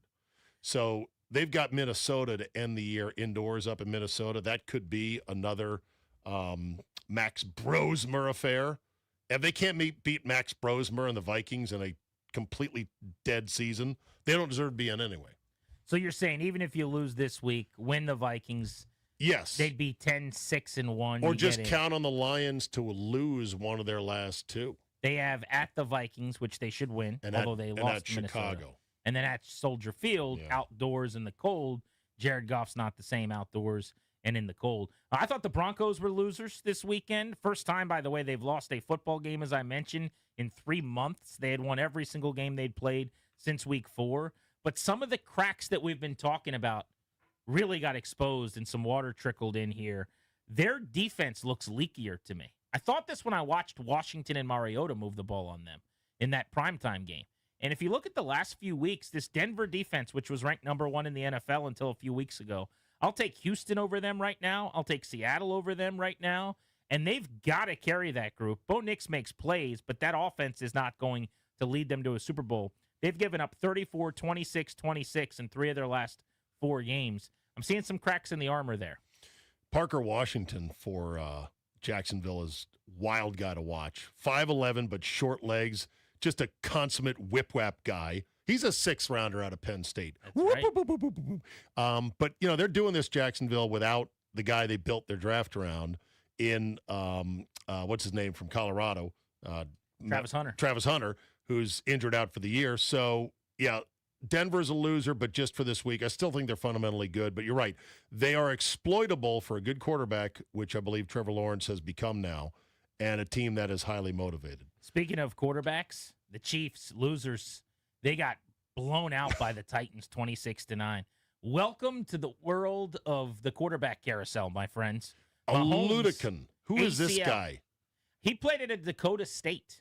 It's like Okay. a big-time non-Division I superstar. Okay. Long track record of success collegiately. And he came in 11 of 16 for 111. He's a third quarterback, man. The plane hit the mountain. They've lost 4 in a row and 6 of 7, and you lose Mahomes. You play the Gardner Minshew game. He goes 3 of 8.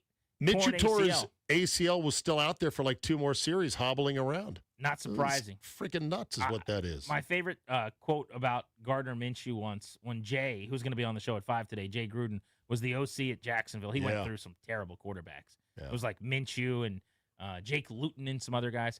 And they had a really good game with Minshew at one point, and I texted him. I'm like, damn, Minshew looked good. And, like, the big compliment he paid him was, he's like, he's a tough sucker. Like, tough sucker, yeah. I mean, that's like saying, I'm like, do you think I'm pretty? Like, you're nice. I remember Minshew Mania. It was hot for a spell there because, of course, he had the flowing locks, the big old mustache, the Leather bandana, pants. leather pants. Yeah, it was fun for a while, but no, not a good quarterback. Double play is next. What's going on in our lives? Nothing to do with sports. Jay Gruden, as I mentioned, at 5 o'clock, and the Blitz in 20 minutes on the teams you care the most about. Grant and Danny keeping you company today. It's Zabe and GP on the Fan.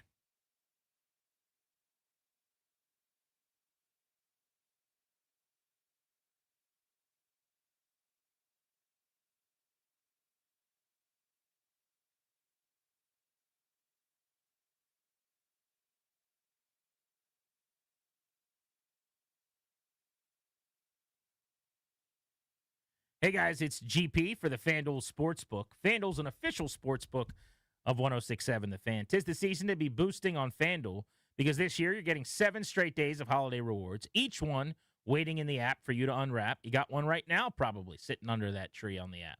Every day brings a new way to play, so keep checking in to see what drops.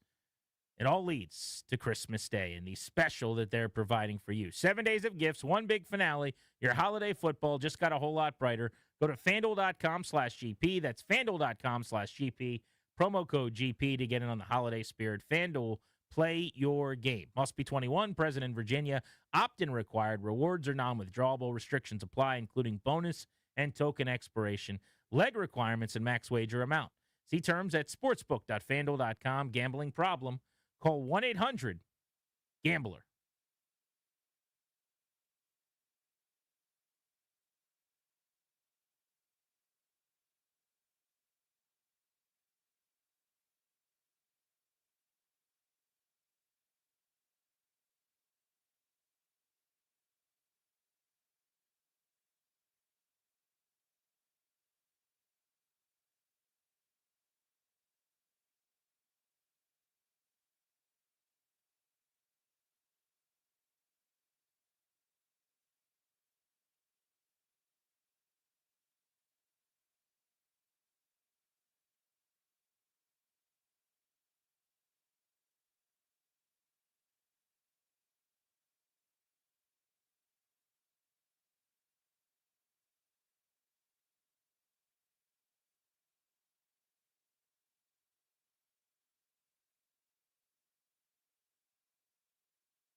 Zabe's in for Danny. I'm Grant, and this is The Fan. Thank you for checking us out. Means a lot. We appreciate you.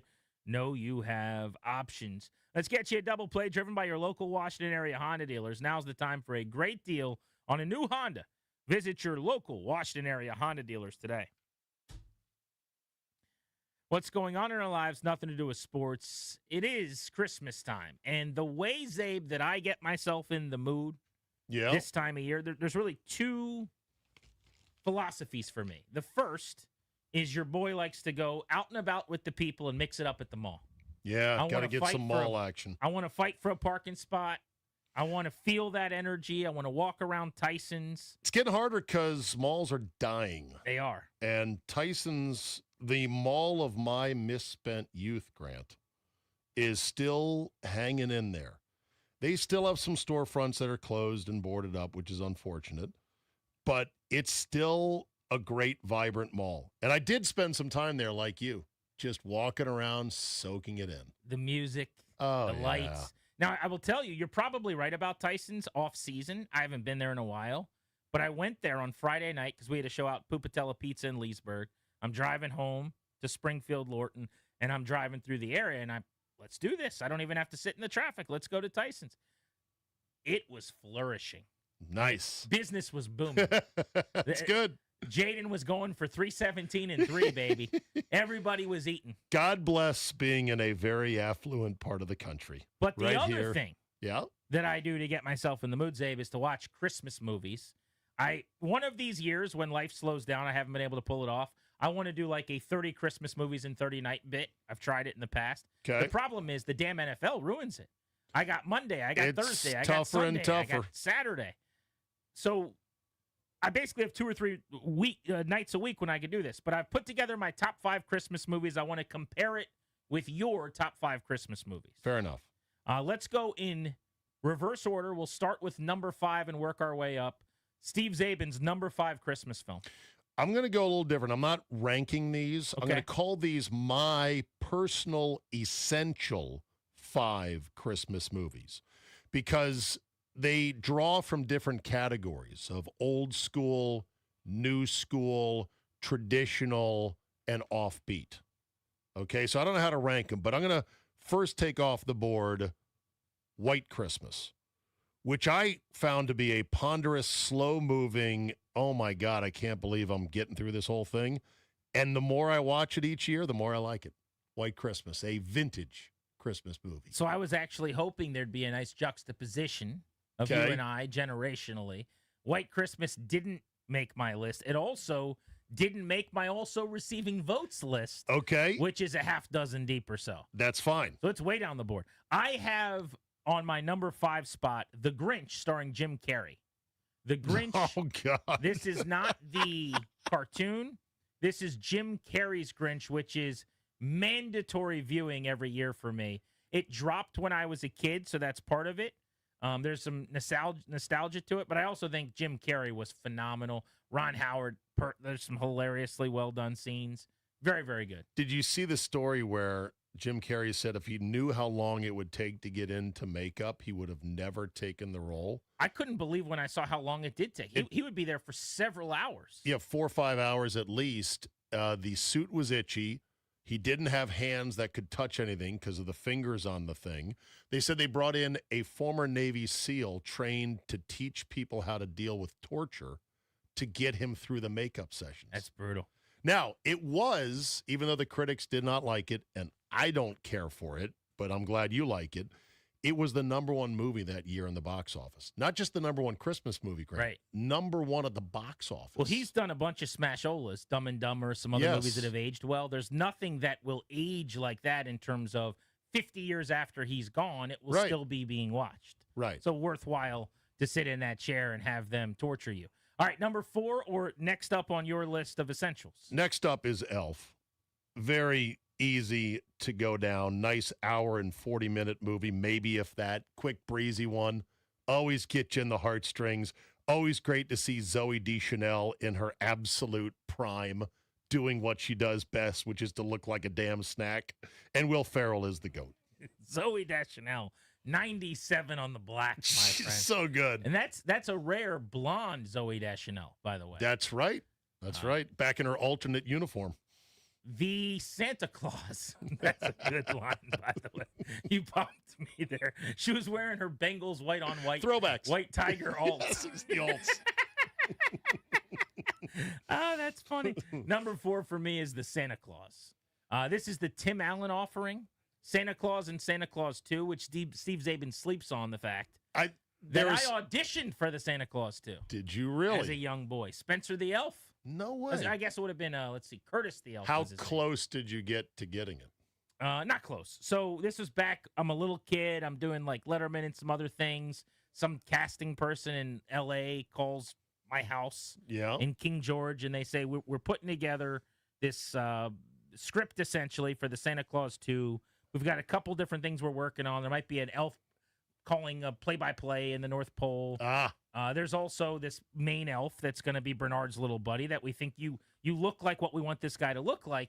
Will you read this script and send us the video? This is back in the day of me having to go VHS style. I get a buddy of ours who's like a local thespian and teacher at the school that teaches some drama. I work with her for like 30 minutes. We record on a VHS. Send it off to get the part of Curtis the Elf, like a table reading. And they called back and they're like, hey, we're going with someone more experienced. Turned out to be Spencer Breslin, who was in a ton of movies as a kid. And then they kind of said, we've worked the script out. There's no big broadcaster elf. We'll call you. Still waiting on that call. So you were closer to getting a role than maybe you let on. I think you were close. I guess it's possible. They called me saying, you look like what we want this to look Right. like. They called you. You didn't go to some casting No. call. I had no delusions of being an actor. Never thought about it. I think like after a Letterman appearance or something, like the phone rang and they're like, hey, have you ever acted? We want you to look into this. And so they had me on multiple occasions do readings and send them back and forth and do the things they wanted me to do. The original Santa Claus, 1994. The second installment, 2002. Santa Claus 3, 2006. Now, Santa Claus 3. There's a couple of these out there where you go, that one doesn't really count. That's like Home Alone 3. A different kid, you know what I mean? It's not quite the same. But It was still Tim Allen, though. It was. He was in it, all 3 of them. But the first 2 were the band was stayed together. Right, but the Santa Claus 3 had Martin Short as the Mr. Iceman or whatever. It was a his struggle. character was. Santa Claus 3 was tough. All Okay. right, so those are my So- first 2. all You've right. given us, so give me your 2 again. So, White Christmas and Elf. And I'm going Grinch, Jim Carrey, and the Santa Claus. So we'll circle back to this in just a bit because we got to get ready for the Blitz, but we'll work our way through our 5 must-watch movies each year ahead of Christmas. Zabe's in for Danny. G&D on the Fan. The Beltway Blitz is next.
This update is brought to you by Reynolds and Power Home Team, Keller Williams Realty. In the NFL, the Commanders getting set to take on the Cowboys on Christmas Day. Roster moves for the team today.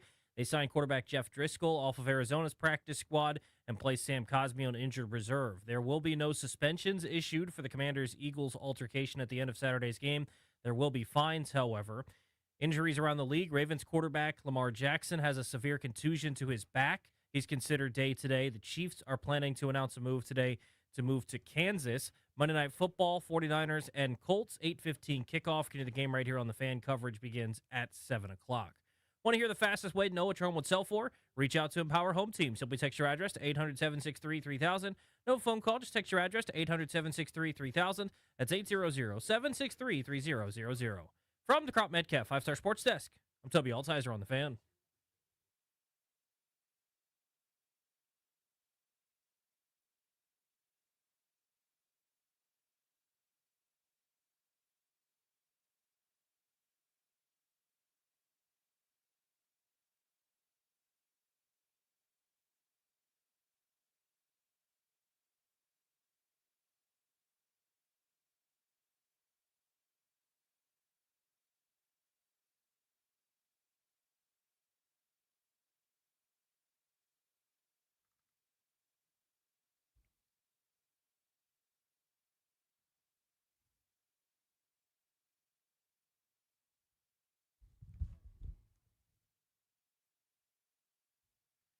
Beltway Blitz in minutes, Jay Gruden in 1 hour. Welcome back, Grant and Danny on the Fan. What are you doing to protect your family's assets? The exclusive sponsor of the show, the law firm Kandori & Murad, can help you to draft your last will and testament, set up a living trust, or put together a medical power of attorney. Schedule a free consultation with their attorneys today at kmlawyers.com. Mention us to get a discount. That's kmlawyers.com. Steve Zabin in for Danny Rouillet today alongside. I'm Grant Paulson. It is time for your Blitz. We'll cover the NFL on deck, the Commanders in the hole. Let's get it started on the college gridiron. And to talk to us about the college football playoff, Scott Docterman of The Athletic joins us. Scott, how should we view what happened to James Madison losing 51-34 in a game that wasn't actually that close, and Tulane losing 41-10 in the college football playoff after all the consternation about those teams getting in?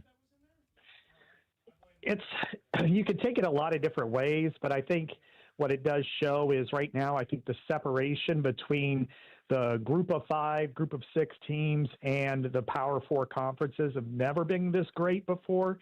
And I think that has to enter into the discussion when we start to talk about whether the field gets expanded or who has access to the field. Because when we look back, say, 8 to 10 years ago, and there were teams like when UCF was in the group of 5, or when Boise State was a frequent member, including last year, they held their own a decade ago. But now that you have the transfer portal and you have so much movement, especially upward mobility from those programs, it's hard to justify that they are on the same level as not just the top 10 or 12 teams in the country, but really in the top 20 to 24 teams in the country. And so I think going forward, it does have to enter that discussion that they may need to be at a certain location and not just be the highest ranked champion in order to reach the postseason.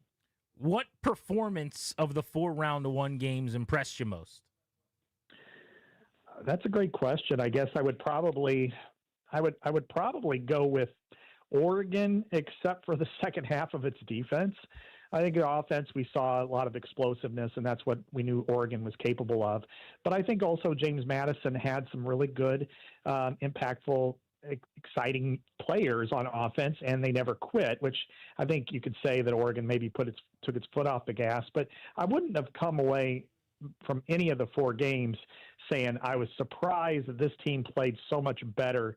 I didn't think I saw a performance out of any of them except for maybe Oregon, and again for a half, where I came away thinking this team's got a chance to advance to, say, the semifinals, because I think they all showed some significant flaws. How about this for a theory? A buddy said he thinks the 5 hole is the best spot to come out of because you get to whoop the 12 seed, usually a G5 opponent on your campus, get the kinks out, not sit rusting for a month, and then you catch the lowest ranked of the 4 bye teams. Now, in this case, it's Oregon catching Texas Tech. Texas Tech is real, and they're going to be sticky. But I kind of like that theory in a way. Yeah, that was definitely the case last year when you had they were the 4 highest ranked champions going in, and that didn't turn out so well. More or less for I think Boise State was up there, and that made it pretty tough. Arizona State as well, and you saw that Texas and Penn State, and that really turned out well. But I do think it's still the most advantageous spot, as you said, because there is such a disparity, especially when you're talking about the lowest ranked champion in that hole. I mean, last year it was Clemson, and they were competitive. They weren't real good, but they made it in as an ACC champion. This year you're talking about James Madison versus Oregon. They had to travel across the country to play that offense and the explosiveness it's capable of. That's a really tough spot for JMU, but also for Oregon, that they didn't have to play in a championship game this year. Their first game was against a team that they expected to beat, and they did. And now, as you said, they're playing a pretty challenging opponent at number 4, but it's not like I think Alabama, Ohio State, and Georgia are maybe a little more complete at this point. Their resumes are a little stronger than Texas Tech, so I think that's a pretty good spot for the Ducks if they want to advance. Scott Docterman of The Athletic on college football. Only got about a minute here, but if you wouldn't mind kind of ranking the 4 games that we get now on New Year's Eve and New Year's Day in terms of quality. I'd have to start with the Orange Bowl and Oregon and Texas Tech. You have one of the best offensive lines in the country in Oregon that's much more physical than people think. It's probably the most physical offensive line outside of Iowa in the country. And then Texas Tech, which maybe has the best defense and certainly the best running defense that you've seen in the country. So I really like that matchup probably most of all. Second, I would probably go with the Rose Bowl just because of the differences in history, if nothing else, between Alabama and Indiana. Alabama, one of the most accomplished programs, Indiana, the least accomplished program, but yet they're in different spots here, which makes for a rich matchup. Ohio State and Miami, I think there is some disparity there, but we all kind of go back 23 years ago to the Fiesta Bowl in 2002 and remember what transpired there in the double overtime win for Ohio State. So a lot of people haven't forgotten that, although none of the players, very few of them are probably alive when that took place. And then the Sugar Bowl rematch between Georgia and Ole Miss. I just wonder how much gas in the tank Ole Miss has at this point. They lost a very competitive game to Georgia, but with a new coach, you wonder how long they'll be able to make this happen. They played pretty well the other day, but I am interested to see how they can move forward here in the second round. Excellent as always. We appreciate the insight, Scott. Thank you. Thanks for having me. Appreciate you. Go read his work in The Athletic on college football. Let's hop up a level. Mike Jones, also of The Athletic, joining us on our Beltway Blitz. Jones, the Sunday Night Football last night was fantastic. Felt like a playoff game. Patriots-Ravens. How much did Drake May help his MVP cause with that incredible second half? Yeah, I mean, I think that he's already been having a very strong case for MVP, but when you go out there and you do it against a team like in that type of atmosphere and with the game on the line and coming back like they did, yeah, I think it just only strengthens it. And, it's pretty impressive the work that Mike Vrabel has done with that team and the growth that Drake May, he already showed promise, but then, just fitting so perfectly with Josh McDaniels, and the way that offense is executing and the confidence that he's playing with, it's pretty impressive. Are refs missing more bad ones, or are we just getting better at bitching about it? There are now more cameras and angles and technology than ever. These human beings are down there on the field calling the game as tightly and as accurately as they always have been attempting to do. But when you just have, 10 camera angles like we used to have, and now there are like 36 camera angles and replay and slowing down, and, we can even in our own houses pause and rewind and replay. And so you see all of the mistakes are magnified. And so the refs haven't gotten worse.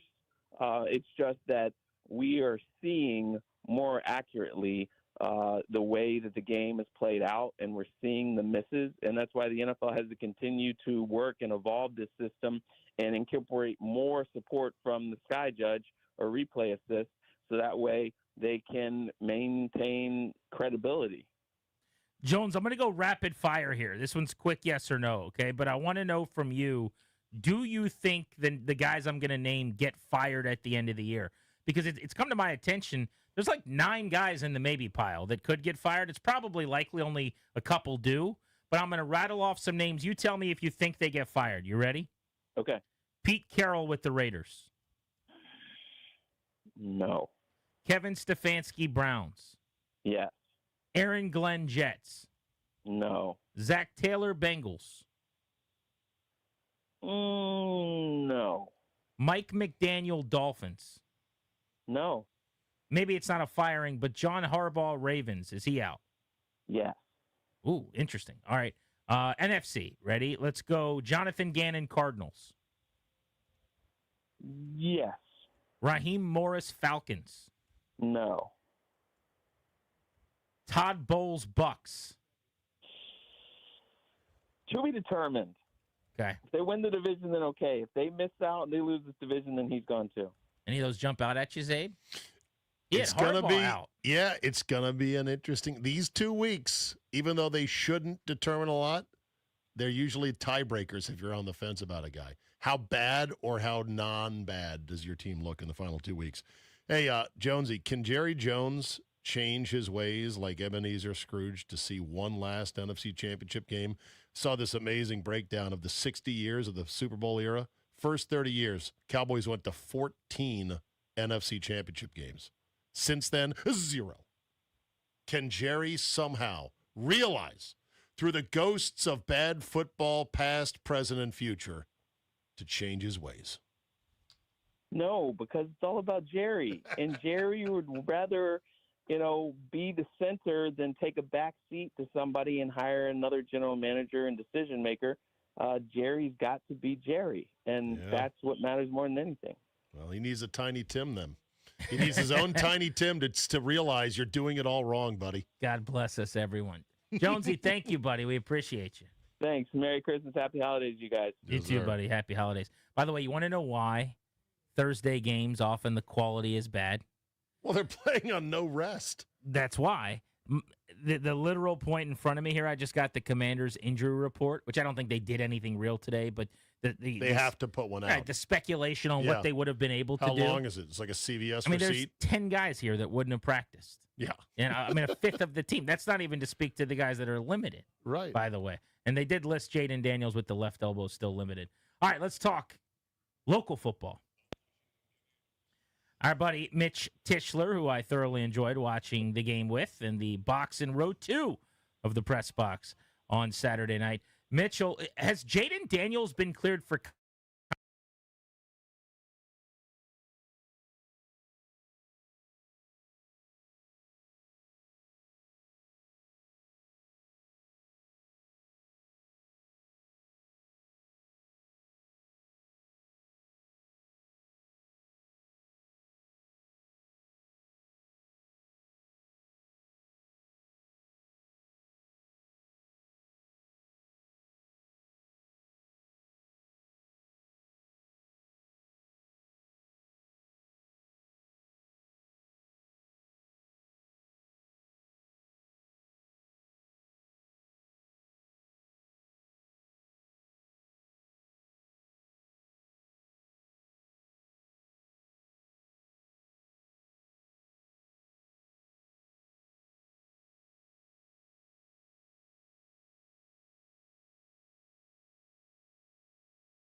What do you think the crowd's going to look like on Christmas Day? It's going to be a sparse crowd, but it'll be better than the Meadowlands was a couple weeks ago. That place was dead empty. But it'll be interesting what it's going to look like. Dallas fans always show up to Northwest Stadium, FedEx Field, whatever it's called. And so there's going to be a fair number of them. Most of them live around here and have never been to Texas or Dallas before, but it is what it is with them. And I think it'll be not the loudest, the most overly verbose crowd that we've seen in that stadium. Mitch Tischler of Monumental Sports. Great as always, buddy. Thank you for hopping on the Blitz. Thanks so much, guys. You got it. That is the spin around town you needed to get you up to speed on everything going on the gridiron, especially today on this Monday after what was a great football weekend. Next, should we be frustrated with any of the usage of the young Commanders from Dan Quinn and his staff? Jay Gruden stops by in 40 minutes on Grant and Danny.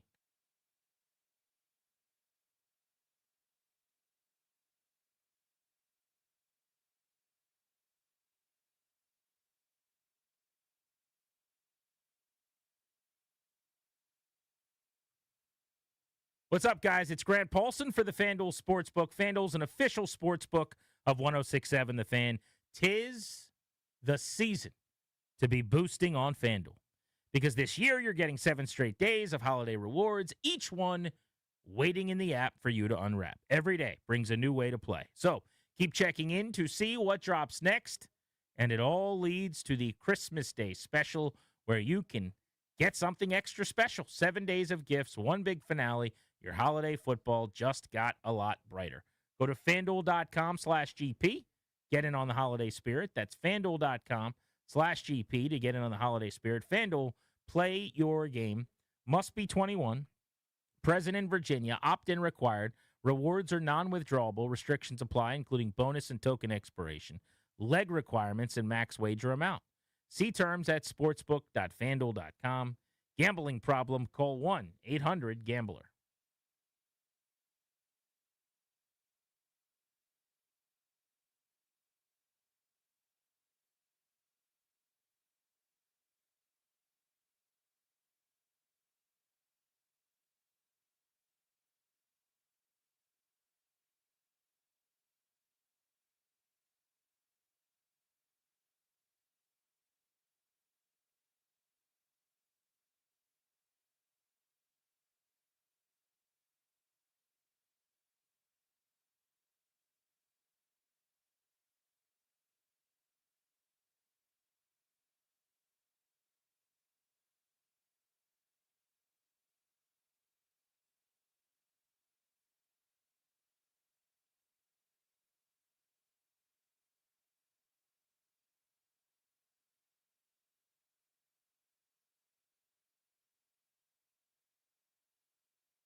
This update is fed by Paisanos, not just pizza, but something for everyone. Paisanospizza.com. In the NFL, Commanders getting set to take on the Cowboys on Christmas Day. Today, the team signed Jeff Driscoll off of Arizona's practice squad and placed Sam Cosmi on injured reserve. There will be no suspensions issued for the altercation at the end of the Commanders and Eagles game. Taking a look at today's injury report, 2 players didn't practice for rest days, Bobby Wagner and Javon Kinlaw. Other players that didn't practice today, Nick Bellore, Eddie Goldman, Jalen Lane, Marcus Mariota, Deron Payne, and Laramie Tunsil. Monday Night Football tonight wraps up Week 16 of the NFL season, 49ers and Colts. 8:15 kickoff. Can hear that game right here on The Fan. No one appreciates fan listeners more than Paisanos. Now score 30% off any order of $30 or more with promo code FAN30. Pizza, wings, pasta, salads, and more. Add it all to the cart. Use promo code FAN30. Order now at paisanospizza.com. From the Crop Metcalf 5-Star Sports Desk, I'm Toby Altizer on The Fan.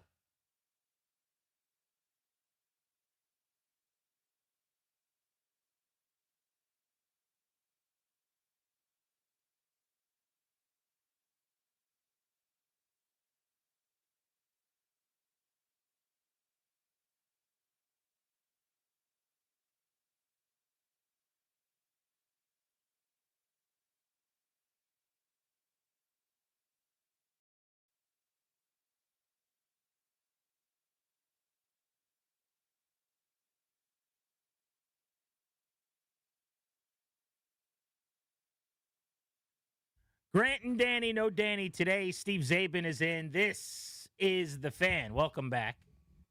We'll take you up to 6:30. Jay Gruden in 1/2 of an hour. I posted this poll on Twitter yesterday. You can find me on social, Twitter and Instagram at Grant H. Paulson.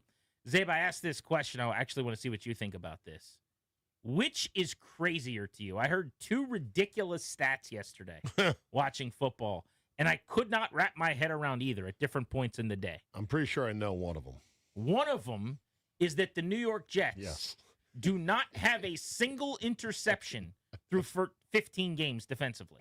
How is that possible in today's day and age? How? Please explain that to me. Well, I mean, it doesn't help they traded Sauce Gardner mid-season, but still.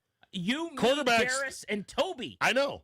Quarterbacks throw up balls into peril all the time. Just grab one, for God's sake. If you ran the most basic 4-3 ever, and the 4 of us were in the secondary running a cover 2, by now we'd have 1 pick. And the irony is that Aaron Glenn, their coach, was a really good corner. He was. Someone would bat a ball, and Toby would come down with it. A punter in college at one point. It's a hell of a number. I hope it gets all the way home. That would be great if it did. If it finally gets all the way to 17 games. That would be a number that would be put up in the rafters. That would be hard to take down for future teams. 0. Right? I mean, that's Cal's 26-32. It's up there. That's it's up Bonds' there. 750 yes. plus. Are you even trying, bro? You know you haven't had a pick all year. So, but do you think poll in team question, meetings, who's their D coordinator now? Whoever it is. They just fired their coordinator. Okay. Last week. You're right. Wilkes. Yes. They just fired Steve Wilkes. Wilkes. But I guess the new guy must go into the team meetings and just chuck a chair right across the meeting room and start screaming, if we don't get a single pick today, I'm going to lose my mind. This can't stand. The new DC is Chris Harris. Okay. Who was the DB's coach here, who was kind of this hot rising commodity a few years ago. So they blew out Wilkes and they promoted Harris to be the defensive coordinator. But my Twitter poll was, what's crazier? So that stat or 0 picks through 15 games for the Jets, or Lamar Jackson having 0 runs of 20 or more yards this year. That is crazy, because even Jared Goff, I heard, has a run of 20 or more yards. Marcus Mariota did it like 5 straight weeks. Right. I mean, if you run a little bit as a quarterback, Herbert's done it, May's done it, like the guys that scramble. I think Matt Stafford has one of those this year.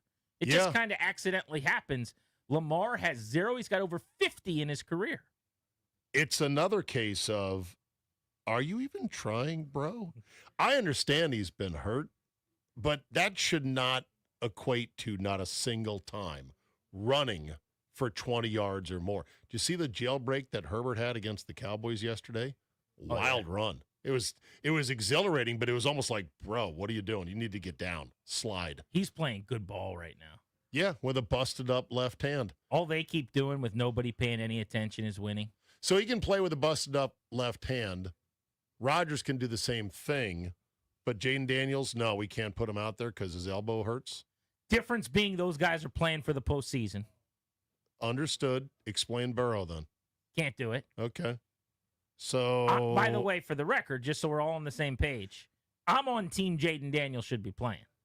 I'm fine with him either way, but I'm just agitating at the whole notion of, is anyone else asking, where's your logic on this? Because they were hell-bent on, of course he's got to play. 4 weeks left in the season. Now that it's 2, and oh, well, look at how the O-line is banged up. Guys are going to have to play without your perfect O-line and adapt all the time.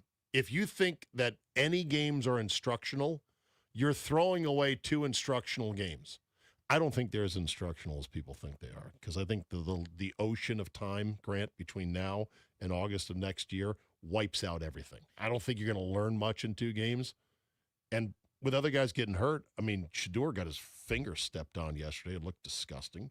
Just a lot of things that can happen to a guy. You don't need it. It does mean less in terms of week 1 next year based on the offseason gap. I get that. You just mean general development?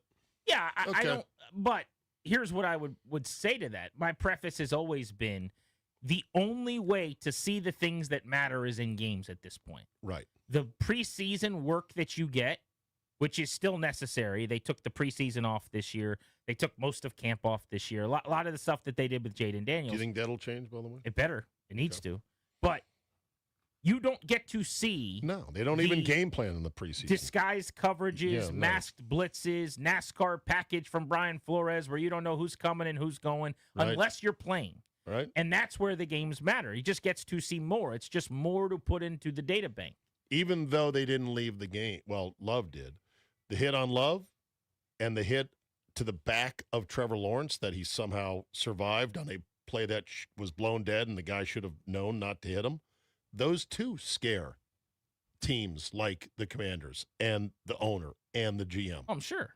Because you're looking at it going, that could be our guy. Is it really worth it? Here's the problem with the logic to me, though, is it changes nothing that the same situation unfolds in week 1 next year.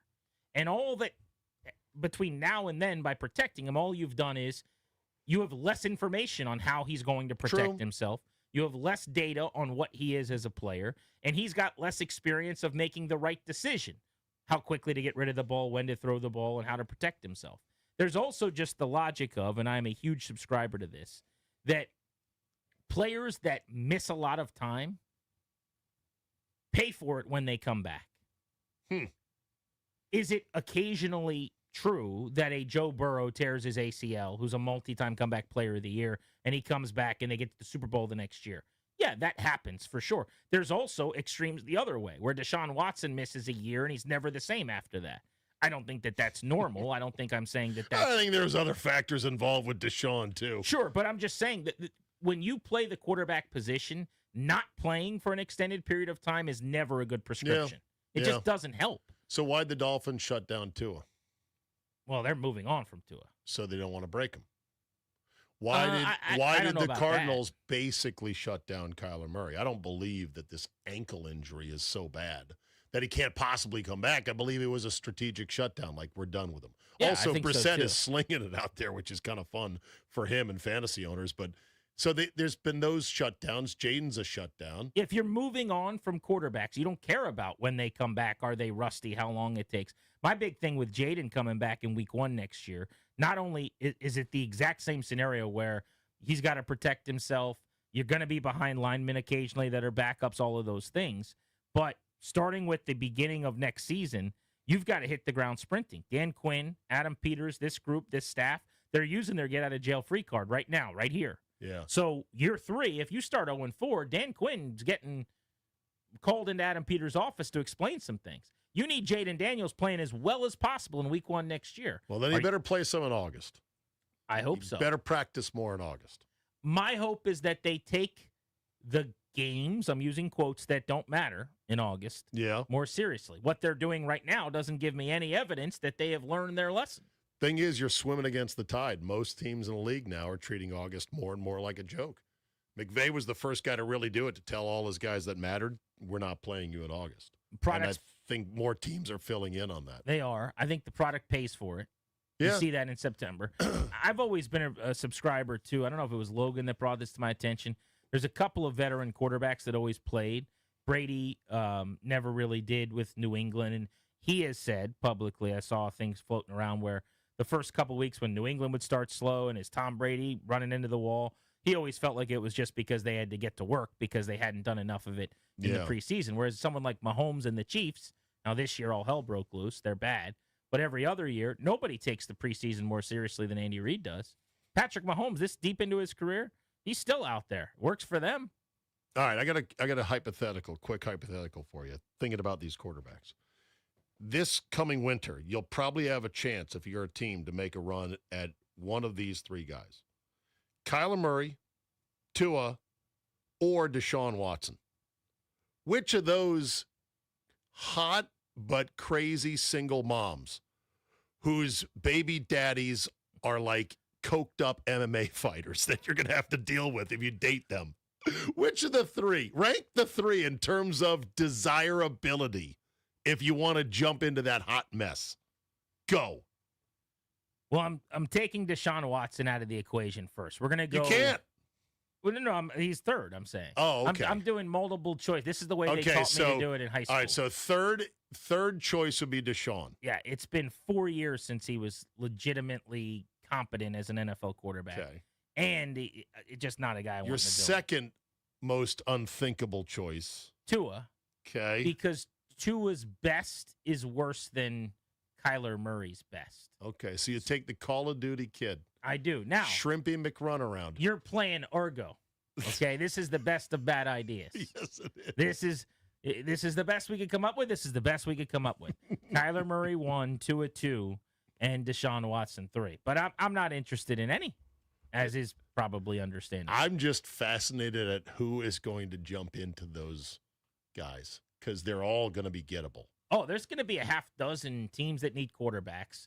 There's only 2 early draftees in the top 5 combo. Fernando Mendoza of Indiana could go 1-1. And the Oregon kid. And then, Dante Moore from Oregon's going to be the other. It's going to be wild. Here's a question. Does Kirk Cousins retire? Hell no. You don't think so? Is he talking about it? I mean, he hasn't publicly, not that I know of, but I think Kirk is the best of the give him one more third reboot somewhere. I agree, but does he want to do that? He is the ultimate, I like to know the coordinator. I like to have a relationship. I want to have some input in the offense guy at this point. The first time he ever went against that and said, I like the situation. My wife's from Atlanta. I like those weapons. I'll work with these guys. He feels like he was lied to. They cut his legs out from under him, and him and the offensive coordinator have butted heads about being under center for 2 years. The spot that would be great for him, but it won't work now, is Cleveland. Cleveland's with defense. Stefanski. Yeah, Cleveland's defense and Kirk game managing. You could really do some stuff there, but there's been enough of Shador's possibilities that a lot of fans will revolt if they put Kirk in front of Deion's kid. Well, that's the big problem I think you're going to have if you're the Browns is the famous quarterback is such a pain in the tuchus. Exactly. Because Indy, who plays tonight, would be a spot for Kirk next year. Especially with the Daniel Jones injury. No, I don't think there'd be a lack of interest. I think I'm just sussing out 3 or 4 things. Mm-hmm. But in terms of a competent quarterback who is a true QB1, which Kirk still is, there's going to be a market for that. I think Kyler, Tua, and Deshaun are riskier propositions. Totally. Miami would be interesting if McDaniel stays. That might be a place he'd actually want to go play. But remember, Atlanta owes him $10 million next year. Yeah. If he goes and plays somewhere else, he loses that money. So if you go sign a 1-year, $10 million deal, you're essentially playing for free. Now, he's made all of his money. All right, but can't they finagle that somehow? In what way? I don't know. It's accounting. You take this, I take that, we do that, we're doing a trade. Sure. Yeah. The money is, I'm not saying that teams wouldn't because they own Somebody's going to have to eat something. I'm talking from Cousins' perspective. If you're, he's got kids and your body hurts or whatever, he's made all the money. But do you want to play for free if it's going to be $10 million elsewhere, you could get that to sit at home. It just matters how much do you want to play. Oh, no, he wants to play. I think he wants to play, don't you? I would imagine so. I don't know why he wouldn't. All these guys want to play. But- They all want to play to the very end. They never want to give it up. I learned that from Brunell when he sucked here. Should we be annoyed by the Commanders' usage of their young players? We'll get into that next. Zabe's in for Danny. It's G&D on the Fan.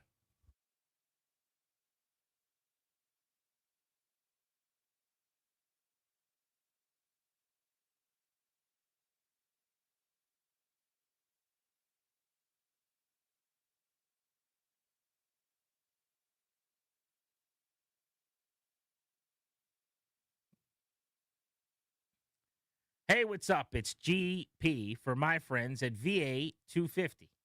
They do a great job celebrating 250 years of America, 250 years of Virginia.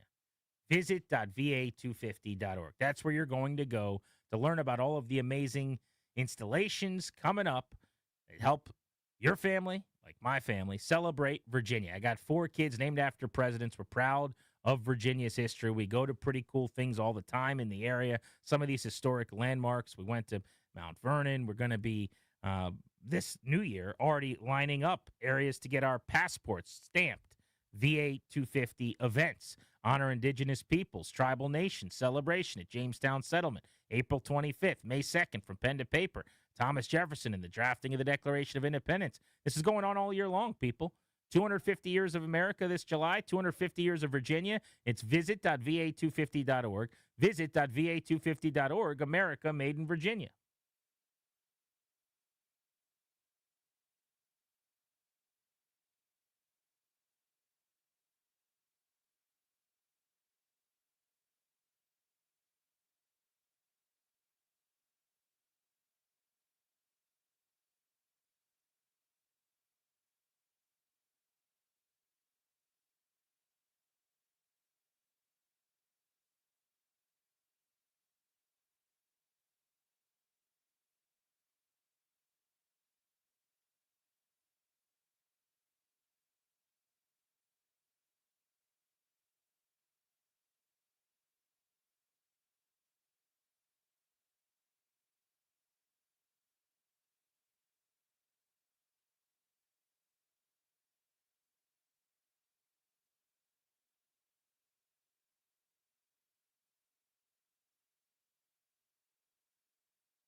Zabe's in for Danny. It's Grant and Danny on the Fan. Jay Gruden's joining the show at 5 o'clock, coming up at the top of the hour. Zabe, I've been waiting and waiting for an opportunity for Ben Sinnott. And after Zach Ertz went down in Minnesota with a torn ACL, it became very, very clear that the Ben Sinnott show was about to start. The curtains were going to open. The show. Sinnott would be standing there, and he'd start doing the Magic Mike the routine. Napoleon Dynamite dance, with his boots and his Vote for Pedro t-shirt on. It hasn't happened. This past game on Saturday, not only was Zach Ertz out, but the other young athletic tight end who takes some ops away from him occasionally, Colson Yankoff, was also out. So they're promoting journeyman tight end, veteran Lawrence Cager from the practice squad. So if you're going 13 personnel, if you're going 12 personnel, you don't really have a choice. This has to be Ben Sinnott's time. And It's Sinnott time, baby. One catch for 36 yards against the Giants that came at the very end of the game on a nice post, leaves a guy in his wake, his only target of the game. So if you know a portly guy with a beard who put 2 catches in for 20 yards on FanDuel, he probably lost his bet. Well, that same portly guy with a beard probably doubled down, saying, "Oh, no. Sure as hell, that's not going to happen 2 straight weeks. There's nothing else to play for." Yeah. This feels like 4 for 47 Gotta be today. some targets here, man. 1 catch for 4 yards. Which of the 4 yards on the 1 catch was your favorite? Boom, boom, boom, boom. One legitimate target where they weren't throwing it out of bounds in his vicinity. I just can't believe it. There are other things you could get mad about in terms of the usage of the kids in a lost season in week 16, like, I don't know, Johnny Newton, your second-round pick, 36th overall last year, playing 43% of the time, or Jordan McGee playing the same 43% of the time. Bill got out-snapped by Jeremy McNichols, 19-11. Yeah. And Jeremy McNichols does a different thing where he's the gun protector and the pass pro guy and the pass catcher, but I'd like to see Bill do that. He needs to improve in that area. It's not like he's protecting Jaden Daniels' blind side. He's now protecting Josh Johnson or Marcus Mariota. So give him a chance. They're not doing that. But, Grant, how did they practice during the week? Do you know how they practice? How are they looking? Did they make the most of their reps? Did they earn that playing time? Don't care. You're like, don't care. Run them out there. This is my not interested in that face, okay? I'm sorry. Like, I really don't care about that. It is so easy to throw the ball to Ben Sinnott on purpose twice. That's all. I'm not even asking for 10 for 117. I don't think he's capable You just of want that. targets, a few He's targets. not Trey McBride. Let's just find out, can the dude play or not? Yeah. His skill is the after-the-catch ability to be Chris Cooley and use body lean and balance and make people miss and run through tackles. Do you think many teams are this way, that they don't push their young developing guys to the front of the line as the season is over? Most of them. Okay, and why is that? I think it's a sport where people like me on the outside yell a thing that makes a lot of sense that doesn't mean anything to them in the building and in the locker room. Right. They see Bobby Wagner, who's playing his ass off, by the way. And they can't think of, taking away reps from him because he's playing so well, and they respect him, and they appreciate what he's done. Him, and there's a Yeah. reverence. Yeah, and yeah. He's putting his body on the line. And, let's be honest about this sport. His ability to walk, his liveliness on the line going out there. Right. He's gutting through practices, and he's given the speech on Wednesday in the meeting room, and they're going, he's earned it. He's better than the guys will play over him. It's not fair to those guys to say, if you do all these things, you get to play, and now to tell them, sorry, but here's what we're doing. But to that, I would say, respectfully to Bobby Wagner, there's a really good chance he's not here next year. And a lot of positions we could talk about. Jeremy McNichols, a guy like him might be here. He might even be back at 30 years old. But him being annoyed, he gets it. It's a business. And now there's 2 games left. When there was 5 or 6 left, and Danny and people are yelling about this, I was saying, hey, man, A, they're not even eliminated from the playoffs yet. B, there's a lot of runway left. They're not going to do it this early just because they're bad. But now, it's time. It's week 16, I know. and you're 4-10, man. I think they worry about the whole locker room disintegrating to a certain extent and guys really going off on their own about, okay, well, if this is how we're going to do it, if we're going to play this guy instead of me, then screw this, screw that, and then it's anarchy, even if it's only for 2 short weeks. I think they want to maintain some degree of functionality. Should you care about that if the guys who are going to lead the anarchy aren't here in your plans anyway? I'm not saying you shouldn't. I'm asking the question rhetorically. How solid do you think their plans are? Do they know which guys they're not going to come back with next year? I think you got a pretty good idea. Or do they think they know? Like with Bobby Wagner, he could absolutely come back next year and play for them. But I think they know right now, this moment. Doesn't make sense. He's not going to be a 100% of snaps Mike linebacker who's their every down guy and starter next year. They got to know that. They need more speed. He has limitations in the passing game. He's excellent in the box, making tackles against the run when you're coming downhill. But there's no way, if your goal is to get faster and be a lot better on defense next year, that they go back to the well on this plan. And so if that's true, like there's some thought. I was reading something that, they think there's a chance Jordan McGee could actually be their green dot next year. Well, Whoa. why in the hell wouldn't you want to see? Well, if you're going to be the green dot with the radio, you got to get some experience on that. Right? Yeah, it's like working the drive-thru at a busy McDonald's. They'll just give that to anybody. Can I please take your order, please? What's your McDonald's order? I've never been there. What are you talking about? Never once, huh? Yeah. No, it's quarter cheese plain. Maybe the double cheeseburger with fries, that kind of thing. I don't know what number it is. People say that me not using the app is one of the all-time fumbles, that the app is what all the kids are on now because the app has specials, and they're always checking the app each day to go, ooh, look at what is on a great special on the app. It's incredible. So I don't use the app either. It drives my wife insane. You don't you don't use the app either? No. Okay. It's just too much of a nuisance. So, like, if we pull up to get the kids a Happy Meal or whatever, they're like, are you using the app? And I'll say no. And my wife will yell over top of me from the passenger. He should be. No, she'll say, yes, we're using the app because she's got the app. And it's like, do you get frequent flyer points with the McDonald's app?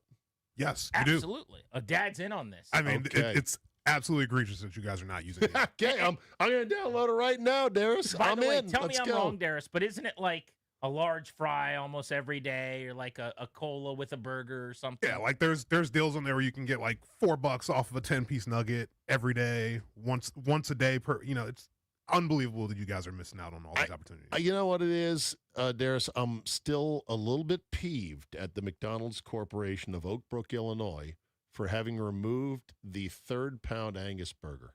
They claimed that it was not a moneymaker for them, and I say you are full of, respectively, McDonald's. I went and got it every time. It was a great burger. Was it an $8.49 burger 6 years ago? Yes. Would it probably be $12 now due to inflation? Maybe. I'd still buy it, though.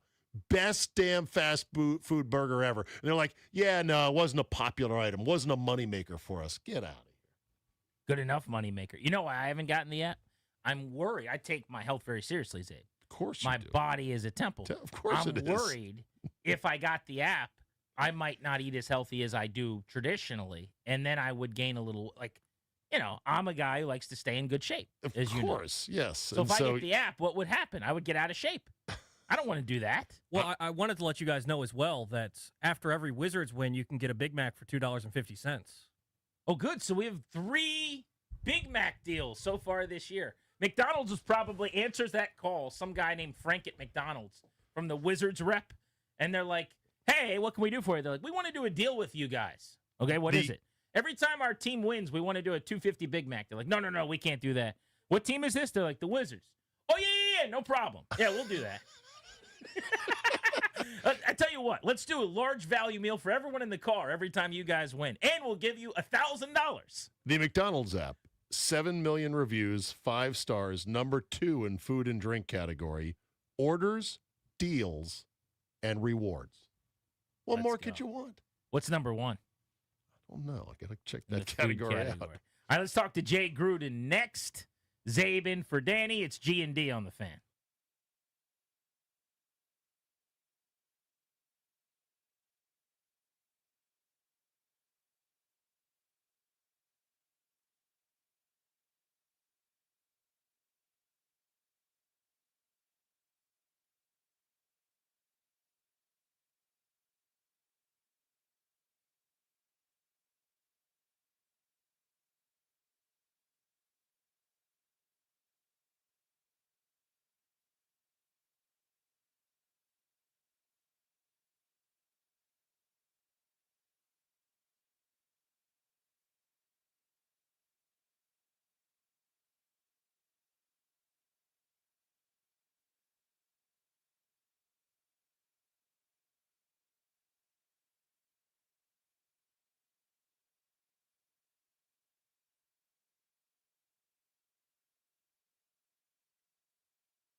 This update is brought to you by Downtown DC Holiday Market. In the NFL, the Commanders getting set to take on the Cowboys on Christmas Day. Roster moves for the team today.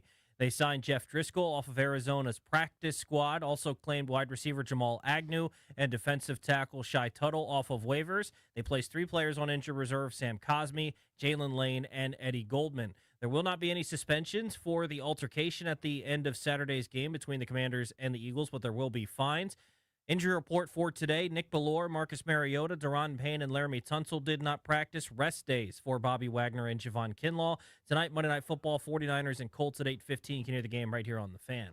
It's back, DC. The Downtown Holiday Market runs November 21st to December 23rd, noon to 8 daily. Shop local, grab treats, and feel the holiday magic between 7th and 9th Streets Northwest.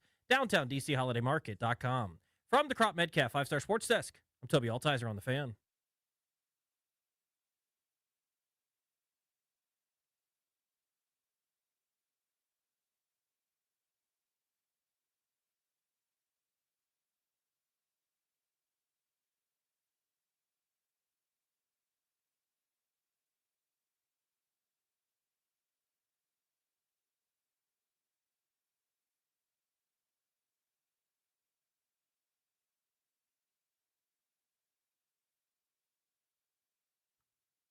What are you doing to protect your family's assets? The exclusive sponsor of this show, the law firm Kondorian Murad, can help you to draft a last will and testament, set up a trust, or put together a medical power of attorney. They're going to take great care of you like they take care of us on G&D.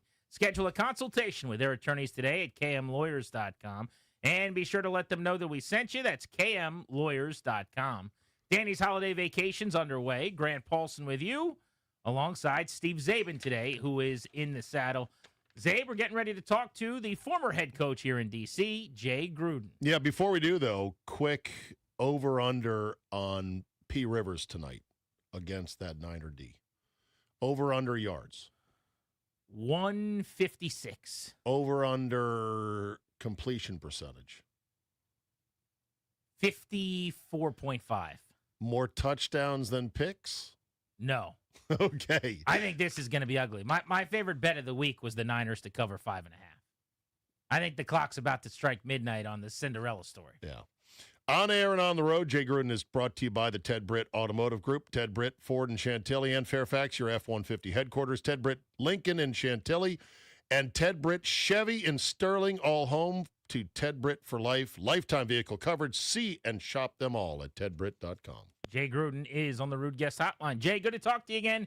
Zabe's in for Danny. What's up, buddy? Good to see you guys. Good to hear from you. And take the over in Phillip Rivers' completion percentage because he throws a lot of short passes, my friends. Take the over. That is a good point, actually. But not on the yards? Not necessarily on the yards, no. Got it. Just he's not pushing it downfield. For 23 for 142 yards. I could see it. I can feel that. I want to start, actually, something that came up on the show earlier, and we said, let's put a pin in this and ask Jay about this. Is there an actual card? Laminated card. On Laminated going for card for when to go for 2, when not to, or when to go on 4th down and when not to, that somebody has on them during a game? Not on 4th down when I was coaching. We definitely had a go for 2 chart for sure. That was always So you had a available chart. for. Where chart, where was the chart kept? It was kept in the press box by one of our assistants. So he would just, it would be score and time of game? Mainly it was score, how many points you're behind, should you go for 2 or not. Got it. I kind of had a pretty good feel on that, going for 2 and when not. I never went for 2 when we were down by 14, 15 to 14 to 13. I always try to keep it within 2 scores. I never try to get that extra point like a lot of teams are doing now. You're down by 8, kick the extra point, you're down 7. A lot of teams are going for 2 to go down by 6. This makes no sense to me, but other than that, they're pretty easy to do. Did your staff make that chart, or did you download it from the internet? That was a chart that's been around the NFL for many years, even when I was with my brother in 2002 when I first got in the league. Okay. So we had that same chart, yeah. I think the chart's changing, though, because that whole down 15 late or down 14 No, late. the new one is 14. 15's if always kind of been the thing. No, right. But down 14 late, the new thinking is go for 2 right away. And I understand the pseudo logic of it. I don't know if it really works. To explain it to listeners really quick, the idea is, so you're down 14, you score. Now you're down 8, and the idea is you eventually could kick 2 extra points and tie. But if you have 2 chances, if you have a chance essentially to win by getting a 2-point conversion, you do it now so that you know whether or not you're going to need to go for 2 later. Right. The sooner the better. Correct. Yes. The other one I do not agree with is if you're down 9, a lot of teams want to go for 2 to go down by 7. I would kick the extra point and go down by 8 because you're still only 1 possession away. If you don't get it, you're down 2 possessions. The game's down there over. That's the other time. That's the other one teams are doing nowadays that I never did. So would you get on the Motorola? Like, who had the card? Who would you be talking to? I never had to really use the card, and unless it was like a 24-point game or something like that, then it really doesn't matter. You're getting your ass whooped. So I never really. But I guess what I'm saying, Jay, is in a world where you wanted input just to know what does the card say, would you get on your headset and say, like, let's say the guy's name was Tim. Hey, Tim, what's the card say? And then you would just go with your gut anyway? Or how would that have even worked? What are the machinations? We always had the card available. I never used it. Yeah. Huh. I mean, yes. you guys, data-wise, did you have like an analytics department at that point? It was... Not really. No, we had. I was never really big into the analytic part of it. I'm more of a people person, and how the game is going through my gut. I never believed an analytical little nerd up there telling me I should go for it on 4th and 2 at the 40-yard line when my 2 offensive guards are hurt, my center's hurt, and I'm going against Vita Vea or Goalie Nada. You know what I mean? It's not an easy down. Everybody thinks, hey, it's 2 yards, you can get it. Well, you got to have the right play with the right personnel, and sometimes punting backing the team up if your defense is playing good is good too. So there's a lot of situations that there's no analytical person who can tell you what's right or wrong, in my opinion. I mean, you just got to have a gut feeling. I think the league and is momentum's key as well. I mean, if you want to seize the momentum, these guys are playing kind of low, and the game's kind of like feels like going to hey, go for it on 4th and 5 to create a spark, some juice. Maybe wake your defense up if you don't get it. Get your ass out there, get a stop. Yeah, so I think part of that as well. I think the league's gotten too aggressive. I think the pendulum has swung too far. Yeah, I think you're right, especially these teams that aren't taking field goals early in games. I think getting 3 points on your initial drive is key. I think Detroit went down there and tried to go for it on 4th and 3 instead of kicking a field goal. When these games are going to be tight at the end, 3 points is still pretty good. Now the issue, though, is this stupid kick return rule where they're like, well, we can back them up, instead of kicking off, letting them have the ball to 40. Yeah. So that's another issue that comes into play now that I never had to worry about. Because usually when you kicked off, worst case scenario is at the 20-yard line. You need to bang out of the end zone. They're going to get the ball to 20. They got a long field. Now they can get the ball 40. Former Redskins head coach Jay Gruden on Grant and Danny here on The Fan every Monday at 5 p.m. The Bears and Packers both had a go-for situation in the red zone to start that game on Saturday night in the red area, failed rather than kicking field goals. Although I got to say, I hated Dan Quinn going for the 4th and kicking a field goal on 4th and goal from the 2 to open the Washington game where they got that field goal. Your season's lost anyway. What are we doing here? Trotting out a 19-yard field goal? Let's go for 2 there. Yeah, that's different. If you're not in the playoffs hunt, you might as well go for it. What the hell you got to lose? Speaking of which, 2-point conversion in this game. So this was a major point of consternation. The Eagles are up 17, 3-possession game, 4 minutes left. They go for 2. Dan Quinn took great issue with it. So did his players. There was a brawl that ensued. Did you have a problem with that? No, not really. Why? They thought they were rubbing it in? Yeah, I kind of running up the score is probably the wrong phrase because there's only 1 extra point. But the idea was they broke an unwritten rule of just kind of, coach to coach, what the hell, you're making us look bad. Yeah, I didn't really even think about that. And there was still, was there 2 minutes left to go in the game? Yeah, they probably should have just kicked it.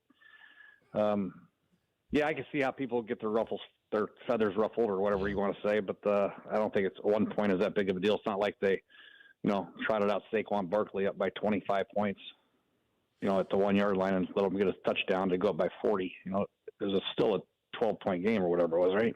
17-point game. Yeah. So Coach, why would you get your ruffles feathered over at 1 point? Yeah. So they're not going to do it, but is the argument to play Jaden Daniels now stronger or weaker than it was 2 weeks ago?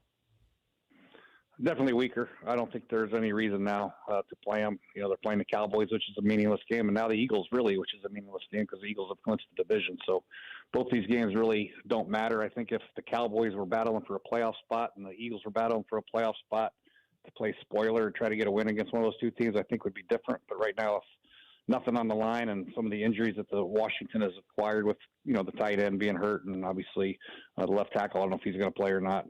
Definitely, I think it's weaker. Don't play him now. Interesting. So you base it on whether the opponent is playing for something, almost like a respect for the game. We don't want to just lay down and give another team an easy win. Yeah, for sure. Can you imagine if, you know, if we're vying for a playoff spot and we're playing the Cowboys who are out of it and they say, hey, we're not going to play Dak, we'd be happy as hell, but yeah, the rest of the league wouldn't be happy, you know? Yes. So, you know, you know, you look around the league and you see Joe Burrow battling his ass off and all these other guys that are starting quarterbacks on teams with Dak Prescott's going to be playing. They're not resting. So, you know, I don't really know what the difference is other than Jaden's had a couple more injuries. Joe Burrow's had 4 or 5 injuries. He's the franchise. They can't do anything without him. So, that's the other argument. Say, why is Joe Burrow and Dak Prescott playing when it doesn't mean anything? You know, so, but you know, in fairness to Jaden, he has had, you know, 3 or 4 different injuries this year, and it probably would be better. Jay Gruden on Grant and Danny here on the Fan. Stick with quarterback for a second. So they've got Sam Hartman in the building as their developmental guy on the practice squad, their 4th quarterback who's become their 3rd. And now if Mariota's out, he would be their 2nd in theory to Josh Johnson. They've decided to go sign Jeff Driscoll, who's on the 53 and is going to back up Johnson if Mariota can't go. Why not give Hartman a look? What was explained to me is, well, he hasn't practiced all year, so you're kind of throwing him to the wolves. Jeff Driscoll just got here 6 minutes ago. You're not doing the same damn thing to him? I mean, how much has Josh Johnson practiced? They're going to be wolves eating whatever quarterback plays. So why not play the guy that's been in the building, at least been in the quarterback meetings all year long? I mean, you know, not taking reps at practice with the first team is one thing. At least he's been on the practice field, been in the meeting room, listening to the terminology, knows the no-huddle words, all that stuff, the snap and count, the cadence, the audibles. He should know all those. So, yeah, I agree with you 100%. I would play Hartman before I'd go to Driscoll, although Driscoll can run a little bit better. Maybe they want to do some zone reads or something like that and get him crushed too. So, I don't know. I would go with Hartman. He's been there. He's kind of, you know, he's earned his way. I mean, why have him on the roster as a practice squad guy if when the time comes you don't use him? Might as well get rid of him. So just to be clear, would you play him over Josh Johnson because he's younger and has some future? Or are you saying you would just have him back up Johnson and not involve Driscoll? Worst case, I'd have him back him up. I would try to get him ready because this is another opportunity to see a guy play. He's obviously got some talent. He went to Notre Dame, had a pretty good career. He's been on your roster for some time on the practice squad.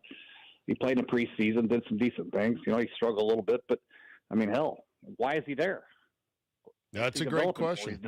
He's developing for these moments. If your quarterbacks go down, he has to be ready. So let's see if he can be that guy next year or the year after. And if he fails miserably, then hell, let's go keep Driscoll in for next year as a practice squad guy or backup. So, yeah, I would definitely look at Sam Hartman if he's been there. If I ran the league, Jay, I'd mandate every team carry 4 quarterbacks all year long. So at least number 3 and 4 are in the meetings, like you said, that know the calls and whatnot. They're not going to get any reps per se, but at least they're in your building. You're not calling them off the couch. Would that make any difference whatsoever? I've had football people say to me, it doesn't matter, that those guys are not NFL quarterbacks anyway.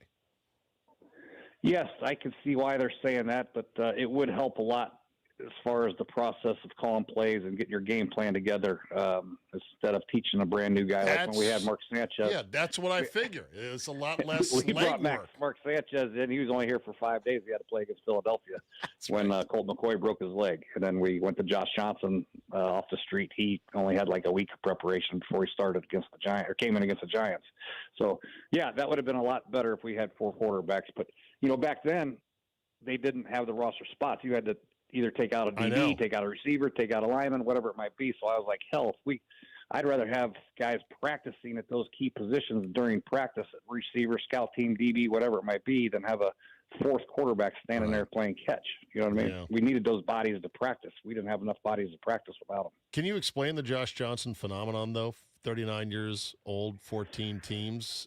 He comes in on short notice, and he's not awful. It's not great, but he's not awful.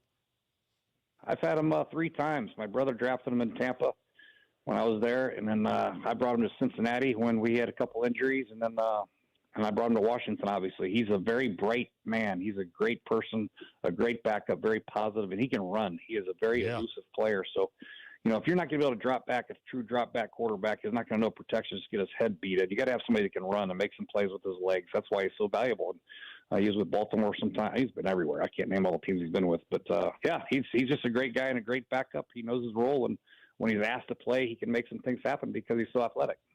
I wonder if he could name all the teams he's been on. That would be a hell of a challenge. It'd be like asking, who was it, Cromartie, all his kids' names or whatever on Hard Knocks? Well, that includes some teams in the AFL. Is the AFL or what UFL. was the He UFL? played in the United Football League. Yeah, Sacramento Mountain Lions is one of them that he was on. The Los Angeles Wildcats is another one. That might be arena. The San Diego Fleet he was on, and 14 NFL teams. Yeah. Jay, how did you decide the white flag punt situations? So I ask this because Quinn twice in this game punted in situations I just didn't understand. So that 4th and 4 from the plus 40 with 9 to go down 11. It's an 11-point game. You're at the plus 40. It's 4th and 4. That's a terrible And they punted. I couldn't believe it. Yeah, and then they had another one like 3 minutes later, 4th and 6 from the plus 44 with 6 minutes to go. You're across midfield, still down 11. And they punted. Like, what the hell are we doing here?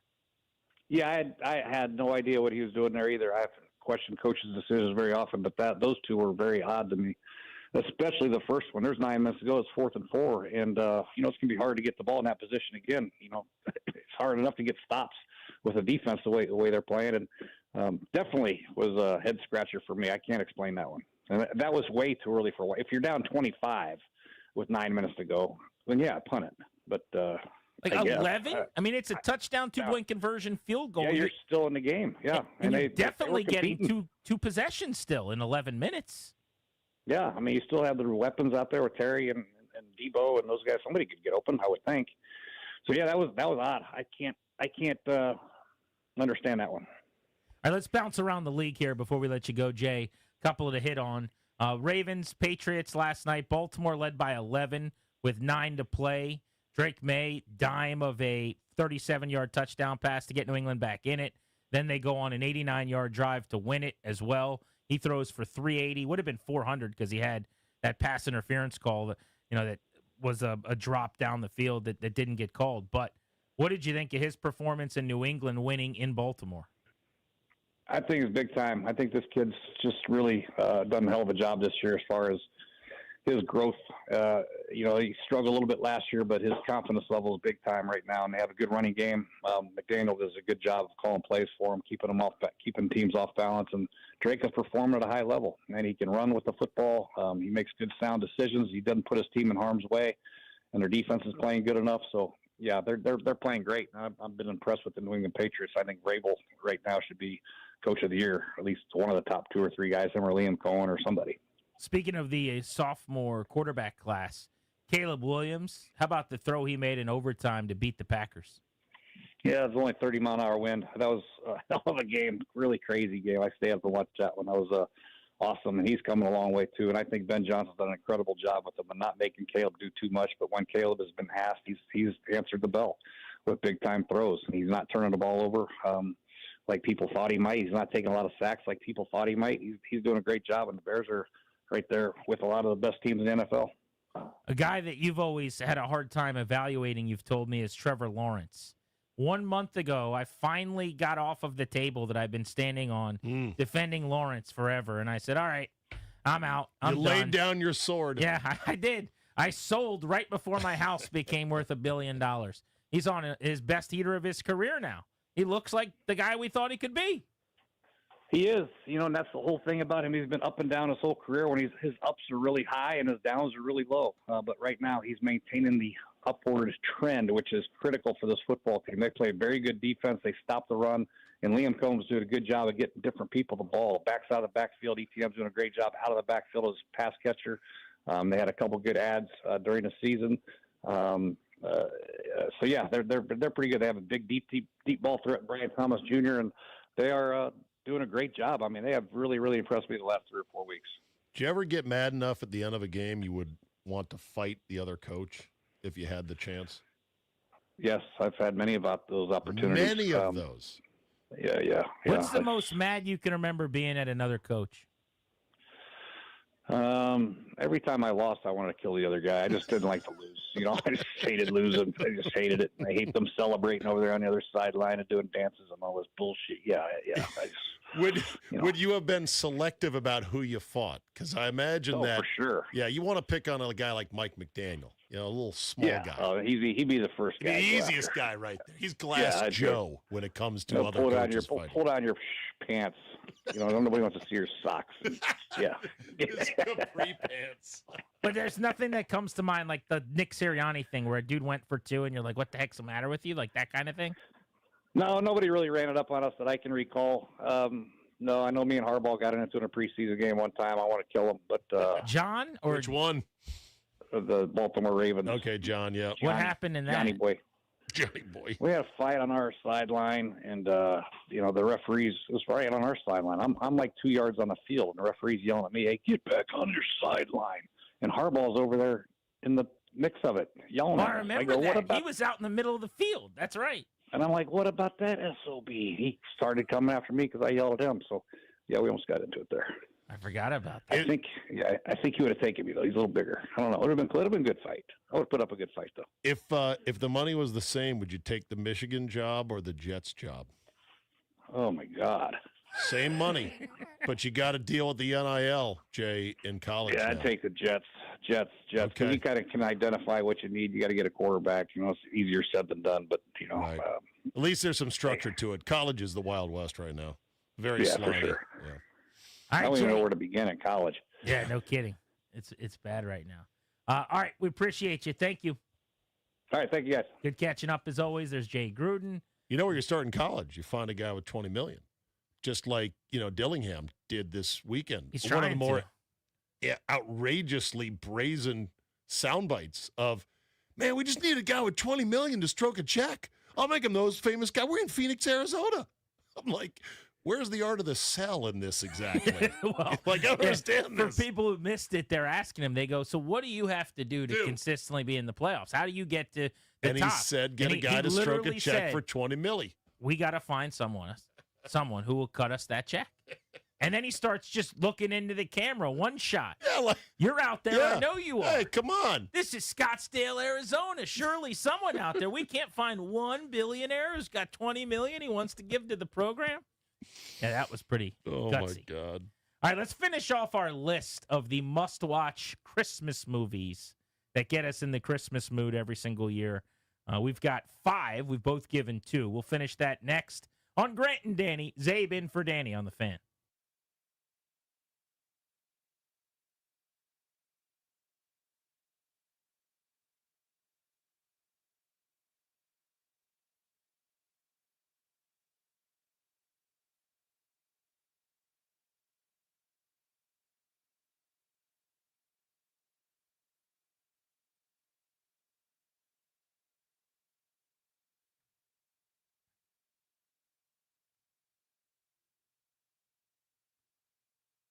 Hey, guys, it's Grant for the FanDuel Sportsbook, the official sportsbook of 106.7 The Fan. 'Tis the season to be boosting on FanDuel. I'm fired up about tonight. I'm finishing off a parlay if the Niners can win a football game. It's going to empty into the FanDuel account right at the end of the game. I'll enjoy that. This year, you're getting 7 straight days of holiday rewards, each one waiting in the app for you to unwrap. Every day brings a new way to play, so keep checking in to see what drops next. And it all leads to the Christmas Day special, where you can get something extra special. 7 days of gifts, one big finale. Your holiday football just got a whole lot brighter.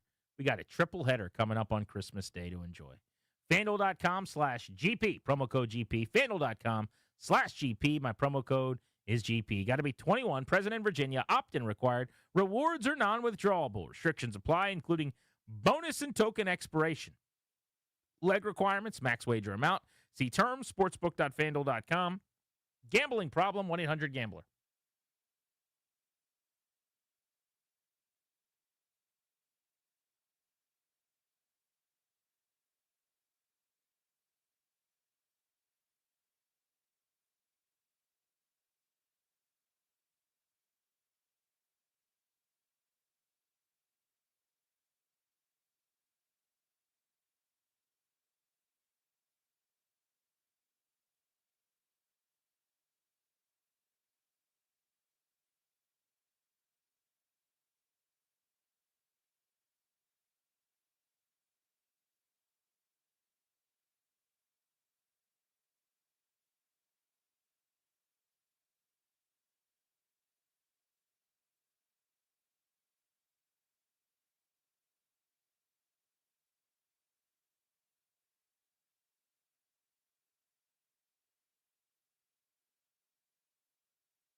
This update is brought to you by Elegant Smiles Dental Care. Experience dentistry with a touch of elegance. In the NFL, the Commanders getting set to take on the Cowboys on Christmas Day.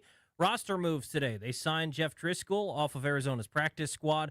They also claimed Jamal Agnew and defensive tackle Shai Tuttle off of waivers. They placed 3 players on injured reserve: Sam Cosmi, Jalen Lane, and Eddie Goldman. Injury report for today: 2 rest days, Bobby Wagner, Javon Kinlaw. Other players that did not practice: Nick Bellore, Marcus Mariota, Deron Payne, and Laramie Tunsil. Monday Night Football tonight, 49ers and Colts, 8:15 kickoff. Can hear the game right here on The Fan. Coverage begins at 7 o'clock. Elegant Smiles Dental Care in Alexandria has been creating confident smiles since 2005. At Elegant Smiles, you'll get dentistry with a touch of elegance from a talented, caring team. Book your appointment today at elegantsmilesdds.com. From the Crop Metcalf 5-Star Sports Desk, I'm Toby Altizer on The Fan.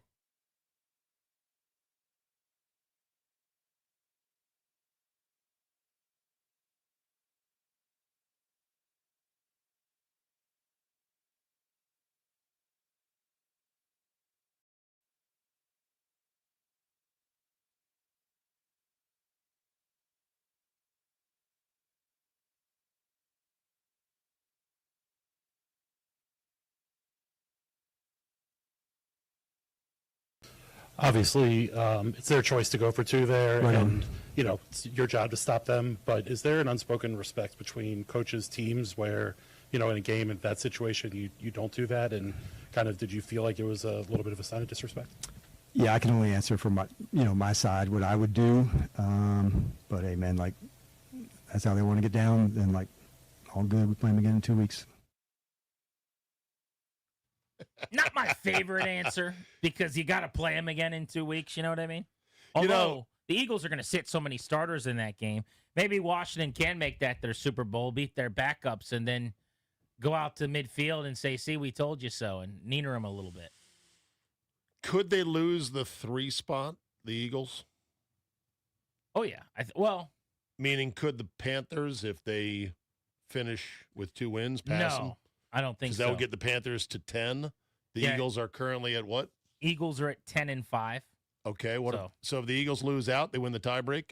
I'm just assuming, let's say the Panthers stretch their legs and get to 10. Do they pass them? That's a question to be had. Otherwise, you're right. They're probably going to be benching just about everybody. By the way, I know I'm sitting in. I've had a great time chucking beer cans out the window, riding shotgun with you, Grant. Looking forward to doing it again tomorrow. So I'm nobody to take a stray at your fine producer, Darris. Yes. But you missed one there, my man. He said, if that's how you want to get down on it by cooling the gang. That would have been good. That's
DK Metcalf had mixing up with someone in the stands. Oh my gosh! And that not going to have great consequences for the Steelers and Metcalf. The appalled Tony Romo. Oh my gosh! Very dramatically. Oh my word! Zabe in for Danny, Grant and Danny on the Fan. That was Jim Nance, CBS, on the telecast of their cameras catching DK Metcalf. It's odd they even saw it, because generally when a guy's that far behind the bench, there's not really cameras tracking those players.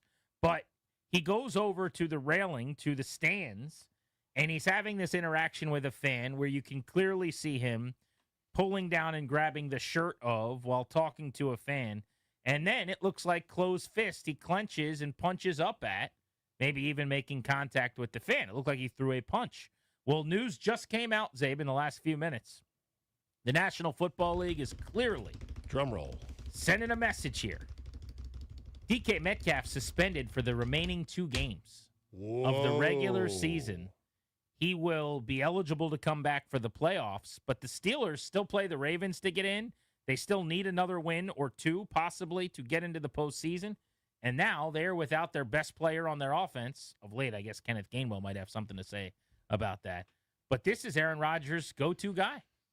Yeah, this is the NFL saying, this is the last thing we need right now when we are raking in side deal after side deal from streamer, Amazon, Netflix, money, international games left and right.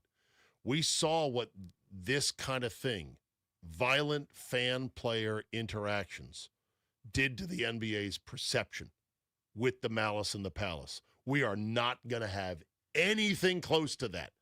So this is as much of a warning shot to anyone else who decides, hey, I'm tired of this guy chirping me.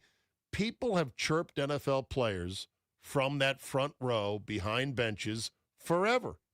And the players that have known how to deal with it, they wait until their team has won the game, especially on the road, and then they turn around and they give that good-natured chirping right back. And that's as far as they go. But you can't do this. You can't. And this was my point earlier. It's the point I'll always make with players. The NBA, you have seen this elevation of players interacting with fans, players feeling comfortable, engaging, and kind of clapping back at, I'll say. And don't get me wrong, there are fans that say terrible things, awful things, that do terrible things and awful things. And I'm for them being kicked out of stadiums. I am for, if they do something they shouldn't, being arrested even. If it goes to that level where they throw something at. Arrested for something on the field. No, I'm saying if a fan yes, of throws course, something and hits a player or dumps something on a player as they're walking down the tunnel, if they're being a real jackass, if it's worth it, fine them. For the fans, kick them out and arrest them, whatever. Never have them back there again. Like, I'm not pro fans acting crazy and being drunk and being entitled to just treating these human beings like they're not human beings. However, big however here, the obligation for the millionaire is to just deal a little bit. And forever, that's kind of been the expectation, and it's not anymore. There's a story Danny and I talked about a while ago. I'm off on a tangent a little bit, but Bradley Beal's wife took great issue with a fan at one point, to the point where Beal left the huddle. This was in Phoenix. And he leaves the huddle and comes over, and he's being separated. And on social media, he posts that somebody was doing this terrible thing, and my wife had to deal with this all game, and I was protecting her.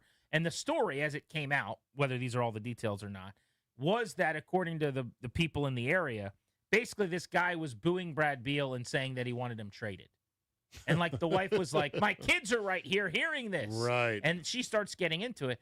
That doesn't reach the threshold. I'm sorry. The guy who spent all the money to sit there, who's a loudmouth loser idiot because he's booing and yelling and trolling a player in front of his kids, who's probably had something to drink. I'm sorry, but saying that your husband should be traded and he's having a bad game or a bad season, I know your kids don't want to hear it. Go up to the suite with where the family sit if you want to do that. But that doesn't reach the threshold. The skin has gotten thinner, it feels like, of what we allow, what we think is okay, when we need people kicked out of the stands. And in the case, I don't know what happened. I don't know what was said. It might have been terrible. DK Metcalf shouldn't have been over there. Have you seen the NBA in this latest round of cracking down on gambling parlay, not prop bets, where they've said they're going to limit the amount of prop bets on certain players and limits on how much you can bet. And there's some prop bets where you will not be able to bet the under because they don't want guys intentionally tanking. That at least to win a rigged over bet, you have to try. And that's what they wanted to get to. But they also said, the NBA, that they would crack down on fans who are taunting players about their statistics or anything gambling related. And I thought, oh, you leagues, you have